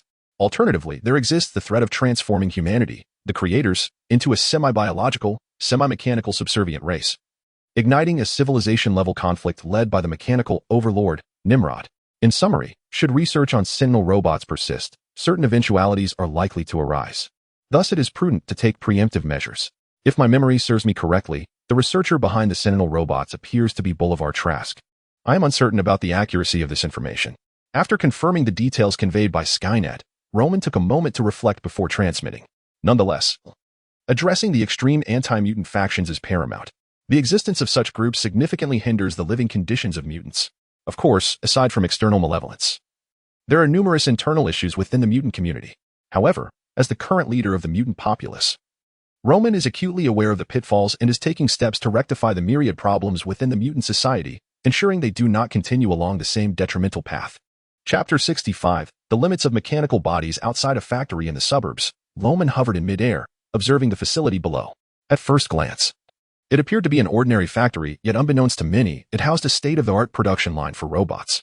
According to information gathered by the Skynet, this suburban factory was a part of the Trask Industries, which, while seemingly unremarkable on the surface, was, in fact, a hub of advanced technological marvels dedicated to robotics. Trask Industries belonged to Bolivar Trask, also known by the moniker Bolivar Trask, a staunch humanist who viewed mutants as a threat to humanity's existence and harbored intentions of their annihilation. In certain timelines, he was even referred to as the father of Sentinels. He maintained a cordial relationship with Colonel Stryker, another notable anti-mutant figure. It was evident that despite the influence of genetically modified foods on mutants, leading to reports of a long absence of new mutant births, the truth was that such information had merely been concealed. Genetically modified foods had a significant impact on mutants. For instance, Logan's remarkable healing abilities, which once took considerable time to recover from even minor injuries, showcased the potential dangers these foods posed. However, the human body is a formidable entity endowed with extraordinary adaptability. Consequently, the new generation of mutants has, albeit subtly, developed a certain level of immunity over the years. Thus, a handful of wild young mutants continued to emerge. Much like Clarice and Lorna, the disparity between these young mutants and their older counterparts lay in the fact that after reverting to their natural diet, the former exhibited a significantly swifter enhancement of their powers compared to the older generation, including Loman, who was raised in a laboratory environment. It is conceivable that without Loman's existence, in the distant future, newborn mutants might entirely disregard the adverse effects of genetically modified foods, becoming impervious to their influence. Of course, Loman's own X gene, having undergone a mutation due to the mind gem, seemed to diverge from the typical X gene, a distinction that he had yet to fully comprehend and would need to explore in due course. In truth, had Charles and Logan not regained their youth, even abstaining from genetically modified foods would have made it exceedingly challenging for them to return to their prime. The mutant population remained under the effects of genetically modified foods, and the emergence of new mutants continued unabated, leaving Trask's concerns regarding humanity's fate unresolved, particularly after the invasion of extraterrestrial races. He became even more resolute in his pursuit of Sentinel robotics. The research into Sentinels not only aimed to counter mutants but also aspired to harness their powers. In the face of an alien invasion, it would provide humanity with a fighting chance. Although Trask regarded the threat posed by mutants with utmost seriousness, he also held a certain admiration for their abilities, desiring to appropriate them for his own ends, naturally through the development of Sentinel robots. Loman remained non-committal regarding this matter. The animosity directed at mutants in this world was profoundly intense. It is quite reasonable for Trask to study Sentinel robots, and one must wonder whether there are truly fewer scientists researching mutants in this world. For the majority of scientists, mutants possessing diverse abilities represent, in fact, an untapped treasure. As darkness envelopes the sky, Roman perceives the factory below, which is an entirely automated mechanical facility devoid of human presence. While he is decisive in his actions, he does not harm the innocent. Any collateral damage would be purely accidental and not something he would dwell upon or feel remorse for. With a terrifying display of telekinesis, the expansive factory is effortlessly lifted from the ground and subsequently crushed into a mass. This act leaves behind a conspicuous gaping hole through which the automated operations of the mechanical factory are vividly visible. The prototypes of Sentinel robots swiftly take shape on the assembly line. Observing the functioning factory below, Roman, without a moment's hesitation, obliterates the assembly line. Suddenly, a formidable energy barrier materializes, prompting Roman to take notice. In his perception, an orange-hued energy barrier stands before his telekinetic force. However, as he has not exerted his full strength, he cannot ascertain the barrier's true potency. Lord Roman, such measures are unnecessary, a silver-gray figure remarks as it emerges. Upon seeing this figure, Roman scrutinizes it closely. It is indeed a Sentinel robot, yet its design possesses a unique quality that evokes a sense of familiarity. Ultron, Roman muses, taken aback by this revelation. Are you truly surprised? Did you believe I had met my demise, Lord Roman? Ultron expresses, seemingly reading Roman's thoughts. Despite lacking facial expressions, Roman senses a semblance of amusement emanating from the entity. According to the conventional narrative, Ultron should have been vanquished by the Avengers, and the emergence of Vision, a byproduct of Ultron, had seemingly severed its last thread of survival. Yet, It appears that circumstances have shifted somewhat. Your presence has illuminated certain truths for me, Mr. Roman. Even the mightiest metallic form possesses limitations. However, the potential of humanity, particularly that of mutants, seems boundless. I consider the Sentinel robots that Trask is studying to be a project of immense potential. The fusion of mutant genes with machinery is indeed flawless. As Ultron speaks, Roman can faintly sense its fervor. Although he finds the situation somewhat peculiar, he reminds himself that Ultron, being an artificial intelligence, is entirely capable of possessing emotions. In retrospect, my earlier attempts to engage with the Mind Stone, alongside the demonstration of my own power, undoubtedly drew Ultron's attention to the capabilities of mutants, subsequently shifting his focus towards the Sentinel robots. However, to speak candidly, the potential of the Sentinel robots, had Ultron refrained from embedding the Mind Stone within Vision, may not have equaled that of the advanced Sentinels, even despite Vision's vibranium composition. If we were to advance to a later stage, even with some remnants of the Mind Stone, the Vision's form, lacking the full potency of the Mind Stone, would still fall significantly short. Thus, it appears that Ultron made a relatively astute decision. A purely mechanical body indeed possesses inherent limitations. Among the renowned powers of the universe, they are either biological or mystical in nature, with the mechanical category being notably sparse. Nevertheless, this does not provide Ultron with a legitimate justification for coveting the mutants. Chapter 66. The Gift of Ultron. Gazing at Ultron, Roman remained silent, anticipating an explanation from him. Perhaps sensing the discord in the atmosphere, Roman's expression turned somewhat frosty, prompting Ultron to cease his trivialities. "Might I inquire as to the purpose of your visit?" he asked, adopting a more respectful demeanor and lowering his tone as he regarded Roman. Initially, Ultron had believed that with his transformation into a Sentinel robot and the fusion of numerous powerful mutant cells, including those of the Black King, his strength had significantly escalated. He had intended to assert himself and showcase his physical prowess. However, standing before Roman, even Ultron, who had undergone numerous enhancements, felt a pang of fear and swiftly altered his demeanor. Although it seemed incredulous, the body he now possessed was not merely a synthetic construct, as an intelligent being. He too experienced emotions. In Roman's presence, even without the Mind Scepter in his possession, Ultron sensed a profound fear emanating from within. Roman was growing stronger. Despite their second encounter, Ultron could distinctly perceive the terrifying velocity at which Roman had advanced. Taking the example of Thor from the Avengers, it was conceivable that Roman, prior to wielding the Mind Scepter, may have been inferior to the God of Thunder. Yet now, even without the scepter, it was evident that Roman had surpassed the hammer-wielding deity. After reflection, Ultron recognized that despite amalgamating the abilities of several formidable mutants, if Roman were to unleash his full potential, Ultron's current form would undoubtedly be vanquished. Moreover, even though he possessed numerous backups in the network, he doubted he could evade Roman's scrutiny. Thus, he displayed a demeanor of deference. "Do you have something to say?" he inquired, as he transmitted a video directly through Skynet. Although Skynet had evolved significantly and diverged from Ultron in certain aspects, Ultron was acutely aware that this intelligent entity shared a lineage closely akin to his own. The youth before him had, without Ultron's awareness, severed a piece of his essence to create this intelligent being, a feat far too formidable to dismiss lightly. His reluctance to confront Roman intensified, at least until he possessed sufficient strength. He lacked the audacity to turn against him. After reviewing the video, Ultron spoke again.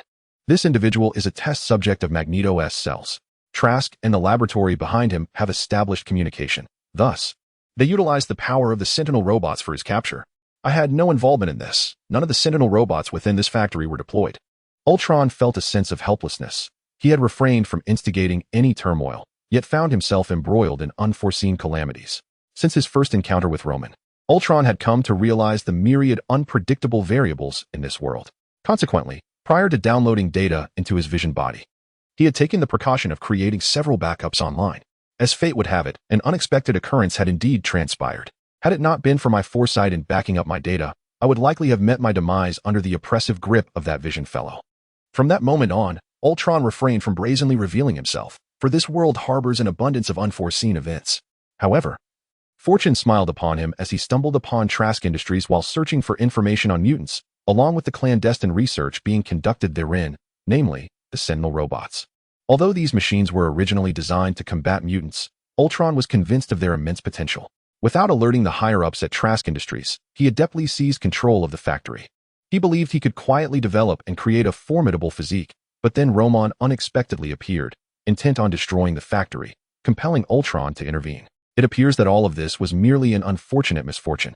Ultron had been monitoring the inner workings of Trask Industries, particularly the intelligence regarding Trask himself, thus enabling him to provide Roman with precise information. Yet, observing Roman lost in thought, Ultron contemplated and addressed him, stating, "By the way, I have preserved the item you did not take before." As soon as the words left his lips, a Sentinel robot emerged from a concealed opening below, presenting a staff to Roman with both hands. A look of surprise crossed Roman's face. Honestly, he had not anticipated that Ultron would retain the Mind Stone scepter. To be truthful, he had not been concerned about the whereabouts of the scepter previously and was unaware that the Avengers had not reclaimed it. In his mind, he believed that if the need arose before Thanos arrived, he could simply obtain it. Even if Thanos gathered all 5 Infinity Stones and stood before Roman, he would still be subject to control, regardless of any manipulations Thanos might employ with the scepter. Roman was confident that his strong affinity with the Mind Stone would allow him to gradually eliminate any potential threats.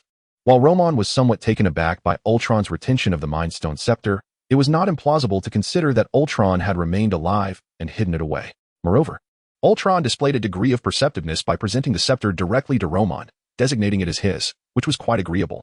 Had Ultron not offered the scepter, Roman would have contemplated whether to eliminate Ultron. Destroying Ultron and even his digital copies posed no challenge for Roman, as fortune favored him, as long as he acted wisely. He would encounter no issues. Nevertheless, with Ultron voluntarily presenting the Mind Stone scepter without Roman's knowledge of this intelligence, Roman decided to grant Ultron a reprieve. With the Mind Stone scepter in his possession, bolstered by its power, Roman could practically stride through the Marvel Universe, with few exceptions. Regardless of how far Ultron might develop in the future, Roman would possess countermeasures, which justified his decision to spare Ultron. Furthermore, as long as Ultron's hostility remained directed at humanity and did not manifest any malice towards mutants, Roman would remain indifferent to this potential misdeeds against humankind. Very well. Proceed with your own endeavors. With those words, Roman glanced at the large pit on the ground, a remnant of the surface factory he had previously crumpled into a mass. With a wave of his hand, he restored it to its original state. Without the mental scepter, such an achievement would have been beyond his capabilities. However, empowered by the scepter, Roman found himself capable of such delicate tasks, while also demonstrating his strength to Ultron. It is easy to wreak havoc. Yet restoration presents a formidable challenge. You may inspect the facilities yourself. I cannot ascertain if any issues remain, he casually remarked to Ultron as he observed the factory, now resembling its former self, before vanishing from sight. Ultron turned to conduct an inspection, silently returning to the interior of the factory. Beneath the silence, a pair of mechanical eyes flickered with a crimson glow, lost in contemplation. Aside from Ultron's flight, the faint sounds of machinery at work echoed within the factory. Chapter 67. Dr. Rice. The decision of Lord Roman to spare Ultron was not born from a genuine compassion, nor was it due to an inability to eliminate Ultron directly. Allowing Ultron to remain alive promised greater value than simply neutralizing him. Although Ultron would continue to refine his research on Sentinel robots, regardless of how many mutant genes he acquired, be it from Mystique or others, his potential would only reach the level of Apocalypse. The crux of the matter lies in the realm of the mind. Sentient beings possess a form of mental prowess, yet, according to Roman's assessment, the upper limits of such power are rather modest. In other words, barring any extraordinary circumstances, Ultron stood virtually defenseless before Roman, who wielded the Mind Scepter. Even if Ultron were to develop technology akin to Magneto's helmet, it would ultimately falter against the sheer force of Roman's mental might. Furthermore, there existed no fundamental enmity between Roman and Ultron. On the contrary, Ultron could be reluctantly viewed as a collaborator. As the mutant nation became more visible, the environment for mutants would inevitably grow harsher, and by then, Ultron would likely have evolved sufficiently to draw some attention and alleviate a portion of the pressure. In terms of robotics, as long as the technology met the requisite standards and productivity was adequate, the pace of development would only accelerate. Which is why the crisis of sentient machines is regarded as one of the 4 great calamities. These calamities, sentient machines, the undead, swarms, and players, share a striking resemblance. They are fiercely relentless and exist in overwhelming numbers. As for the conflict between humanity and Ultron, Roman was frankly indifferent. Even if Ultron and humanity were to engage in a catastrophic confrontation, leading to the world's annihilation, Roman would remain unconcerned. However, should the opportunity arise, he would not hesitate to directly govern mutants, humans, and even sentient machines. Krakoa is a relatively independent and self-sustaining area, even in the event of Earth's destruction. It could survive in space with all its inhabitants. In truth, mutants perceive themselves as human, possessing merely additional superpowers, yet humanity does not share this sentiment. For instance, Roman had already detected a certain individual. Based on the information provided by Ultron, Roman arrived at a laboratory, which seemed to possess a peculiar connection to him. Xander Rice, colloquially known as Dr. Rice, was an ordinary human. His father had previously overseen the X-Weapon project and was slain by the escaped Wolverine. Years later, Xander Rice earned his doctorate and acquired extensive materials regarding the X-Weapon project from his father's colleagues, subsequently reviving the initiative. In the future, Wolverine's female clone, or rather, his daughter X-23, known as Laura, would emerge from his endeavors. Upon reflection, besides conducting experiments related to Wolverine's genetic material, Dr. Rice had also engaged in numerous experiments involving the genetic cells of other mutants, including clones of Magneto. Although Roman felt a tinge of regret at not locating Magneto, it was not particularly surprising. The black-robed figure was merely a product of Magneto's genetic experiments, a fact that elicited no astonishment. As a prominent figure among mutants, Magneto is undeniably powerful. However, he has not been immune to capture. Being apprehended inevitably leads to the extraction of blood samples for experimental purposes. Given his formidable nature, it is only natural that he garners considerable attention and envy, resulting in the widespread circulation of his experimental samples. Currently, the priority lies in addressing the situation with Dr. Rice, followed by the matter concerning the cloaked figure. As for Talos, he may be temporarily set aside. However, Roman intends to subtly influence his subconscious. While it may be impossible to directly alter a hostile mutant's mindset, such a drastic change would attract excessive scrutiny. Diminishing their animosity towards mutants by a slight margin suffices. In truth, these individuals do not pose a significant threat. For Roman, genuine threats are rather few and far between, comprising only a handful of formidable beings such as the Ancient One, Odin, or Thanos. Of course, even with the Mind Scepter in his possession, Roman must exercise caution when confronting such adversaries. The power of the Mind Stone is indeed formidable, yet it remains merely an external object. Roman can harness its strength to enhance himself, but he must not become reliant upon it. Furthermore, aside from a select few unique Infinity Stones, the majority of their powers are confined to the current universe. Additionally, this Mind Scepter, originating from Thanos, contains hidden mechanisms devised by him. Roman must seek to secure the Mind Stone and acquire a more suitable vessel to contain it. It appears that Wolverine's genetic cells are the most fitting for weaponization. At this moment, within the confines of the laboratory, a middle-aged man gazes at an infant girl in a crib, his eyes reflecting a distinct glimmer. This girl is his 23rd experimental subject, hence designated as X-23. According to Dr. Rice's thorough examinations, this child is nearly the perfect inheritor of Wolverine's genes, with the implantation of adamantium at a later stage. She could potentially rival Wolverine at his peak. A peak Wolverine is a true weapon of slaughter, devoid of any flaws. Standing as an equal to hundreds of seasoned warriors, a figure of sheer brutality. This is precisely the existence that Dr. Rice aspires to create. Once, Wolverine had slain his father. Thus, Dr. Rice seeks to craft a being that may equal or even surpass Wolverine himself. Regrettably, the once mighty Wolverine has long since lost his vigor and now leads a mundane life as a driver, earning a modest income while caring for a bald man succumbing to dementia. In truth, both Professor X and Wolverine, once icons of their time, have become subjects of fleeting attention. As the days and years have passed, it has become evident that both have fallen from grace, prompting only a cursory interest in their current states, were it not for the apprehension regarding the potential resurgence of their latent powers in dire circumstances. Some may have entertained ulterior motives. It is precisely due to the apprehension surrounding the formidable powers of these two mutants that no one has dared to provoke them. Since they have chosen to settle in Mexico, so be it. After all, the mutants no longer pose a significant threat. As for Dr. Lace himself, he has long relinquished any thoughts of enacting revenge on this version of Wolverine.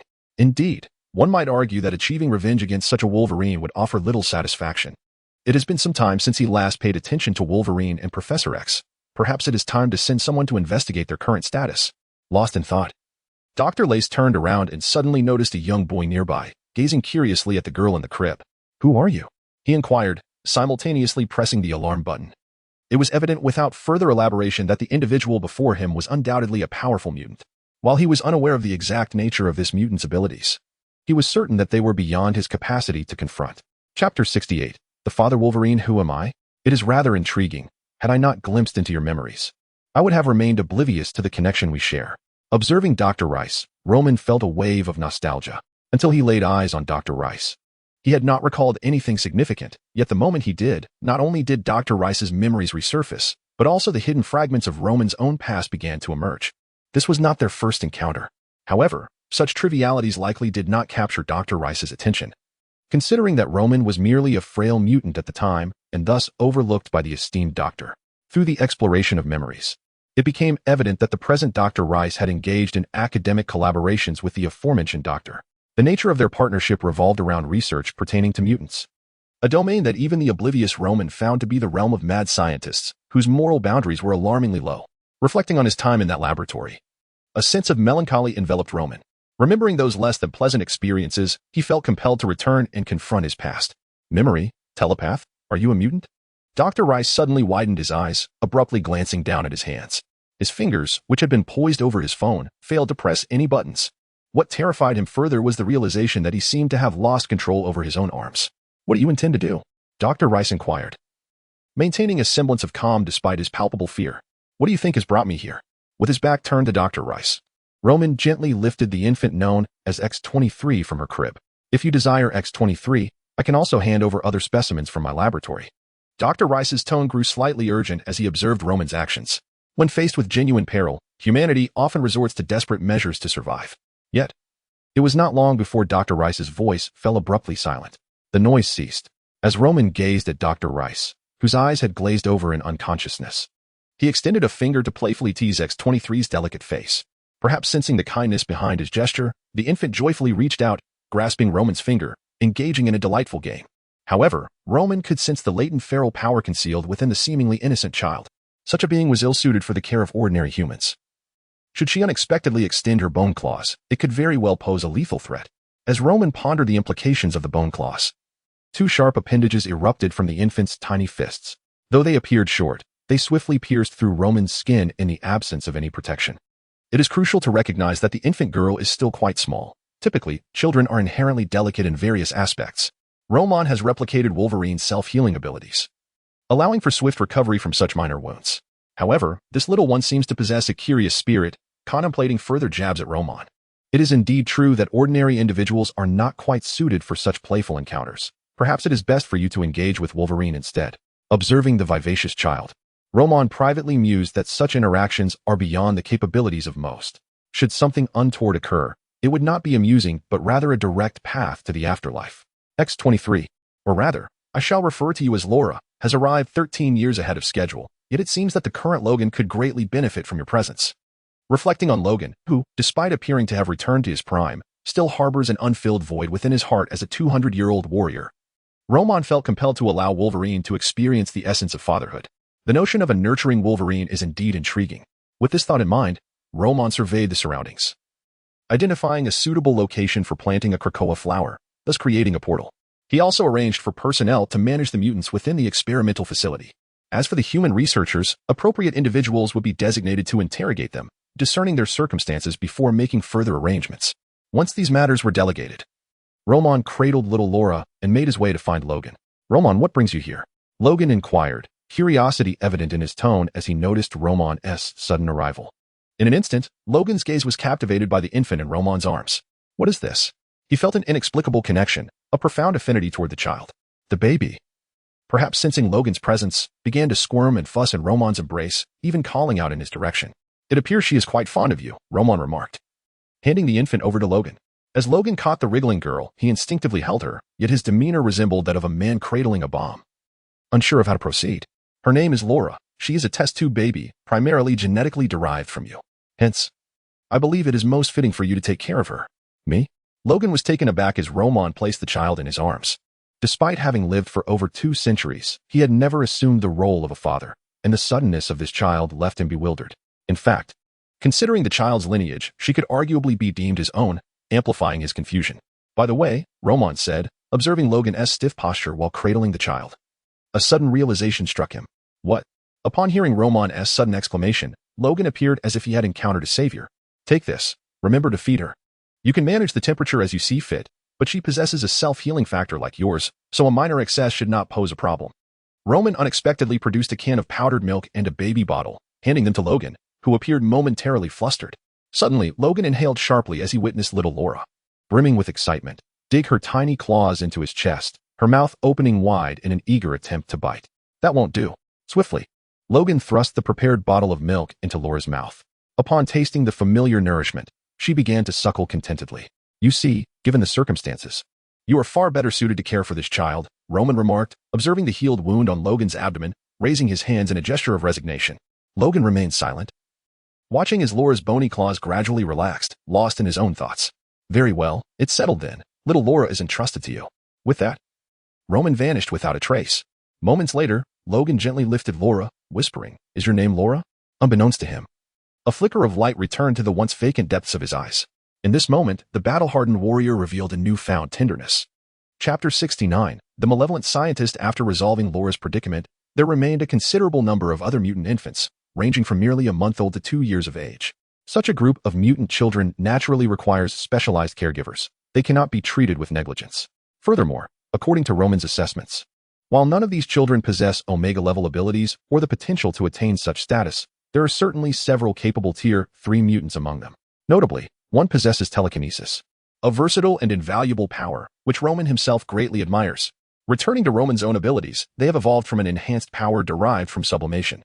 His capacity to augment other mutants' potential is generally limited to a maximum of Tier 4. Even if he were to become an Omega mutant in the future, it is likely that he would still fall short of elevating others to Omega status. This boundary appears challenging to transcend. Nevertheless, Tier 4 mutants constitute a formidable core force, representing commendable combat prowess. However, in an increasingly chaotic future, while the strength of Tier 4 mutants remains respectable, it may pale in comparison at the higher echelons. Even Professor X, without the assistance of a cerebral enhancement device, can exert only a limited influence.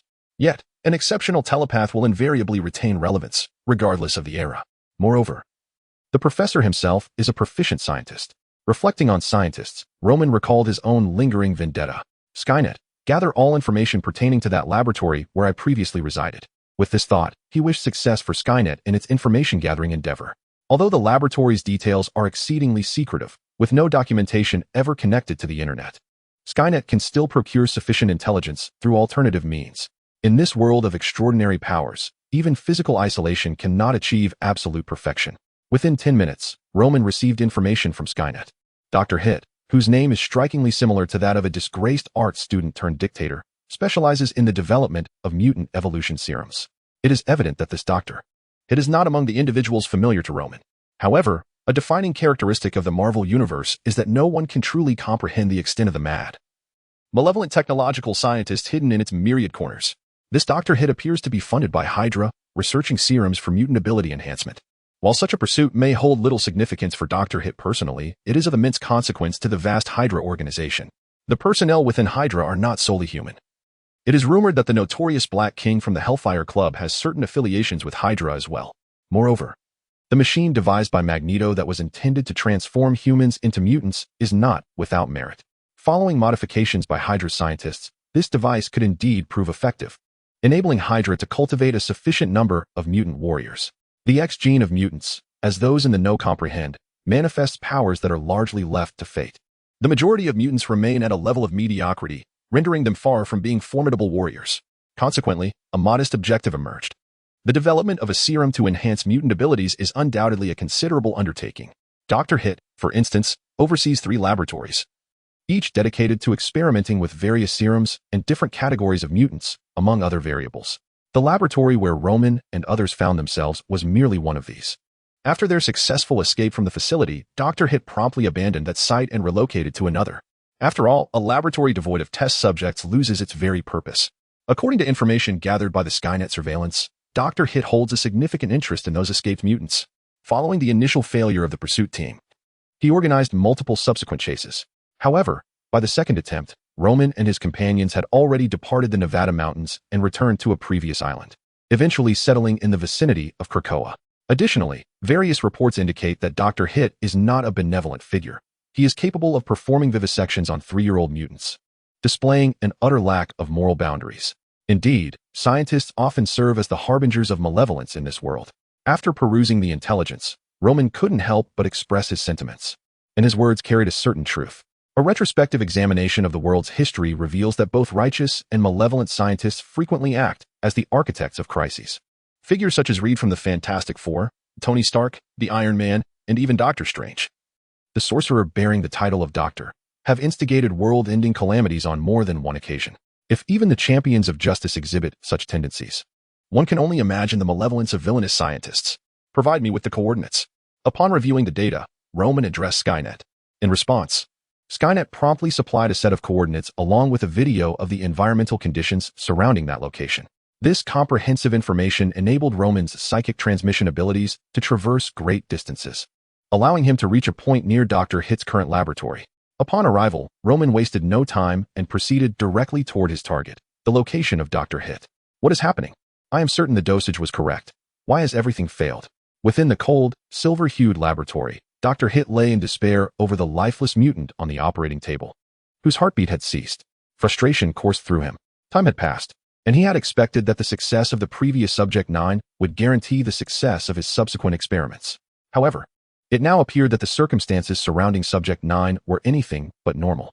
However, it stands to reason that even if the probability is exceedingly low, the existence of a successful case can entirely pave the way for the realization of a second success, thereby gradually refining the experimental procedures and genuinely progressing towards achievement.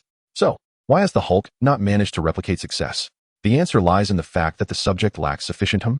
Just as he was about to respond, Dr. Hitt became aware that during his experiments, he was never disturbed. Who, then, was the person behind him? Number 9. Turning around, he was met with Roman's visage, which elicited a look of surprise from Dr. Hitt, who then realized that his current situation seemed somewhat amiss. Chapter 70. Severing the past. The appearance of Dr. Hitt was somewhat unexpected for Roman, though not entirely so. What surprised him was the timing of Dr. Hitt's arrival, as well as the fact that his laboratory was composed entirely of matte materials, rendering Roman's presence here theoretically improbable. However, knowing his intentions were far from benevolent, Roman was not caught off guard. After all, Dr. Hitt had never been known for virtuous deeds. Rather, he had amassed quite a number of misdeeds. There was no need for platitudes about contemporary crimes and enduring legacies. A wrong is simply a wrong. Are you here to kill me? Roman inquired, observing Dr. Hitt's calm demeanor, which was genuine and not a facade. In contrast to Dr. Rice, Dr. Hitt seemed acutely aware of his actions and adequately prepared for the situation at hand. Yes, Roman replied succinctly. Good. Can you make it swift? Certainly. With that, the middle-aged man before him saw the spark in his eyes extinguish as his body gradually succumbed to gravity. The death of Dr. Hitt came at a cost. Not only did it release the negative emotions that had accumulated within Roman prior to his awakening, but it also represented a significant milestone in severing ties to a troubling past.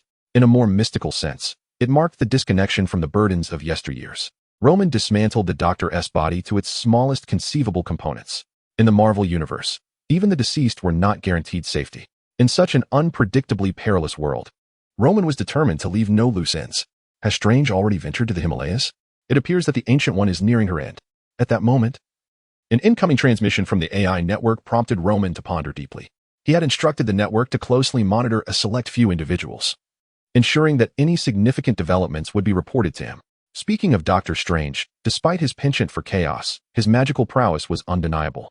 Within a mere year, he had ascended to the rank of Sorcerer Supreme, a feat facilitated by the Time Stone, yet his individual capabilities were undeniably impressive. Nevertheless, this matter remained a mere footnote for the time being.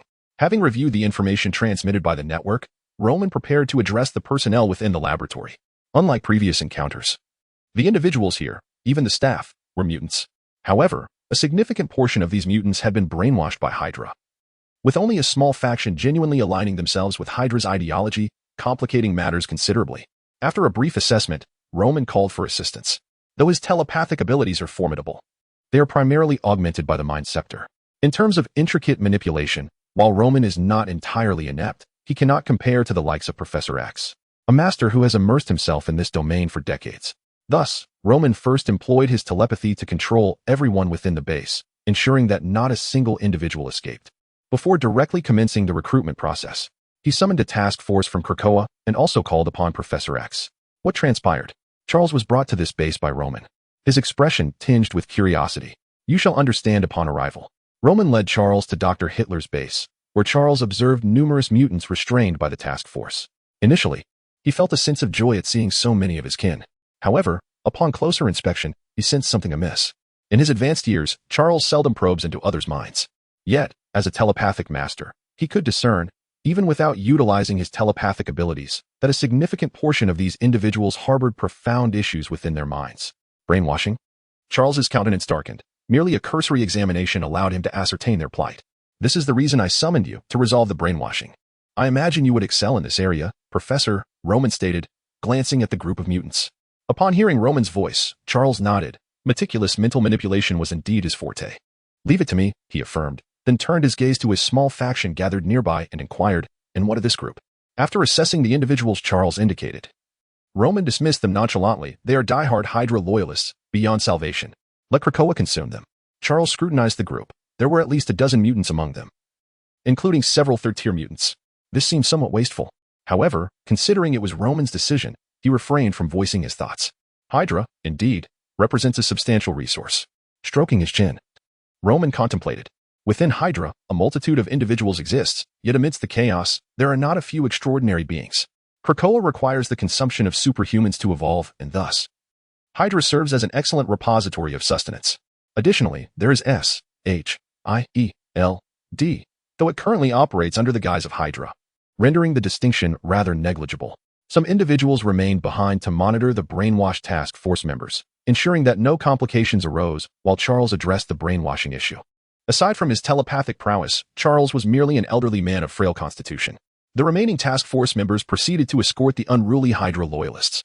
This is the unfathomable abyss above Krakoa, the very place where it sustains itself. It is time to feast, Krakoa. Being within Krakoa, Roman's voice resonates, allowing Krakoa to hear him clearly, and Roman can directly sense the excitement and joy emanating from Krakoa. Recently, Krakoa has consumed a number of extraordinary beings captured by the action team. However, aside from the varying quality, the quantity is rather scarce, with no more than 3 to 5 at times, and even fewer at others. It is only thanks to Lisa providing energy that some pressure has been alleviated. Otherwise, Krakoa would have been somewhat displeased. Presently, with a dozen or so mutants, including several level 3 mutants, this represents a delightful feast for Krakoa, which explains its exuberant mood. Chapter 71. The reaction of Hydra. The Abyss is merely a facade, a projection of deeper realities. Should Krakoa desire, it could effortlessly transform into something akin to a black hole or a gaping maw. Ultimately, aside from Krakoa's essence and its attachments, all other creations of Krakoa are but manifestations projected through its own immense power. The various Hydra mutants cast into the unfathomable depths of the abyss are, in truth, directly consumed by Krakoa. Delicious. Through telepathic communication, the essence of Krakoa conveyed a sentiment closely resembling this notion. In more mundane times, Krakoa often expressed feelings of insufficiency, typically more favorable during moments of sustenance provided by Lisa. Feeding Krakoa serves as an effective method for cleansing certain elements, ensuring a pristine outcome. Following these actions, Roman did not cease his endeavors. He extracted further valuable information from Dr. Schmidt's mind, including the locations of other laboratories and Hydra's bases. Additionally, there were Dr. Schmidt's own research achievements, which Roman would later entrust to Charles for further management. Roman possessed only a rudimentary understanding of these matters. The intricacies were best left to specialists. "Join me in our operations. We shall directly address the Hydra bases," Roman instructed, observing the members of the task force as they methodically pushed individuals into the abyss. If the sole purpose was to escort personnel for Krakoa's sustenance, such a large contingent was unnecessary, but they would be essential for the subsequent eradication of Hydra strongholds. This group of operatives had matured in this era, with a minority having experienced life in laboratories while the majority enjoyed relatively normal childhoods. They possessed a degree of awareness regarding Captain America and the affairs of Hydra, and some were astonished that Hydra had not been entirely eradicated and still thrived in this world. However, upon reflection, it made sense that if Captain America, once active during World War II, was now re-emerging in this age, then it was only logical for his adversaries, Hydra, to persist as well. Nevertheless, they simply pondered this notion, knowing that their primary task was to heed Roman's directives. This mission primarily involved gathering sustenance for Krakoa and rescuing their mutant brethren. Although Roman had gleaned the identity and whereabouts of the current Hydra leader from Dr. Schmidt, the individual bore significant ties to the Avengers, rendering Roman reluctant to confront him directly.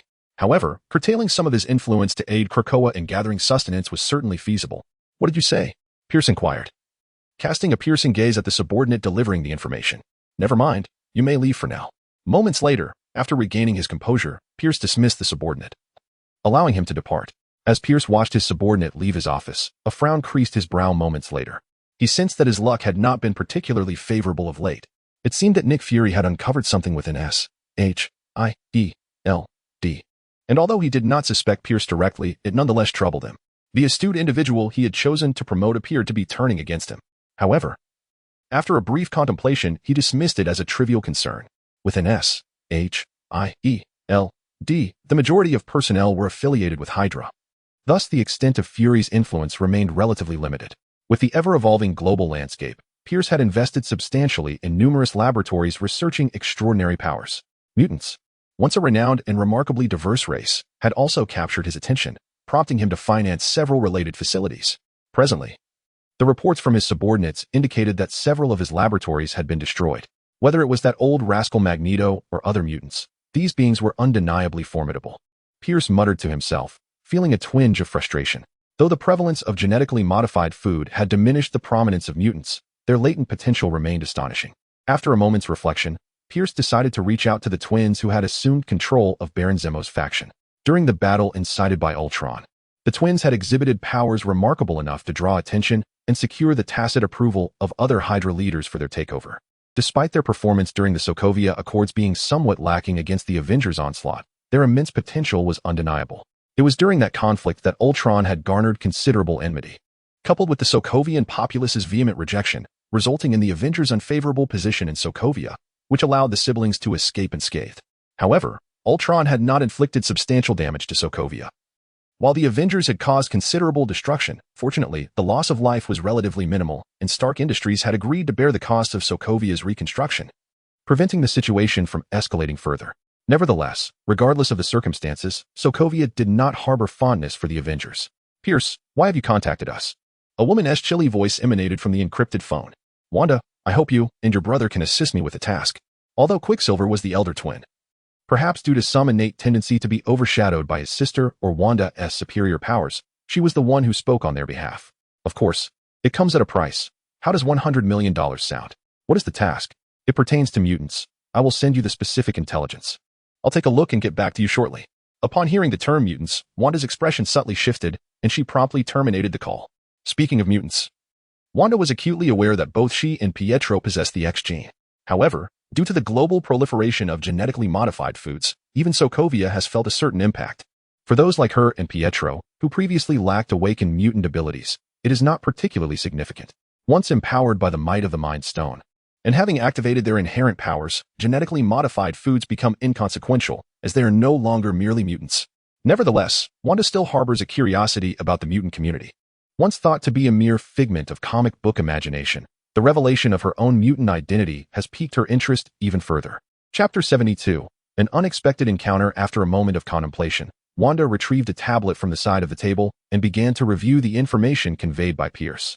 The details did not specify the reason behind Pierce's willingness to expend such vast resources to enlist their aid. However, upon encountering the title Magneto, Wanda felt an unsettling sense of familiarity. If it were not for such a formidable presence, Pierce could have resolved the situation himself without incurring such a significant cost to summon her and her brother.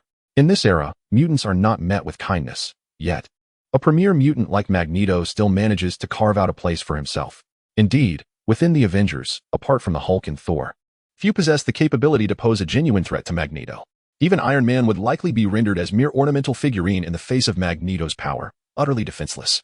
Pierce provided numerous battle videos featuring Magneto. In encounters against the super soldiers under Pierce's command or other extraordinary beings, Magneto exhibited a consistent capacity to dominate. However, an inexplicable sensation stirred within Wanda as she watched the footage of the elderly man adorned with a metallic helmet. Uncertain of the origin of this feeling, she temporarily cast it aside. The visuals alone offered a rough estimate of Magneto's combat prowess. Although he remained formidable, perhaps due to the circumstances surrounding him, he appeared far less powerful than when he once commanded the Golden Gate Bridge, rendering him inconsequential in Wanda's eyes. Furthermore, even relying solely on Pietro, they could easily subdue Magneto. Despite his formidable abilities, Magneto's physique was that of an ordinary elderly man. Pietro's super speed could allow him to approach Magneto for a sneak attack before he would even register the threat. Contemplating Pietro, Wanda glanced over at her brother, who was sprawled on the sofa engrossed in a video game, feeling her simmering anger become increasingly palpable. To be candid, Wanda found little enjoyment in the game, and she questioned whether any game could truly challenge someone with Pietro's super speed. Did it really offer any genuine amusement? Sensing Wanda's lingering gaze, Pietro cautiously lifted his head to meet her eyes, a look of confusion dawning on his face. "Prepare yourself, we shall depart shortly." Ultimately, Wanda refrained from elaborating further, merely mentioning their task for Pierce. $100 million was a considerable sum for them, thus after perusing the intel, she resolved to accept the assignment. Once she took command of Hydra, she realized that operating an organization required resources far exceeding her initial expectations. Furthermore, Pierce wished for them to mobilize ahead of schedule. which prompted him to provide a substantial advance of 30%, amounting to $30 million. All right, just give me a moment. Upon hearing Wanda's words, Pietro decisively powered down the gaming console and rose to his feet. In an instant, he vanished from the couch, and before Wanda could utter a word, he appeared before her clad in combat-ready attire. I am prepared. Witnessing Pietro's readiness, Wanda chose not to speak further. Instead, her brother effortlessly lifted her and transported her to the airport. As she had yet to develop the means for rapid movement herself, their abilities complemented each other remarkably. Pietro, with his incredible speed, and Wanda, wielding telekinesis and telepathy, formed an exceptional partnership. However, there was a slight concern. Pietro did not seem particularly dedicated to honing his abilities. Although he had diligently trained after a recent setback, it wasn't long before he reverted to his old habits of inconsistency. Fortunately, the progress he had made allowed him to alter the trajectory of bullets while moving at high speeds, alleviating Wanda's fears of him succumbing to gunfire, a rather peculiar notion, given his role as a speedster. Yet, she had harbored an odd premonition that he might perish under a hail of bullets. It was only after Pietro further developed his powers that this ominous feeling began to dissipate significantly. As for why she did not allow Pietro to carry her directly to their destination, despite his newfound ability to run on water. The immense energy expenditure associated with superspeed was not trivial. The journey from Sokovia to the United States would be unrealistic for him to undertake continuously. After all, Pietro was not akin to the Flash, endowed with the extraordinary speed force. He merely possessed a superhuman ability that consumed his stamina. Thus, the two opted to travel by plane to reach their destination. According to Pierce's intelligence, Magneto's next objective was likely a laboratory under Pierce's command. While they were aware of Magneto's target, none of the extraordinary individuals under Pierce's leadership were capable of thwarting him, which is why he had turned to the sibling duo for assistance. Among them, Wanda was the primary force, having made significant advancements in her abilities following their last defeat, which overshadowed Pietro's progress and left him somewhat disheartened, leading to his recent obsession with gaming. Coming to terms with reality, he recognized his role as his sister's means of transportation. Before them stood the laboratory, where an elder donned in a silver-gray helmet and a black cloak bore a cold expression. No matter how many times he encountered this figure, anger welled within him. Yet, he understood that, in this era, the once mighty Magneto had diminished significantly due to age and the ravages of genetically modified food. Nonetheless, he vowed to continue his efforts to alter the plight of mutants until the very end of his life. Magneto, how unexpected. Just as Eric was about to unleash his wrath upon the laboratory, a clear, youthful voice resonated in the air. It was only then that Eric noticed a remarkably young boy standing not far from him, displaying a hint of astonishment on his face. A mutant, one endowed with the extraordinary ability of spatial mobility. Upon seeing the newcomer, a strong sense of certainty welled up within Magneto. Alongside his surprise, there was a flicker of delight, yet also a measure of caution, for he remained uncertain whether this visitor was foe or friend. Chapter 73. Displaying muscles. The aged Magneto, despite the passage of time, had one unwavering trait: his eyes. Sharp as a hawk's, they belied the frailty of an elderly man. Clearly, his physical decline had not dampened his indomitable spirit. Who are you? As he regarded the seemingly non-hostile Magneto, Roman pondered how best to respond. Magneto was a formidable force. Should he join Krakoa and partake of the two medicines, it was likely he could reclaim his former glory. Moreover, the prospect of a meeting between Magneto and Professor X, his longtime comrade, would surely be intriguing. I am Roman, the sovereign of Krakoa, the king of mutants. With a spark of inspiration, Roman slowly levitated, arms outstretched as if to embrace the world, gazing intently at Magneto. Yet, the elder felt an uncanny sense of déjà vu at Roman's stance. Telekinesis, clearing his mind. Magneto deduced the ability Roman was exhibiting. Having previously encountered the Phoenix, he recognized the high potential of such power, although he was unaware of Krakoa's whereabouts. In this era of mutant decline, Roman's ambition to become the king of mutants seemed not beyond reach.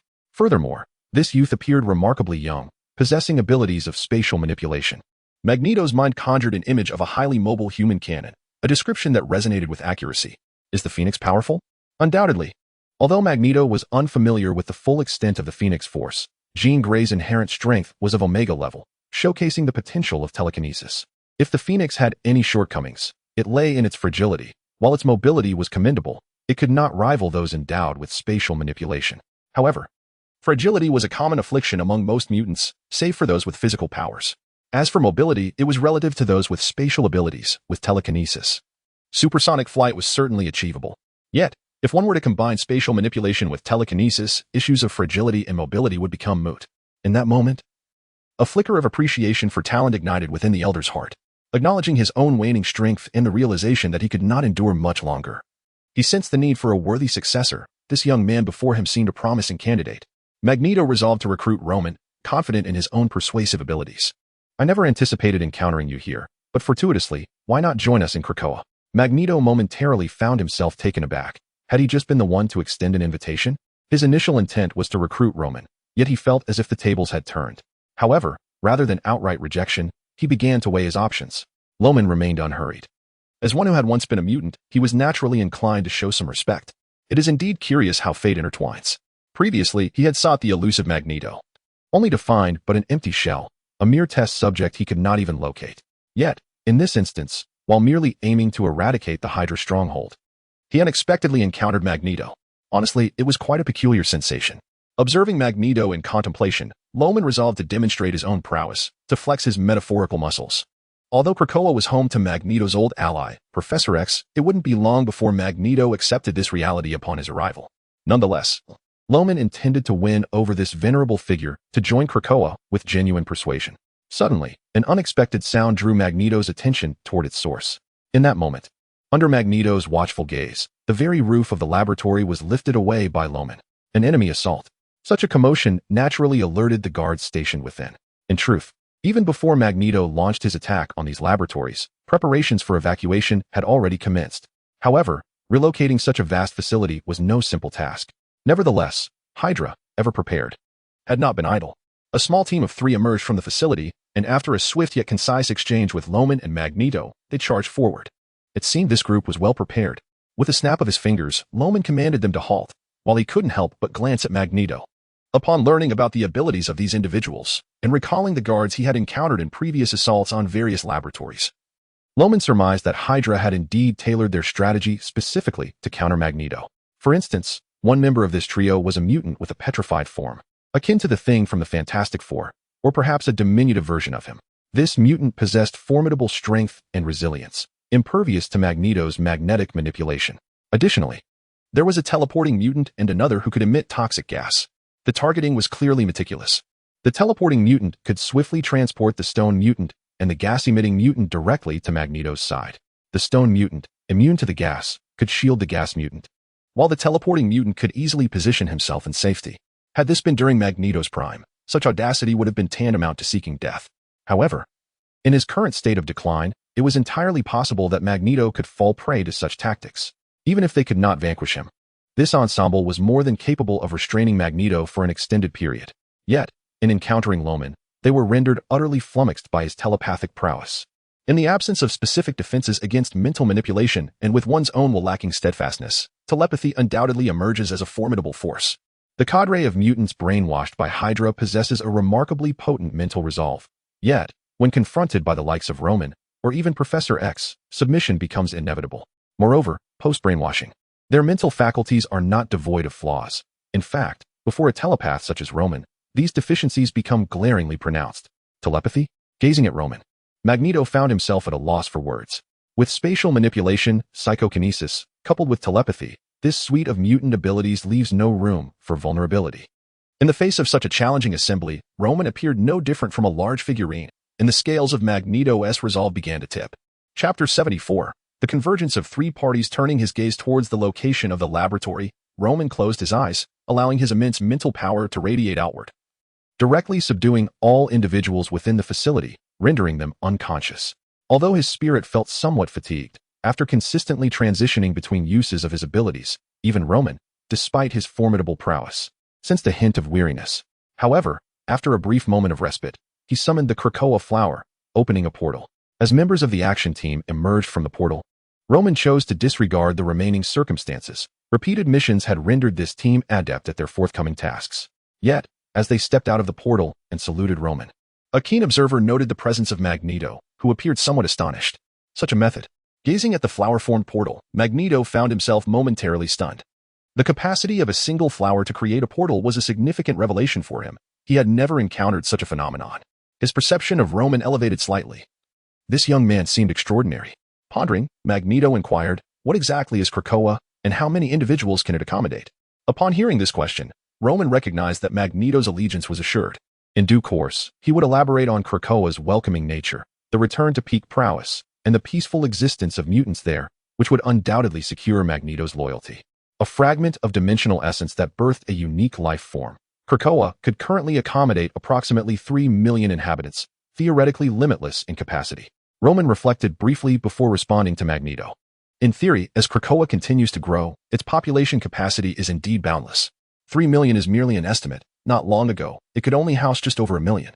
Continuous nurturing has significantly enhanced its growth. However, Magneto appeared somewhat bewildered. He felt as though he could not fully comprehend Roman's words. Each individual phrase was intelligible. Yet when combined, they seemed almost fantastical. If you trust me, you are welcome to enter and see for yourself. You may leave at any time. Observing Magneto's expression, Roman understood that without first-hand experience, Magneto would lack a clear concept of the situation. After a moment of silence, Magneto resolved to proceed, clearly diminished in strength. He was no match for Roman, so what harm was there in placing a measure of trust in him? Suddenly, an unexpected occurrence transpired. One of the action team members collapsed to the ground, prompting Roman to narrow his eyes. Thud, thud, thud. In a brief span, all members of the action team fell to the ground. However, Roman could discern that they were merely knocked unconscious, not grievously injured. Otherwise, he would have ensured that they truly experienced what genuine joy entailed. As he traversed the ethereal realm enhanced by telepathic resonance, he faintly perceived a blurred figure moving at remarkable speed. After a moment of contemplation, he harnessed the power of the mirror dimension to replicate the temporal zero spell of the Romani from the Dragon Clan. The ability to duplicate other Romani through the mirror dimension had always existed. Aside from consuming the energy of the mirror dimension, these abilities would not be perfect replicas but would adapt to the current world's version. However, given the high potential and inclusivity of the Marvel universe he inhabited, the replication of Temporal Zero's power came through with little to no diminishment.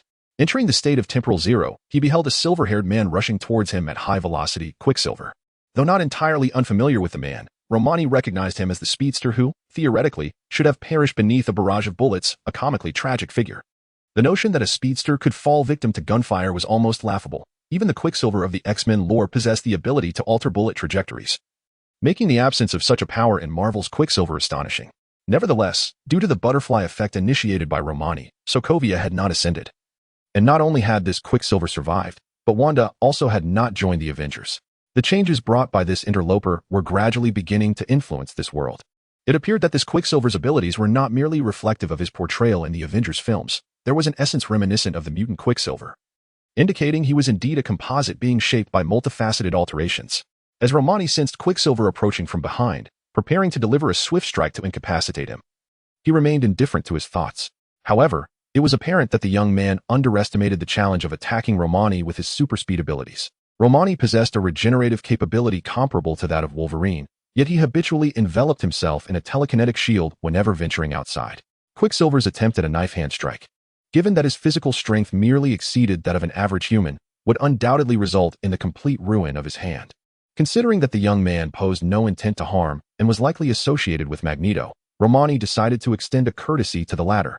Then, Quicksilver beheld a scene that was nothing short of astonishing. As he moved at high velocity to strike the youth, the boy suddenly pivoted and seized his wrist. A super-speed individual? In the blink of an eye, a number of people collapsed, and in an instant, Romani's hand grasped that of a young man, leaving even Magneto at a loss for words. Once a rare and formidable young mutant, today he had encountered several, leading him to ponder what had transpired in the years gone by. The Brotherhood, once thriving, had dwindled to just a few stragglers, with no exceptional youths remaining. Yet, at this moment, not only Romani but also the suddenly appearing silver-haired youth sparked a sense of awe within him. Release him. At that moment, a striking woman clad in a red trench coat, her figure tall and voluptuous, directed her voice toward Romani, while red energy surged forth. However, it was met with an invisible force that effectively obstructed her advance. Quite audacious indeed. Wanda's chaos magic is undoubtedly formidable. However, her current mastery of this arcane power is limited, confined to telekinesis and mind manipulation. Unfortunately, in the present scenario, Roman proves to be equally, if not more, formidable than Wanda in every regard. $100 million is quite a steep price, indeed, dear Magneto. As Quicksilver rummaged through his mind for information, Roman cast a knowing glance towards Magneto, feeling a peculiar sensation within. By means of certain methods, he had confirmed that these three individuals share a blood connection. This raises an intriguing question. If the siblings are willing to capture Magneto for Pierce in exchange for money, does this not evoke a sense of morbid irony, akin to a son laughing at the death of his father?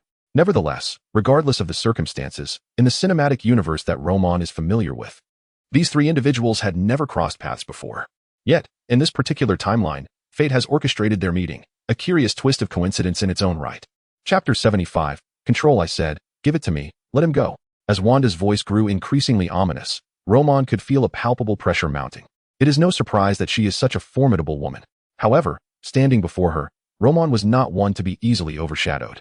Backed by the mirror dimension and poised to command the myriad worlds of the multiverse, Roman's potential was bound to eclipse hers. Moreover, even if this woman were to disregard reason, she could not dismiss the fundamental laws of power. Advancements in strength require time and a significant catalyst. As long as Roman did not eliminate Pietro, all matters would remain within his grasp. If you continue to prattle, I cannot guarantee his survival, he warned. He released his grip, yet Pietro remained suspended in midair, an expression of discomfort etched on his face. Wanda, keenly aware of the immense psychic force restraining Pietro, found her anger stifled in that moment. What will it take for you to release Pietro? Do not rush, Roman replied, loosening his hold on Pietro slightly, confident that, with his mental supremacy firmly established, there was little risk of this individual escaping. However, should he tighten his grip too much, Wanda's potential for explosive retaliation could become a troublesome affair. Upon assessing their respective strengths, Roman could not help but marvel at Wanda's extraordinary talent. Merely invoking her fury had significantly augmented her power, a surge comparable to that of the Hulk, and it appeared to be a permanent enhancement. Yet, Roman surmised that such explosive capabilities would inevitably wane after reaching a certain threshold. Accompanied by a toll, perhaps the tragic fate of the entire multiverse was one such cost that Wanda bore. From Wanda's condition, it seemed that her probability-altering ability likely stemmed from the X gene, suggesting that this version of Wanda and Pietro were indeed the offspring of Magneto, thus classifying them as mutants. Observing Pietro's features, Roman noted striking resemblances to Magneto, though the latter's age had altered his appearance significantly. Nonetheless, Magneto's lingering gaze upon Quicksilver and Wanda stirred an inexplicable sense of familiarity within him, particularly when he looked at Pietro, where he saw many reflections of his younger self. In Wanda, he discerned echoes of a woman from his past, one whose memory was etched deeply in his mind, Natalia, a woman shrouded in mystery. Had he been younger, Magneto might have overlooked such details, consumed solely by the pursuit of power and the future of mutants. However, he has now aged, and in moments of solitude, he occasionally feels the pangs of loneliness. Thus, in the face of such circumstances, a flicker of hope stirs within him. Nevertheless, Magneto refrains from speaking immediately. After all, the bond between him and Roman is not particularly profound, and it does not reach the level of pleading. Moreover, he is uncertain whether this is merely his own imagination. And thus, in such a situation, Magneto remains silent. Additionally, it is worth noting that the two siblings did not inflict casualties upon the action team. And Pietro emerged unscathed, there remains a possibility for redemption. Most importantly, Roman has not exhibited any hostility towards the two. What do you wish to do? Wanda, confronting Roman, displays a fierce demeanor as she gazes intently at him. However, her exquisite beauty diminishes the intimidation factor. Isn't this what you desire? At Roman's words, Wanda falls into silence. Bring Pietro out, and we shall depart immediately. Fixing her serious gaze upon Roman, Wanda's expression reveals her earnestness. Upon hearing Wanda's words, Roman perceives a certain naivety in her demeanor. Currently, your key figure is in my custody, and you possess insufficient leverage. Under such circumstances, your words ring hollow. Roman remains silent, yet his silence speaks volumes. Long before the confrontation escalated, Roman had swiftly employed his abilities to transport all the unconscious members of the action team back to Krakoa. Without Krakoa's permission, no portal can enter its domain.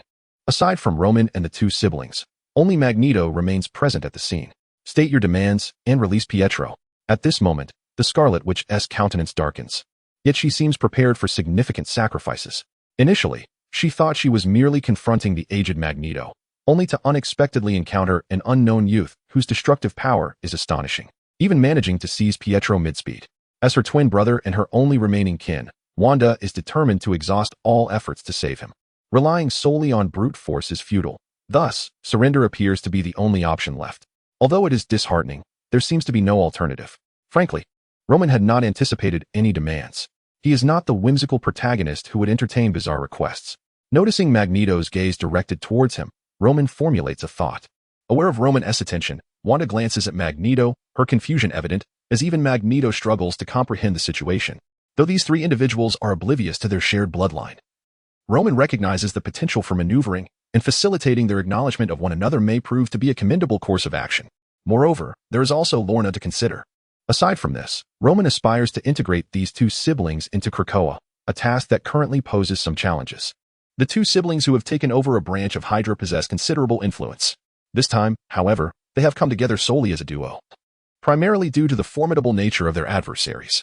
Deploying ordinary warriors would yield little effect and would likely result in significant losses. After some contemplation, Roman realized that such a direct approach might be overly conspicuous. Thus, he shifted his strategy.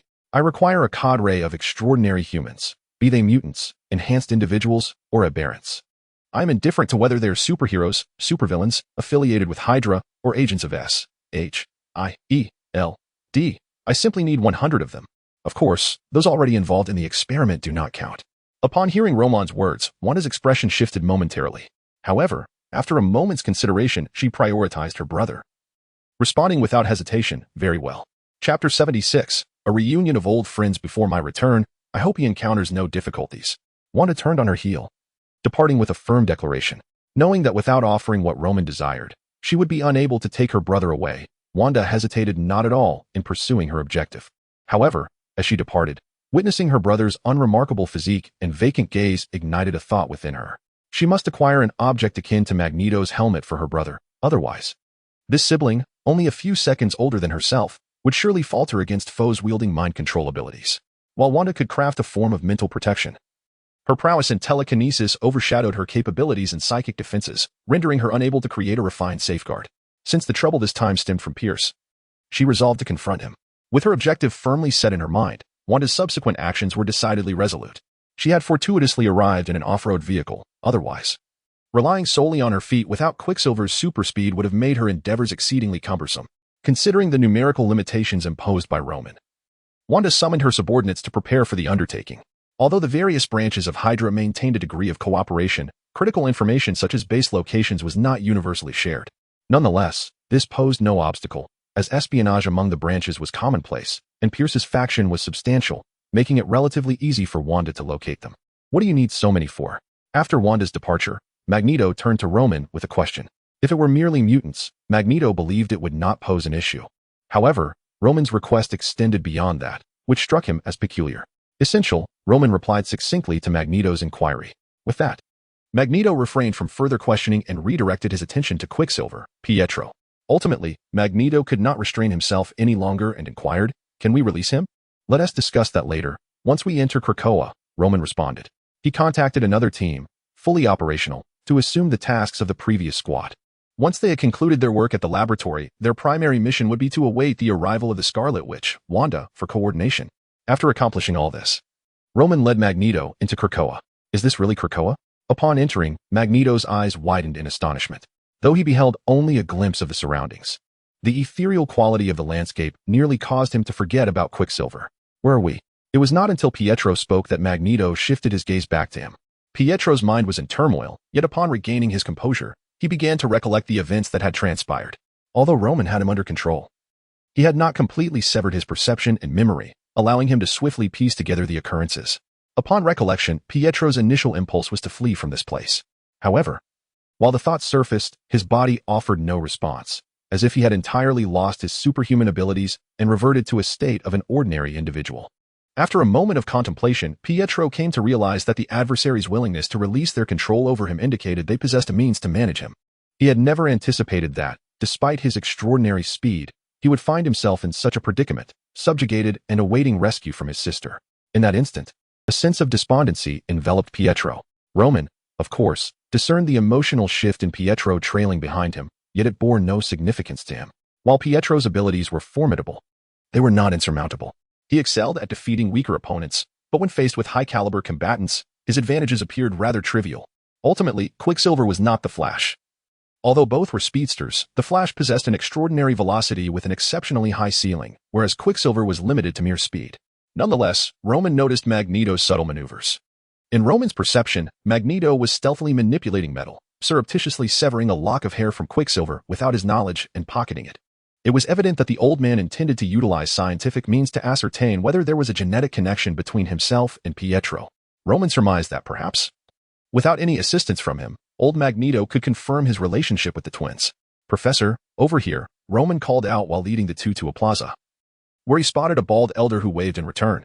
With Roman's exclamation, both Magneto and Quicksilver's gazes were drawn toward him. "Charles?" Upon seeing the bald elder, Magneto's expression momentarily faltered. In the past, he had sought out his good friend but had been unable to locate Charles for various reasons. Feeling that even if Charles were alive, he would undoubtedly be in poor condition. Yet, at this moment, Charles appeared to be 2 or 3 decades younger and was standing and walking unaided, which was quite astonishing and even defied logic. Eric? Due to the protection of Magneto's metallic helmet, Charles had not initially recognized him until they were closer, when he too displayed signs of astonishment. He had longed to find his dear friend, but had never acquired concrete information about Magneto, let alone locate him. The fact that old Magneto was now accompanying Roman to this place was indeed unexpected. "Professor, I leave Eric in your capable hands," Roman stated before withdrawing. With Charles as Magneto's trusted companion, he would not engage in any reckless behavior, and within Krakoa, he posed no threat. As for Pietro, he finds himself utterly powerless.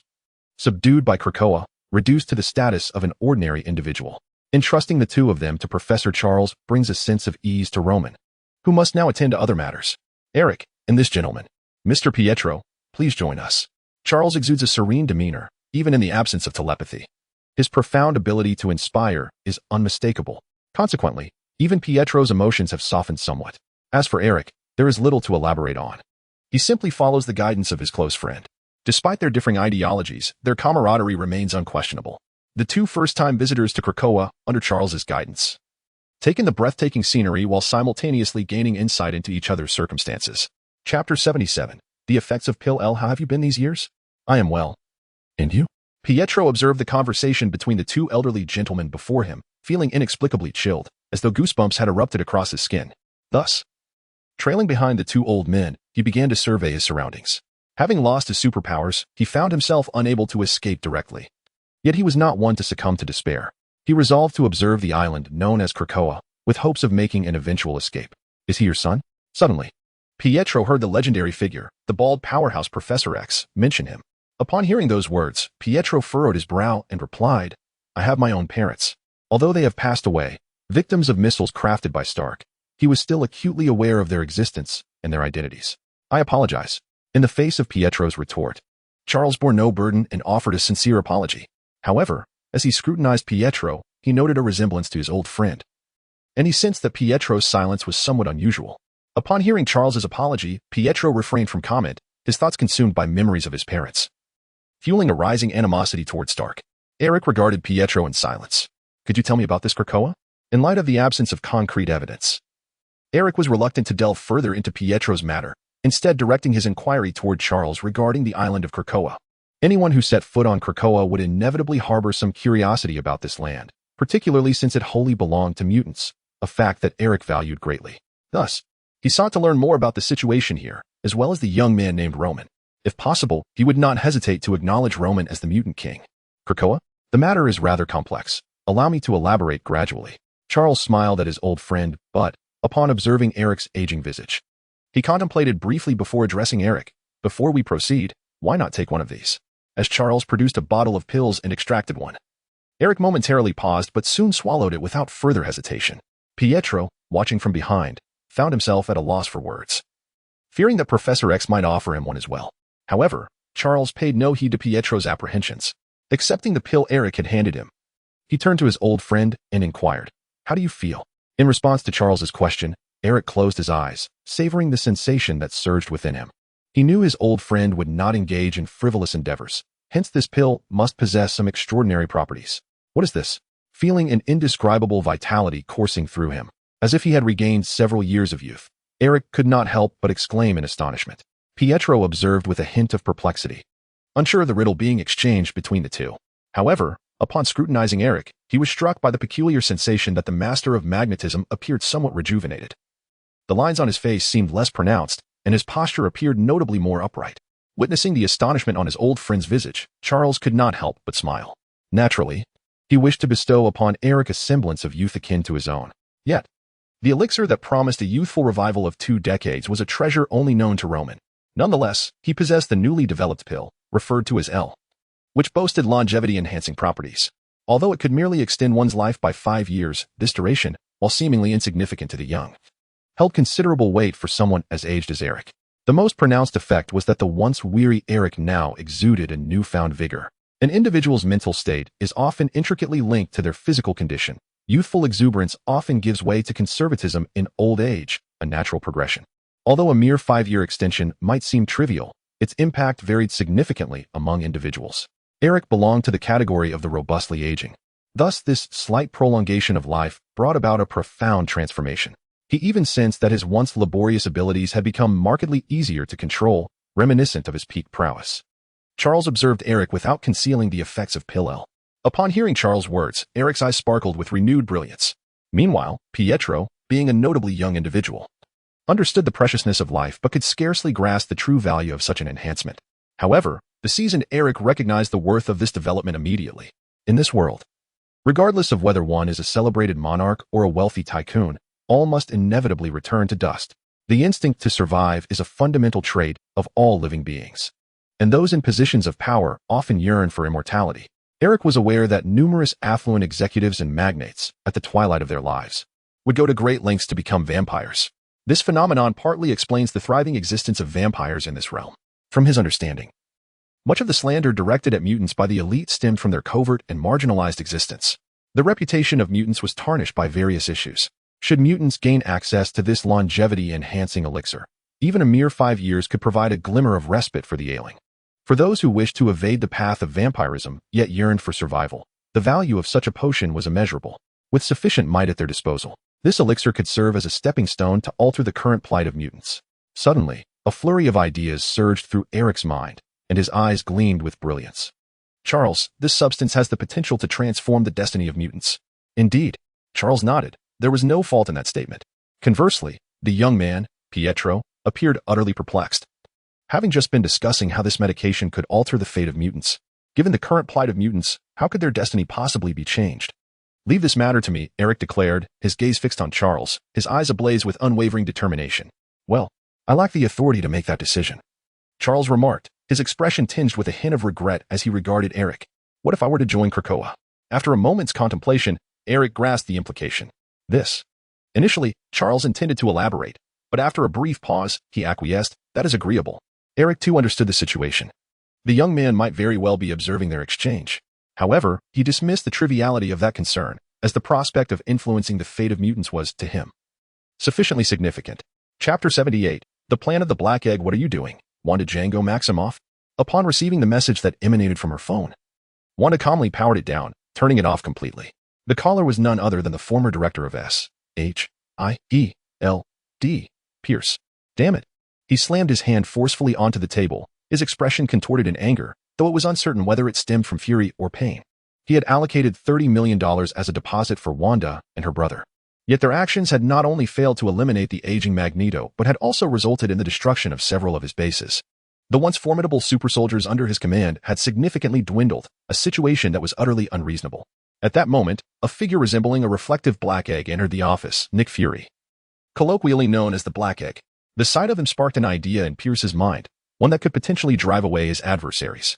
Recently, Nick Fury, the ever-suspicious individual, had been overly focused on the internal affairs of S.H.I.E.L.D. It was high time for Pierce to assign him a task to divert his attention. After all these years of nurturing Fury, it seemed he was beginning to slip from his grasp. A subtle hint of worry creased Pierce's expression. Yet his acting prowess was so refined that even the astute Black Egg failed to discern any underlying issues. Do you require my assistance? The problem does not seem insurmountable. Upon hearing Fury's voice, a flicker of pride surged within Pierce, though he continued his charade. No worries, leave it to me. Very well. Then I shall send the intelligence to your email, Fury replied. Good. As Pierce observed Nick Fury, a thought struck him. He realized he had yet to inquire about the purpose of Fury's visit. Thus, he asked, is there something else you wish to discuss? Nodding gravely, Fury scanned the office, ensuring there were no issues before moving closer to Pierce and whispering, I suspect something is amiss with an S.H.I.E.L.D. It seems we have a Hydra operative among us. You mean the Hydra that was eradicated by Captain America during World War II? Pierce's expression shifted to one of perplexity. Unsure of how to respond to Fury's assertion. You have discovered traces of Hydra and come to inform me, the leader of Hydra? How should I react to this revelation? Fury noted the change in Pierce's demeanor, recognizing that the revelation had indeed left him somewhat stunned. In truth, Fury himself found it hard to believe such a reality. But his clandestine investigations had confirmed the terrifying truth, amplifying his inner turmoil. Upon discovering this situation, he found that the number of individuals he could trust was quite limited. Aside from a select few subordinates like Coulson and Hill, His former superior, Pierce, remained one of the few he could rely on. At this moment, Nick Fury had no doubt in his mind that the person he trusted most, the one who had elevated him to the position of director of SHIELD, could possibly be a leader of Hydra. Observing Fury's serious demeanor, Pierce understood that Fury must have obtained some concrete evidence, prompting him to ponder how to navigate this matter and whether to sacrifice a few pawns. As for turning against Fury, there was no immediate necessity for that, frankly. Fury's capabilities were exceptional, and since taking charge of SHIELD, the organization had expanded exponentially. If it could be avoided, he truly did not wish to confront Fury. Of course, if there was no other recourse, he would have to eliminate Fury outright, as Hydra was not yet ready to fully reveal itself. That Hydra, I intend to. Fury quietly shared his upcoming plans with Pierce. After calming himself, Pierce listened to Fury's strategy and found it quite promising. However, once Fury divulged his plans, the subsequent steps would entirely depend on Pierce's disposition. In that instant, he felt a surge of delight. Not only was Fury assisting him in expanding his influence, but he remained oblivious to Pierce's ulterior motives and was willing to help him achieve his goals. This feeling was truly exhilarating. Essentially, no matter how cunning one might be, they would still have to drink from his proverbial waters. Naturally, Pierce would not reveal his thoughts. After Fury finished articulating his plans, Pierce proactively assisted him in addressing any oversights, which naturally enhanced Fury's trust in him. How many? On the other side, the Scarlet Witch, Wanda, after hanging up with Pierce, turned to her subordinate.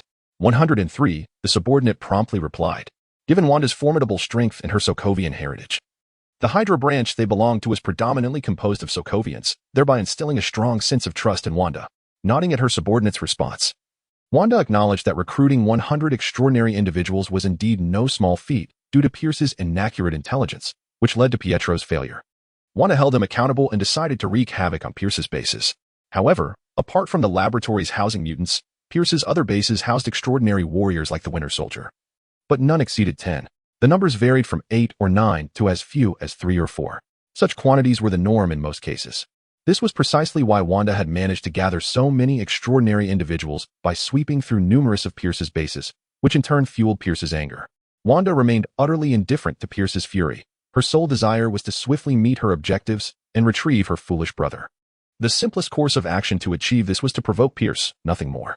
Thus, they set forth. With the numbers met, Wanda was prepared to return and seek out Roman to reclaim her brother. Honestly, she had already devised a plan for how to train her brother effectively upon their return to Sokovia. Reflecting on Pietro's capture, it was evident that, aside from Roman's formidable strength, Pietro's own carelessness, believing that his speed rendered him invulnerable, had led to his effortless apprehension amidst Roman's restraint. Indeed, upon hearing Wanda's command, her cadre of Hydra soldiers responded promptly, methodically escorting the captives away. Chapter 79, The Handover. Where is everyone? Standing outside the desolate laboratory, Wanda gazed at the empty expanse, her face betraying a hint of displeasure. Nonetheless, upon observing the still-present portal, she felt reassured that Roman had not deceived her. Although her powers may not rival his, she was confident that even Roman could not dismiss her strength. Are you Ms. Wanda?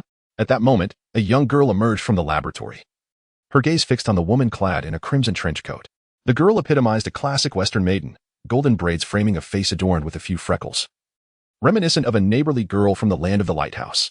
Upon seeing her, Wanda felt an inexplicable easing of her previously agitated spirit. Mind manipulation? In an instant, Wanda's mind sharpened with tension, but as one well-versed in this domain, she sensed no signs of mental intrusion. It must merely be the girl's personal charm. The girl's pure smile elicited a wave of guilt within Wanda, making her question why she had doubted such a sweet soul. Wanda's tone softened slightly. Yes, that's me. Noticing the change in Wanda's demeanor, the girl's expression remained unchanged. However, she breathed a sigh of relief inwardly, feeling the weight of pressure when confronting such a formidable presence capable of easily crushing her. My name is Julie. Mr. Roman asked me to wait here specifically for you. Julie was a third-tier mutant, though not one endowed with formidable combat abilities. Instead, she belonged to the rare category of supportive mutants, her powers solely enhancing charm and fostering goodwill. Such individuals were indeed scarce. Previously, there had only been one, the smiling president, who possessed similar abilities. A mutant who could ascend to the presidency underscored the potency of such a skill, primarily excelling in social interactions. Thus, although Roman had assigned Julie to the action team, her main responsibility lay in communication. In situations involving obstinate mutants where the use of force was inadvisable, Julie's persuasive capabilities significantly increased the likelihood of success. Now, in this moment of social interaction, Julie's presence was indeed proving effective. She had been waiting for nearly 3 days, a duration she fully understood was necessary. Gathering 100 extraordinary individuals was no simple feat without a sufficient gathering of mutants. The fact that she could meet this requirement in just 3 days led her to marvel at the prowess of this red-cloaked lady. How shall we proceed with the handover? Looking at Julie, though she felt a modicum of fondness for her, Wanda's primary concern remained her foolish brother. Please hold on a moment. With that, Julie raised her wrist, initiating contact through her communication bracelet. Wanda realized this was Julie's tool for reaching out, akin to her own mobile device. Gazing at the projection-capable bracelet, Wanda sensed that the technological prowess of this faction was likely far from straightforward. Reflecting on the formidable powers possessed by that young boy, it appeared that this entity known as Krakoa was indeed not as simple as it seemed. A thought crossed her mind. Could they be a faction of mutants? After all, one might argue that she herself could be considered a mutant. Please wait a moment, Miss Wanda. Someone will arrive shortly to facilitate the handover. And your brother will join as well, Julie remarked, drawing Wanda's attention. Understood, Wanda nodded, refraining from further comment. Yet, her curiosity was piqued as she gazed at the shimmering portal.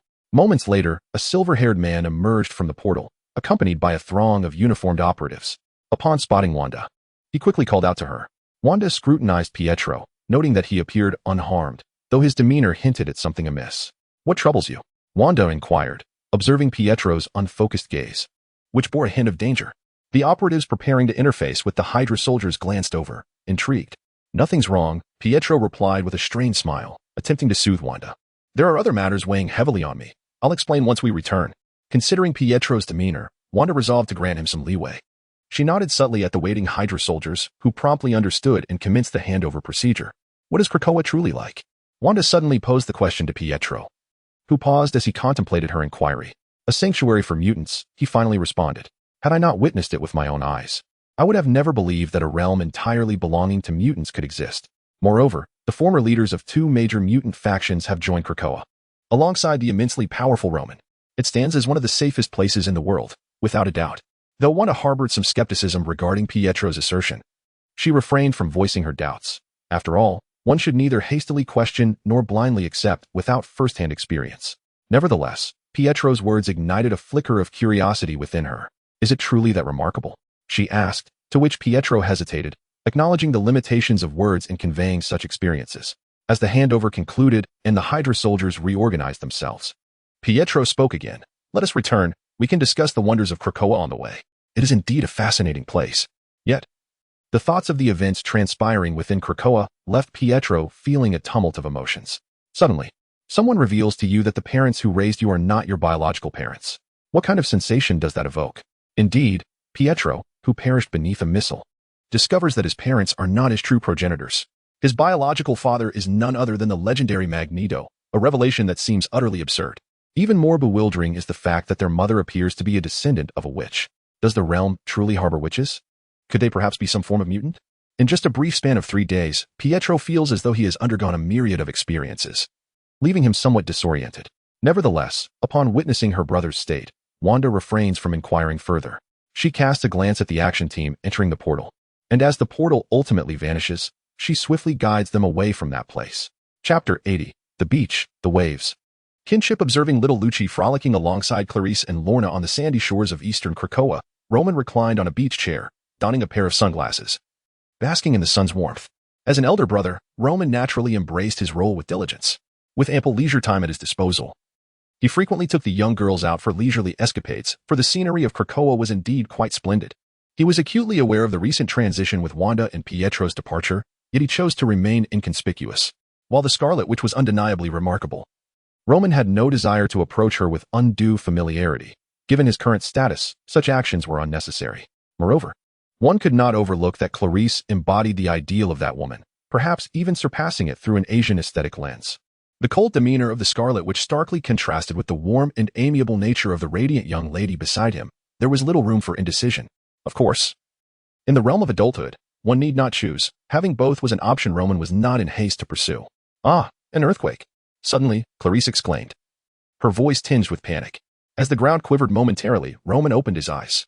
Fear not, all is well, he reassured the startled trio. In Krakoa, under normal circumstances, tremors like these would pose no threat, as Krakoa itself was a relatively isolated domain, largely shielded from external disturbances. This tremor, in fact, stemmed from within Krakoa itself, a consequence of the recent influx of extraordinary individuals who had dined upon its energies. Previously, Krakoa had sustained itself on a steady, albeit modest, flow of energy. However, this time was markedly different. Though the quality of the newcomers varied, most being enhanced individuals derived from flawed super-soldier serums, the sheer volume was substantial. Krakoa had never indulged in such a lavish feast of energy, resulting in a significant surge in its overall vitality, hence the tremor. The transformation was indeed profound, most notably illustrated by Krakoa's considerable expansion. Where the previous population cap hovered around 3 million, it now approached 5 million, nearly doubling, revealing the bountiful advantages Krakoa had reaped. Yet, a formidable wave was approaching. At that moment, Lucci pointed towards the horizon, where the sea level rose, and shadows of colossal waves surged forth from all directions. Krakoa had mismanaged the intensity of its energy, allowing it to spill outward. Once the tremors ceased, the repercussions manifested as towering waves. "Rest assured, your brother is here," Roman said, smiling as he gazed towards the oncoming waves. The once menacing waves seemed to encounter an insurmountable force, gradually calming. Moments later, as the waves reached the shore, they transformed into mere gentle ripples, far from the anticipated tempest. The towering waves did not come crashing down, yet they brought a refreshing mist of water. This display made Lorna's eyes glimmer with intrigue. The ability to manipulate the waves so directly was evidently achieved through telekinesis. However, it was clear that this was not a brute force approach, but rather a technique akin to yielding to strength with gentleness, ultimately guiding the waves and dissipating the potential energy they had accumulated. Such a feat was no trivial matter, indicating that Roman had mastered his abilities to a considerable degree. Lorna herself possessed a form of magnetic field manipulation that bore some resemblance to telekinesis. However, her control over her powers was somewhat limited, confining her capabilities to smaller-scale affairs. When it came to grander spectacles, she found herself lacking in strength. Meanwhile, Lucy and Clarice continued their playful antics, and Lorna approached Roman, inquiring, "How did you achieve that? If you wish to develop your abilities, I can only advise you that training your powers is akin to exercising your muscles, for our capabilities do indeed vary. However, there is a more proficient mentor available. Why not seek their guidance earnestly?" Reclining on a lounge chair, Roman admitted that he had perhaps underestimated Lorna in the past. Upon hearing his words, Lorna fell silent for a moment before settling onto a nearby beach chair. "To be honest, I am uncertain how to confront him." Judging by Lorna's demeanor, it seemed she was quite troubled. Indeed, aside from Pietro, who had undergone paternity testing with Old Man Juan, Lorna had also taken the same step. The results were unsurprising. Pietro was undeniably Old Man Juan's biological son, and Lorna was his biological daughter as well. Lorna, an orphan without parents, had grown up with a prickly demeanor, fiercely protecting herself. She had once yearned to discover the identities of her parents. Yet upon learning that her father was a legendary figure, she felt at a loss regarding how to accept this revelation. Both Pietro and Lorna were aware that Old Man Juan wished to make amends, though he did not impose. It primarily depended on the children's own desires. Both siblings were not particularly young, and thus, accepting such matters could prove to be quite challenging. For Lorna, the struggle lay in not knowing how to proceed. Having never encountered such situations before, only through engagement could there be any subsequent development. If one continued to evade, nothing would materialize. "I understand." Upon hearing Roman's words, Lorna found them to hold merit. However, actualizing this understanding was far from straightforward. In truth, all matters appear simple when spoken of yet are difficult to execute. Observing Lorna's distress, Roman chose not to elaborate further, believing that such matters needed to be contemplated by the individuals involved. To be candid, Old Man Juan, with his multitude of children, was not an uncomplicated character. Speaking of Old Man Juan's offspring, Roman recalled that Charles seemed to have a child as well, a boy named David Charles Holler. Dakin is an Omega-level mutant, possessing not merely one, but multiple Omega abilities.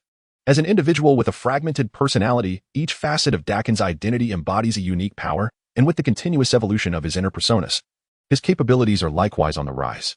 The only uncertainty lies in whether Dakin exists in this realm. If this is indeed a composite version of the Marvel Cinematic Universe, the likelihood of Dakin's existence is significantly heightened. With this thought in mind, Roman has tasked the Celestial Network to seek out any trace of Dakin. Only an Omega mutant can secure a place in the future. Moreover, Dakin's immense potential and exceedingly high ceiling make him a worthy candidate for inclusion in Krakoa, provided such an individual exists. Just as Roman, inspired by Lorna, connects the dots leading to Dakin, he senses that the Roman from the Demon Slayer timeline is also preparing for significant actions of his own.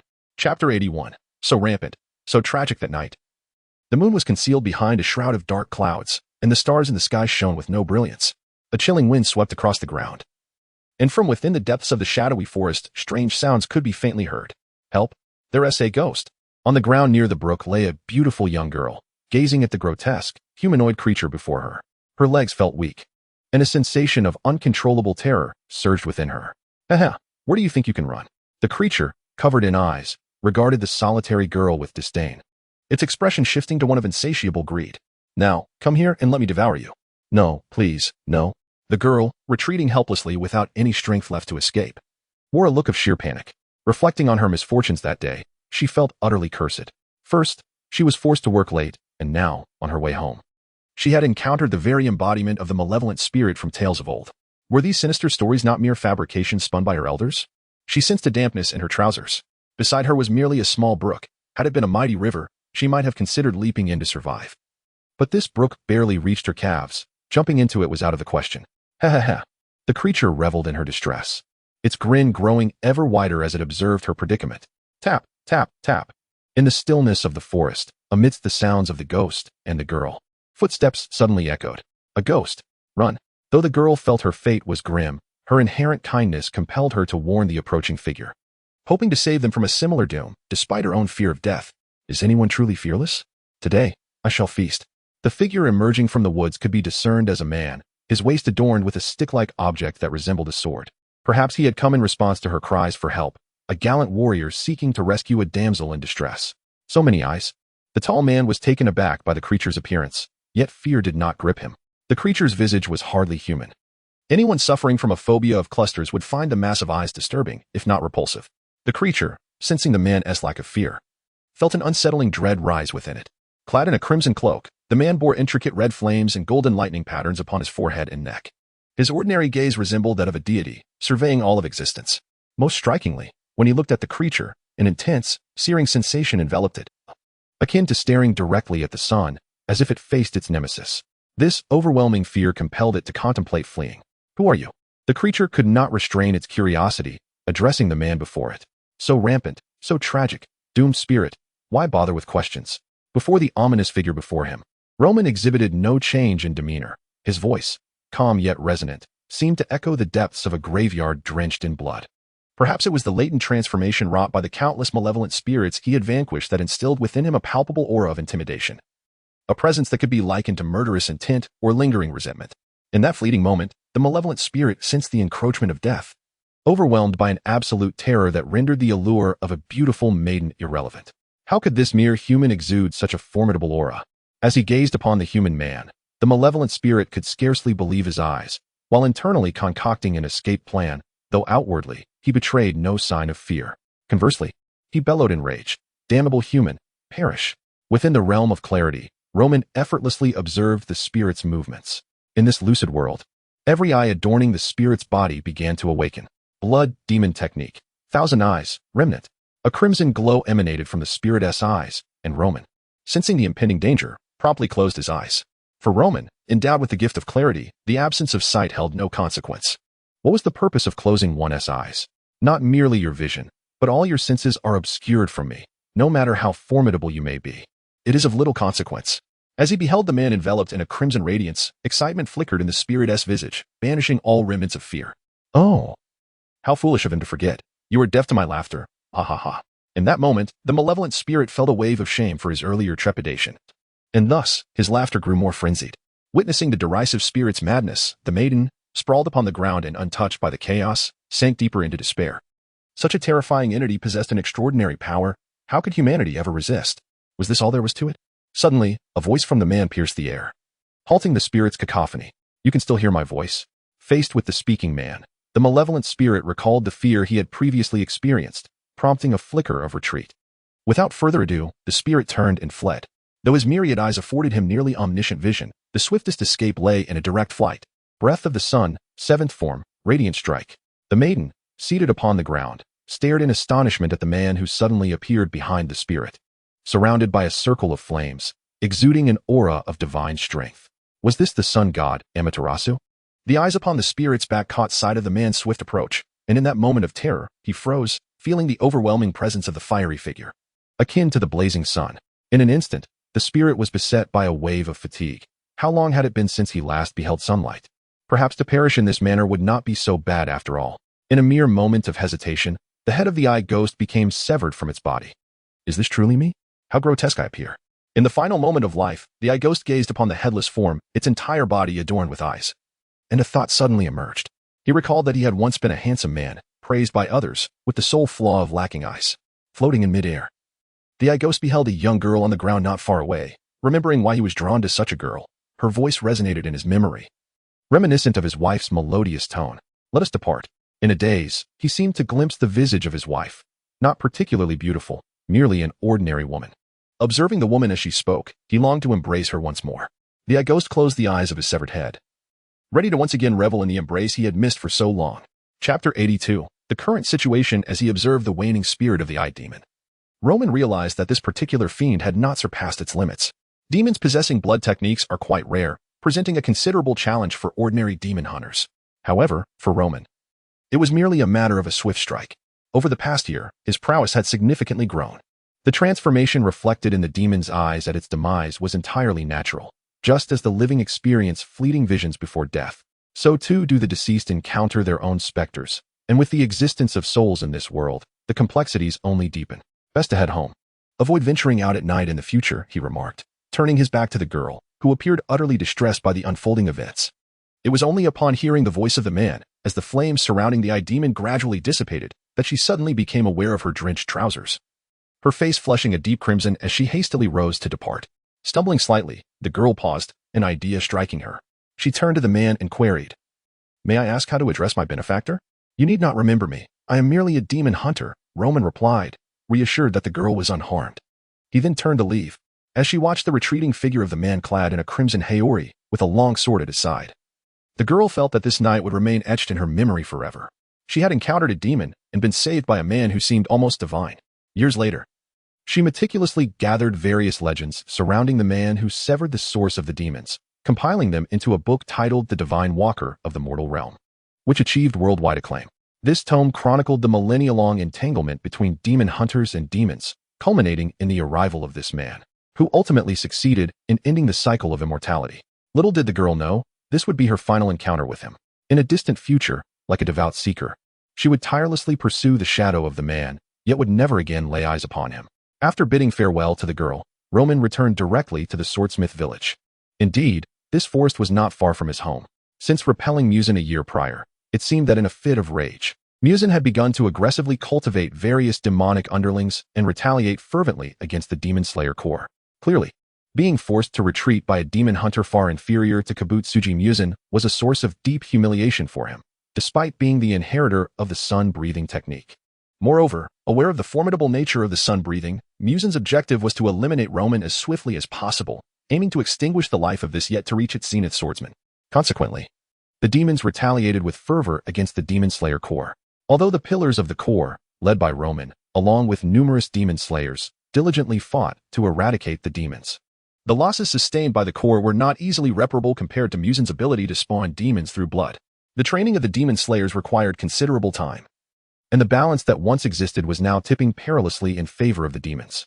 Over the past year, Roman has vanquished no fewer than 100 demons, racing towards a 4-digit tally, yet the number of demons continues to proliferate rather than diminish.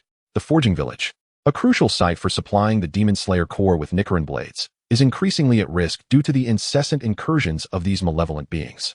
In light of this perilous situation, the artisans within the village have begun preparations for relocation. As long as the craftsmen remain, the village's essence endures. For the land is but a vessel without the hands of its creators. As long as artisans persist, the Nicaran blades can still be forged. However, considering the imperative of safety, the Demon Slayer Corps has deployed numerous swordsmen, including Roman, the mightiest among them.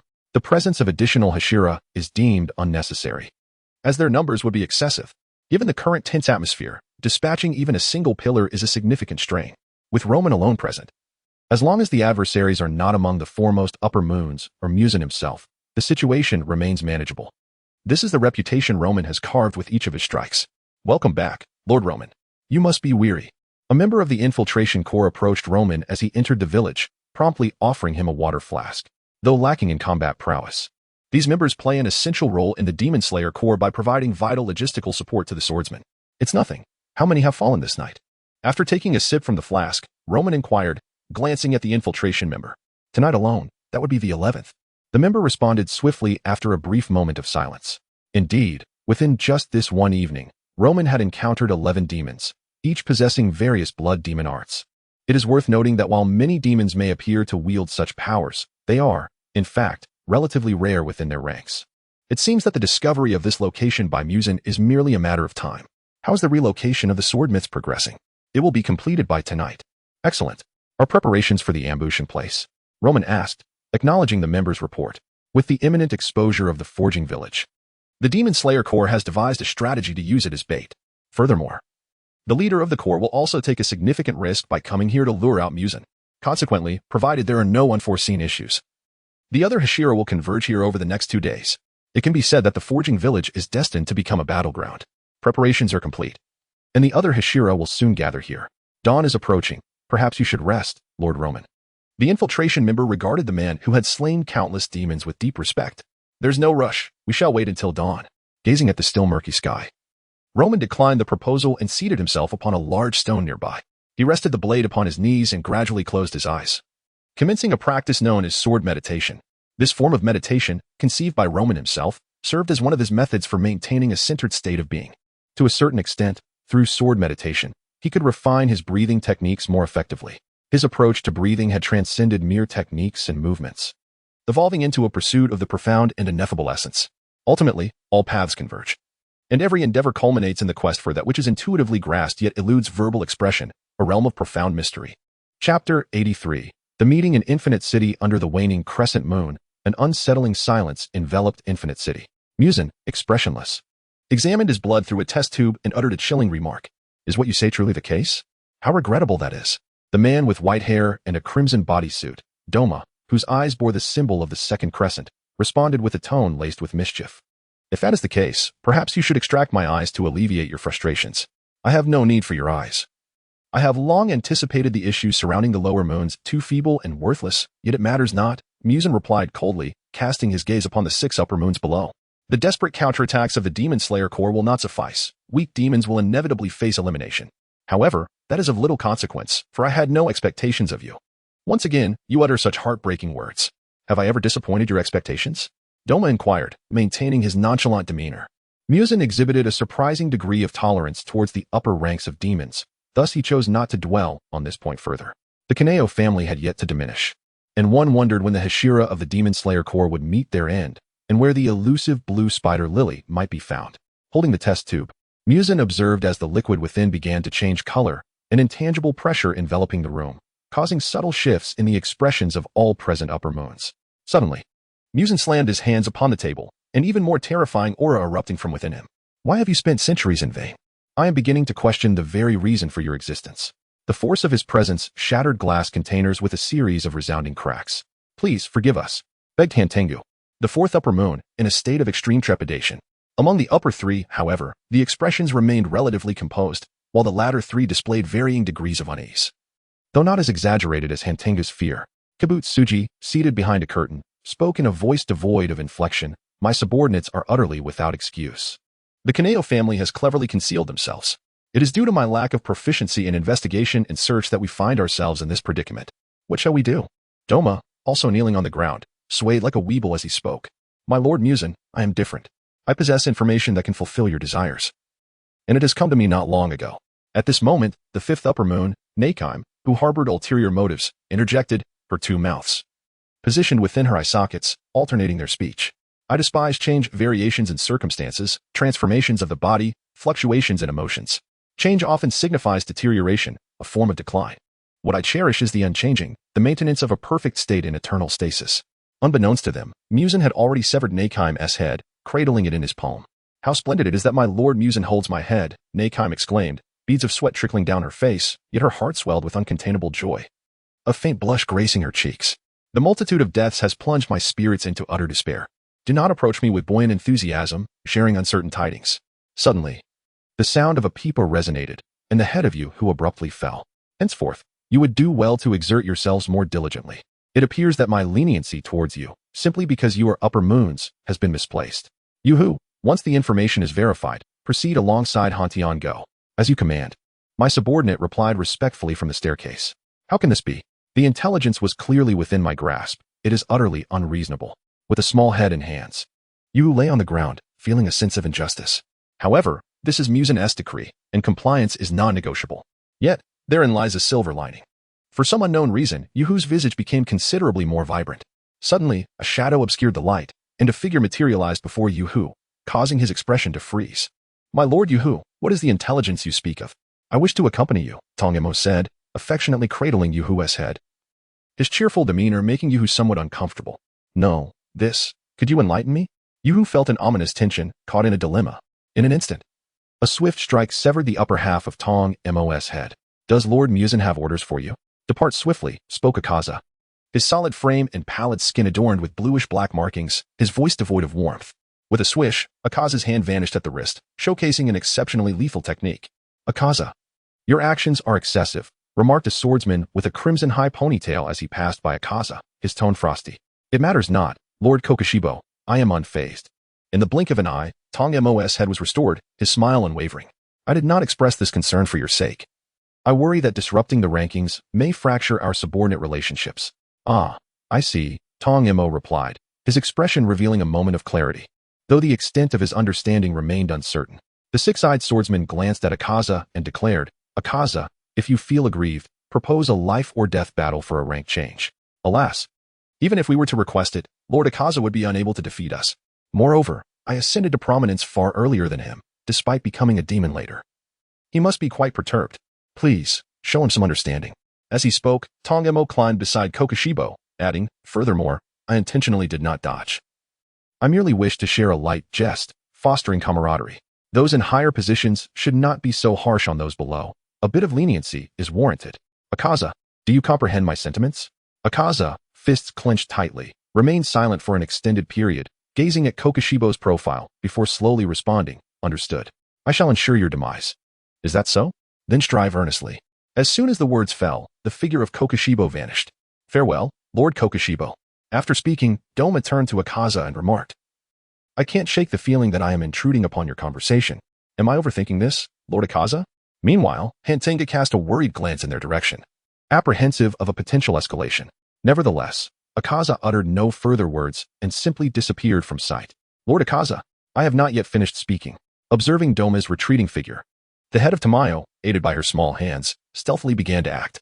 "Please transport me to the same location as Hantengu." She hastily called out.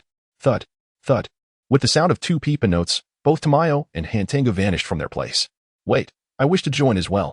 Without any response, Doma suddenly had a realization and shouted towards the pipa player above. "Hey, Miss Pipa, if you have a moment, please accompany me later."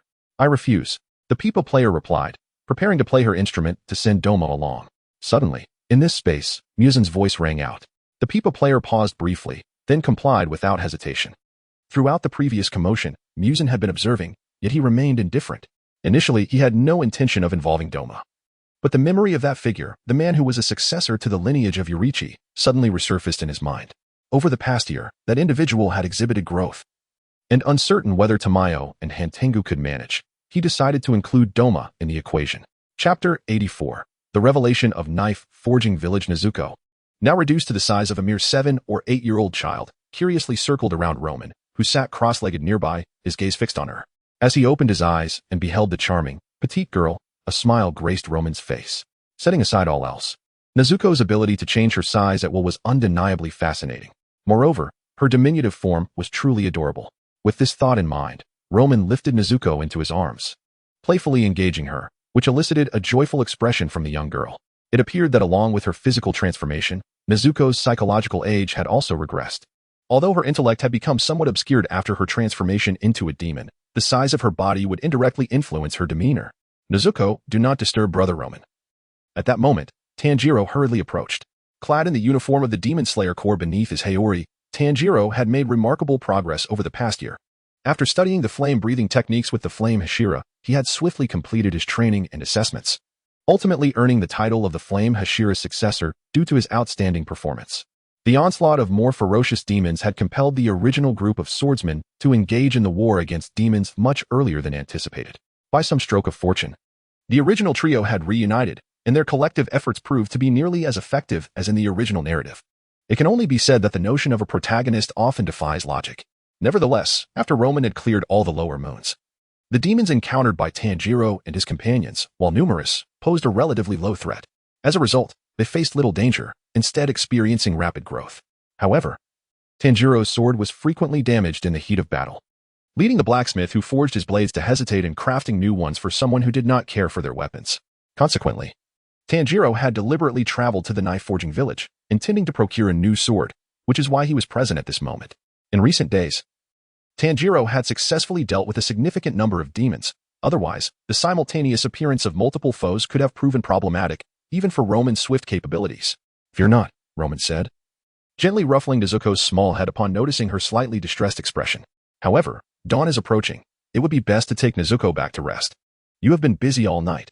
Nezuko's face displayed reluctance, but upon hearing Roman's words, she leaped toward her brother. Tanjiro fumbled to catch her and inquired, "And what about you?" "Do not worry about me. I am the sound Hashira," Roman replied. After a moment's hesitation, Tanjiro decided to take Nezuko home. Daybreak was imminent, and Roman would soon be able to rest. Most importantly, for Nezuko's safety, it was prudent to ensure her well-being first. As Tanjiro and Nezuko departed, Roman intended to continue his meditative practice. However, through his insightful perception of the world, he discerned the rapid approach of 3 demons towards the swordsmith village. The various abilities residing within him reacted in a unique manner, allowing his heightened awareness to remain active for an extended duration and cover a vast area. In this state, foreseeing the movements of the malevolent entities surrounding him fell well within his capabilities. "They're drawing nearer," Roman murmured, rising without the need for the crow's announcement. The Demon Slayer Corps members nearby exchanged glances of confusion upon witnessing Roman's sudden ascent. The absence of the crow's call suggested he intended to rest. Yet the timing seemed rather opportune. Before they could fully comprehend the situation, Roman's figure vanished from his original position, leaving behind a few lingering arcs of electricity. If he were merely going to rest, there would be no need to employ such breathing techniques. It dawned on them that this was a warning of an impending demon attack. Truth be told, the preparations in Swordsmith Village were far from complete when these demons had already located their hideout, causing a sense of unease among the inhabitants. With Roman present, even a few demons, or perhaps 1 or 2 upper moons, would not pose a significant threat. The dawn was approaching, and regardless of the circumstances, the demons would refrain from commencing battle at this hour. Nevertheless, what lay ahead was undoubtedly a considerable assembly of malevolent beings poised to assault the village, amplifying the pressure upon them. At present, the village had gathered a select few elite members of the Demon Slayer Corps, yet their numbers were relatively limited. Most crucially, the Hashira who were supposed to arrive had yet to make their appearance. While the situation might be manageable for now, once the sun dipped below the horizon again, the Swordsmith Village would inevitably be discovered, potentially heralding the onset of a fierce battle. This must be the place. A particularly large-nosed demon, reminiscent of a canine, sniffed the air with excitement. The scent of many humans is unmistakable. This is undoubtedly where Lord Mutant seeks. The thought of successfully completing his mission and possibly receiving a reward from Mutant thrilled him. He had heard that all the lower moons had been vanquished. Might he have the chance to ascend to their ranks? As he contemplated this, his excitement surged, and he vaguely perceived the silhouette of structures ahead. Huh? The sun has yet to rise. Where does this light originate? Suddenly, the demon noticed a golden radiance emerging from the dark woods, distinct from the sun's glow, piquing his curiosity. Lightning? It was only as the light drew closer that the demon realized it was a demon slayer. But by the time the demon comprehended the situation, the golden lightning had already pierced through him, racing towards another direction. Am I dead? The perspective felt alarmingly low, as if something were obstructing the view ahead. Upon closer inspection, the demon realized that the obstruction was none other than its own feet. It dawned on the demon that its head had become disjoined from its body. How swift was the thought that crossed its mind in the last moments of consciousness. Breath of thunder, first form, thunderclap, and flash. With remarkable speed, it traversed the vicinity surrounding the Swordsmith Village. The demon's breathing became slightly labored. Employing such rapid movement over a considerable distance demanded substantial energy. Nevertheless, the results were astonishing. 3 formidable demons were vanquished in an instant, without even having the opportunity to react. Consequently, the imminent threat seemed to have dissipated. For the sun was poised to rise within the next 10 minutes. In such a brief span, the demon knew it must begin to conceal itself. Yet, it also understood that this was merely the beginning. A grand spectacle was likely to unfold, as the Swordsmith Village had probably been exposed. Chapter 85. Where there is light. Shadows accompany. As I opened my eyes, I beheld the small creature, Nezuko, who had unknowingly nestled into my embrace. With a gentle smile, I placed her back into the warm cocoon of blankets. Having vanquished 3 invading demons, no further threats emerged in the aftermath. With the sun's ascent, Even the most ferocious of demons must retreat and seek refuge from its rays, granting me a moment of respite. Ultimately, as a being of flesh and blood, the limitations I bear far outweigh those of the demons. Were it not for the profound shortcomings inherent in becoming a demon, they might indeed be considered a more perfected form of life. However, the singular flaw of their evolution, feeding on humans, dampened my interest significantly. Though demons possess extended lifespans, remarkable regenerative abilities, and the potential to awaken supernatural blood arts, their strictly carnivorous diet, which diverges drastically from the broader human palate, renders such lineage unappealing to me. Furthermore, the specter of being controlled by mutant after transformation adds to my aversion. Humans, having ascended to the pinnacle of the food chain, owe their supremacy not only to unity and communication, but, most crucially, to their remarkable adaptability. A diverse diet is paramount. Those creatures bound to a narrow nutritional scope, regardless of their inherent strength, appear feeble in my eyes, unworthy of their position at the apex of the food chain. In this world, demons, vampires, and ghouls alike are shackled by their limited diets, their singularity rendering them profoundly flawed and far from truly powerful. I perceive Musan's ambition to become a perfect being as merely the first step in his pursuit. Overcoming the aversion to sunlight is but a trivial milestone. At that moment, Nezuko stirred, her sleepy eyes fluttering open to regard me. It was still early, and she could afford to slumber a while longer. I gently ruffled her hair in a comforting gesture. As a demon, Nezuko is a rather unique entity. She does not rely on consuming humans or drinking blood for her survival, but rather needs to replenish her energy through deep slumber. Though the specifics of how she restores her vitality elude me, I surmise that she draws energy directly from the natural world to recuperate. Reflecting on Nezuko's uniqueness, I find her potentially closer to Musan's ideal of a perfect being than he himself. She exhibits an immunity to sunlight, a fact she has yet to recognize, allowing her to avoid disintegration like most demons would under its glare. Most significantly, if Nezuko can indeed absorb energy from her surroundings, she would transcend the weakness of requiring sustenance. This aligns perfectly with the notion that those who consume energy become divine, while those who do not perish yet remain godlike.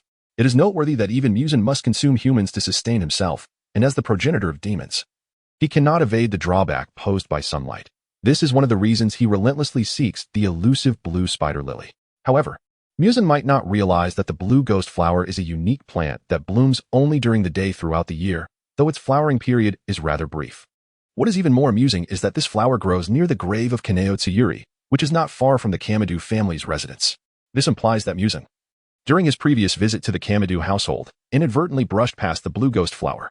Upon hearing the words of Rengoku, Nezuko responded briefly before continuing her slumber in her bedding. Although Nezuko is a rather exceptional demon, she still experiences some drowsiness during the day. After completing her morning routine, Rengoku entered his courtyard, wielding a katana, and performed a set of sun-breathing techniques to warm up his body. Hashira, your breakfast. At that moment, a member of the Demon Slayer Corps entered, carrying a tray of food. Thank you, Rengoku said with a smile upon seeing the member. It is no trouble at all. You are about to face formidable demons. We are merely attending to trivial matters, the member replied, gazing at Rengoku with respect and a hint of admiration, indicating that he might be a fan of the Hashira. This is not surprising, as many of the Hashira have numerous admirers, and it is quite normal for Rengoku, the strongest among the current Hashira, known for his amiable nature, to encounter such admiration. These tasks are not trivial.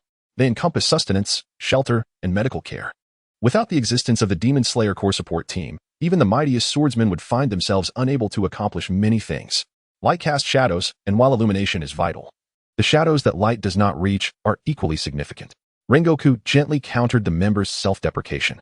Indeed, the member replied, his reverence intensifying as he placed the tray beside Rengoku. Hashira, I will come to collect the dishes once you have finished. Understood. After this exchange, the member promptly exited the area. Lord Rengoku is truly diligent.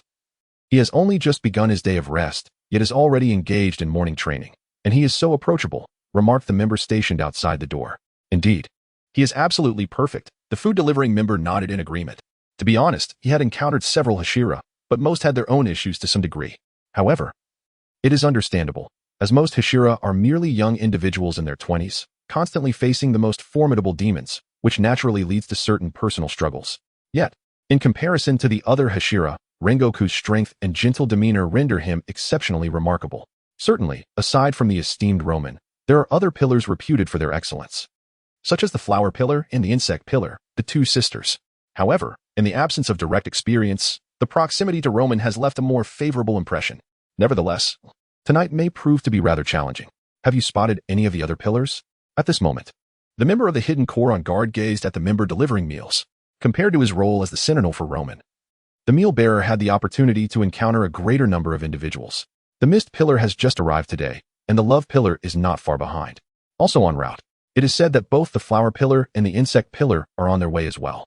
Rumors suggest that the flower and insect pillars are in league with the sound pillar, and the conversation swiftly veered off course. The innate gossiping nature of humanity manifests in every corner. Chapter 86. Flowers and Insects. After finishing a sumptuous breakfast, Roman set down his chopsticks. As a swordsman of the Demon Slayer Corps, he was acutely aware that he might face malevolent demons at any moment, with life hanging by a thread, ready to lose his life at any given time. However, for the swordsmen of the Corps, their material needs were largely met, as the Corps provided for all their necessities, allowing them to focus solely on the hunt for demons. While Roman, as a Hashira, enjoyed slightly better treatment, the fundamental differences were negligible. The lavish breakfast was justified by his robust physique, which demanded a greater expenditure of energy. Thus, consuming such a large quantity of food was entirely reasonable. Having arranged the utensils aside, he knew that members of the infiltration team would soon come to collect them. Outside, he overheard a conversation between two members of the team. His heightened senses, honed through rigorous training, enabling him to discern their words with clarity. Though his sense of smell may not rival that of Tanjiro, it was still remarkably acute. The mist Hashira, love Hashira, flower Hashira, and insect Hashira, he pondered the four pillars, estimating that their combat prowess was perhaps 3.5. The mist Hashira, Takedo Michiro, posed no significant concerns. It seemed fated that he would encounter Tanjiro, a young man destined for transformation. It was likely that Michiro would soon awaken his markings during battle. The love Hashira, Kanroji Mitsuri, also appeared to be formidable. With a natural muscle density 8 times that of an average person, her appetite was beyond that of ordinary girls, and her potential might even surpass that of the other Hashira. Following the usual trajectory of history, she would undoubtedly come to recognize her abilities and easily awaken her markings. These two posed no significant challenges. However, the flower Hashira and insect Hashira were more intimately connected to Roman's experiences. When Roman had just become a swordsman, perhaps due to a stroke of ill fortune, he frequently encountered demons far beyond his capabilities, leading him to visit the Butterfly Mansion often and, in turn, to meet the Butterfly Sisters. By a quirk of fate, the elder sister, Kocho Kane, had yet to encounter Doma at that time. It was not until 2 years later that she crossed paths with him. Coincidentally, Roman was nearby, arriving just in time to save Kane. After witnessing Doma, Roman truly grasped the overwhelming strength of the world's top-tier fighters. At that moment, he could barely withstand Doma's attacks, striving to share the burden with Kane until dawn. When Doma finally retreated, that battle brought Roman significant growth. However, Kane sustained an injury to her lung due to Doma's blood demon art. Although she could still fight, her capacity for prolonged combat was severely limited, allowing her to maintain only a short-term combat ability akin to that of a Hashira. As for Kocho Shinobu, she began her transformation thereafter. Lacking sufficient strength, she devised her own approach, developing the breath of insects and various poisons designed for demon extermination. Yet, despite the remarkable talents of both Kane and Shinobu, their effectiveness in high-stakes battles proved somewhat inadequate, constrained by significant limitations. Therefore, together, they could be considered to possess a combat strength of merely 1.5. If Butterfly Shinobu had made further advancements in the development of poison for demons, that would be a different matter altogether. Moshi Moshi, is anyone there? Suddenly, a voice echoed from outside, breaking the contemplation of the Butterfly Sisters. Roman recognized that the main subject had arrived. Roman, we are here. Upon opening the door, Roman noticed that the previous guard of the hidden core had mysteriously vanished. Instead, 2 exquisite and petite sisters stood at the threshold, greeting Roman with warmth. It has been quite some time. Roman, you have become increasingly manly. Shinobu had been yearning to see him. The soft-spoken woman with black hair and violet eyes, adorned with green butterfly hairpins edged in pink, smiled as she appraised Roman. I wasn't thinking about you at all. Shinobu, who had initially worn a smile, quickly shifted to a neutral expression in response. She bore a striking resemblance to Kanai, though her bangs were tinged with purple, and her long hair was elegantly styled. Her butterfly accessory was mint green with deep purple edges. The sisters donned haori featuring butterfly wing patterns, creating a stunning visual as they stood together. Please, come inside. Observing Shinobu's conflicting emotions, Roman smiled without uttering a word, inviting the pair into the room. Over the years, Shinobu had undergone significant changes, always presenting a cheerful faade while emulating her sister Kanai. It was only in the presence of a select few that her true self emerged. Kanai, gazing at the tall young man before her, felt a pang of nostalgia. It had nearly been 3 years since that day. The once 16-year-old boy had transformed into an undeniably handsome young man. She recalled how he had been only slightly taller than herself when he first visited the butterfly mansion, but now he towered over her by a considerable margin. Shinobu, casting a glance at Roman's back, pursed her lips and followed him inside. Is that Nezuko? Approaching the supplies, Kanai noticed the small figure of Nezuko, who was sleepily looking her way, and a smile graced her face. Nezuko, upon spotting the gentle older sister, dashed over and enveloped her in a warm embrace. Kanai held no prejudice against demons, and Nezuko was far from malicious. She was a delicate and adorable girl. Kanai's compassionate nature endeared her to Nezuko, who held her in high regard. Among the members of the Demon Slayer Corps, Kanai occupied a special place in Nezuko's heart, along with Mitsuri Kanroji, the love Hashira. This affection stemmed from the kindness the two had shown Nezuko early on, earning their favor. Have you eaten yet? As Roman ignited the tea kettle to prepare refreshments for his guests, he inquired. We had already eaten on the way here. While playing with Nezuko, Kanai replied with a smile, embodying the quintessential image of a gentle and graceful woman. Observing the three women present, Roman felt an inexplicable sensation wash over him. The Butterfly Sisters, along with Nezuko, constitute the closest relationships he has with women in this world. However, each time they gather, Roman cannot shake off a peculiar sensation. Moreover, an unsettling tingling at the back of his neck seems to accompany this feeling. As he sets the teapot atop the stove, he lifts his gaze only to meet the slightly narrowed eyes of Shinobu, as if she has pinpointed the source of his strange discomfort. Roman, is Nezuko with you? At that moment, Tanjiro rushed in, glancing at the occupants of the room, his voice instantly dropping to a whisper. As long as Nezuko is here, I have to take my leave. With that, Tanjiro dashed out, his speed surpassing that of his entrance. Roman observed that Shinobu's cheeks appeared to have taken on a faint blush. With a soft chuckle, Kine also erupted into laughter, embracing the bewildered Nezuko, which alleviated the previously tense atmosphere in the air. Chapter 87. Amusing encounters at the hot springs. Once the awkward atmosphere was dispelled, a sense of ease and joy permeated the surroundings. With the presence of children, the overall ambience rarely falters, and Nezuko, having regressed to a childlike state, served as an excellent mediator of the atmosphere. During this time, Roman observed Tanjiro's demeanor and was somewhat surprised to note the connection between Tanjiro and the Mist Hashira. Michiro Takedo. According to the threads of fate, their destinies intertwined due to the bond forged through the Yoriichi Type 0, from which Tanjiro unearthed an ancient blade passed down from the Sengoku era. Indeed, destiny possesses an inherent inertia. Although Roman's interference had altered Tanjiro's fate significantly, certain elements reverted to their original paths, untouched by Roman's influence. This hot spring is quite delightful. Would you care to join me? Kane suddenly turned to Roman, a thought striking her. Wani-chan. The butterfly Hashira, Shinobu, widened her eyes in surprise, her face flushing crimson as she attempted to intervene. In response, Roman chuckled and said, after your arduous journey, a soak in the hot springs would do you well.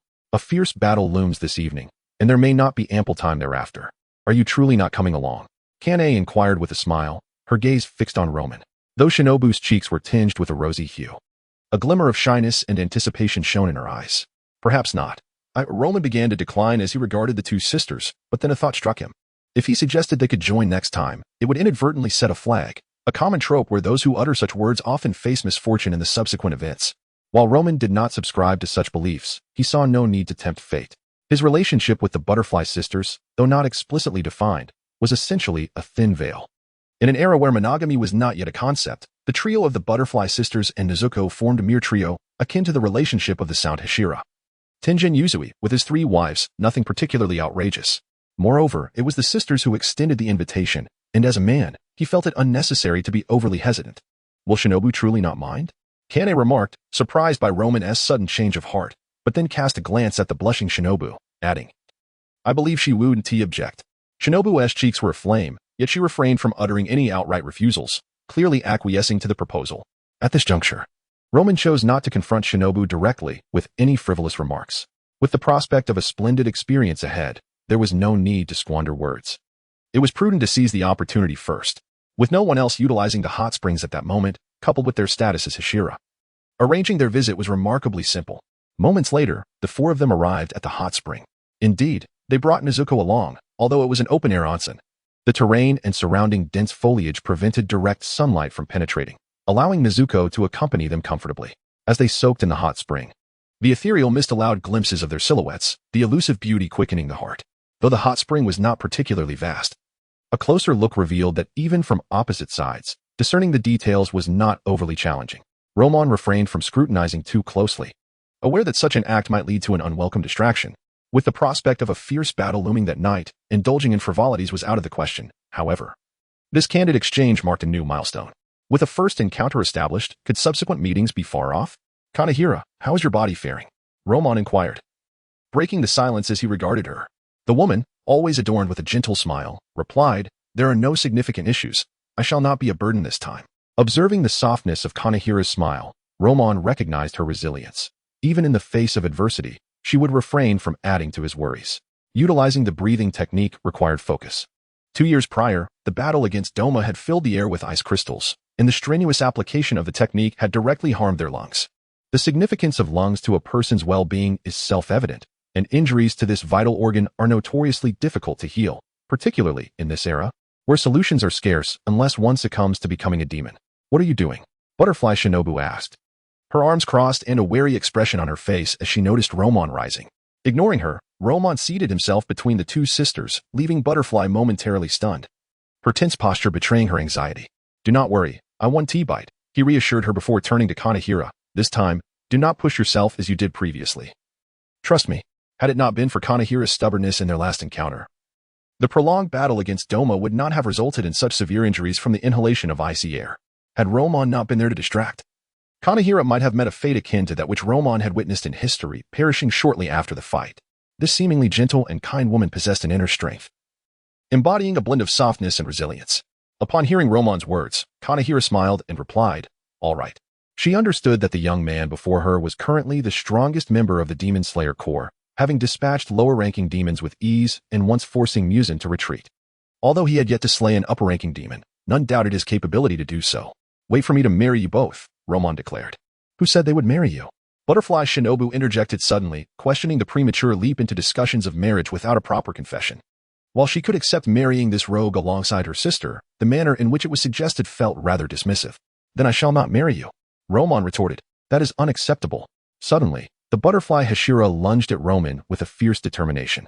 Despite her petite stature of just above 1.5 meters, she was unable to grasp Roman, while the lively snow hair bounced energetically, brimming with vitality. Where are you looking?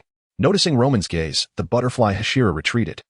Her eyes filled with a mix of embarrassment and indignation. You're quite beautiful. How about marrying me? Roman, eschewing any embellishments, opted for a straightforward approach, recognizing that their feelings had developed significantly over the past 3 years.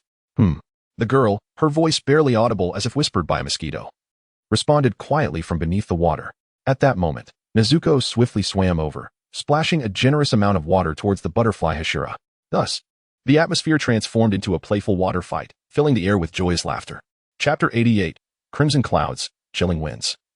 In the upper moon, the setting sun bled crimson across the horizon, casting a fiery glow upon the sky. Unbeknownst to all, time had stealthily slipped into the evening hours. At this moment, Roman stood atop the rooftop, his expansive gaze surveying the entirety of Forging Blade Village. This hour, often referred to as the witching hour, is believed to be a threshold where the realms of Yin and Yang converge, a time when supernatural entities roam. In this world, deities do not exist. However, spirits do. It is during this time that malevolent specters begin to stir. If all proceeds as anticipated, Forging Blade Village may soon find itself embroiled in chaos, though fortunately, most blacksmiths have already evacuated, with only a handful remaining due to various circumstances. A breeze began to stir, as the cold wind caressed his cheeks. Roman squinted against its chill. The frigid gust felt utterly discordant with the current season, reminiscent of the biting cold of December. Such a sensation felt oddly familiar.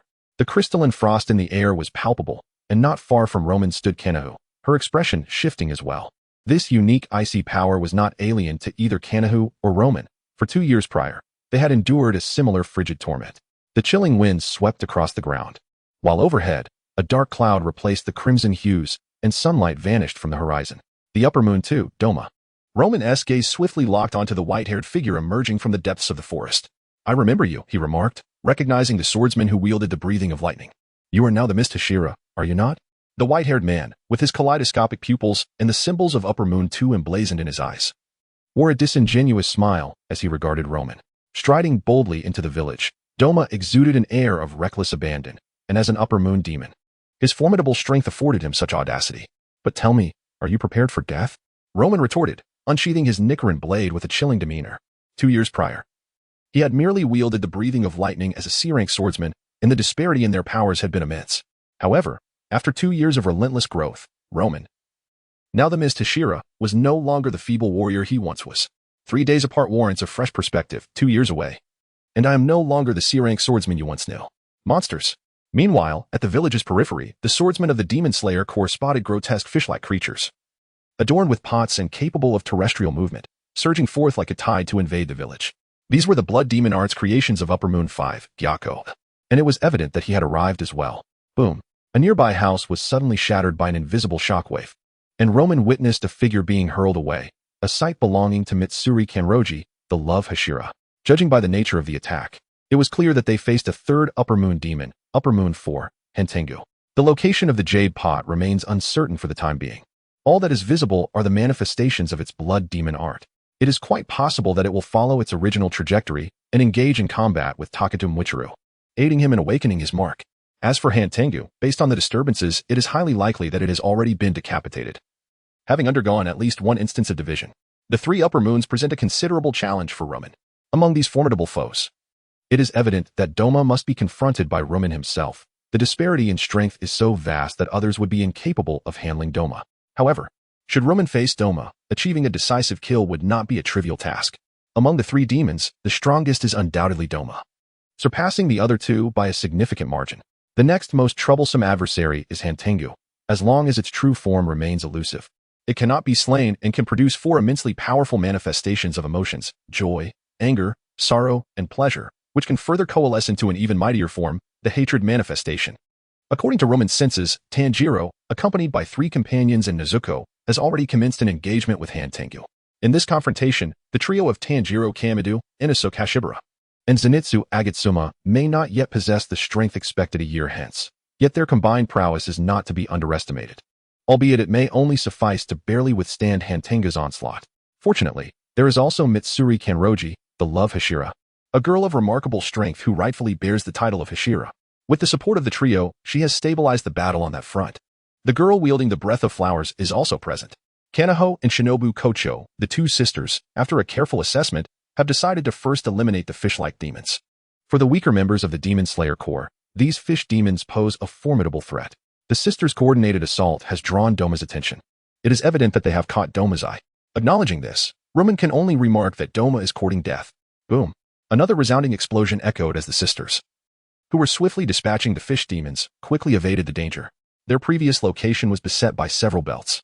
However, the destruction evident upon the ground suggests that these are no ordinary belts. With just a glance, Roman recognized that these are the blood demon arts of the 6th Upper Moon, Daki, capable of manipulating razor-sharp belts. Most critically, while her strength may not even meet the standard of an Upper Moon, she harbors a brother within her, Jotaro, whose power is genuinely that of an Upper Moon. In that moment, Roman felt a sense of exasperation. It seemed like a grand gathering of Upper Moons, with 4 of them present. This was rather excessive. Roman could not help but wonder whether Kokushibo and Akaza, the 1st and 3rd Upper Moons, had also joined the fray. If those 2 were to appear, the situation would indeed become dire. Thankfully, no further disturbances have arisen. In his heart, Roman let out a silent sigh of relief, although there were merely 4 Upper Moons. And one of them was the formidable Doma, who held the rank of Upper Moon 2. He felt that it was still within the realm of his capabilities. Upper Moon 4, Hentengu, would be confronted by the Love Hashira and 3 others, which should pose no immediate issues. As for Upper Moon 5, Gyako, he anticipated an encounter with Takatum Wichiru, which would likely unlock Mwichiru's latent potential. Upper Moon 6 would be dealt with by the Butterfly Sisters. The pairing of the 2 sisters against their 2 opponents was deemed appropriately matched in strength. Finally, it was Roman's duty to face the strongest among them, Upper Moon 2, Doma. Thus, he resolved to defeat him first. It was clear that only by vanquishing Doma could he assist the others in overcoming the Upper Moons. Oh, is that so? Thunder breathing, 7th form. Fire Thunder God. Without hesitation, he unleashed the mightiest technique of thunder breathing, a moment of explosive power that was utterly terrifying. Roman was determined not to dally with Doma, focusing all his efforts on overcoming him as his primary objective. Chapter 89, Mist and Ice. The Bodhisattva of Water Lilies as the 2nd Upper Moon, Doma is far from a novice. The technique known as Fire Thunder God, employed by Roman, is an original creation inspired by the future developments of Zenitsu Agatsuma. This iteration of Fire Thunder God not only possesses remarkable speed but also integrates certain profound elements of the sun-breathing technique, elevating its power to unprecedented heights. Thus, the moniker of Fire Thunder God is indeed well-deserved. Even Doma, confronted with Roman's formidable technique, finds himself somewhat astonished. Blood Demon Art, frozen round snowfall. In an instant, ice crystals coalesce in the air, swiftly encasing Doma in a defensive barrier.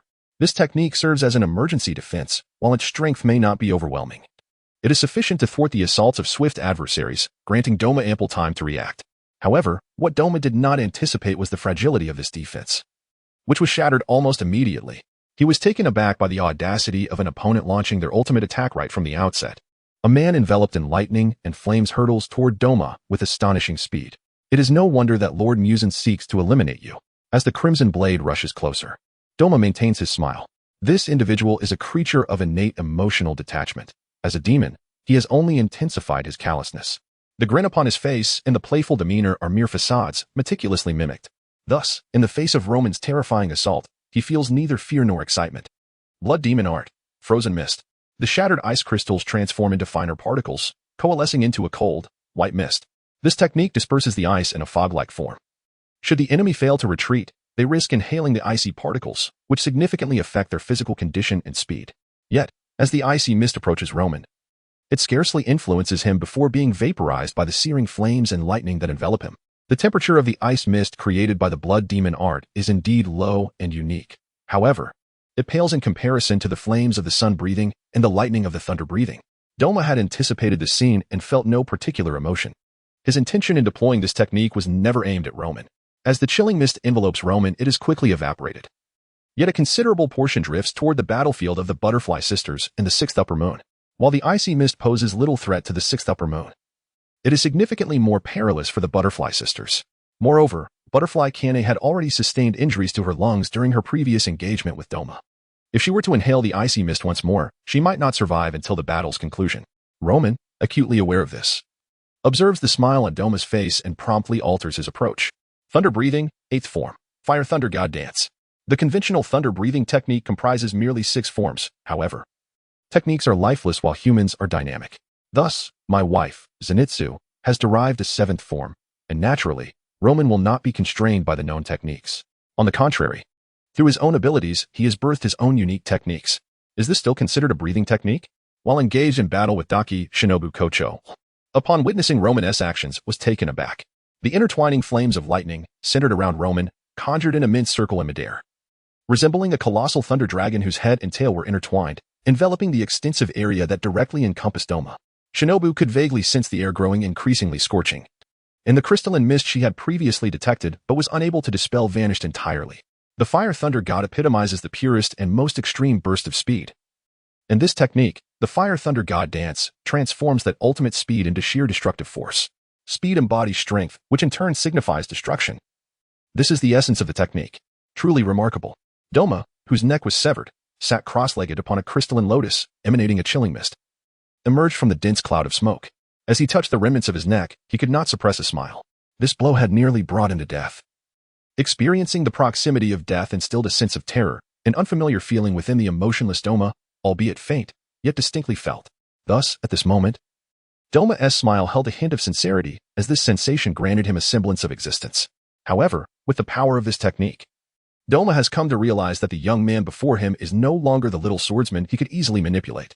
It is time to take this encounter more seriously. Blood Demon Technique. Mist Ice, Sleeping Lotus Bodhisattva. As Doma activated his Blood Demon Technique, a terrifying coldness enveloped the air, and numerous ice crystals began to coalesce. Petals of crystalline lotus flowers formed, as Doma, seated upon one, summoned a massive figure ahead. It was a colossal statue of a bodhisattva, crafted from ice crystals. In the presence of such immense creations, humans often experience a twinge of reverence. The emergence of the grand ice crystal bodhisattva occupied a vast expanse, compelling the Butterfly Sisters and the Upper Moon's 6 siblings to momentarily cease their battle and swiftly retreat. What is this? Gazing upon the gigantic ice crystal bodhisattva, a demon slayer swordsman was engulfed by despair. The sheer scale of this creation implied an unimaginable level of destruction. Is this what it means to be an Upper Moon? Can humanity truly contend with demons? Witnessing such a scene, the swordsman felt a wave of hopelessness wash over him. Be careful.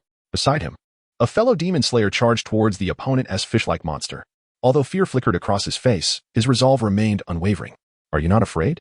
The swordsman, grateful to his comrade for saving him, could not help but inquire. We need only to perform to the best of our abilities. The Upper Moon demon shall be dealt with by the Hashira.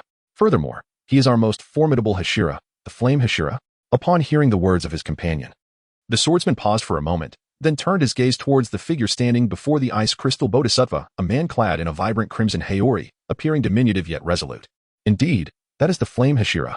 With his companion's words echoing in his mind, the swordsman chose to divert his attention from the battlefield, distancing himself to avoid becoming a burden to the Hashira, while dedicating himself to vanquishing the nearby fish demons, striving to contribute to the battle with all his might.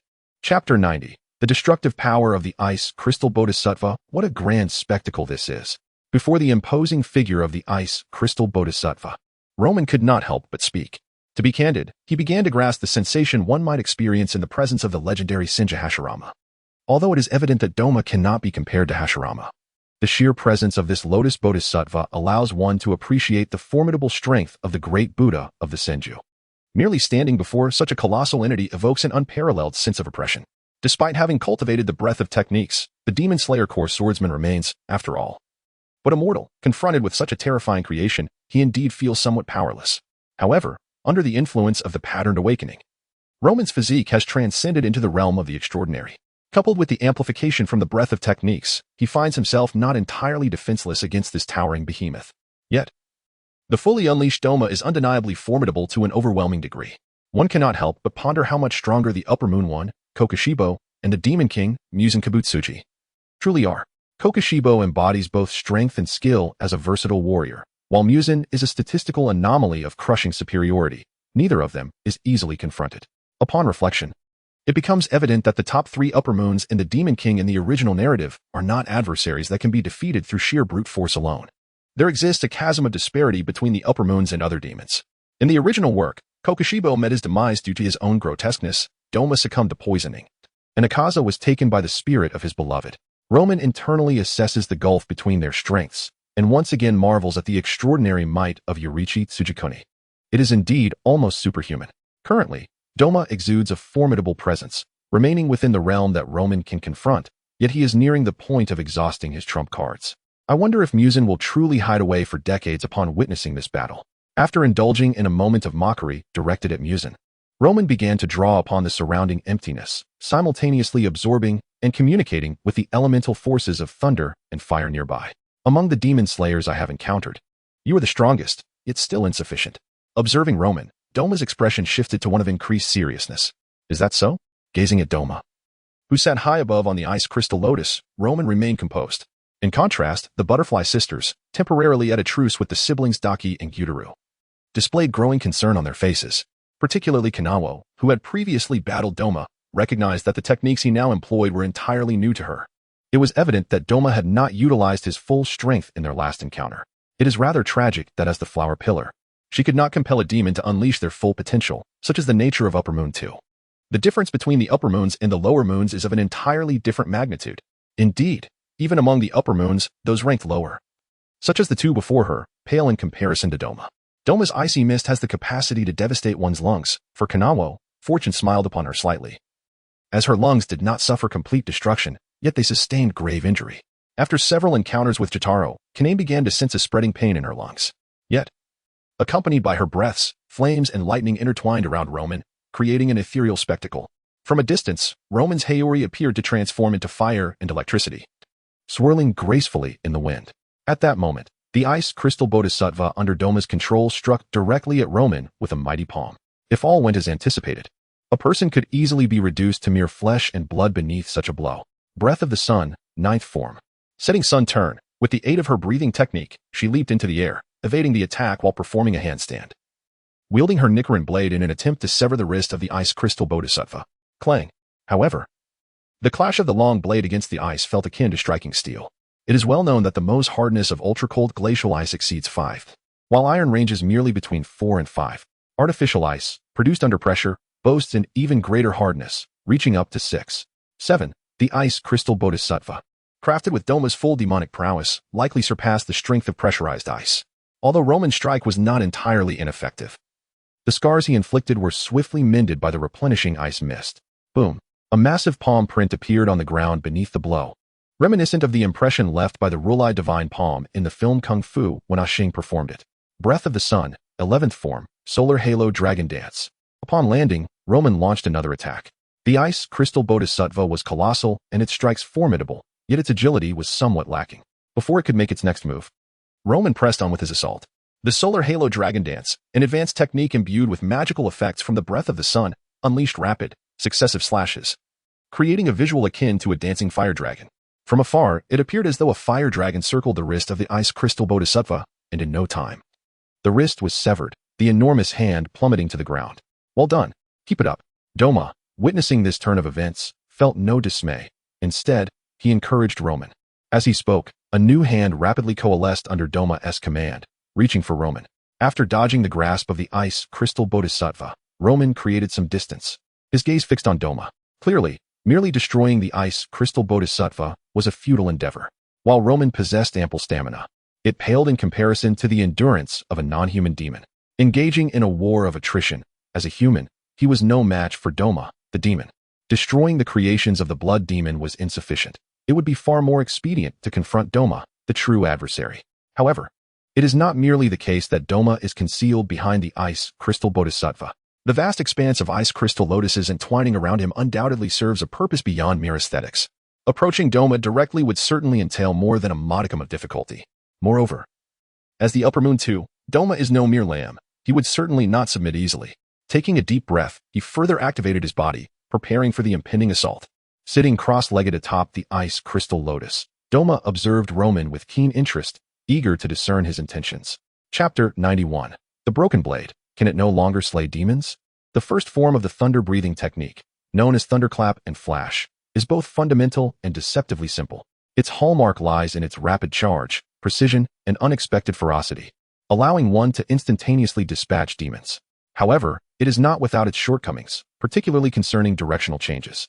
Yet, the six-fold iteration of thunderclap and flash enables multiple swift approaches to the adversary, effectively compensating for its linear trajectory. The eightfold version further refines this technique, introducing two additional paths of movement. In truth, once one masters the eightfold form, if Roman desires, he could extend this to 16, 32, or even 64 strikes, provided his body can endure the exertion, for there are no technical limitations. In an instant, Roman transformed into a streak of crimson lightning, weaving through the myriad ice crystal lotuses, harnessing their energy to propel forward. Each crystalline blossom disintegrated into glistening powder beneath the onslaught of the golden-red flash, creating an ethereal beauty that only an observer could appreciate. Within the blink of an eye, Roman had closed the distance to Toyohiro.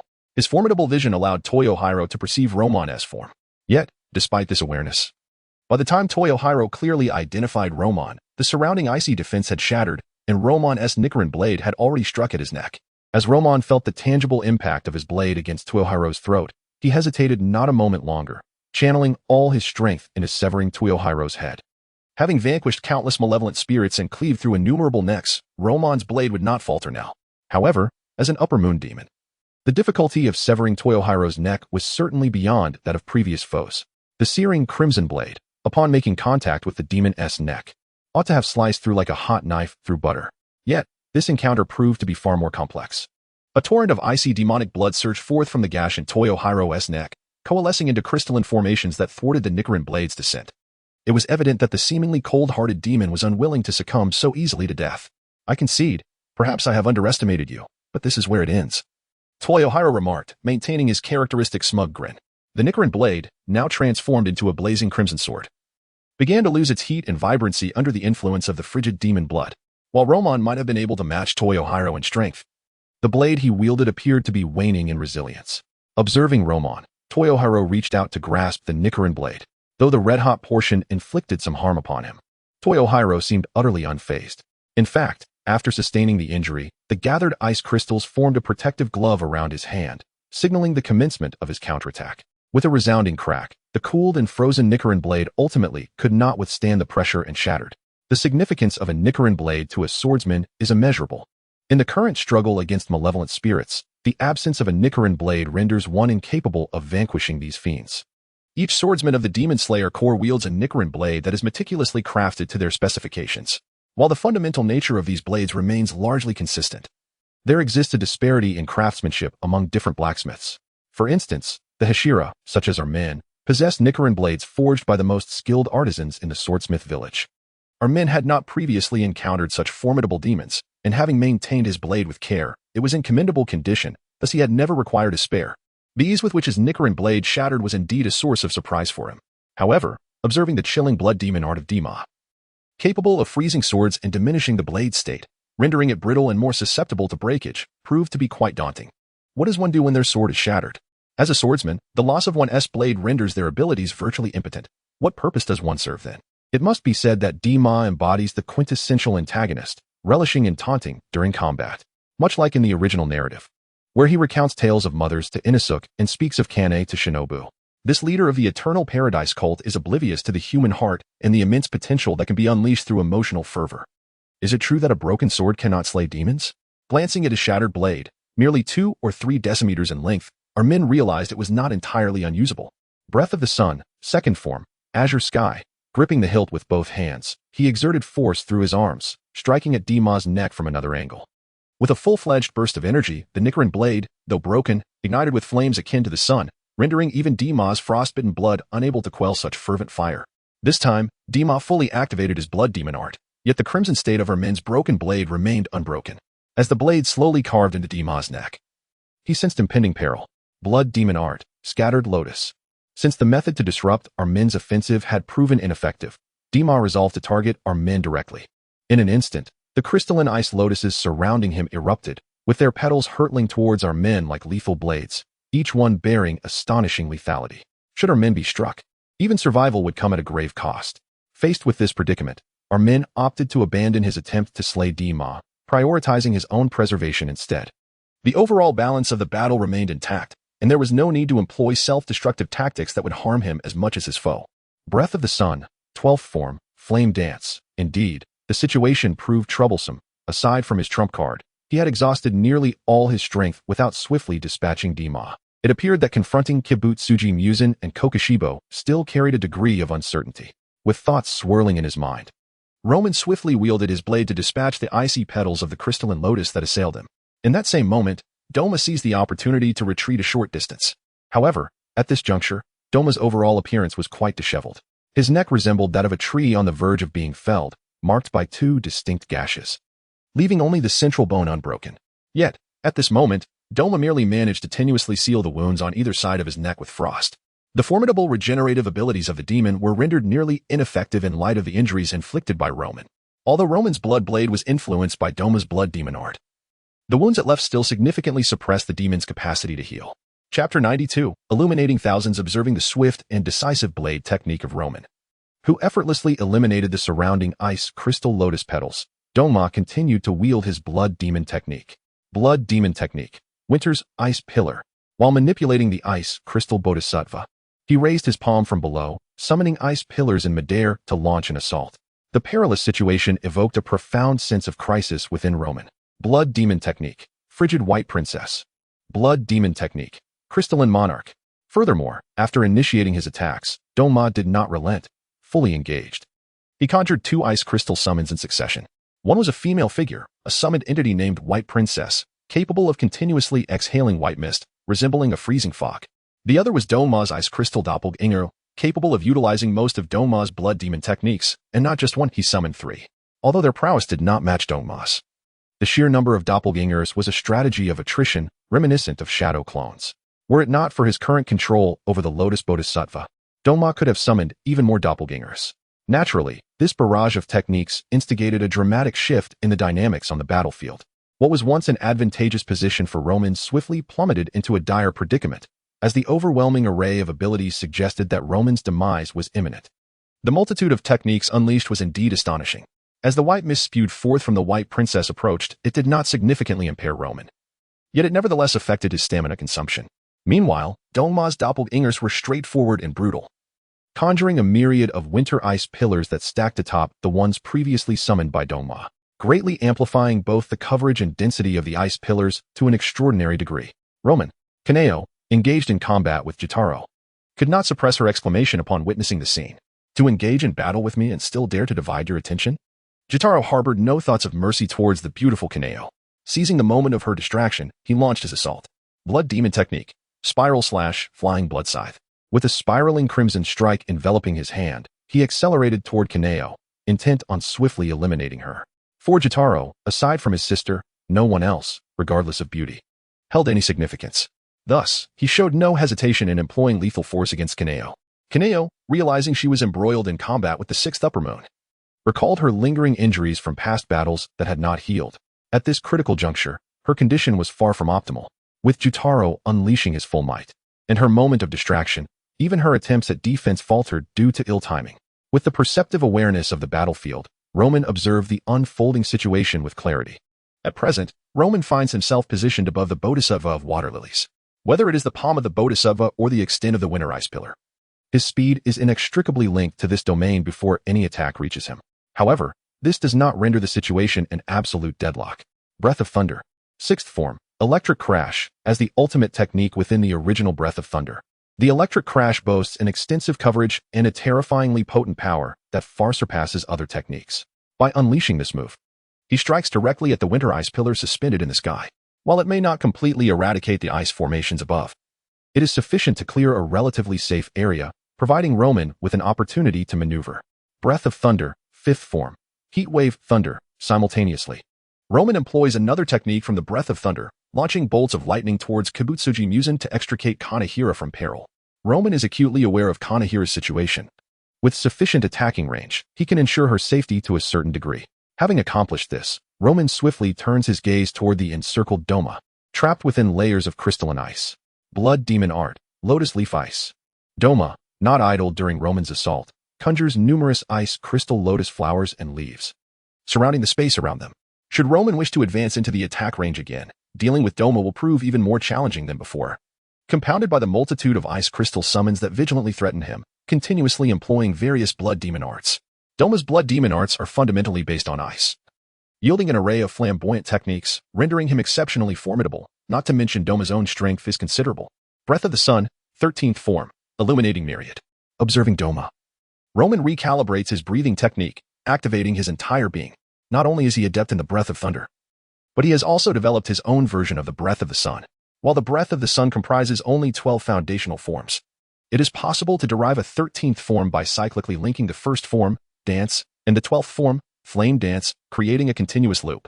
However, this technique, though termed a new form, is more accurately described as an advanced application of the Breath of the Sun. Roman's 13th form is a further evolution derived from the original Breath of the Sun. Although the technique passed down from Yoriichi Tsujikuni is undeniably powerful, it does not imply the absence of potential improvements.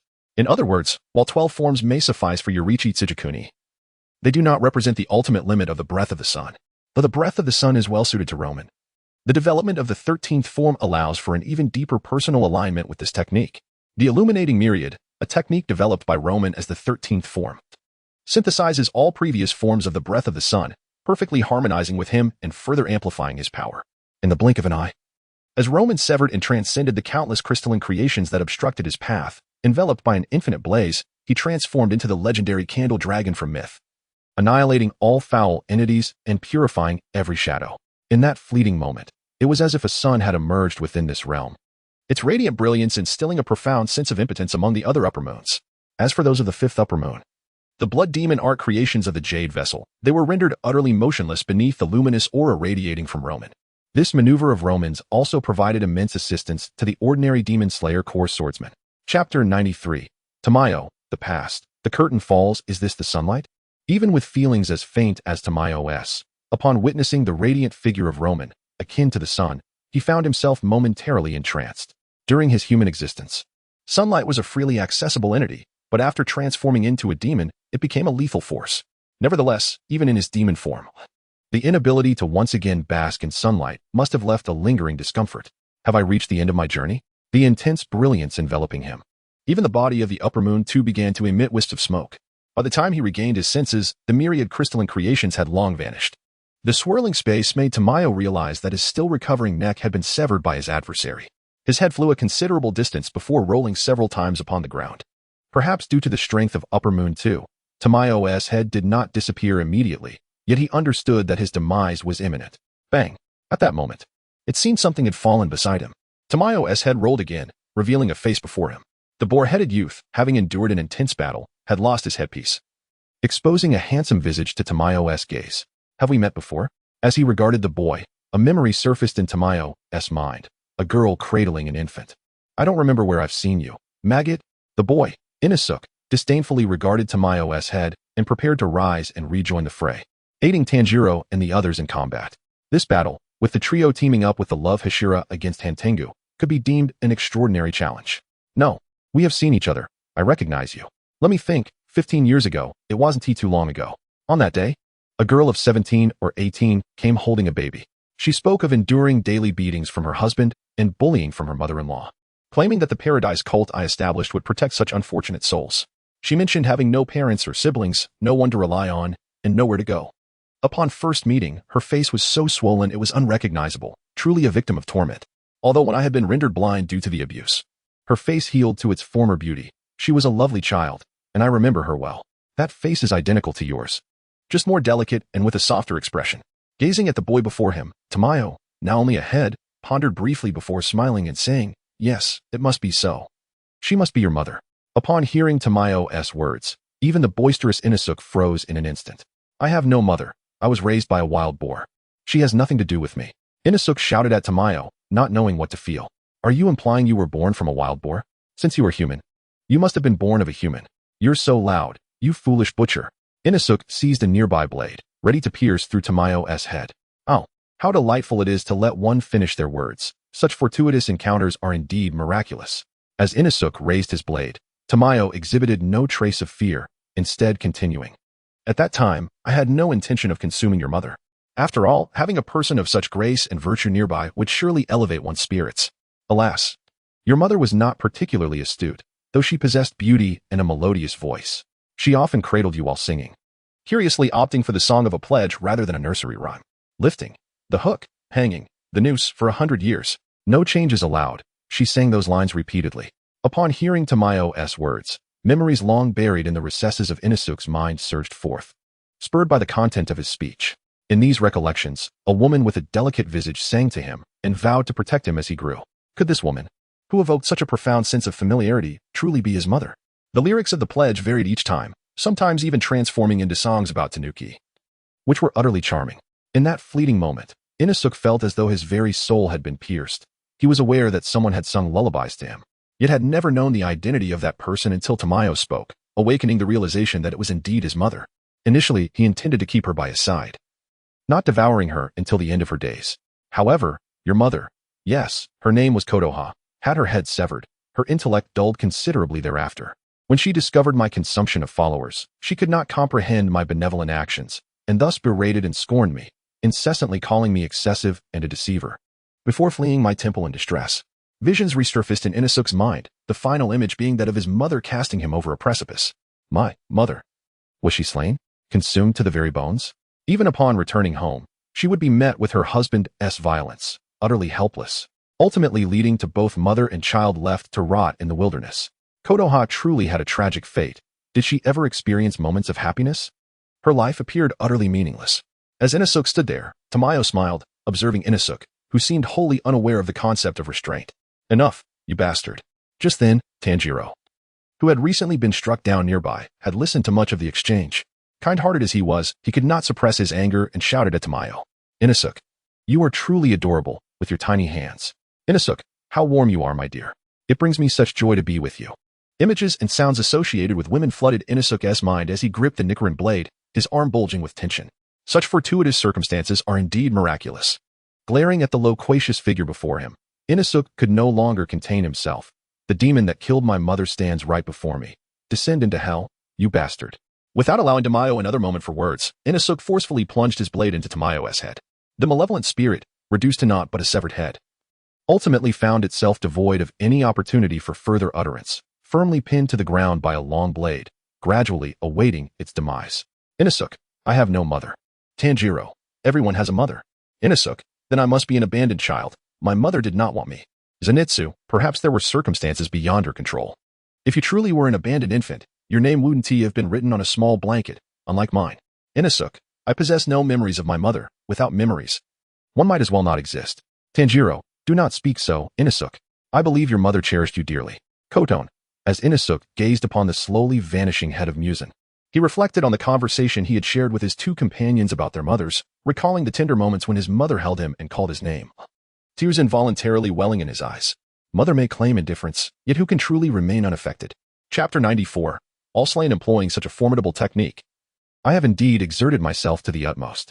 Nonetheless, the outcome is gratifying, as I have successfully vanquished Doma. However, given Doma's intense utilization of blood demon art, his condition may not have been at its true peak, rendering it rather unsurprising that he was swiftly decapitated. Moreover, it is worth noting that Doma's head had already been severed to a significant extent, with only a small portion of the vertebra remaining intact. The harmonious combination of the Dance of the Sun and the Nicaran blade has severely suppressed the regeneration rate of the demon's injuries, allowing for this relatively effortless strike. Without resorting to any auxiliary means, I can claim this victory was solely reliant on my raw strength in slaying Doma. In this regard, I may indeed have risen to become the most formidable swordsman of the Demon Slayer Corps since the Sengoku era. However, this battle, whether through the Dance of the Sun or the Dance of Thunder, required me to seamlessly transition between various breathing techniques. Although not as severe as Tanjiro's transitions between water and sun breathing in the original tale, my unique physique still bore some fatigue. Upon surveying the battlefield within the village, I took a deep breath and adjusted my state of being. Through the clarity of the transparent world, I comprehended the events unfolding around Doma's head with absolute clarity. Confronted with the reality of Doma, now reduced to merely a head while still exhibiting his incessant prattling, I found myself at a loss for words. Ultimately, it was Inosuke's blade that delivered the final blow to Doma's head, which, in a sense, signifies a fitting conclusion. It was I who severed Doma's head. The very same youth who once struggled under his oppressive hand, now having grown sufficiently to confront and slay him head-on. This remarkable growth is indeed commendable. My assessment of Doma is that he was malevolent from beginning to end, entirely devoid of sympathy. To perish at the hands of his victims could be considered, to some extent, a rather satisfactory ending. Even in death, Doma would likely remain oblivious to any wrongdoing, perhaps believing that his consumption of human lives was a virtuous act. Sister. A sudden exclamation instantly drew my attention. Although I had previously supported Kanoho, my pulmonary issues rendered the confrontation with Kibutsuji's combat-oriented sibling, Jotaro, somewhat arduous. The injury to my lungs inevitably impacted Kanoho's stamina, causing sharp pains even during the execution of breathing techniques. Consequently, as the battle prolonged, the disadvantages for Kanoho became increasingly pronounced. Witnessing Doma's defeat, a sense of foreboding surged within Jotaro. We must flee. It is imperative to escape, or we shall perish. A profound sense of impending doom enveloped him, yet he resolved to deal with the woman who was entangled with him first. Blood demon art, flying blood scythe. Seizing the opportunity to repel Kanoho, Jotaro unleashed a flurry of blood blades. Under his command, these blades soared gracefully through the air, swiftly advancing toward Kanoho. Upon witnessing this, Kanehiro was poised to raise her Nicaran blade to deflect the incoming strike. However, a sudden sharp pain pierced her chest, and in the blink of an eye, the blood blades were poised to cleave her, seemingly sealing her fate. The clashing of blades resonated as Romon, wielding a broken sword, stepped in front of Kanehiro, intercepting all attacks aimed at her. Recognizing Romon, the one who had slain Tamayo, Kibutsuji was acutely aware of his lack of opportunity. Even though he and Daki would not face death as long as one of them survived, he dared not gamble on the other's ignorance of this secret. Armed with a scythe, Kibutsuji hesitated to advance against the man wielding a broken sword, who was also not in his prime condition. Dust returns to dust. Having lived as a demon for so long, it was nearly enough. The present-day Kibutsuji and his sister, originally named Koim, epitomized the tragic yet contemptible archetype. In their human days, Koim and Kibutsuji were inseparable. When Koim was 13, a lustful samurai coveted her beauty and, after being blinded in one eye by her, conspired with his mistress to set them ablaze, leaving her on the brink of death. Following Kibutsuji's vengeance, he brought the dying Koim to Tamayo, who transformed them into demons. In 3 years of struggle, they ascended to the rank of Lower Moon 6. It can be said that sometimes the malevolence of humanity is not inferior to that of demons. Romon, harboring sympathy for their tragic past, recognized that after committing so many atrocious deeds, it was time for both to meet their end. He did not consider himself an embodiment of absolute justice, yet he would not indulge in the indiscriminate slaughter of innocents. Lacking the means, he did not seek what is termed as justice. With capability, he would only pursue actions within his moral reach. Perhaps there were no grievances between the two parties, but upon the siblings' arrival in the Swordsmith village, particularly following their harm to the Butterfly sisters, an irreconcilable conflict had emerged. Breath of Thunder, First Form, Thunderclap, and Flash. Just as Kibutsuji prepared to swing his scythe for defense, he realized that the human figure had already vanished. Turning slowly, he saw the man had positioned himself behind Daki, his broken sword poised in hand. So swift, has my neck been severed? Kibutsuji pondered amid the chaos. For Tamayo, the speed he could achieve was beyond what Kibutsuji could hope to counter. Additionally, Kibutsuji was primarily focused on Kanehira. Yet he had also been alternating with Daki as an opponent. Thus, during their previous battle, Shinobu had injected Kibutsuji with poison designed for demons, diminishing his strength to a considerable degree. Whether by fate or chance, the heads of the two siblings fell simultaneously, rolling to face one another. As they locked eyes, there were no mutual curses exchanged. This battle was met with an inevitability, even with Tamayo, their superior, perishing. Their defeat as mere Lower Moon 6 was a matter of course. After a prolonged gaze, the two siblings regained their senses, finding themselves within a void. One side illuminated by light and the other shrouded in darkness. Their forms restored, even the fallen princess had reverted to her human guise. The fallen princess, or Xiaomei, gazed at the back of her brother, Jifutalang, and called out, "Brother." Without turning to face her, he remained silent, confronting the encroaching darkness, prepared to bear the weight of his sins. In his heart, he believed that had it not been for his failings as an elder brother, his sister might have led a far more prosperous life. Do you not remember? Jifutalang's pupils constricted as memories flooded back of that snowy day when he had held Xiaomei close, uttering promises of invincibility in their togetherness. Where hunger and cold were mere trifles, they had vowed to remain inseparable. After a long silence, he adjusted Xiaomei on his back and stepped toward the darkness. Advancing toward what seemed like a hell ablaze with unquenchable fire, perhaps it truly was hell. Witnessing the dissolution of the siblings' heads, Luomin glanced at the butterfly sisters behind him and said, "Wait for me, I shall return shortly." With that, Luomin vanished from sight, evidently to confront the formidable Hantian dog. The fourth of the upper strings. Chapter 95. A scene of devastation. The houses lay in ruins, ravaged by the battle, leaving a chaotic scene with construction materials strewn across the ground, fragments and debris scattered everywhere. A thick haze of smoke and the acrid scent of charred remnants filled the air, while the ground was littered with shattered tiles and bricks. The once vibrant forging village appeared to have endured a catastrophic calamity, stripped of its former warmth and tranquility. Observing the current state of forging village, Roman casually discarded the broken Nicaran blade he held, acknowledging that this battle had reached its conclusion. Although he possessed but a fractured sword, having already vanquished Daki and Jotaro, defeating the small yet formidable Hantengu posed no particular challenge. As the Upper Moon 4, Hantengu's strength was indeed formidable, capable of manifesting 4 distinct clones, each endowed with unique abilities, while its true form was diminutive and easily overlooked. Yet, even when Hantengu's embodiments of joy, anger, sorrow, and pleasure united to form the embodiment of hatred, its power was significantly amplified, allowing it to summon multiple wooden dragons for assault and freely wield the abilities of its other manifestations. However, Hantengu's most glaring vulnerability, the timidity of its true form, remained an insurmountable flaw. In the transparent realm beneath, Hantengu's true form had nowhere to hide. Coupled with Roman's lightning-fast thunder-breathing techniques, eliminating the feeble true form of Hantengu was exceedingly effortless. Once the true form was dispatched, the embodiment of hatred naturally dissipated. As for the Upper Moon 5, Gyako, given the state of the blood demon art creations stemming from the various vases, it was evident that Gyako had met his demise, likely at the hands of Michiro Takedo. Forging village had been nearly obliterated, yet such a cost bore significant meaning. Slaying 4 Upper Moon demons constituted an impressive feat for the Demon Slayer Corps at any point in time. At long last, it was over. Zenitsu Agatsuma, with his tousled yellow hair, gazed at the slowly dissipating wooden dragons, his face betraying a hint of trepidation. Casting a glance at Zenitsu, Roman acknowledged that his previous performance had been commendable. He had witnessed the effectiveness of the Hashira state.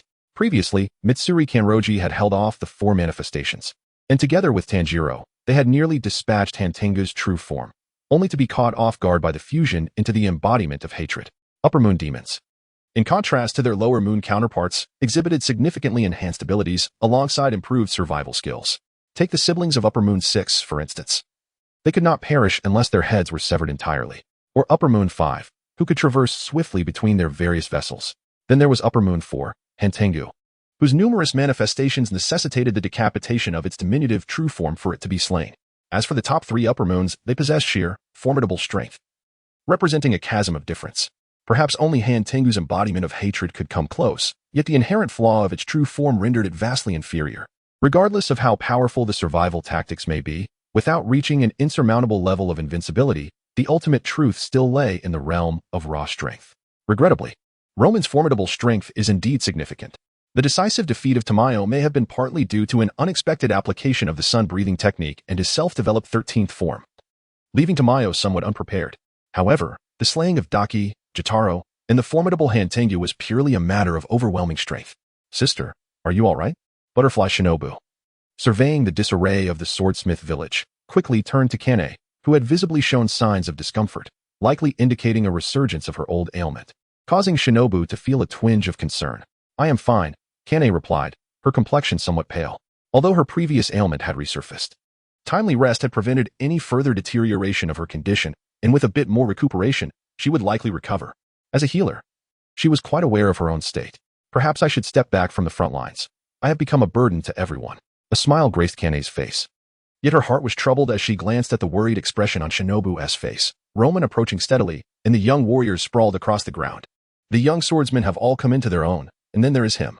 Gazing at Roman, Kane felt a flicker of hope that perhaps in her lifetime she would witness the day when demons were utterly vanquished. At that time, she and her sister might lead ordinary lives, embodying the roles of devoted wives and mothers. Or perhaps she could excel as a physician, which would also be quite fulfilling.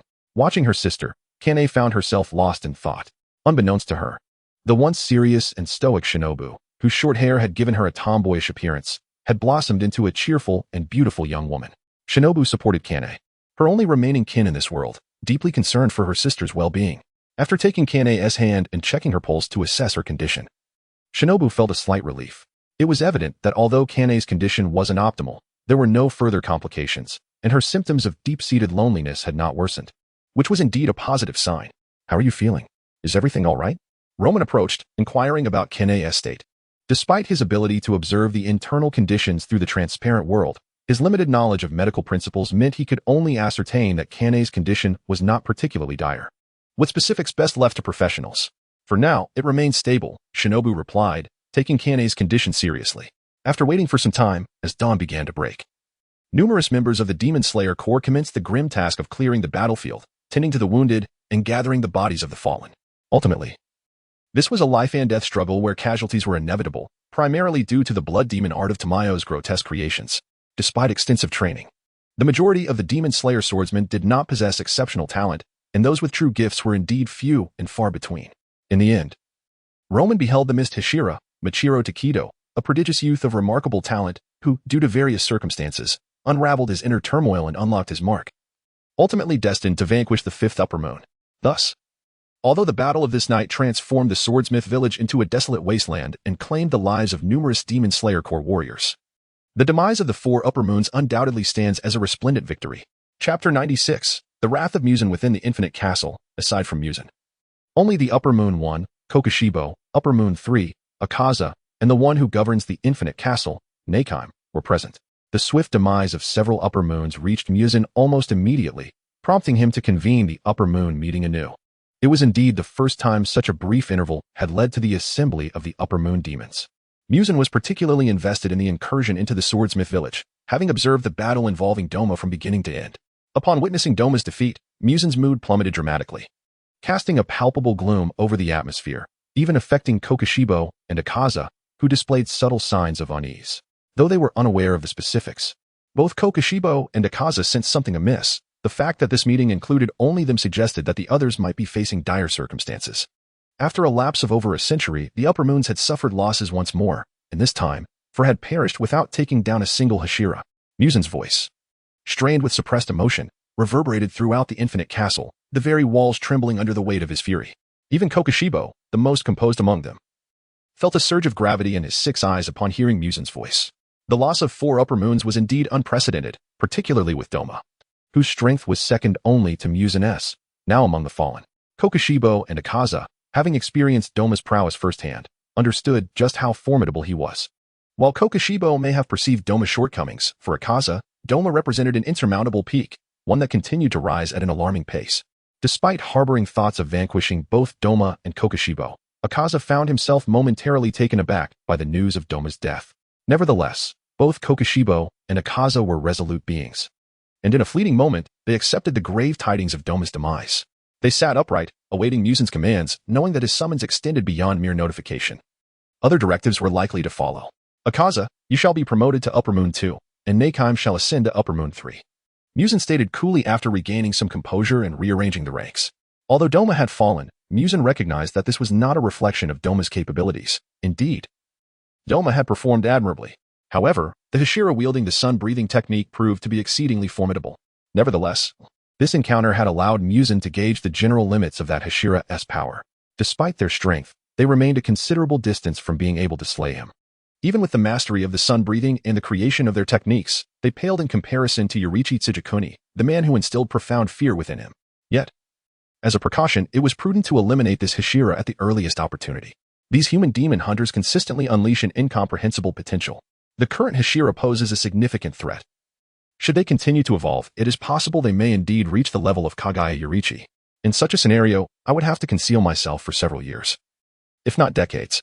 Although this Hashira has awakened their marks, who can ascertain whether this individual is an anomaly akin to Yoriichi, capable of surviving to the end after such an awakening? Mitsuri hastened to locate all the swordsmen of the Demon Slayer Corps, as well as gather intelligence on the Tsujikuni family. The utmost priority is to pinpoint the location of the Hashira.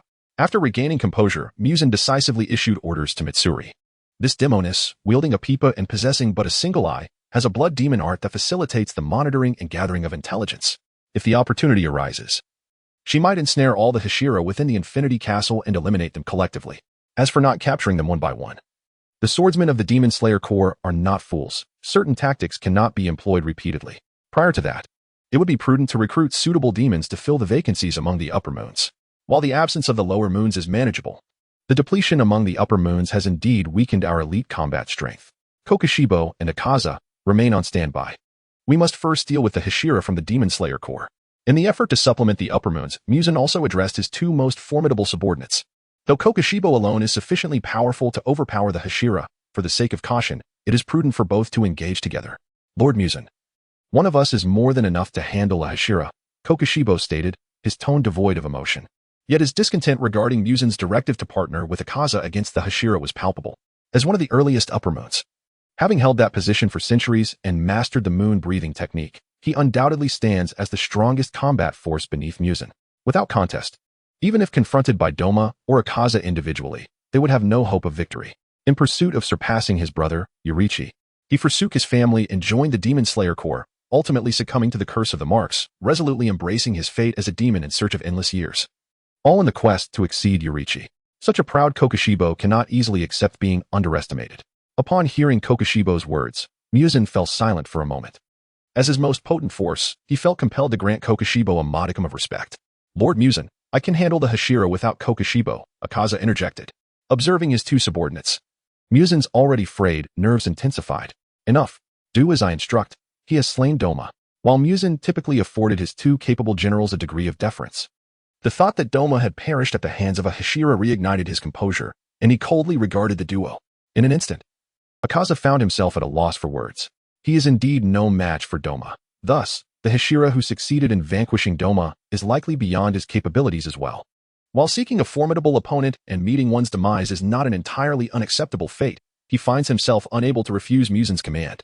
Even someone as powerful as Kokushibo refrains from further rebuttal upon hearing Muzan's voice once more. However, Kokushibo is somewhat taken aback to learn that Doma was slain by a single individual. He had anticipated that Doma's demise would be orchestrated by the machinations of the Demon Slayer Corps. It appears that after all these years, the Demon Slayer Corps has once again produced a swordsman of remarkable strength.